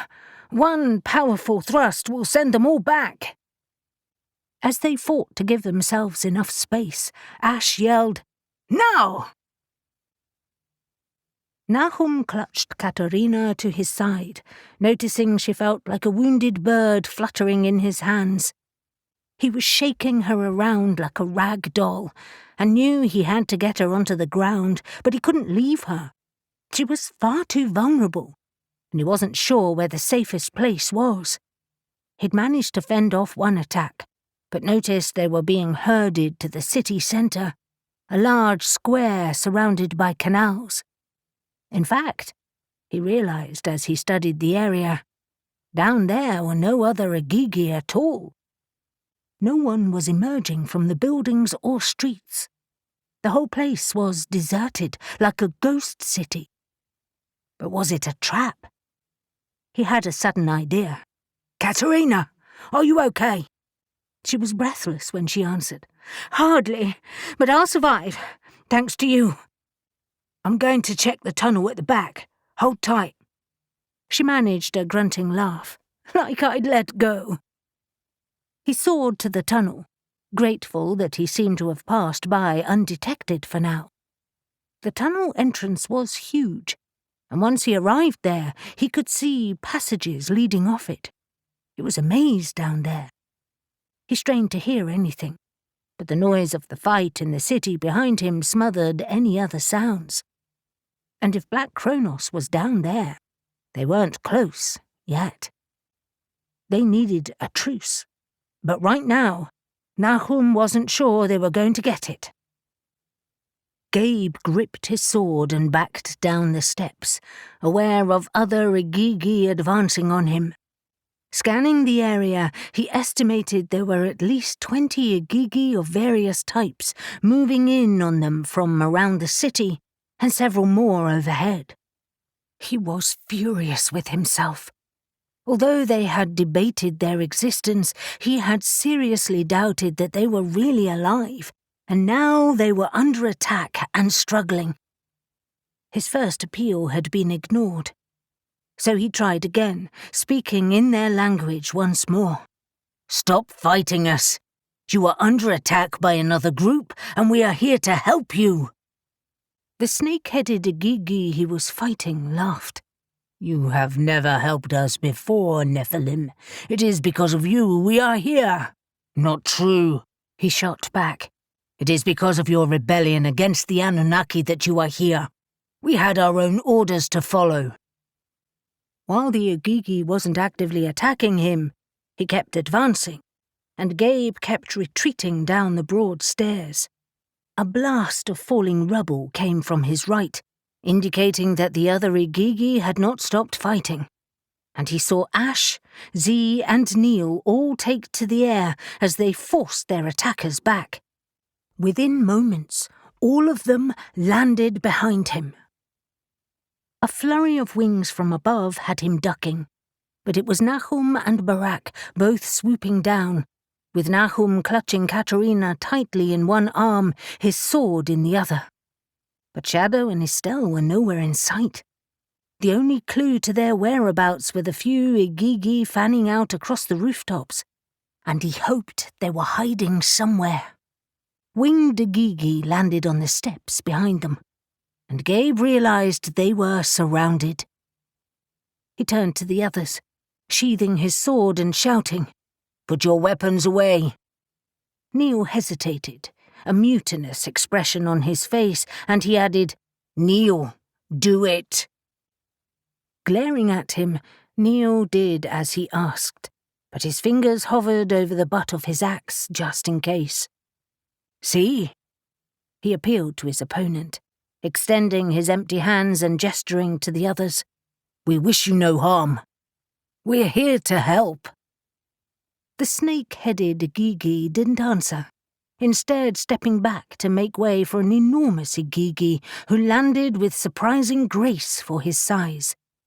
He was winged and had the head of a hawk. His shoulders were huge, his wings much bigger than Gabe's own, and he cocked his head, a steely glint in his eye. "You should be dead, Nephilim. How are you here?" "A quirk of fate." He decided to be honest, in the hope that it earned him some trust. "We died in the flood, and had a second chance when a portal allowed us to come back here. Only my 6 brothers and I returned." His eyes narrowed. "Only 7, from all the hundreds? Then you fared even worse than us. Your name?" "Gabriel, of the house of Remiel. Greetings from my house to yours." He straightened up, throwing his shoulders back and drawing himself up to his full height. He often tried not to look imposing. He knew his height and build were threatening, but this was an Igigi, and trying to shrink away from who he was would do none of them any favors. "And your name?" "Gishkim, named after my ancestor, the great hawk Igigi, who led the rebellion and the flight to independence." Gabe nodded as the memories flashed through his mind. "I remember your ancestor. He was powerful and wise. I apologize for this intrusion and seek permission to be in your city." Gishkim's mouth twisted into a smile. "Gabriel, son of Remiel, you are mentioned in our stories. You and your men pursued us for weeks. Many of our dead fell at your hands." "And many of mine at yours. We were different men in those days. They were the years when our fathers had more sway, before we sought our own independence." "I know something of this. Scraps of news filtered down to our city when we dared venture to the surface, before the flood that killed you." He glanced around him. "A flood that almost killed us, too." Gabe nodded. "We had expected you to be dead. In fact, how the hell had they survived down here without sunlight for all these years? It seemed impossible." Ignoring Gabe's confusion, he said, "So you have come to raid our city?" "No. We have come to help defend you against an attack from a mutual enemy." "Even though you thought us dead?" Gishkim looked amused. "The dead don't need defending." "It's complicated. You are under attack right now. Your back gate has been blown wide open, and men are—" Gishkim cut him short. "We know. Others have gone to intercept them. They will not get far. Like you." He shook his head, a sneer starting on his lips. "Always so superior, Nephilim. You forget we have strengths too." "But those are no normal men," Gabe said, his eyes not leaving Gishkim's golden ones. "They carry odd weapons and unusual powers." "And you are the sons of the fallen, and yet we have captured you."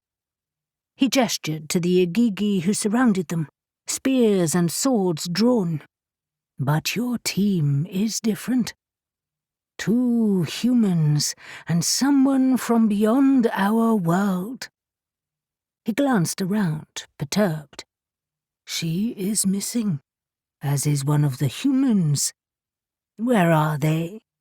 I have no idea. Hiding, I suspect, in fear for their lives. Gabe just hoped they weren't injured or about to do something catastrophic. He fought back his impatience. But you don't understand. It's not your riches the others want, it's you. A distant explosion rocked through the city, and everyone swung around to look towards where the tunnels led further underground. Gabe closed his eyes briefly. Please let that not be Estelle and Shadow. Gishkim immediately dispatched 6 Igigi, and then gestured to the Nephilim. You're coming with us. 25. Harlan watched JD's deft hands as he placed the small metal ball in the center of his complex grid, and then adjusted the outer circles. I was going about it all wrong, JD told him, his lips pressing into a thin line. I was trying to change the properties that the metal already has when I should have just started afresh using the base metal. Okay, Harlan drawled, wondering what he was going on about. That means what, exactly? JD pointed to the rows of bubbling jars that were connected by a series of tubes. The metal is put into its base state, and then its alchemical correspondences are refined and adjusted. To you, the planets, all of it. Then I put it into a mold to make the weapon and fix those properties and then reduce it again. He gave Harlan a wolfish grin. I won't bore you with the details. Good, it's already gibberish. Watch. He turned the final circle, and the copper ball in the center morphed into a copper blade. Pick it up. Harlan eyed it warily and then glanced at JD, who looked like an excited child. Taking a deep breath, Harlan picked it up, holding the blade on his outstretched hand as if it might bite. A strange tingling sensation started in his palm and flowed up his arm, and he almost dropped it. What the fuck? It's doing something to me. Wait, JD instructed. Let it settle. Harlan glared at his arm and the dagger, willing nothing else to happen. He liked his arm just the way it was. What now? What now? You are an utter nincompoop. Look, it isn't changing. Oh. Harlan suddenly realized what he meant. It's holding its shape.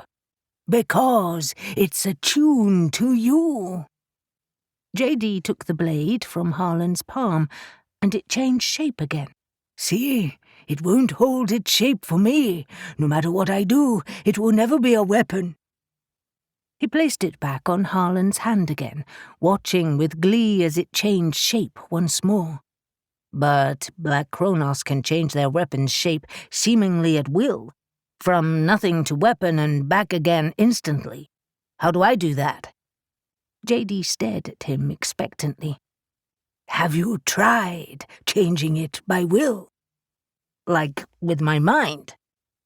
Harlan looked at him like he'd gone crazy, but JD continued to stare at him, so he focused on the blade, willing it to change shape as he clenched his hand. I feel like a dick. Nothing is happening. JD's shoulders slumped again. One step at a time. I haven't worked that bit out yet. He studied Harlan with narrowed eyes. Maybe it's because you haven't been enhanced yet. It's attuned to you, but maybe there should be something more. Oh, no. Harlan dropped the weapon on the bench like it burned his hand and stepped away. You are not changing me. I am not turning into one of those creatures. No way. You aren't even slightly tempted? You could fight with the Nephilim on equal terms. I don't give a crap about that. Harlan stared at JD, horrified. Those men and women were cold, their eyes dead, and that silencer of souls.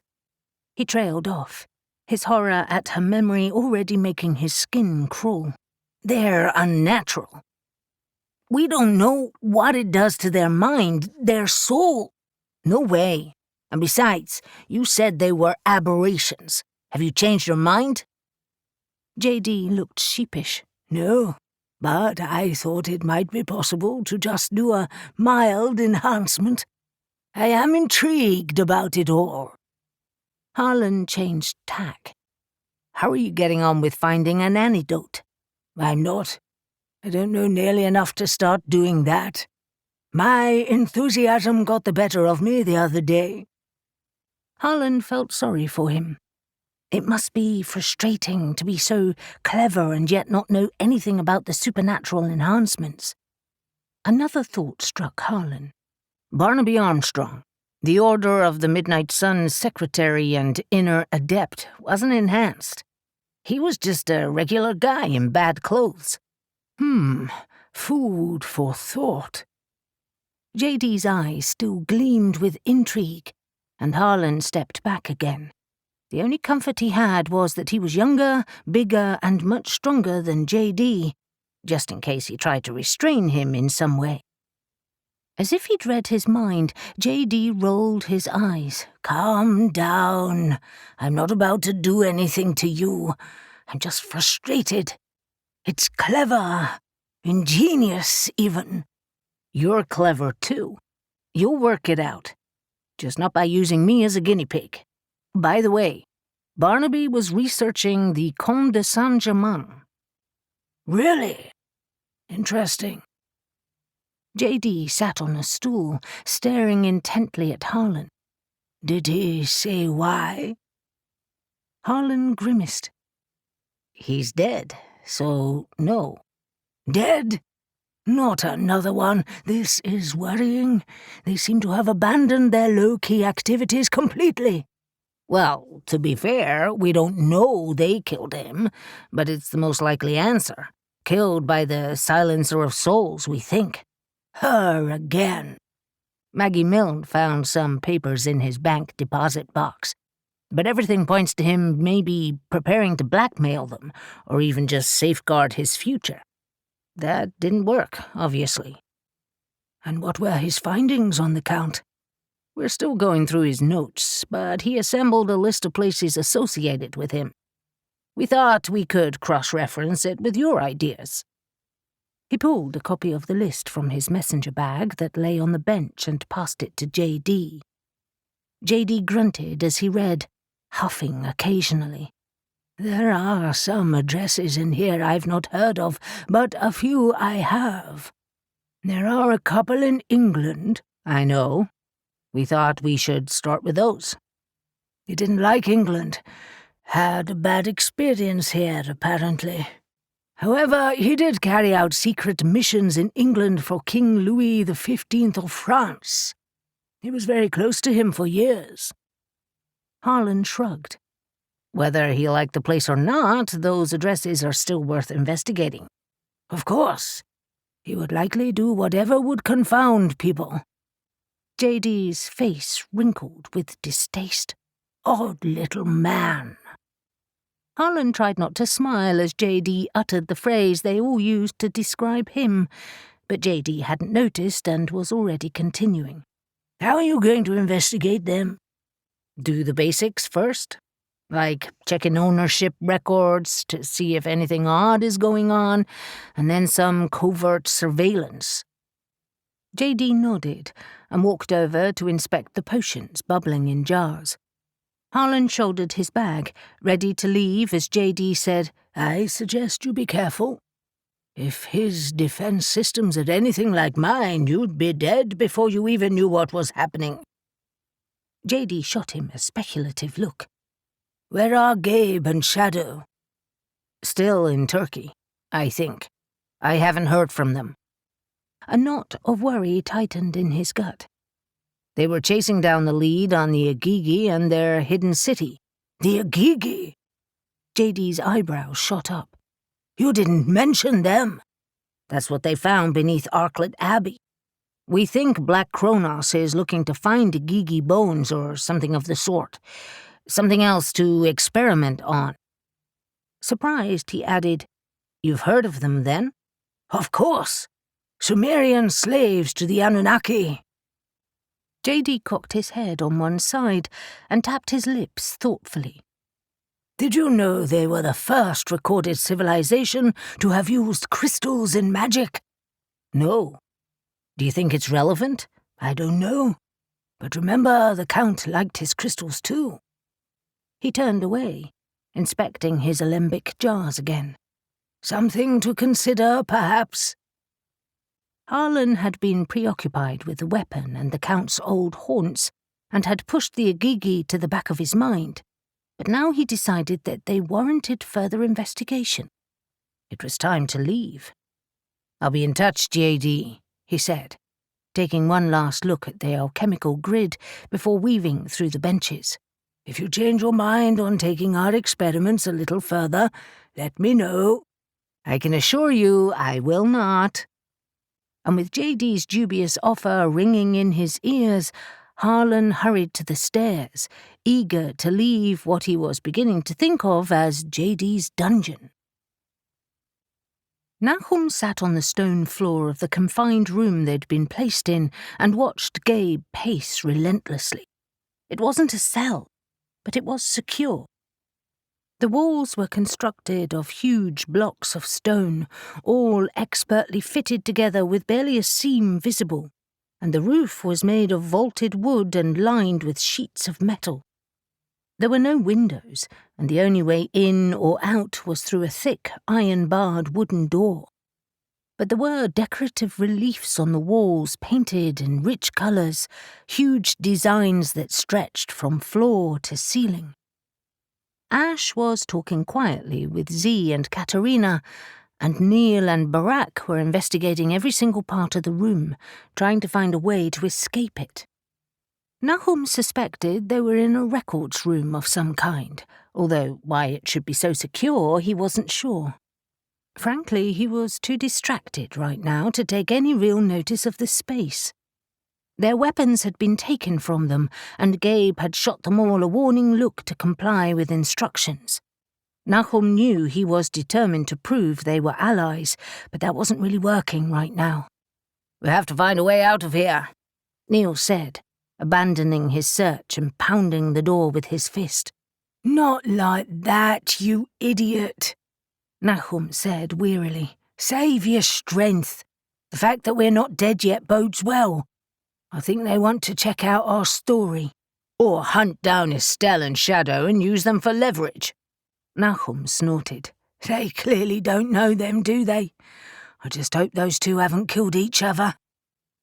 A spark gleamed in Neil's eyes. Want a wager who would win in a fight? I think I'd go with Shadow. Barak clearly felt he needed to defend his almost girlfriend. Estelle can hold her own. I can barely hold my own against Shadow, Gabe pointed out. I'd rather hope they're working together. Do you think the explosion was them?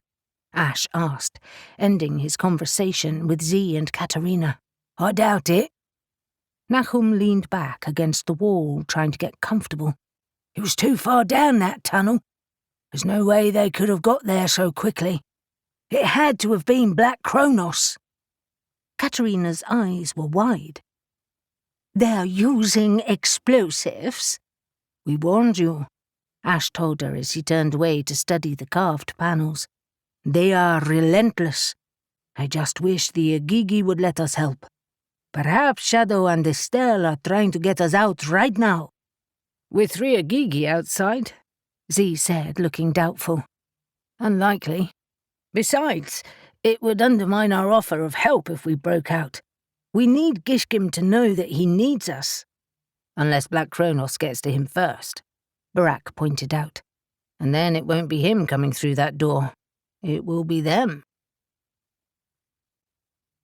Shadow sat on the rooftop, closest to the tunnel entrance, Estelle next to her. Both were veiled in the invisibility spell, and Shadow enhanced it with her own fey magic.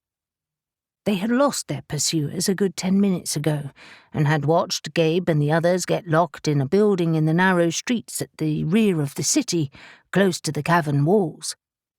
Gabe would not thank us for breaking him out, Shadow murmured to Estelle. He wants to do this the right way. It's important to him. It would be tricky with guards posted on the door, Estelle said, but it's doable. What worries me more is what's happening down there. For the last few minutes they had seen the Igigi running or flying down the tunnel, and so far no one had returned. If Black Cronos overrun them and end up here, we're all in trouble. I think we should go and see what's happening, and leave the others locked up. Estelle's scorn dripped from her words. They'll be furious. Missing your boyfriend already? Shadow countered, unable to keep the sarcasm from her voice. There was a momentary pause, and then Estelle answered, her voice like ice. He is not my boyfriend. Well, he should be, Shadow pointed out, miffed on Barak's behalf, even though he had never uttered one word of reproach about Estelle. But Shadow could see how he looked at her. He won't wait forever. He doesn't need to wait forever. I'm just sorting things out in my head. Besides, you and Gabe waited long enough. We had business concerns. Bullshit. You were as worried about messing things up as I am. Anyway, this is not the time for us to be talking about our love lives, or lack of. There's no lack of on my behalf, I can assure you. Shadow, you are the most irritating woman. I don't know why I even rescued you. Rescued? I didn't need rescuing. Shadow clenched her blades. You are infuriating. Another blast echoed down the tunnel, this time carrying dust and shouts, and as awful as that was, Shadow was very grateful for the distraction. Come on, we've waited too long, they need our help, she said, slipping off the roof and landing softly on the ground. And the others? Estelle asked, landing next to her. We can come back if needed. And besides, Gishkim is no fool. He'll come for Gabe if he needs help. And if he doesn't, we'll have to talk him into it. As the sound of the second explosion died away, Barak pounded on the door. Let us out! We can help! He didn't advertise the fact that the main part of his worry was Estelle, although he knew his brothers sensed it. When silence greeted him, he pounded again. We're sitting ducks in here. Let us out. It sounded closer than that, Z said, his usually calm demeanour now ruffled. What the hell is happening out there? Ash turned away from the decorative panels he was studying with Katerina. I just hope it's the dead they're raiding, and Black Cronos is not trying to capture the Igigi. We can't afford for either of those scenarios to happen, but I wouldn't put anything past Black Cronos, or... Gabe paused, anger written all over his face. Or who? Barak asked, finally stopping his banging on the door. Gabe raked his hands through his hair. I had a dream last night. Except I don't think it was a dream, not really. Nahum cast a puzzled glance at the others. You're not making any sense, Gabe. What do you mean?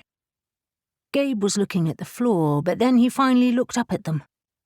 I heard from my father last night. He said I was to finish the job, as in kill the Igigi. A stunned silence followed, but Ash found his voice first. It had to be a dream, Gabe. It's just being here again that brought it all back. No, it was no dream, it was him. His voice passed through me just like it always did, like a blade. He wiped sweat from his brow. I hoped we'd left them all behind. Have any of you heard anything from your fathers, Nahum? Everyone shook their heads, Barak included, and Nahum rose to his feet to grip Gabe's shoulder. Why would our father contact you and not me? I don't know, but I'm sure it wasn't just a dream. He sounded too angry. Dreams can feel like that, Barak pointed out. Ever since my injury and that strange healing, I've had dreams of my father. They've woken me in a cold sweat sometimes too. More times than he'd care to admit, actually. Barak, like his brothers, enjoyed his freedom in this intriguing new world, and had no wish for a battle of wills with his father again. Gabe met Barak's eyes, fear and anger in his own. I'm not wrong, and I'm damn sure not going to be a slave to that again. I'd rather die first. Whoa, Neil intervened. There'll be no dying. They couldn't control us in the end back then, and I'm certain they can't do it now. And we've been here for months, Z added, and haven't heard a thing. Only Neil had that encounter with Chassan, and that led to nothing. And found those weapons, of course. Neil grunted with annoyance. I still haven't worked out why they were there. Why put our weapons in Raziel's own temple? It doesn't make sense. Guys, Katerina said, breaking into their conversation. Let's focus on where we are now. There seem to be other stories on these panels. Stories from after the battle. She's right, Ash said, turning to study them again. These are stories about the building of their city. Look at the images of falling water and what seems to be a light source coming from above. They all stepped closer to examine the panels, and Barak said, I flew to the roof of the cave earlier. Like the ceiling here, the roof is vaulted and lined with various metals. But I didn't have time to examine it properly before I was attacked. There might be some kind of light up there, something covered up right now. And, Z added, there are plenty of canals going through the city. There's no running water now, though. Katerina pointed at the far panels. But look, there are images of fields and irrigation systems, rivers and lakes. Did they live above ground for a while? Unlikely, Gabe said, obviously puzzled as he studied the carvings. And look at the edges. The curve suggests a cave wall again. Gabe was right. The edges of the panel did suggest a curve, which meant the fields and irrigation were underground. Seeing as you can't grow food in darkness, Barak said, what in Hearn's horns did they use for light? A baffled silence followed the question until Ash directed them to another panel. This depicts a battle in the city with creatures with wings, and it wasn't us. We never found this place. This image right here, Katerina said, pointing, depicts a body of water, and look at the huge waves that tower over the mountains. Could it be a flood? The flood? You're right, Barak said with certainty as he studied the expert carvings. It has to be. The city survived it, no doubt, a tribute to their engineering.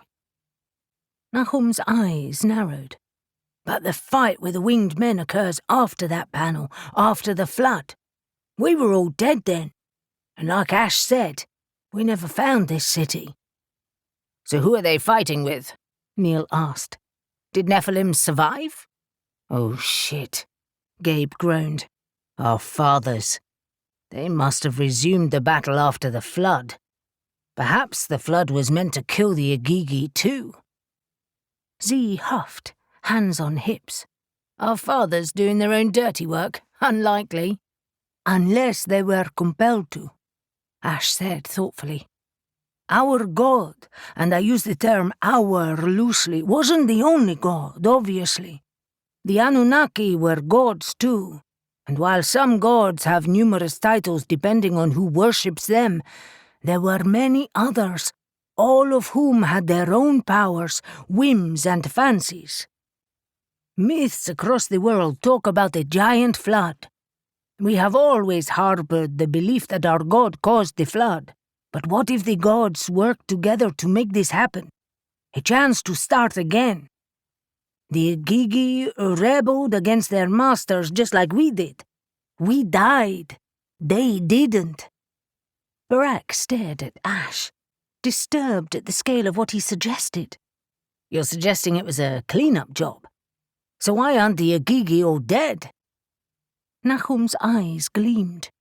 Because the fallen are fallible. They always were. That's why they fell in the first place. The Igigi found a way to beat them, or to... He faltered, searching for words.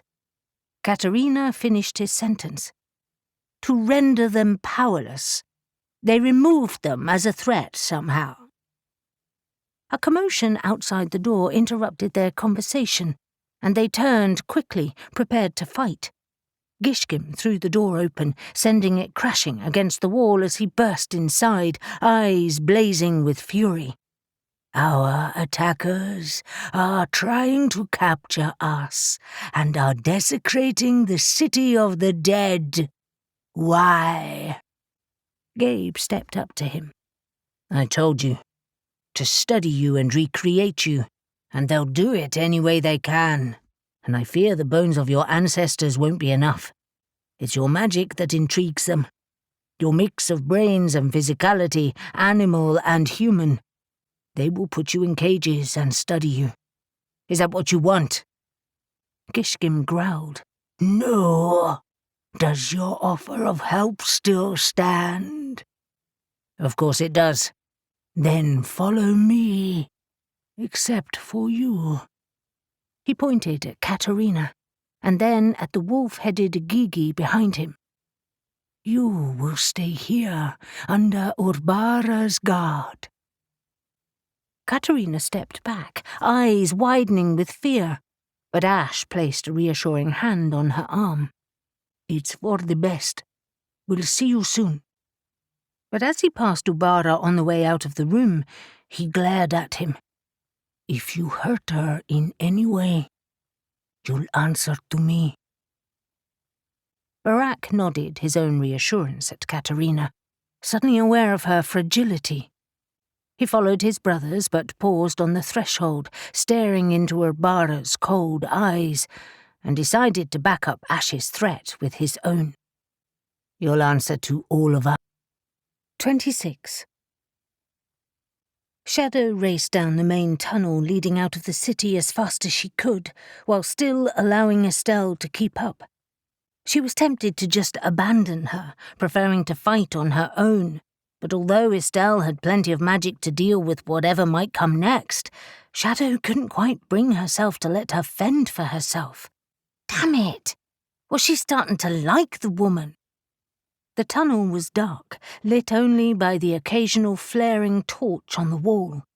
They passed several smaller side tunnels, all of them in total darkness, but the commotion was coming from ahead.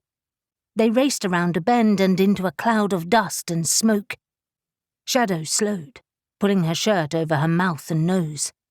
A section of the roof had fallen down, a mix of rubble and huge blocks of stone. She warily looked up, spotting gaping holes in the ceiling, but the solid rock beyond the stone blocks remained intact, for now. She could sense Estelle next to her rather than see her, and said, "They're trying to seal the passage." "We'd better get inside them before they succeed," Estelle answered, already moving forward. In another few feet, the dust cleared, revealing a series of interconnected caves ahead of them, filled with ziggurats of various sizes and designs, and Shadow presumed they were towering memorials to the dead. The tunnel emerged onto a colonnaded walkway partway up the cave wall, another just above it, reminding Shadow of cloisters, a place for reflection perhaps, but these seemed deserted right now. Fire provided the only light, from the torches placed on the walls to huge metal braziers casting grotesque shadows on the ground. Off to the side was another tunnel, at the entrance of which Shadow saw the bright white-blonde hair of Toto and a few soldiers. But within the burial city a fierce battle was raging. Shadow estimated 24 Igigi were fighting Black Cronos soldiers, some in groups, others alone. A couple of Igigi were flying overhead, but the soldiers were trying to pick them off with crossbow bolts. Fortunately, the Igigi had their own longbows, but it meant the air zinged with arrows, adding to the hazards. Already there were unmoving bodies from both parties littering the ground. Shadow pulled both her swords free, the Impulsors and the Dragonian one, and twirled them with lightning speed. She grinned at Estelle, eager to get into the fight. "May your aim be accurate and kills be swift. Hunt well, Estelle." Estelle returned her grin with her own tight-lipped one. "Hunt well, Shadow. She surveyed the cave with narrowed eyes, and targeting the biggest group of soldiers, launched fireball after fireball at them. Shadow vaulted down the steps, rounded the first ziggurat, and immediately saw 3 soldiers battling a snake-headed Gigi. He staggered back under the onslaught, a deep cut along one heavily muscled arm, and Shadow saw his eyes glaze as he stumbled backwards. Poisoned blades! It had to be, much like the poisoned bolt that struck Barak. Unseen by the soldiers who were already closing in, one of them carrying a long pole with prongs at the end, she gleefully attacked them from behind whilst cloaked in her fey magic. She stabbed one in the back, dragging her sword across him and virtually slicing him in 2, decapitated the other, and as the third whipped around, alarmed, she cut his throat. In seconds, all 3 lay dead at her feet, and the Igigi was swaying, eyes dazed. Shadow pointed to the dark entrance of the closest ziggurat. "You've been poisoned. Get yourself in there and hide." She had no idea if he could understand, and she hadn't got time to hang around and find out. Gesturing once more, she ran onward, her blood singing to be back in battle. This is what she was born for, and when her time came, this is how she wanted to die. But now was not that time. Today, she would take her revenge on the Silencer of Souls. Estelle was using her shadow spell periodically, casting it on and off as she needed to, like a cloak. It was no longer useful whilst hurling fireballs and spells at the battle below. But when she ran from place to place, it masked her movements, causing confusion for her pursuers. She was already drawing the ire of the Black Cronos soldiers armed with crossbows, and she ran along the walkway, sheltering behind the thick stone columns before taking pot shots. A soldier with a crossbow was racing up the stairs to Estelle's level, leaving her vulnerable on that side. With a well-aimed blast, Estelle took out the balustrade, hurling the stone into the soldier. The collision threw her attacker onto the ziggurat below, and she landed in a mangled heap. Estelle ran to the left, casting her shadow spell around her again before sheltering behind a column. She edged around it, pleased to see 6 soldiers running to intercept her, and immediately ran in the opposite direction. She paused behind another column, this time much closer to the entrance of the tunnel where Toto watched the battle, his expression tight. She suspected the bulky area on his shoulder was a dressing over the injury that Shadow had inflicted. He certainly seemed to hold it awkwardly. A guard looked in her direction, and regardless of her spell, she ducked behind the pillar. Estelle took a deep breath, trying to calm her racing heart, while thinking of a spell for Toto that would be both insidious and unexpected. A spell to heat the blood would do it. She rounded the column, the words already forming on her lips, her intent sure. But Toto had vanished, and in fury she used it on a nearby soldier instead. He roared and fell to his knees. The others whirled around, one aiming a strange weapon at her. A blast of energy struck the column next to her, the stone shattering, and she dived to the floor. Bollocks! Gabe and his brothers flew down the tunnel to the city of the dead, emerging through the dust of the explosions to see the fight raging below. Gabe's first thoughts flew to Shadow. Where was she? He scanned the area, but it was too dark beyond the pools of firelight, and he knew she'd be using her fey magic to conceal herself. He next wondered where all the Igigi were coming from. The city they had left was in darkness, deserted. But before he could reason through it, a blood-curdling cry made him wheel in the air, just in time to avoid a long spear hurled from the darkness below. Their arrival had drawn attention. Gishkim was already shooting arrows at Black Cronos' soldiers, but many of the Igigi were struggling with the onslaught. Black Cronos were using their unusual weapons with devastating efficiency, particularly those weapons that emitted the powerful blasts that had wounded Shadow and buried Ash and Neil under a pile of rubble in Scotland. Fortunately, the Igigi had their own armour, but it was clear that the strength of the attack was taking them by surprise. Neil and Nahum were already assisting in a skirmish, but Z had flown high and was using the crossbow to pin Black Cronos down. Barak wheeled to the right to join Estelle on one of the balconies, while Ash was on the ground fighting in one-to-one combat. Gabe was about to fly down to assist an Igigi below when he saw movement at the base of one of the ziggurats in the next cave, well beyond the main fight. Another muffled boom and a flash of light erupted from the spot, and he realized Black Cronos were trying to get into one of the ziggurats. He changed direction, flying high enough to keep out of range of the crossbows, and as soon as he was close, swooped down on the Black Cronos soldiers at the ziggurat's entrance. Gabe decapitated one before he even knew what was happening. He grabbed another by the collar, smashing him into the wall of the ziggurat, and followed it up with a thrust of his sword. The third he pinned to the wall with one wing, leaving his feet dangling off the ground. Gabe whipped his dagger from his belt, throwing it with deadly accuracy. He struck the soldier's throat, and blood splattered everywhere, including across Gabe's face and wings. Gabe dropped the man to the ground, grimacing at the feel of the hot, sticky blood on him. Up close, Gabe saw a hole blasted through the ziggurat's thick door. Shit! More soldiers were inside, no doubt hunting for remains. Grave robbers. Gabe's fury erupted. As he advanced, a soldier emerged from the hole, others behind her. She raised her hand and blasted him using a strange device. The power threw him backwards, and he crashed into the next building, momentarily stunned. Bollocks! Gabe groaned as he staggered to his feet.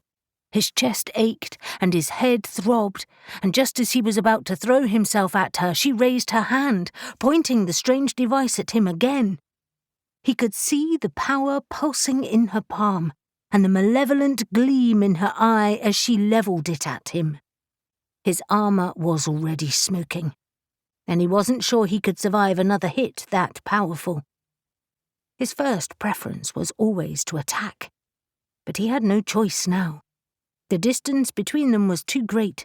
He dived behind an ornate wall that surrounded the closest ziggurat. As he landed behind it, another blast took out a chunk of it, showering him in rubble. He used his wings as a shield, but the bombardment continued. He was pinned down, with nowhere to go. Neil gritted his teeth as he threw off the soldiers who had tackled him to the ground, his knife millimeters from Neil's ribs. Damn Black Cronos! They were like a virus. They just kept coming, and he was sick of them. He rolled quickly, swinging his axe down with a thud, but missed as the soldier rolled away.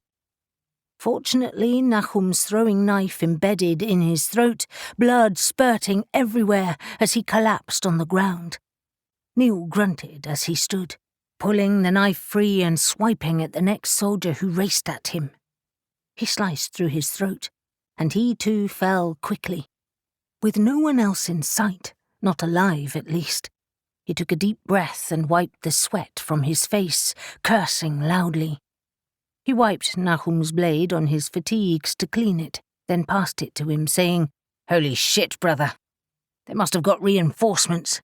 There are far more Black Cronos soldiers here than I saw outside. After their failed attack on the farmhouse and in France, they're taking no chances." Nahum was also covered in blood and sweat, and he nudged the nearest dead soldier with his feet. "This one did this." He gestured to the top of his left arm, and Neil saw a deep cut saturated with blood. Fortunately, it was already congealing. "I'm lucky it wasn't worse, but it stings like a bitch. Come on, let's help the others." They were in a narrow alley between ziggurats. but the sounds of shouts and clanging of metal indicated many fights were still raging across the cave. And then a deeper clang sounded, something much heavier and bigger. Something horribly ominous. "What the hell was that?" Neil asked, alarmed. "Nothing good. Let's get moving." As soon as Barak entered the city of the dead, he searched for Estelle, his heart in his throat. There were already many dead and wounded, and he was relieved not to see her body on the ground. He immediately lifted his gaze, spotting her emerge from under a pile of rubble on the first-level balcony. She had barely regained her feet when she hurled a mix of fireballs and curses at the soldiers racing up the stairs. Her well-aimed magic took out the first couple, knocking them over the stairs and taking some other soldiers out behind them. But a group was advancing on her other side too, and she would struggle to deal with both.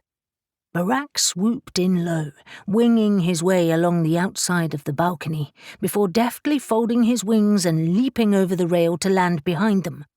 His approach was so swift, they had barely time to turn before he threw the first one over the rail to a crunching death below, and then plunged his sword into the next.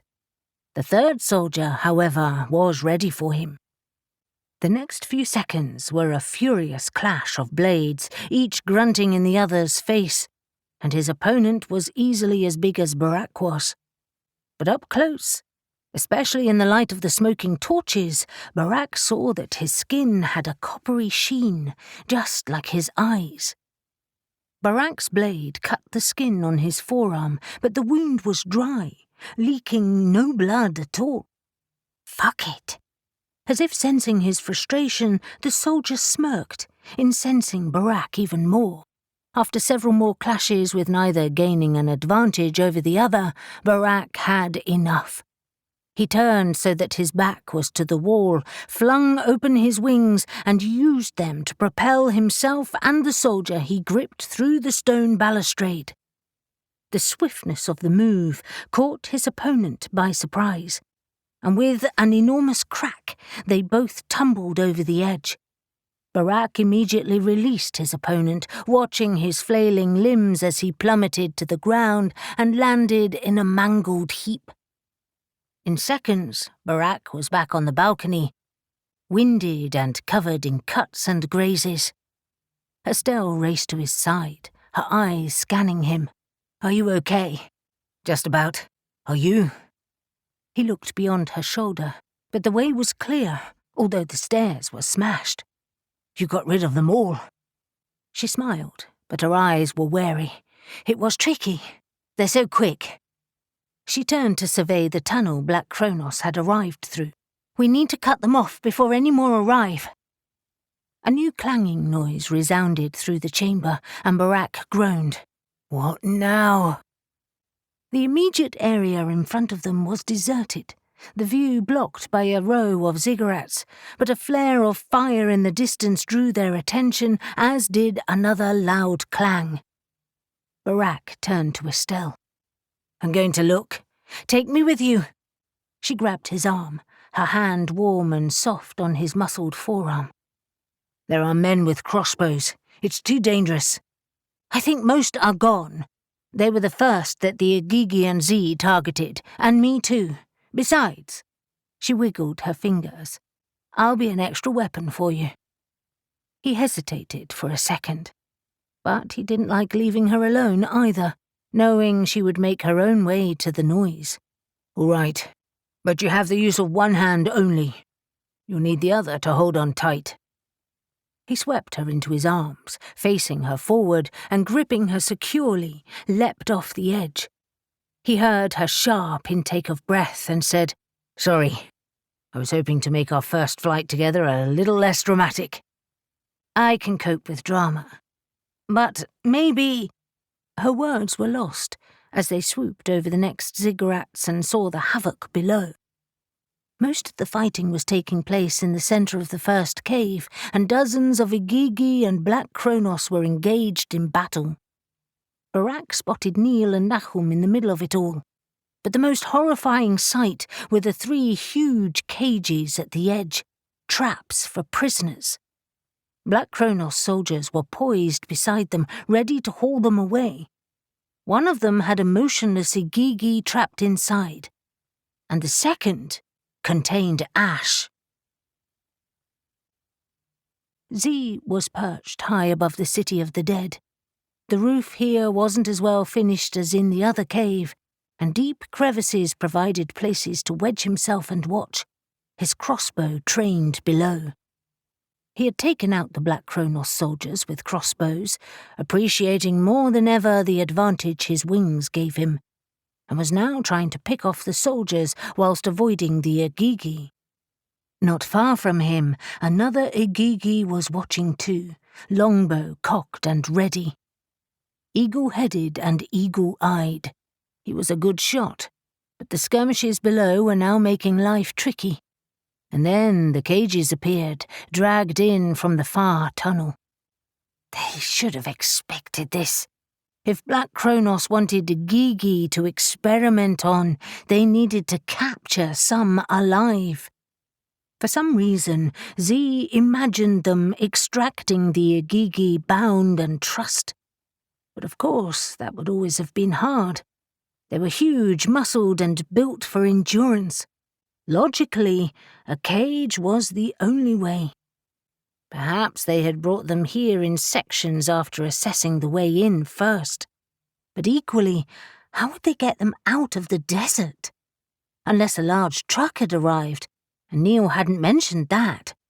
Or a helicopter, something big enough for transport.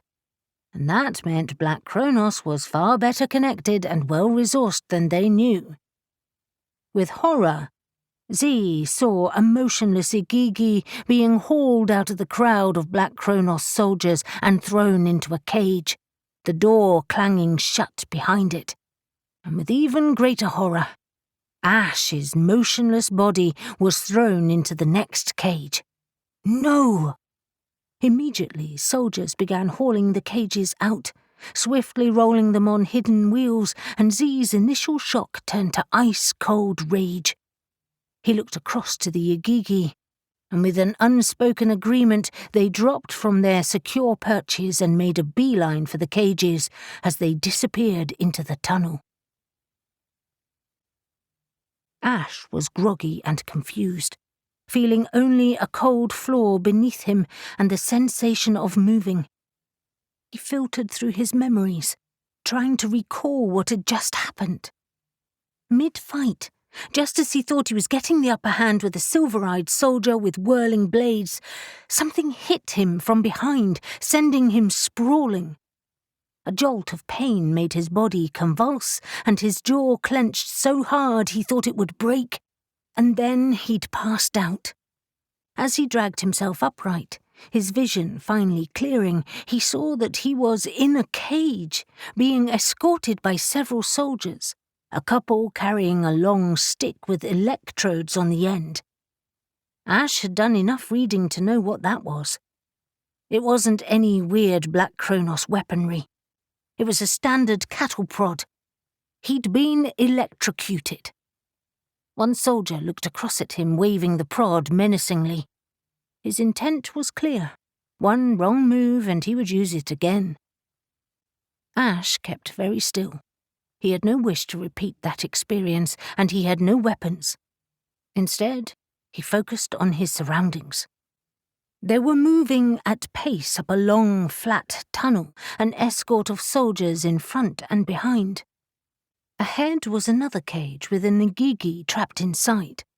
The tunnel was broad and high-roofed, but rudimentary compared to the one they'd passed through earlier. Ash could only console himself that it would surely be long, and they'd have to haul them up a slope or steps to get to the surface. They'd be more distracted then, and would possibly be manhandling the cage awkwardly. Ash settled into the middle of the cage, calmly gathering himself. That would be the moment he'd have to strike, and he hoped his brothers would be there to assist him. 27. Shadow had spent the last few minutes silently stalking and killing several Black Cronos members. Shadow liked stealth kills. They were clean and efficient. While she enjoyed combat, there was nothing more satisfying than killing someone who was completely unsuspecting but thoroughly deserving. And Black Cronos absolutely was. They were thugs, bred for destruction and utterly psychopathic. And she had a grudge. After their bruising encounter under Arklet Abbey, she now had a score to settle. They all did. As soon as she could, she planned to head outside, following Black Cronos' way in, and take out as many soldiers there as she could. However, 10 minutes earlier, she saw Gabe pass swiftly overhead. She'd kept her eye on him ever since he entered the cavern, and she was glad Gishkim had finally seen sense. But then she realized Gabe had not returned. And even worse, the Silencer of Souls was heading to the next cave in the same direction as Gabe. Dressed all in black, her eyes impassive, she had skirted around the fighting, prowling like a panther and carrying a wooden box with a handle. Interesting. Shadow followed her. Once or twice the woman turned, her eyes narrowed, but Shadow froze, certain her fey magic would keep her protected. She moved on, and so did Shadow. As they reached the next cave, Shadow realized what was happening. Well away from the fighting, one of the ziggurats had been broken into. A couple of Black Cronos members were already carrying boxes out. Remains or something else? Relics or weapons, perhaps? Typical grave robbers would covet funereal tokens that might accompany the dead, but not Black Cronos. Relics had no relevance to them unless they were magical. It had to be bones. Or the dust of them, at least. Shadow increased her pace, hoping to attack the Silencer of Souls before she reached the others. Unfortunately, the woman increased her pace too, and she headed into the tomb before Shadow could reach her. Seconds later, she emerged with Toto, both drawing away to talk privately. Frustrated, Shadow hung back in the darkest shadows, watching them. Toto's arm was in a sling, but he looked otherwise well, and she cursed her wayward shot. But something had disturbed both of them, and with the bark of a command at the Black Cronos soldiers, he walked away with the Silencer of Souls, threading through the ziggurats to the next cave, their pace quickening with every step. Shadow's eyes narrowed. What else was going on here? Frozen with indecision, she debated her options, but decided that following them was more important than what was happening here. Just as she was about to leave, a blast directed at a corner of the next ziggurat commanded her attention. 3 soldiers closing in as they fired again and again. That could mean only one thing. Gabe. Her suspicions were confirmed moments later when she saw an outstretched wing flash above the wall and a chunk of rock sail over it, landing with a thunk among the advancing soldiers. Several more followed, scattering the soldiers. This was her chance. She ran in, grabbed the closest one from behind and drew her blade across the soldier's throat. She fell at Shadow's feet, blood bubbling out of the wound. The remaining 2 soldiers were distracted by the bombardment of stone, and she swiftly killed the next. By then she was in Gabe's range too, and danced out of the way of an incoming block of stone, as did the soldier. Unseen, she ran up behind her, driving her blade up into her rib cage before cutting her throat with the other blade. It had all happened so quickly, and the other soldiers were so preoccupied with the boxes of bones that the exchange went unseen by anyone else. Shadow scrambled up the stone wall and vaulted over the top, hissing, "Gabe, it's me, Shadow." A broad grin split his face as he pulled her into his arms and kissed her. "I was worried about you." She pulled back, smiling. "I've been having lots of fun.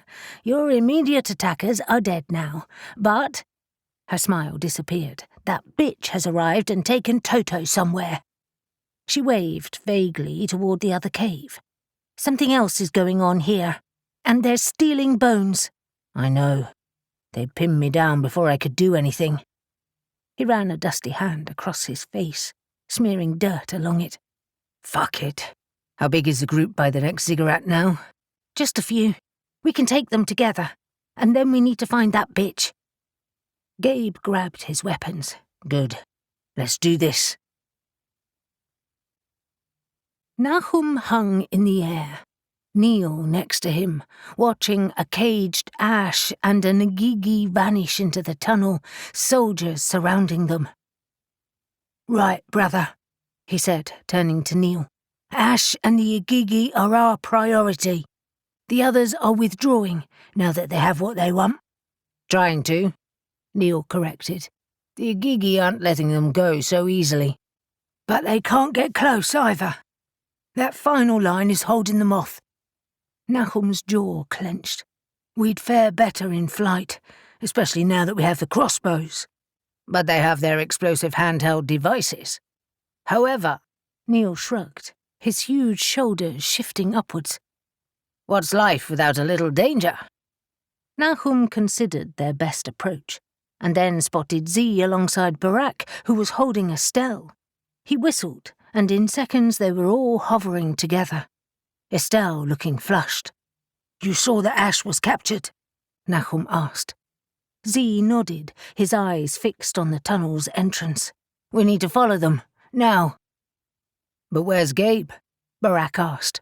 "I haven't seen him in a while." "Right there."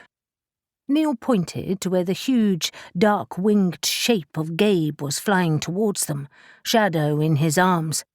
Moments later, he had joined them, and Neil said, "You had us worried for a moment." Gabe grimaced. "I got pinned down. But we took out a group in the next cave stealing remains. They're all dead." "And I killed a lot on my way," Shadow added. Nahum nodded. "Good. But we have bigger problems now. They've captured Ash and an Ngigi. They're heading out, and we have to stop them." Gabe paled, cursing under his breath. "And the rest of the Ngigi?" "Some dead, but others are still battling down below," Barak said. "But Black Cronos are holding them off. We need a plan." "Right. And Shadow says Toto is on the move too." Gabe assessed the situation quickly. "Gishkim is fighting with his men. We need to help them. If we get rid of the rear guard, we can get close to Ash. Whatever happens, they cannot take them." "And there's Toto." Neil pointed to where a unit of soldiers were stealthily moving up the stairs. Toto and the Silencer of Souls in the middle of them. "They're heading to the main city."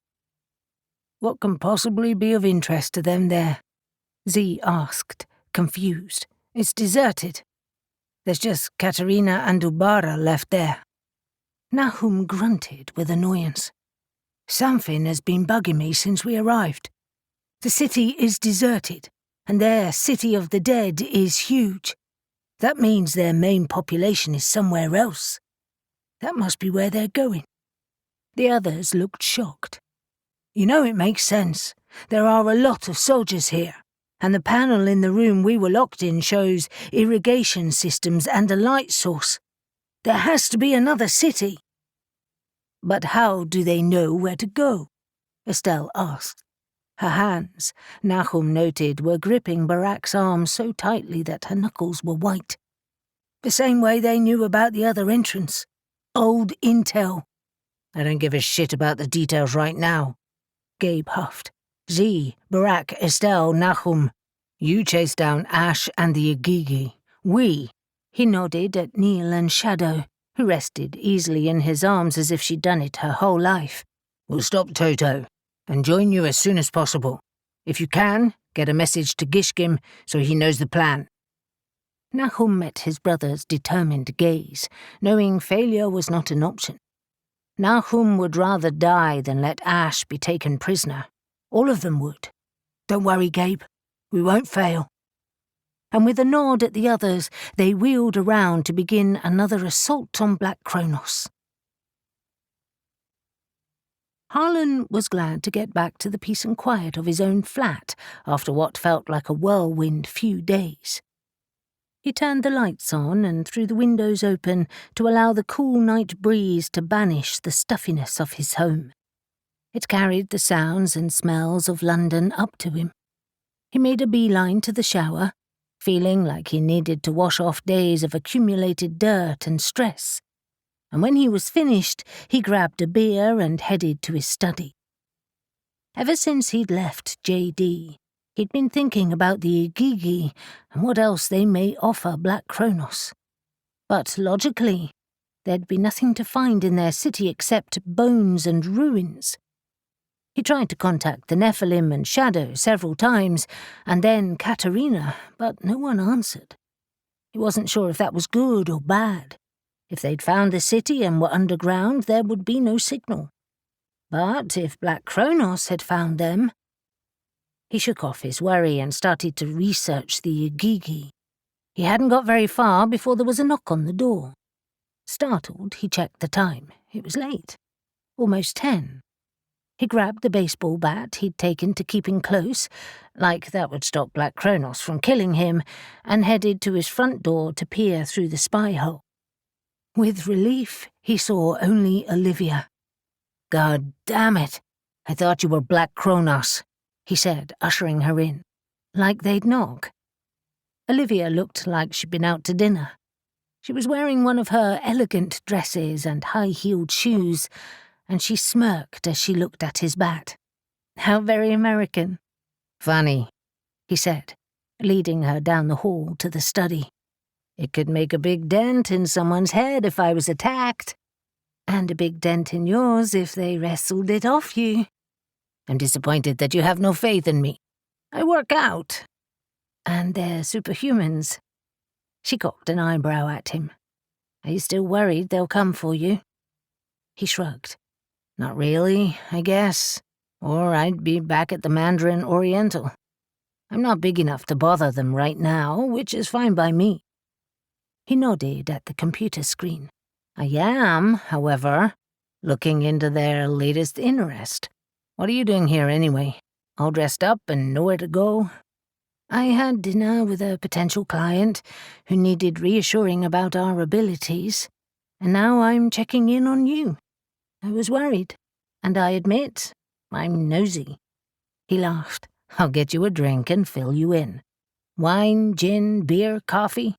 "A beer is just fine with me," she said, shrugging off her light jacket and grabbing a chair.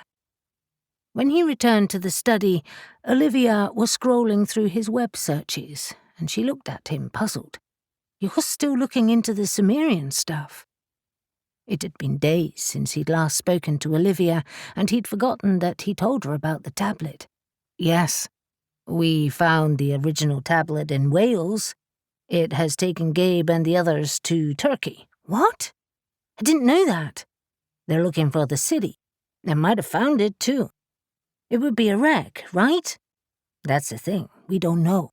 And I haven't heard from them for days, which makes me worry." "Because you think Black Cronos is there, too?" "Yes. We're even more sure now that they want whatever they can find to experiment on."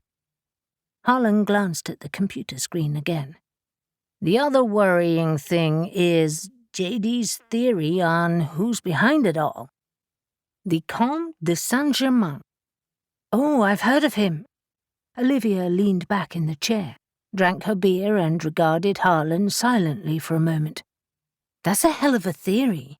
And the Igigi, too. Bloody hell, Harlan.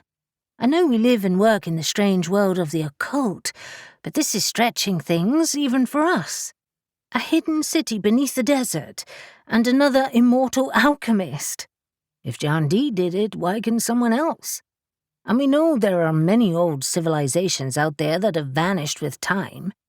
Look at what they're finding in South America with LiDAR, and Cambodia. Evidence of ancient civilizations, extensive cities, lost beneath the jungle. Why shouldn't there be one underneath the desert?" He couldn't help but feel disappointed with Olivia. "We went to the Temple of the Trinity. I can't believe you doubt it." "Well, that's true. And your encounter with a Minotaur in a Mithraic chamber. He closed his eyes at the memory. That was horrific. Olivia sighed. I'm being unfair, but I'm just trying to stay grounded here. You're right. Odd discoveries are made all the time. I wonder what else the Igigi could offer Black Cronos. Isn't their superhuman status enough? Maybe. They're the subject of many conspiracy theories. He sipped his beer and sat next to her. I must admit, they are not something I was that familiar with until this week. It's not really my field. Mine either, but I love a good conspiracy theory. They are rumoured to be aliens. Harlan snorted, almost inhaling his beer. You're kidding. Nope. She pointed at the article on the screen. Most people who work in this field focus purely on the evidence of the Mesopotamian Empire, of which the Sumerians were a part of. It was only in the last century that we found so much evidence of their existence. Studies suggest that there are 7 main Sumerian gods, called the Anunnaki. All of them lived in heaven and had entire cities dedicated to them. City-states. Their idols were revered and treated as the living embodiment of the gods. Their servants, the ones who built their cities, were the Igigi. However, some people, pseudo-scientists, suggest they were ancient astronauts who came to Earth to spread their knowledge. She smirked. Fun. I think we should stick to the facts. JD said the Sumerians were one of the first recorded people to have used crystals in magic. And the Comte de Saint-Germain loved his crystals. So, the Igigi are part of Sumerian culture who used lots of magic based on crystals. Crystals with otherworldly powers, perhaps. Amazing builders, too. They invented so many things. I was chatting with Jackson about it, Harlan said, nodding. In theory, there are many things about them that could interest Black Cronos, and that doesn't bode well for Gabe. I just hope they're okay. Gabe turned his back on the others, trusting that they would do the best they could. Now he focused on Toto's group. I guess you want to be on the ground, Shadow. Of course. That woman is mine. Oh no, sister, Neil put in swiftly. After that debacle under the Abbey, she's mine. Shadow gave him a twisted grin. We'll just have to see who wins, won't we? Gabe inwardly groaned. There was always so much competition between them all. Just don't forget the others while you're vying to kill her. I'm going after Toto. Black Cronos were only a few steps away from the broad balcony that led to the tunnel. Gabe arrowed his wings and dropped quickly, swooping above the soldiers in a rush of silent speed and accuracy. Take a few out before I drop you? He asked, mouth to Shadow's ear. Of course. Angling low, arms gripped around her waist to support her and her feet braced on his, she was able to hold both swords. As they swept above their enemies' heads, her blades dispatched too without them even realizing that they were coming from above. He released Shadow from his grip, and she landed gracefully, blades whirling. Neil dropped in the center of the pack, using his wings to sweep the soldiers away. They crashed into walls, and some flew over the side of the stairs, landing in a crumpled heap below. Toto spun around, hand raised, and Gabe had just enough time to see the flash of the weapon in his palm. He dived out of the way, and the mighty blast of power surged past him, taking out a chunk of one of the huge pillars that supported the upper balcony. Rubble blasted everywhere, sending everyone diving for cover. And Gabe wrapped his wings around himself, using them as a shield. An ominous crack emitted from the pillar as it started to crumble, and huge fault lines appeared in the balcony overhead. Everyone looked up, the soldiers scattering. Neil and Shadow barreled through them, racing to get into the tunnel before the balcony collapsed. Gabe was closest, and he vaulted through the opening. Toto and the Silencer of Souls were racing ahead. a handful of soldiers with them, just as a huge fall of rock descended. A chunk of stone crashed into his back, sending him sprawling. Fuck, fuck, fuck! Gabe was sick of being blasted by rocks and covered in dust. His eyes stung, everything ached, and he couldn't stop coughing. But Neil and Shadow had made it through, and in seconds they were all on their feet and running after them. And then Gabe had another thought. "Ubara!" he yelled at the others. "We need to alert him." "Not me," Shadow yelled back. "I'm not letting her out of my sight." She pointed to the fleeing silencer of souls who ducked down a side corridor with Toto and the others. "And not me either," Neil argued, glaring at Shadow. "I have a score to settle." "Fine," Gabe ground out through clenched teeth. "As far as I can see, they're all trapped anyway. It's just a matter of time. I'll get him." And besides, Ubara might have a quicker route, plus he needed to make sure Katerina was okay. Leaving the others to pursue Toto, Gabe flew through the tunnel and into the city, landing outside the stone building where Katerina was being protected. He hoped so. Ubara was standing sentry, a spear in one hand and a sword in the other. His eyes swept across Gabe's grubby appearance. "What's happened?" "They're retreating. Finally. But with the captured Igigi and one of my brothers. Don't worry." He held his hand up as Ubara's eyes filled with rage. "We're chasing them down, but—" He quickly told him about Toto, and Ubara's growl made Gabe's hair stand on end. He started to move, eyes on the far tunnel. But Gabe stepped in front of him. "Am I right in thinking you have another city?" He froze, eyes hardening. "What do you know about that?" "It's a reasonable guess, am I right?" "Yes. It's a big one and well protected. But even so—" Katerina's voice disturbed them as she hammered on the door. "Ubara! It's the light source! It has to be what they want!" He turned and flung the door open, glaring at her.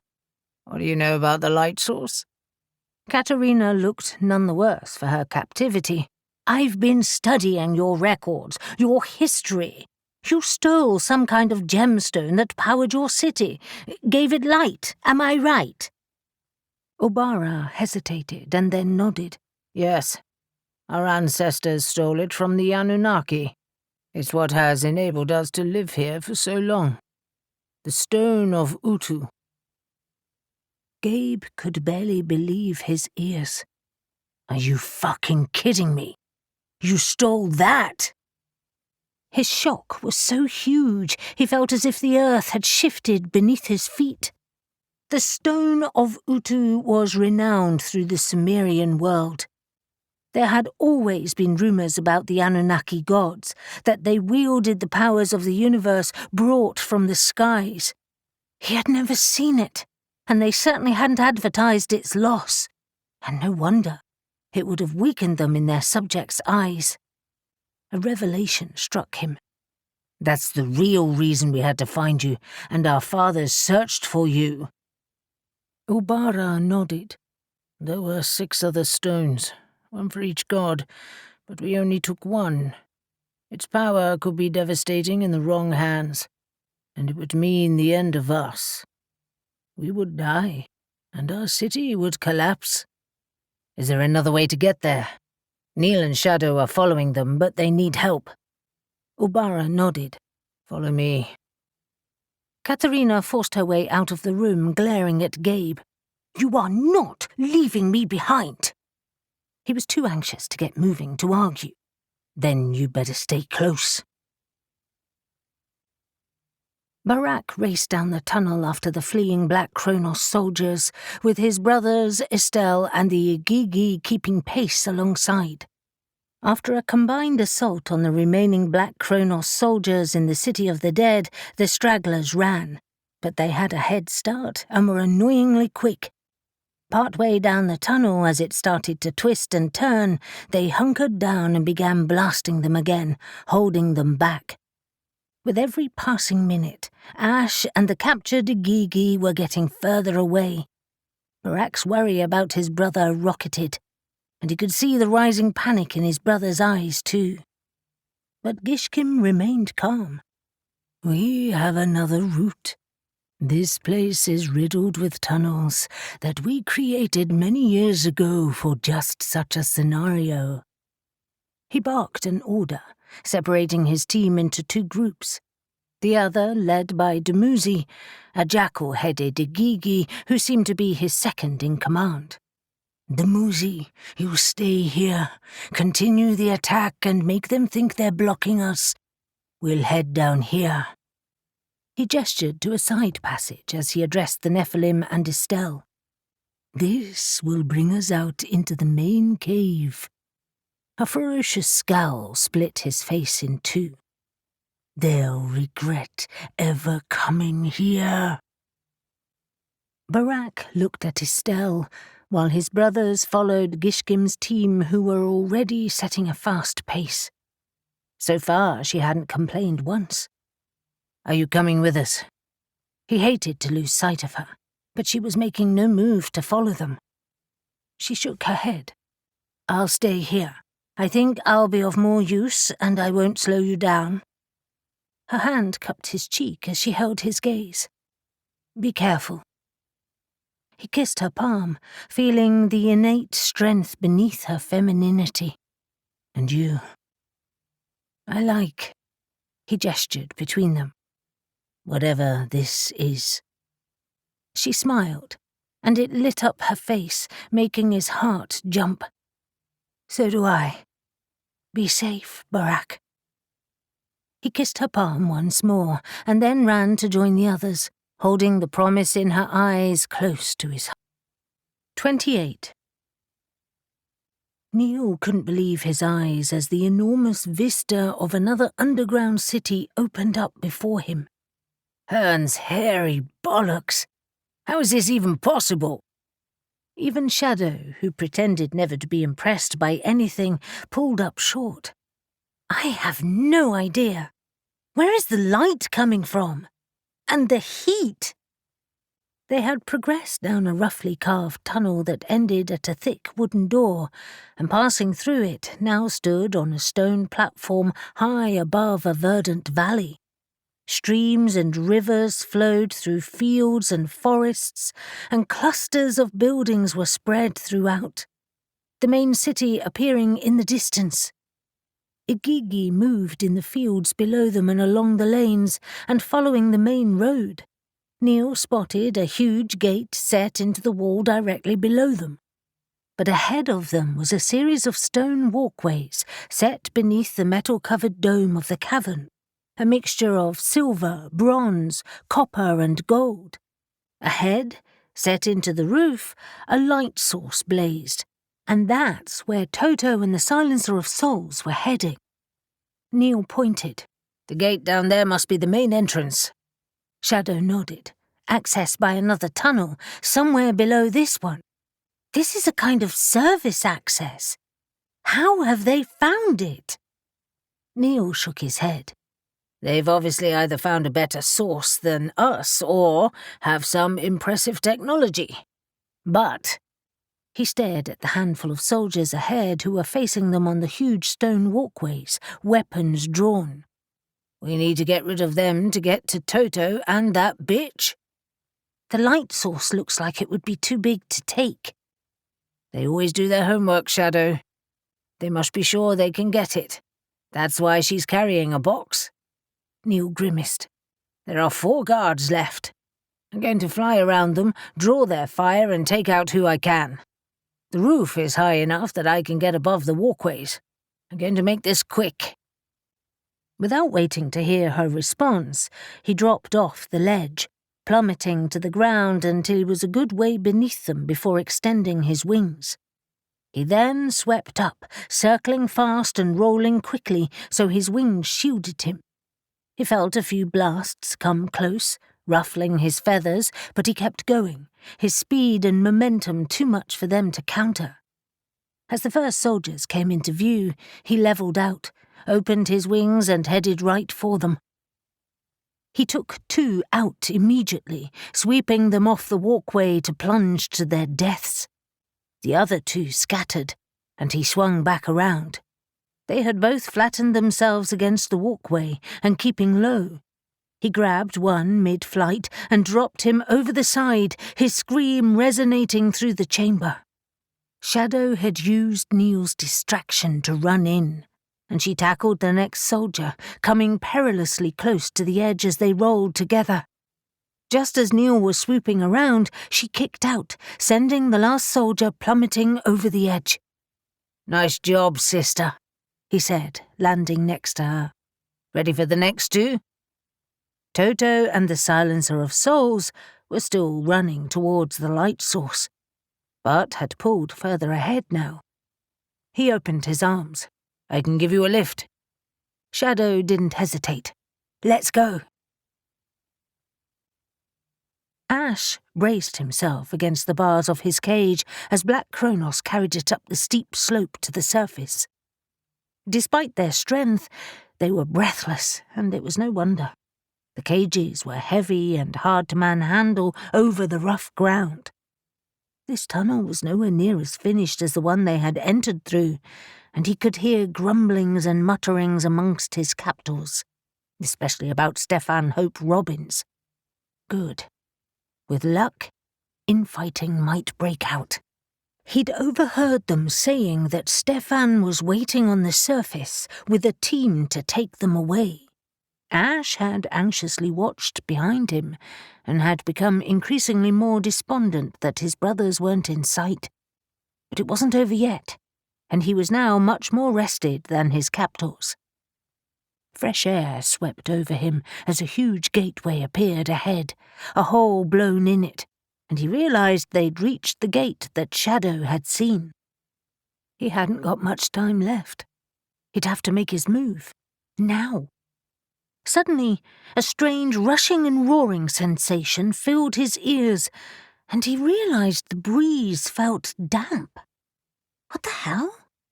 And then he realized what it was. Water. A lot of it. Somewhere up ahead. Z was tucked safely in a narrow tunnel high above the cave floor, watching the Black Cronos soldiers emerge from the hole in the gate below and head across the cave to the narrow cleft in the rock that was the exit. He was eager to attack them, and annoyed that Gishkim had urged them to wait.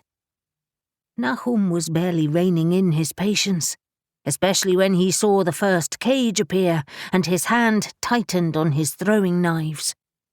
Barak was equally impatient.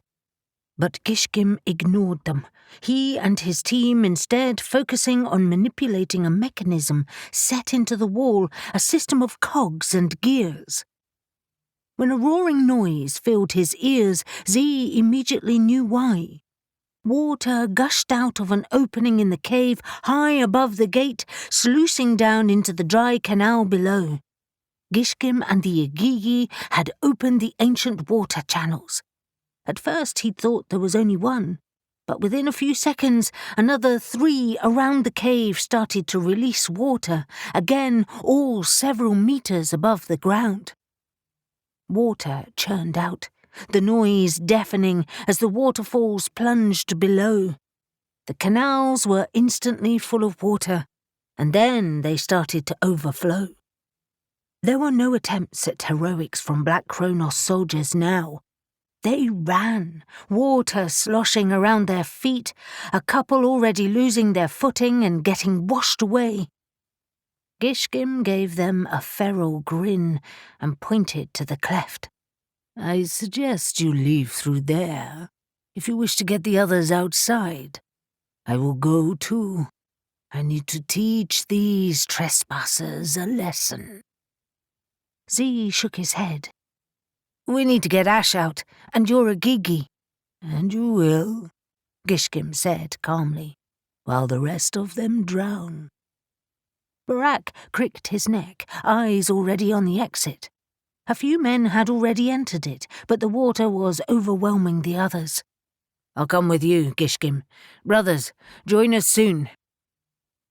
Gishkim and Barak soared across the cave, a couple of Igigi with them, while Nahum and Z headed to the area just beyond the gate, the handful of remaining Igigi scrambling down behind them. Confusion reigned as the water churned. The main current swept to a hole in the far wall, carrying many soldiers with it as the water level rapidly rose. The cages, both of which were now out of the tunnel and half submerged, had soldiers clinging to them like life rafts. Z swooped down on them, no longer needing his crossbow. The soldiers were sitting ducks. Ash had never been so relieved to see his brothers, or the mass of water that was flooding the cave, carrying the soldiers with it. They had been caught completely off guard. But although Z was flinging the other guards into the rushing current, the bastard with the cattle prod was still grimly hanging on and determined to use it on Ash. He couldn't use it on the cage because he'd electrocute himself, but he prodded wildly through the bars, trying to hit Ash. But the action made him unbalanced, especially now that the current was tearing at him, and he only had one hand free to hold on. In a perfectly timed move, Ash snatched the cattle prod from his grasp and used the blunt end to hit the soldier in the face repeatedly. His eyes rolled back, and Ash grabbed him before he could let go. He threw the prod out of the cage and, wrapping his arm around the man's throat, pinned him to the bars. "Z, he has the keys." "On it, brother," Z yelled, dropping another soldier into the swirling water before joining him. He searched his pockets and quickly pulled a key free. "Got it. You can let him go now." "Good," Ash grunted, watching the soldier fall into the water with a splash. Z inserted the key into the lock, threw open the door, and extending a hand, pulled Ash out of the cage and onto its roof. "You had me worried. I'd like to say I had complete faith in you, but I was getting worried too." Ash sighed heavily, repressing a shudder. "I was desperately trying not to think of what horrible experiments I might have been subjected to. I would rather have died first." He turned to the trapped Igigi, Nahum clinging to his cage as he tried to wrench open the door. "Let's help Nahum. Hopefully the key works on that cage too." Nahum was drenched, the water still rising rapidly as the amount pouring into the cave was far more than could drain away quickly. He eyed the key with relief. Fortunately, it worked on the second lock, and once they released the Igigi, he clambered onto the cage's roof too. The Igigi growled with relief. "I never thought I would owe the Nephilim my life." "If I'm honest," Nahum admitted, "I never thought I'd be saving it. But your brothers have a lot to do with it. This water, for instance. We have built fail-safes throughout our world. We can never risk losing it to enemies." World? That word struck Ash as odd. But now wasn't the time to ask any more questions, as the Igigi gave a series of piercing whistles that were swiftly answered by others. Immediately, the torrent issuing from the wall started to slow. The Igigi must have closed the mechanism again. The cave began to empty, as waist-high water flowed through the hole in the wall and into the darkness beyond, and continued to pour through the crevice to the outside world. For a few moments more they held onto the cages that had wedged into the narrow canal base, waiting for the current to slow as the captured Igigi couldn't fly. Ash looked back to the gate, which led to the city complex. "Where are the others?" "Tackling other issues," Nahum said, looking worried.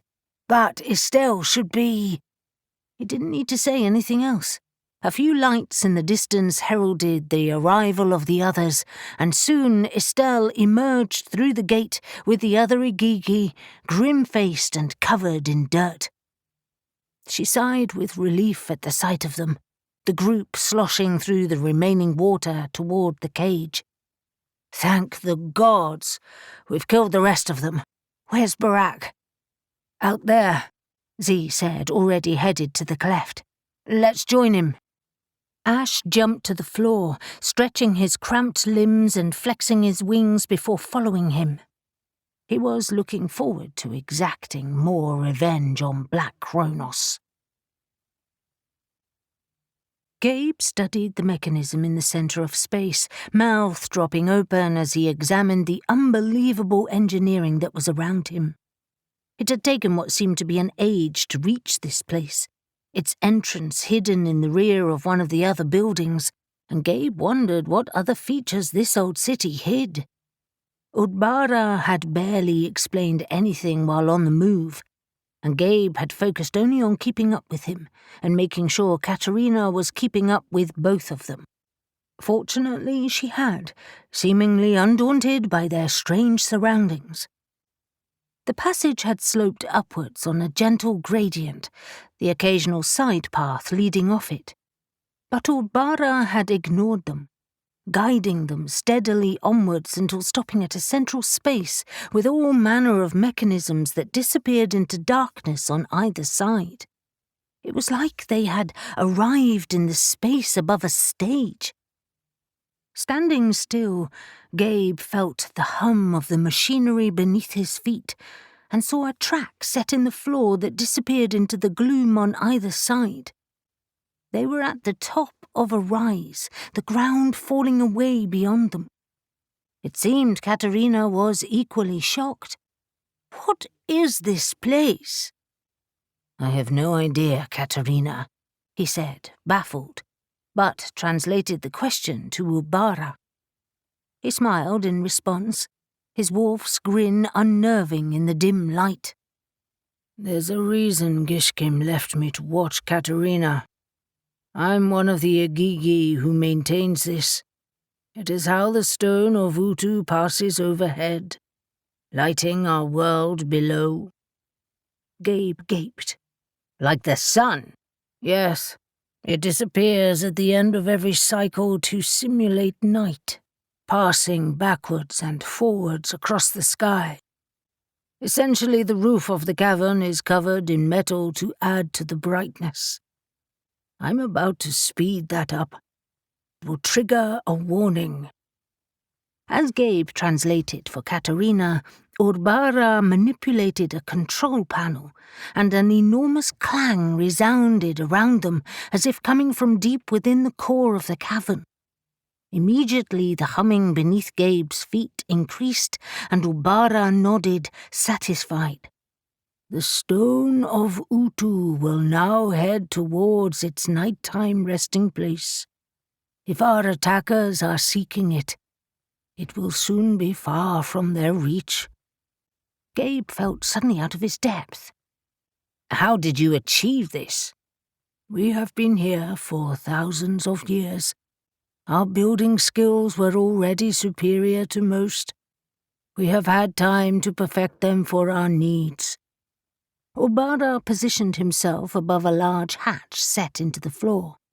This opens to a shaft, which leads to the maintenance platforms below. That's where the tunnel the others took will lead. What's going on? Katerina interrupted. I don't understand. Sorry, Gabe said, forgetting that he'd been speaking ancient Sumerian, and he quickly summarized what they were doing. And below the platforms? Our world. We will be high, as if in the heavens. Gabe nodded. Good. He would go through it and find the Silencer of Souls and Toto. And with luck, kill them both. If they weren't dead already. Shadow ignored the nausea that Neil's erratic flight was causing, focusing only on her objective. The Silencer of Souls and Toto were both taking pot shots at them, but they were mainly focused on their goal, the light source. Shadow had to turn her face away. The dazzle was so bright, but their enemies had come prepared, both now strapping darkened goggles on the faces as they ran. Why the hell didn't I bring sunglasses with me? Neil groaned as he dodged another blast. "Because no one told us about a bloody great crystal," Shadow pointed out. "I don't think I can get us any closer." "Neil, I swear to the gods, I shall cut your balls off if you don't drop me close enough." "Wait. Something's happening. The light." He trailed off, and Shadow squinted at the source, wondering what he was talking about. But he was right. The light was dimming, just as Toto and the woman were reaching the platform below it. "Get us closer!" Shadow yelled, readying her weapons. By now the light was dimming rapidly, night settling over the city, and Neil arrowed in on the spot. As soon as he was above the walkway, he dropped her. She landed like a cat on all fours, quickly bounding upwards and racing towards the Silencer of Souls, who was distracted by the disappearing crystal. Shadow didn't hesitate, and she tackled her to the floor, simultaneously raising her knife to stab her.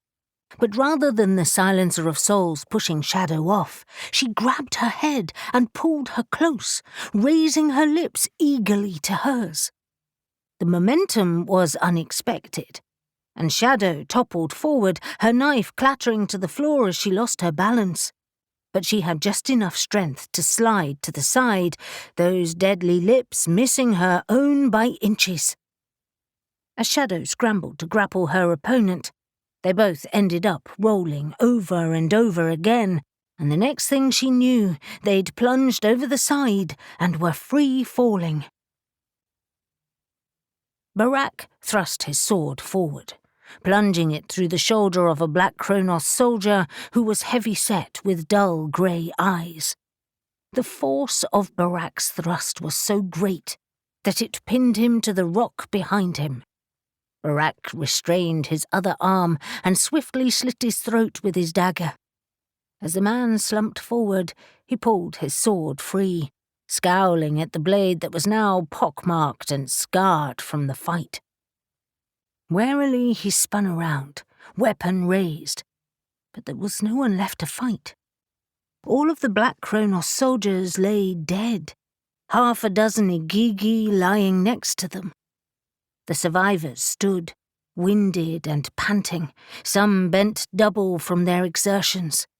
Z and Ash, both wounded from what Barak could see, were with a group of Igigi, some of whom were bleeding heavily, all looking at the sky.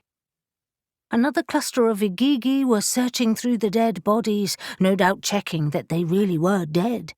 Estelle with them. But Barak couldn't see Nahum. He looked skyward, wondering if he was flying, but then a groan drew his attention, and Barak spun around. From the midst of a few fallen dead soldiers, a figure moved. Barak flung the dead bodies aside, revealing Nahum beneath them, eyes glazed with pain. He quickly assessed his injuries, and saw a knife sticking out from under his ribcage. "Nahum, you've been stabbed. Don't move."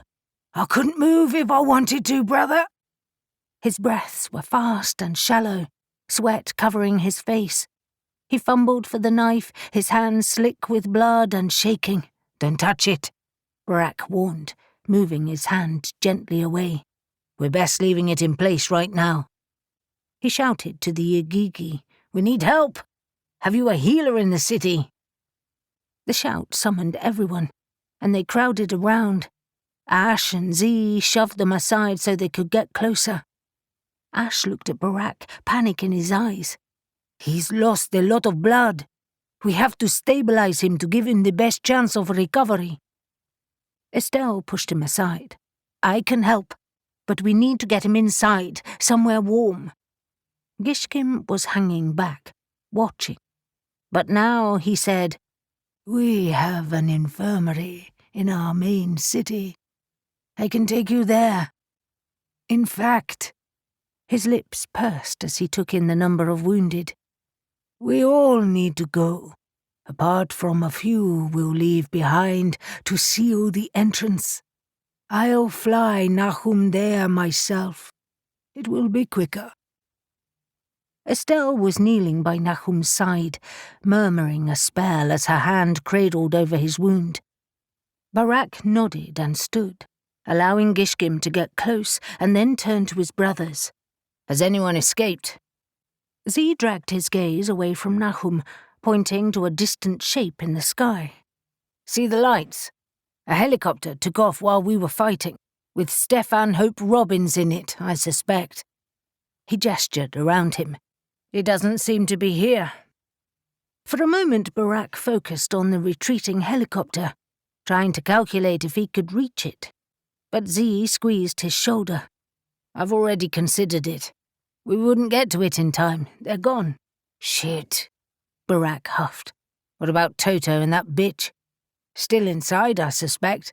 But whether they're dead or alive...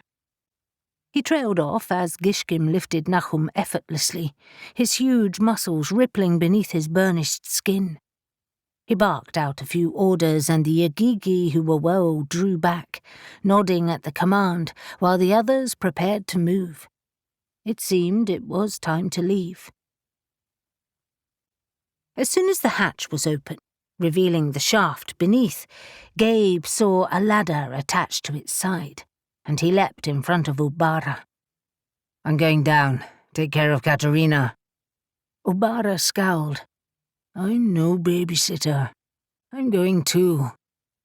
But Gabe didn't stop to argue, instead starting his descent. He had no idea where Shadow and Neil were, but he had to find out. The shaft wasn't that long, but the light he could see below was rapidly dimming, no doubt due to the disappearing stone of Utu. Even in the shaft he could feel the rumbling of the mechanism. As the ladder cleared the shaft, he could see the platform below, and he jumped down the last few feet, extending his wings as he did so. His gaze swept the area, taking in everything possible in the rapidly dying light. A short distance away, Toto was firing his weapon at Neil, who was sheltering behind a column of rock. It seemed even Toto wasn't stupid enough to hit the column and risk the structure that was keeping him alive. Although, Gabe thought, puzzled, where on earth did he think he could go? There was no escape, and defeat was inevitable. And where was Shadow? Neil bellowed at him, reading his mind. Shadow has fallen off the platform with that bitch. Go get her! Gabe suddenly realized what was happening. Toto was pinning Neil down deliberately. Gabe soared over the edge, heart in his mouth. How long ago had it happened? A vast darkness spread below him, but lights were visible in the distance. His breath was coming quickly as his panic escalated, and he yelled, "Shadow!" An answering shout came from beneath him, and he finally spotted two tumbling figures below. He dived down, wings close to his side, knowing exactly how to angle them to get the most speed. Their fall was swift, but their tumbling bodies weren't as quick as his descent. It seemed to take a horribly long time to reach them, though, and the ground below was getting closer. Buildings were becoming more detailed, and he could discern rivers and fields, but there was no time to wonder at the view. Shadow and the Silencer of Souls were locked together, limbs wrapped around each other. Gabe could see Shadow desperately trying to keep the woman's face from her own, but they were inches apart. Neither seemed to have any weapons anymore. As soon as he was close enough, Gabe grasped the Silencer of Souls by her hair with one hand and her jacket with the other. As soon as she realized Gabe had caught her, she twisted around, grabbing him with a claw-like hand and releasing Shadow. But Shadow wasn't letting go that easily either, wrapping her legs around the woman's waist and falling backward like a crazy trapeze act. Gabe had by now stopped their descent, and they hung in the air, his wings outstretched, a maniacal grin on his face. He had the upper hand, and the woman knew it. Even in the dark, he could see her wide-eyed expression, her pupils almost black. She was trying to twist towards him, her fingers clutching at his face. But her angle was all wrong, Her back towards him and Shadow's weight at her waist was keeping her pinned in position. Still clutching her hair, Gabe freed his other hand, drawing his dagger from its scabbard and placing it beneath her chin. She scrabbled at him, her look of malice draining from her face, her strength no match for his own. Gabe could still feel the coldness of her lips from their last encounter, the horrible weakness she'd caused him, and he stared her down. "Time's up, bitch."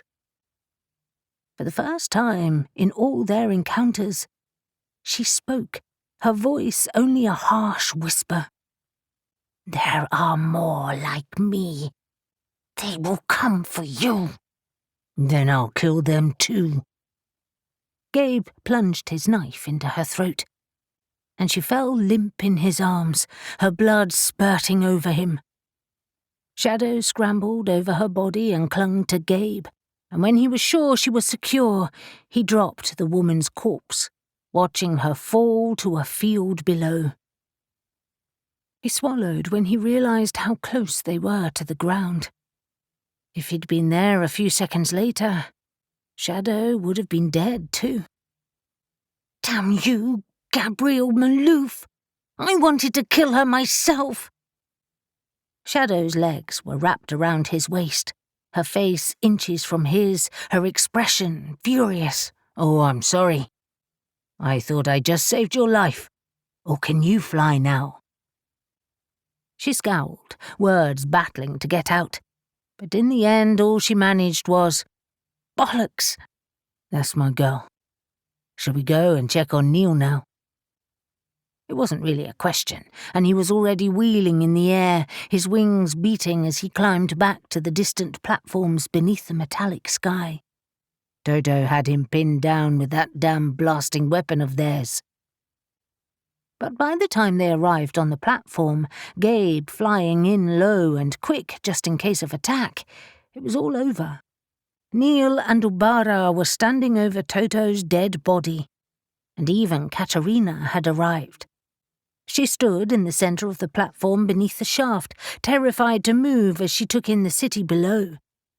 Gabe landed softly. Shadow unwound herself to stand on her own 2 feet. Neil sighed with relief. "I always knew you'd be hard to get rid of, Shadow. I trust the silencer is dead? Of course, but not by my hands." She scowled at Gabe. "He did it." Gabe gave a mock bow, feeling a huge surge of relief that these 2 people who had been haunting his dreams for weeks were now gone. "And now Toto is dead too. Courtesy of Ubara," Neil said. Ubara gave a wolf smile, his blade bloody in his hand. "It was my pleasure." "Look at him," Gabe said, eyeing the dead man with distaste. "He looks pathetically small in death, and yet he was a force of nature in life." He sighed. "It's a shame we couldn't take him back for questioning." "He would never have talked," Neil said. "In fact, once you went for Shadow, he became ever more reckless." Gabe knew Neil was right. Toto would have been determined to take his secrets to the grave. But what did his loss mean for Black Cronos and their alchemical experiments? Ubara's question pulled him from his thoughts. "Will any more attack here?" Gabe shrugged, uncertain, but it was Neil who answered. "They were the only group heading this way, so it's unlikely. But we can do a final sweep to make sure." Ubara nodded, relieved. "Good. And once that's done, I'll take you to the city. Hopefully we'll get some news." 29. Shadow accepted the wine that was offered her, sipping it gratefully as she took in their strange surroundings. A few hours had passed since they killed Toto and the Silencer of Souls, and the other Nephilim and Igigi who had battled outside the city had joined them. They had been offered use of the public baths, a system of hot and cool pools and saunas. Their injuries were dressed, their filthy clothes stained with blood, sweat, and dirt had been sent to be cleaned, and they were now wearing the clothing of the Igigi. It was, admittedly, a little large. More importantly, Nahum was resting in the infirmary, his condition now stable, and Z was keeping him company. And now they were all seated under the stars, fake, of course, at a long wooden table surrounded by vines that scrambled across a wooden pergola. A stone building was behind them, a hum of noise coming from the Igigi inside as they finished preparing the food. Gishkim and Ubara were seated with them, as well as a handful of other Igigi, females included. It was, without a doubt, very surreal. The Igigi's voices sounded all too human, and yet their appearance, with their animal heads, was anything but. At least Shadow was used to satyrs and the oddness of the Fae, some of whom were very different in appearance. But Katerina, for all her composure, still looked utterly shocked. Estelle seemed more at ease, but Shadow suspected that was out of sheer bloody-mindedness. She sat opposite Shadow next to Barak, chatting to him while studying everyone intently. The Igigi wore the traditional clothes she'd seen on the old stone carvings, although considerably more ornate and decorative, and made of fine silks and linens in gloriously rich colours. Shadow felt like she was in one of those carvings now. And the Nephilim looked, well, seeing them in their finery made her view them in a whole new light. They always exuded power and authority, especially together, but in traditional clothing she knew exactly how they would have looked in their time. No wonder they were kings and princes. Their skin, like her own, was oiled and perfumed, their hair freshly washed and styled, and they were certainly at ease, chatting to the Igigi. Shadow was sitting next to Gabe, and she turned to him, struggling to understand their conversation. "Can you translate? How does this place exist?" Gabe looked guilty as he stopped listening to an exchange between Ash and Gishkim. "Sorry, Shadow, and you, Katerina." She sat on his other side, eyes wide. "Excellent questions, and one we've just asked too. I'll tell them to slow down so I can translate properly." Gabe turned to Gishkim, who nodded at his words before starting again, this time more slowly as Gabe repeated everything after him. "He says that they had to flee from the Anunnaki, because despite their strength and size, their labours were killing them, and they'd had enough of working so hard for such little reward. The Anunnaki would never have agreed to let them leave, and so they rebelled.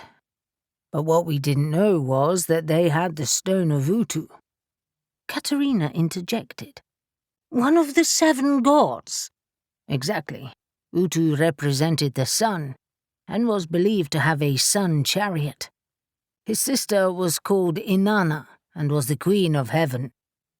Katerina nodded, clearly excited, her voice low as she said, "Also called Ishtar." "Exactly.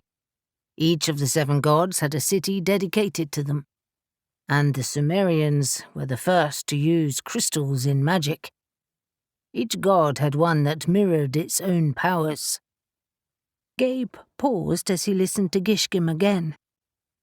"They knew that if they were to succeed, they must hide deep underground, but to survive long-term they needed a source of light, their own sun.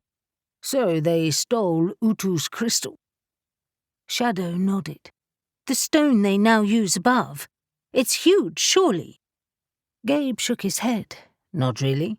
They look like large eggs, highly polished, beautifully finished, about so big."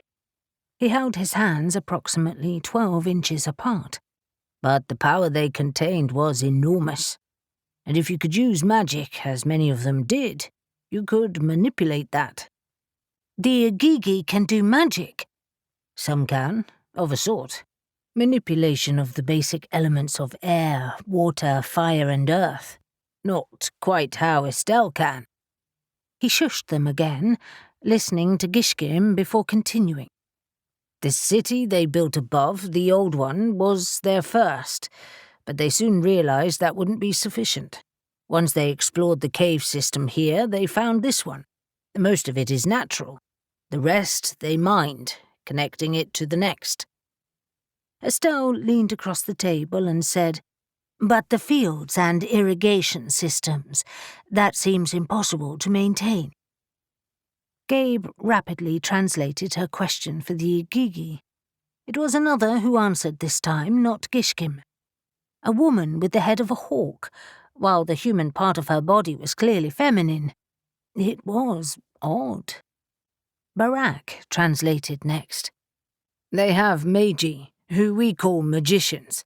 Rock was transformed to earth, seeds are collected and replanted, and the water system down here is controlled to make irrigation possible. When we leave, Barak explained, they will destroy all the tunnels to the surface. She warns us that they will never be found again. They no longer have use of the outside world and never will again. When we have eaten our fill, offered in thanks for our help in defending their city, they will escort us to the surface. Despite our aid today, we are cautioned that if we ever try to find them again, we will die. Whatever we need to find out, we need to ask now. We'll never have another chance. "There is something you should discuss," Shadow said, hating the fact that she was bringing up the subject but knew she had to anyway. "You need to ask about your fathers." Estelle met her eyes and nodded. "Yes, you're right. They do."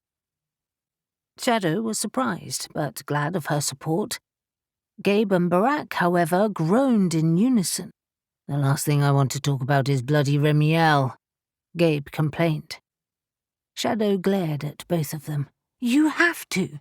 It could be important for your lives right now." With a look of resignation, Gabe attracted Gishkim's attention and asked the question, and the separate conversations that had been taking place all around the table ground to a halt. Gishkim, however, looked amused when he answered, and Gabe's shoulders dropped as he leaned back in his chair. "Well?" Shadow demanded, irate. Gabe had a sparkle in his eye when he translated. After the flood, the Igigi left their underground city, wondering if they could live in the desert again, seeing as the area had been wiped clean. The cities they had built were destroyed. The Sumerian gods had retreated, and they were prepared to build afresh. But unfortunately, all that did was advertise their survival, and the fallen came looking for them. However, Gabe smiled. The stone of Utu saved them. Utu is not only the god of the sun, he is also the god of justice. They used it against the fallen, weakening their powers in this world. It stopped them taking human form completely. They couldn't march on Earth or breed with women, and their powers were blunted. "Which means," Shadow said, "that they have no hold over you either, right?" Gabe looked at his brothers. "That's how I interpret it. What about you?" Neil snorted. "Sounds too good to be true, but it would explain a lot." "Maybe," Ash suggested. "They are licking their wounds and trying to find a way back. I can't imagine they'd just accept it." "Sounds like they had to," Barak said, amused. "But you're right. They wouldn't like to be defeated. However, it still leaves them with plenty to fight about amongst themselves. I reckon our return is insignificant in general. You hearing Remiel, Gabe, was a desperate attempt at persuading you to help him." "Which means," Shadow said, nudging Gabe gently, "that the next time he appears in your head, you can tell him to get lost." Gabe's tension finally ebbed away, and he reached for his drink. "I can guarantee that I most certainly will." With that promise ringing in their ears, The arrival of steaming plates of spiced meats and vegetables halted their conversation and heralded the end of their stay. Jackson emptied out the final box of papers, dust flying everywhere, and coughed, waving his hand around in a futile attempt to clear the air. He had been in his office since 6 that morning, eager to get the place in shape, but that meant clearing the last few boxes of Black Cronos information. Thank the gods it was the final one. He was already over it. "You all right, old man?" Harlan asked, poking his head around the door. Harlan looked fresh, clean, and undeniably American. There was something horribly energetic about him, from his well-cut hair to his excellent tan, which he seemed to maintain despite the English weather. His expensive leather jacket oozed style as it sat on his impressive shoulders, a result of endless sessions at the gym, no doubt. And yet, despite all of that, he had this roguish attractiveness that made Jackson feel like a scarecrow. Let's face it, he actually looked like a scarecrow. He wore the same thing day in and day out. He consoled himself that he had his own charm, and grinned at Harlan as if he hadn't just had such uncharitable thoughts about his good friend. "I will be when all of this crap is out of the way," he answered. Jackson threw the old box on the floor in a fit of pique, and then checked his watch. It wasn't even 9 o'clock yet. "You're up early. Everything okay?" "Yes, I have very good news. I heard from Gabe earlier. They found the Igigi, killed a lot of Black Cronos soldiers, and in an added bonus, took out Toto and the Silencer of Souls, too." "What? Are you kidding? Damn it! Couldn't we have caught one of them?" And then he realized what Harlan had said. "And what do you mean, found the Igigi? Their city, you mean?" Harlan wiggled his hand. "Kind of. What I tell you stays between us." Jackson groaned.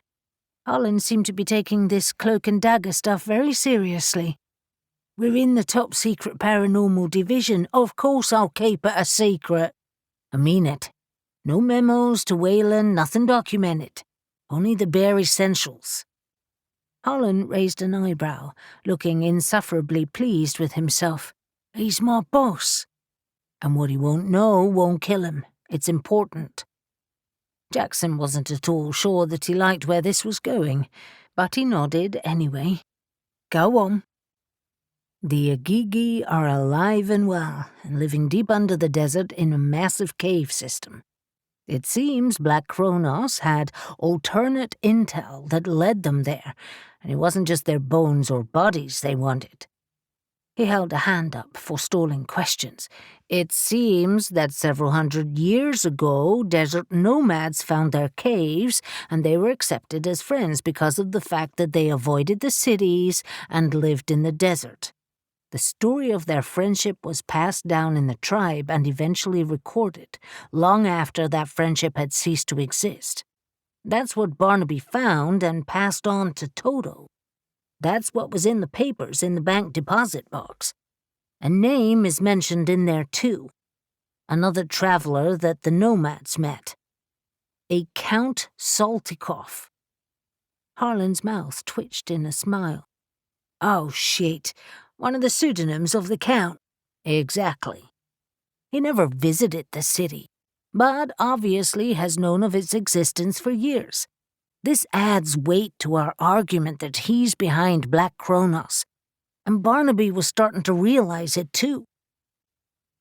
Jackson stood abruptly and headed to the drink supplies and the kettle plugged in on a sideboard, switching it on. He needed tea. Strong, sweet tea. "It's really him." "Unless he's got descendants, but that's unlikely." "I've tried to pretend it wasn't real, but this is another bit of evidence. I guess it's good. Something to work on." Harlan's face fell. "There's bad news, though. Stefan was there, but he escaped in a helicopter. We have no idea where he is. And before she died, the silencer said there were more like her. She said they would come after us, and it wasn't over yet." Jackson squeezed his tea bag until it was very strong and put another spoonful of sugar in his mug just to cheer himself up. "Want one?" Harlan looked alarmed. "Not if you're going to try and give me diabetes. Black coffee would be better." "It's instant." "Forget it. I'll stick to water." Jackson sat down again, sipping his steaming drink. "Well, that settles it. We need to narrow down addresses. Having failed here, who knows what he might have planned next? Have you got any leads yet?" "You're kidding, right? There's a mass of stuff to wade through. There are a couple of English addresses, but JD already reckons they're a dud. What about you?" Jackson shook his head. "Not yet. I've only just emptied all the boxes. I'll begin cataloguing it all later. It's going to take a long time." "And," Harlan shuffled in his seat, making himself more comfortable, "I have an interesting case myself. It could prove tricky." "Fair enough." As much as Jackson wanted Harlan helping him all the time, he knew he had to keep the Orphic Guild happy. "You better warn Gabe and the others that they might have some stakeouts coming up." Gabe let the cool night breeze wash over him, grateful to experience fresh air and natural night sounds again. They had been escorted from the depths of the Agigi city to the surface a few hours earlier. Their camp was undisturbed and still protected by Estelle's spell, and their vehicles were intact. The shock of the late afternoon sun seemed to scald his eyeballs, despite the cleverness of the Agigi's light source, which had risen as they were preparing to leave. The Agigi had kindly taken them on a brief tour of their world, an exhibition of pride and achievement, but then they had been ushered out, and Gabe knew there were many parts of it they would never get to see. They hadn't lingered in the desert, in a hurry to get back to Mardin, and once there, they had checked back into the hotel and slept for hours. Their group had been quiet on their return, subdued even, but the good news was that Nahum was better, sort of, and they were now sitting in a rooftop restaurant not far from their hotel, their food ordered and with drinks in front of them. "Cheer up," Nahum said to him, a hand on the side of his wound as he grimaced. "At least you weren't stabbed." "Not as badly as you, but I'm still covered in cuts," he said, glancing down at the bandages that were wrapped around his arms. They were on his legs too, but at least those weren't visible. He'd hoped that in this new life they might not be fighting so much. Perhaps this trip would be an anomaly. Neil snorted. "The whole lot of us look terrible. It's a miracle they let us in here. Well, apart from Katerina, who looks undamaged and very respectable. And you, Estelle. You escaped with only a few bruises." He was right. They were all bruised and bandaged to varying degrees, each one making the odd wince when they moved. The restaurant staff had raised quizzical eyebrows, but their politeness and fluent Turkish saw them admitted anyway. "My ribs ache," Estelle admitted, "from where I struck a wall, but the baths and sauna helped." Katerina laughed as she looked down at herself. "Physically, I might look fine, but I have mental scars. When we arrived here a few days ago, I had no idea that we would actually find," she faltered, "them." "You wanted an adventure," Shadow pointed out. "I did, and I have plenty to share with my husband. I can assure you their secret is safe with him." A look of uncertainty crossed her face, and Gabe knew she was wondering how long he'd have left. "Well," Shadow huffed, "I came closer to death than I have in a long time. Something I do not wish to repeat." Gabe squeezed her hand. While Shadow hadn't said much about her fall with the Silencer of Souls, he knew she was shaken by it. She really had been moments from death, and Gabe's heart faltered at the thought of it. But he teased her regardless. And Neil. So much for you two arguing about who would kill her. He winked, watching Neil scowl. It was left to me to do the honours. By the sound of her final threat, though, there are more of them like her. I would imagine, Ash said, that there are a lot more of all of them. They certainly arrived with reinforcements after you two saw them. He nodded at Neil and Shadow. And they have a helicopter. Private, no doubt, Z said, signalling for more beer to the waiter. And that means they have lots of money. But they're not infallible, Estelle argued. She leaned forward on the table, her hand fiddling with the napkin. They underestimated the Igigi, despite the old records they found from the nomads, or maybe because of them. They were friends and assumed the Igigi were weak, and that man who heard their story, what was his name? Count Soltikoff, right? The man we believe to be the Comte de Saint-Germain. Sounds arrogant to me, Barak said. Just like Black Cronos. It's their Achilles' heel, and the Anunnaki, for that matter. And their father's Achilles' heel, too, Gabe thought. And from the speculative looks around the table, his brothers thought it too, although no one wanted to say it. He addressed Estelle next. The last few days haven't put you off working with us, then? Not at all. She glanced up at Barak, a smile on her lips. I'm finding it a welcome challenge after dealing with boardroom antics. Gabe felt, rather than saw, Shadow's resigned shuffle in her chair, but ignored it, thinking he'd enjoy taking her mind off it later. You held your own, Estelle.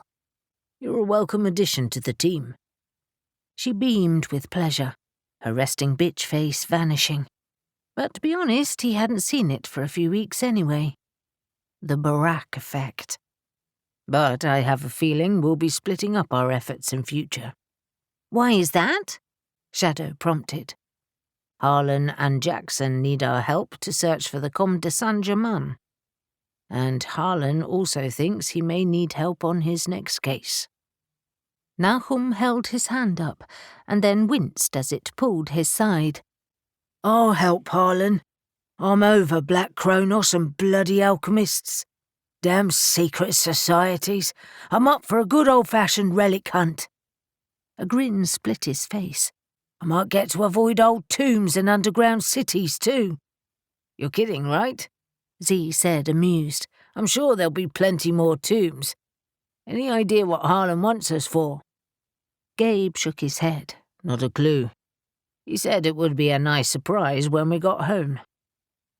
Katerina was leaning on the table, listening avidly to every word. I envy you your freedom. Your life sounds fun. When my husband passes, because I know it won't be long, I shall travel again. Ash smiled at her. That sounds like a good idea.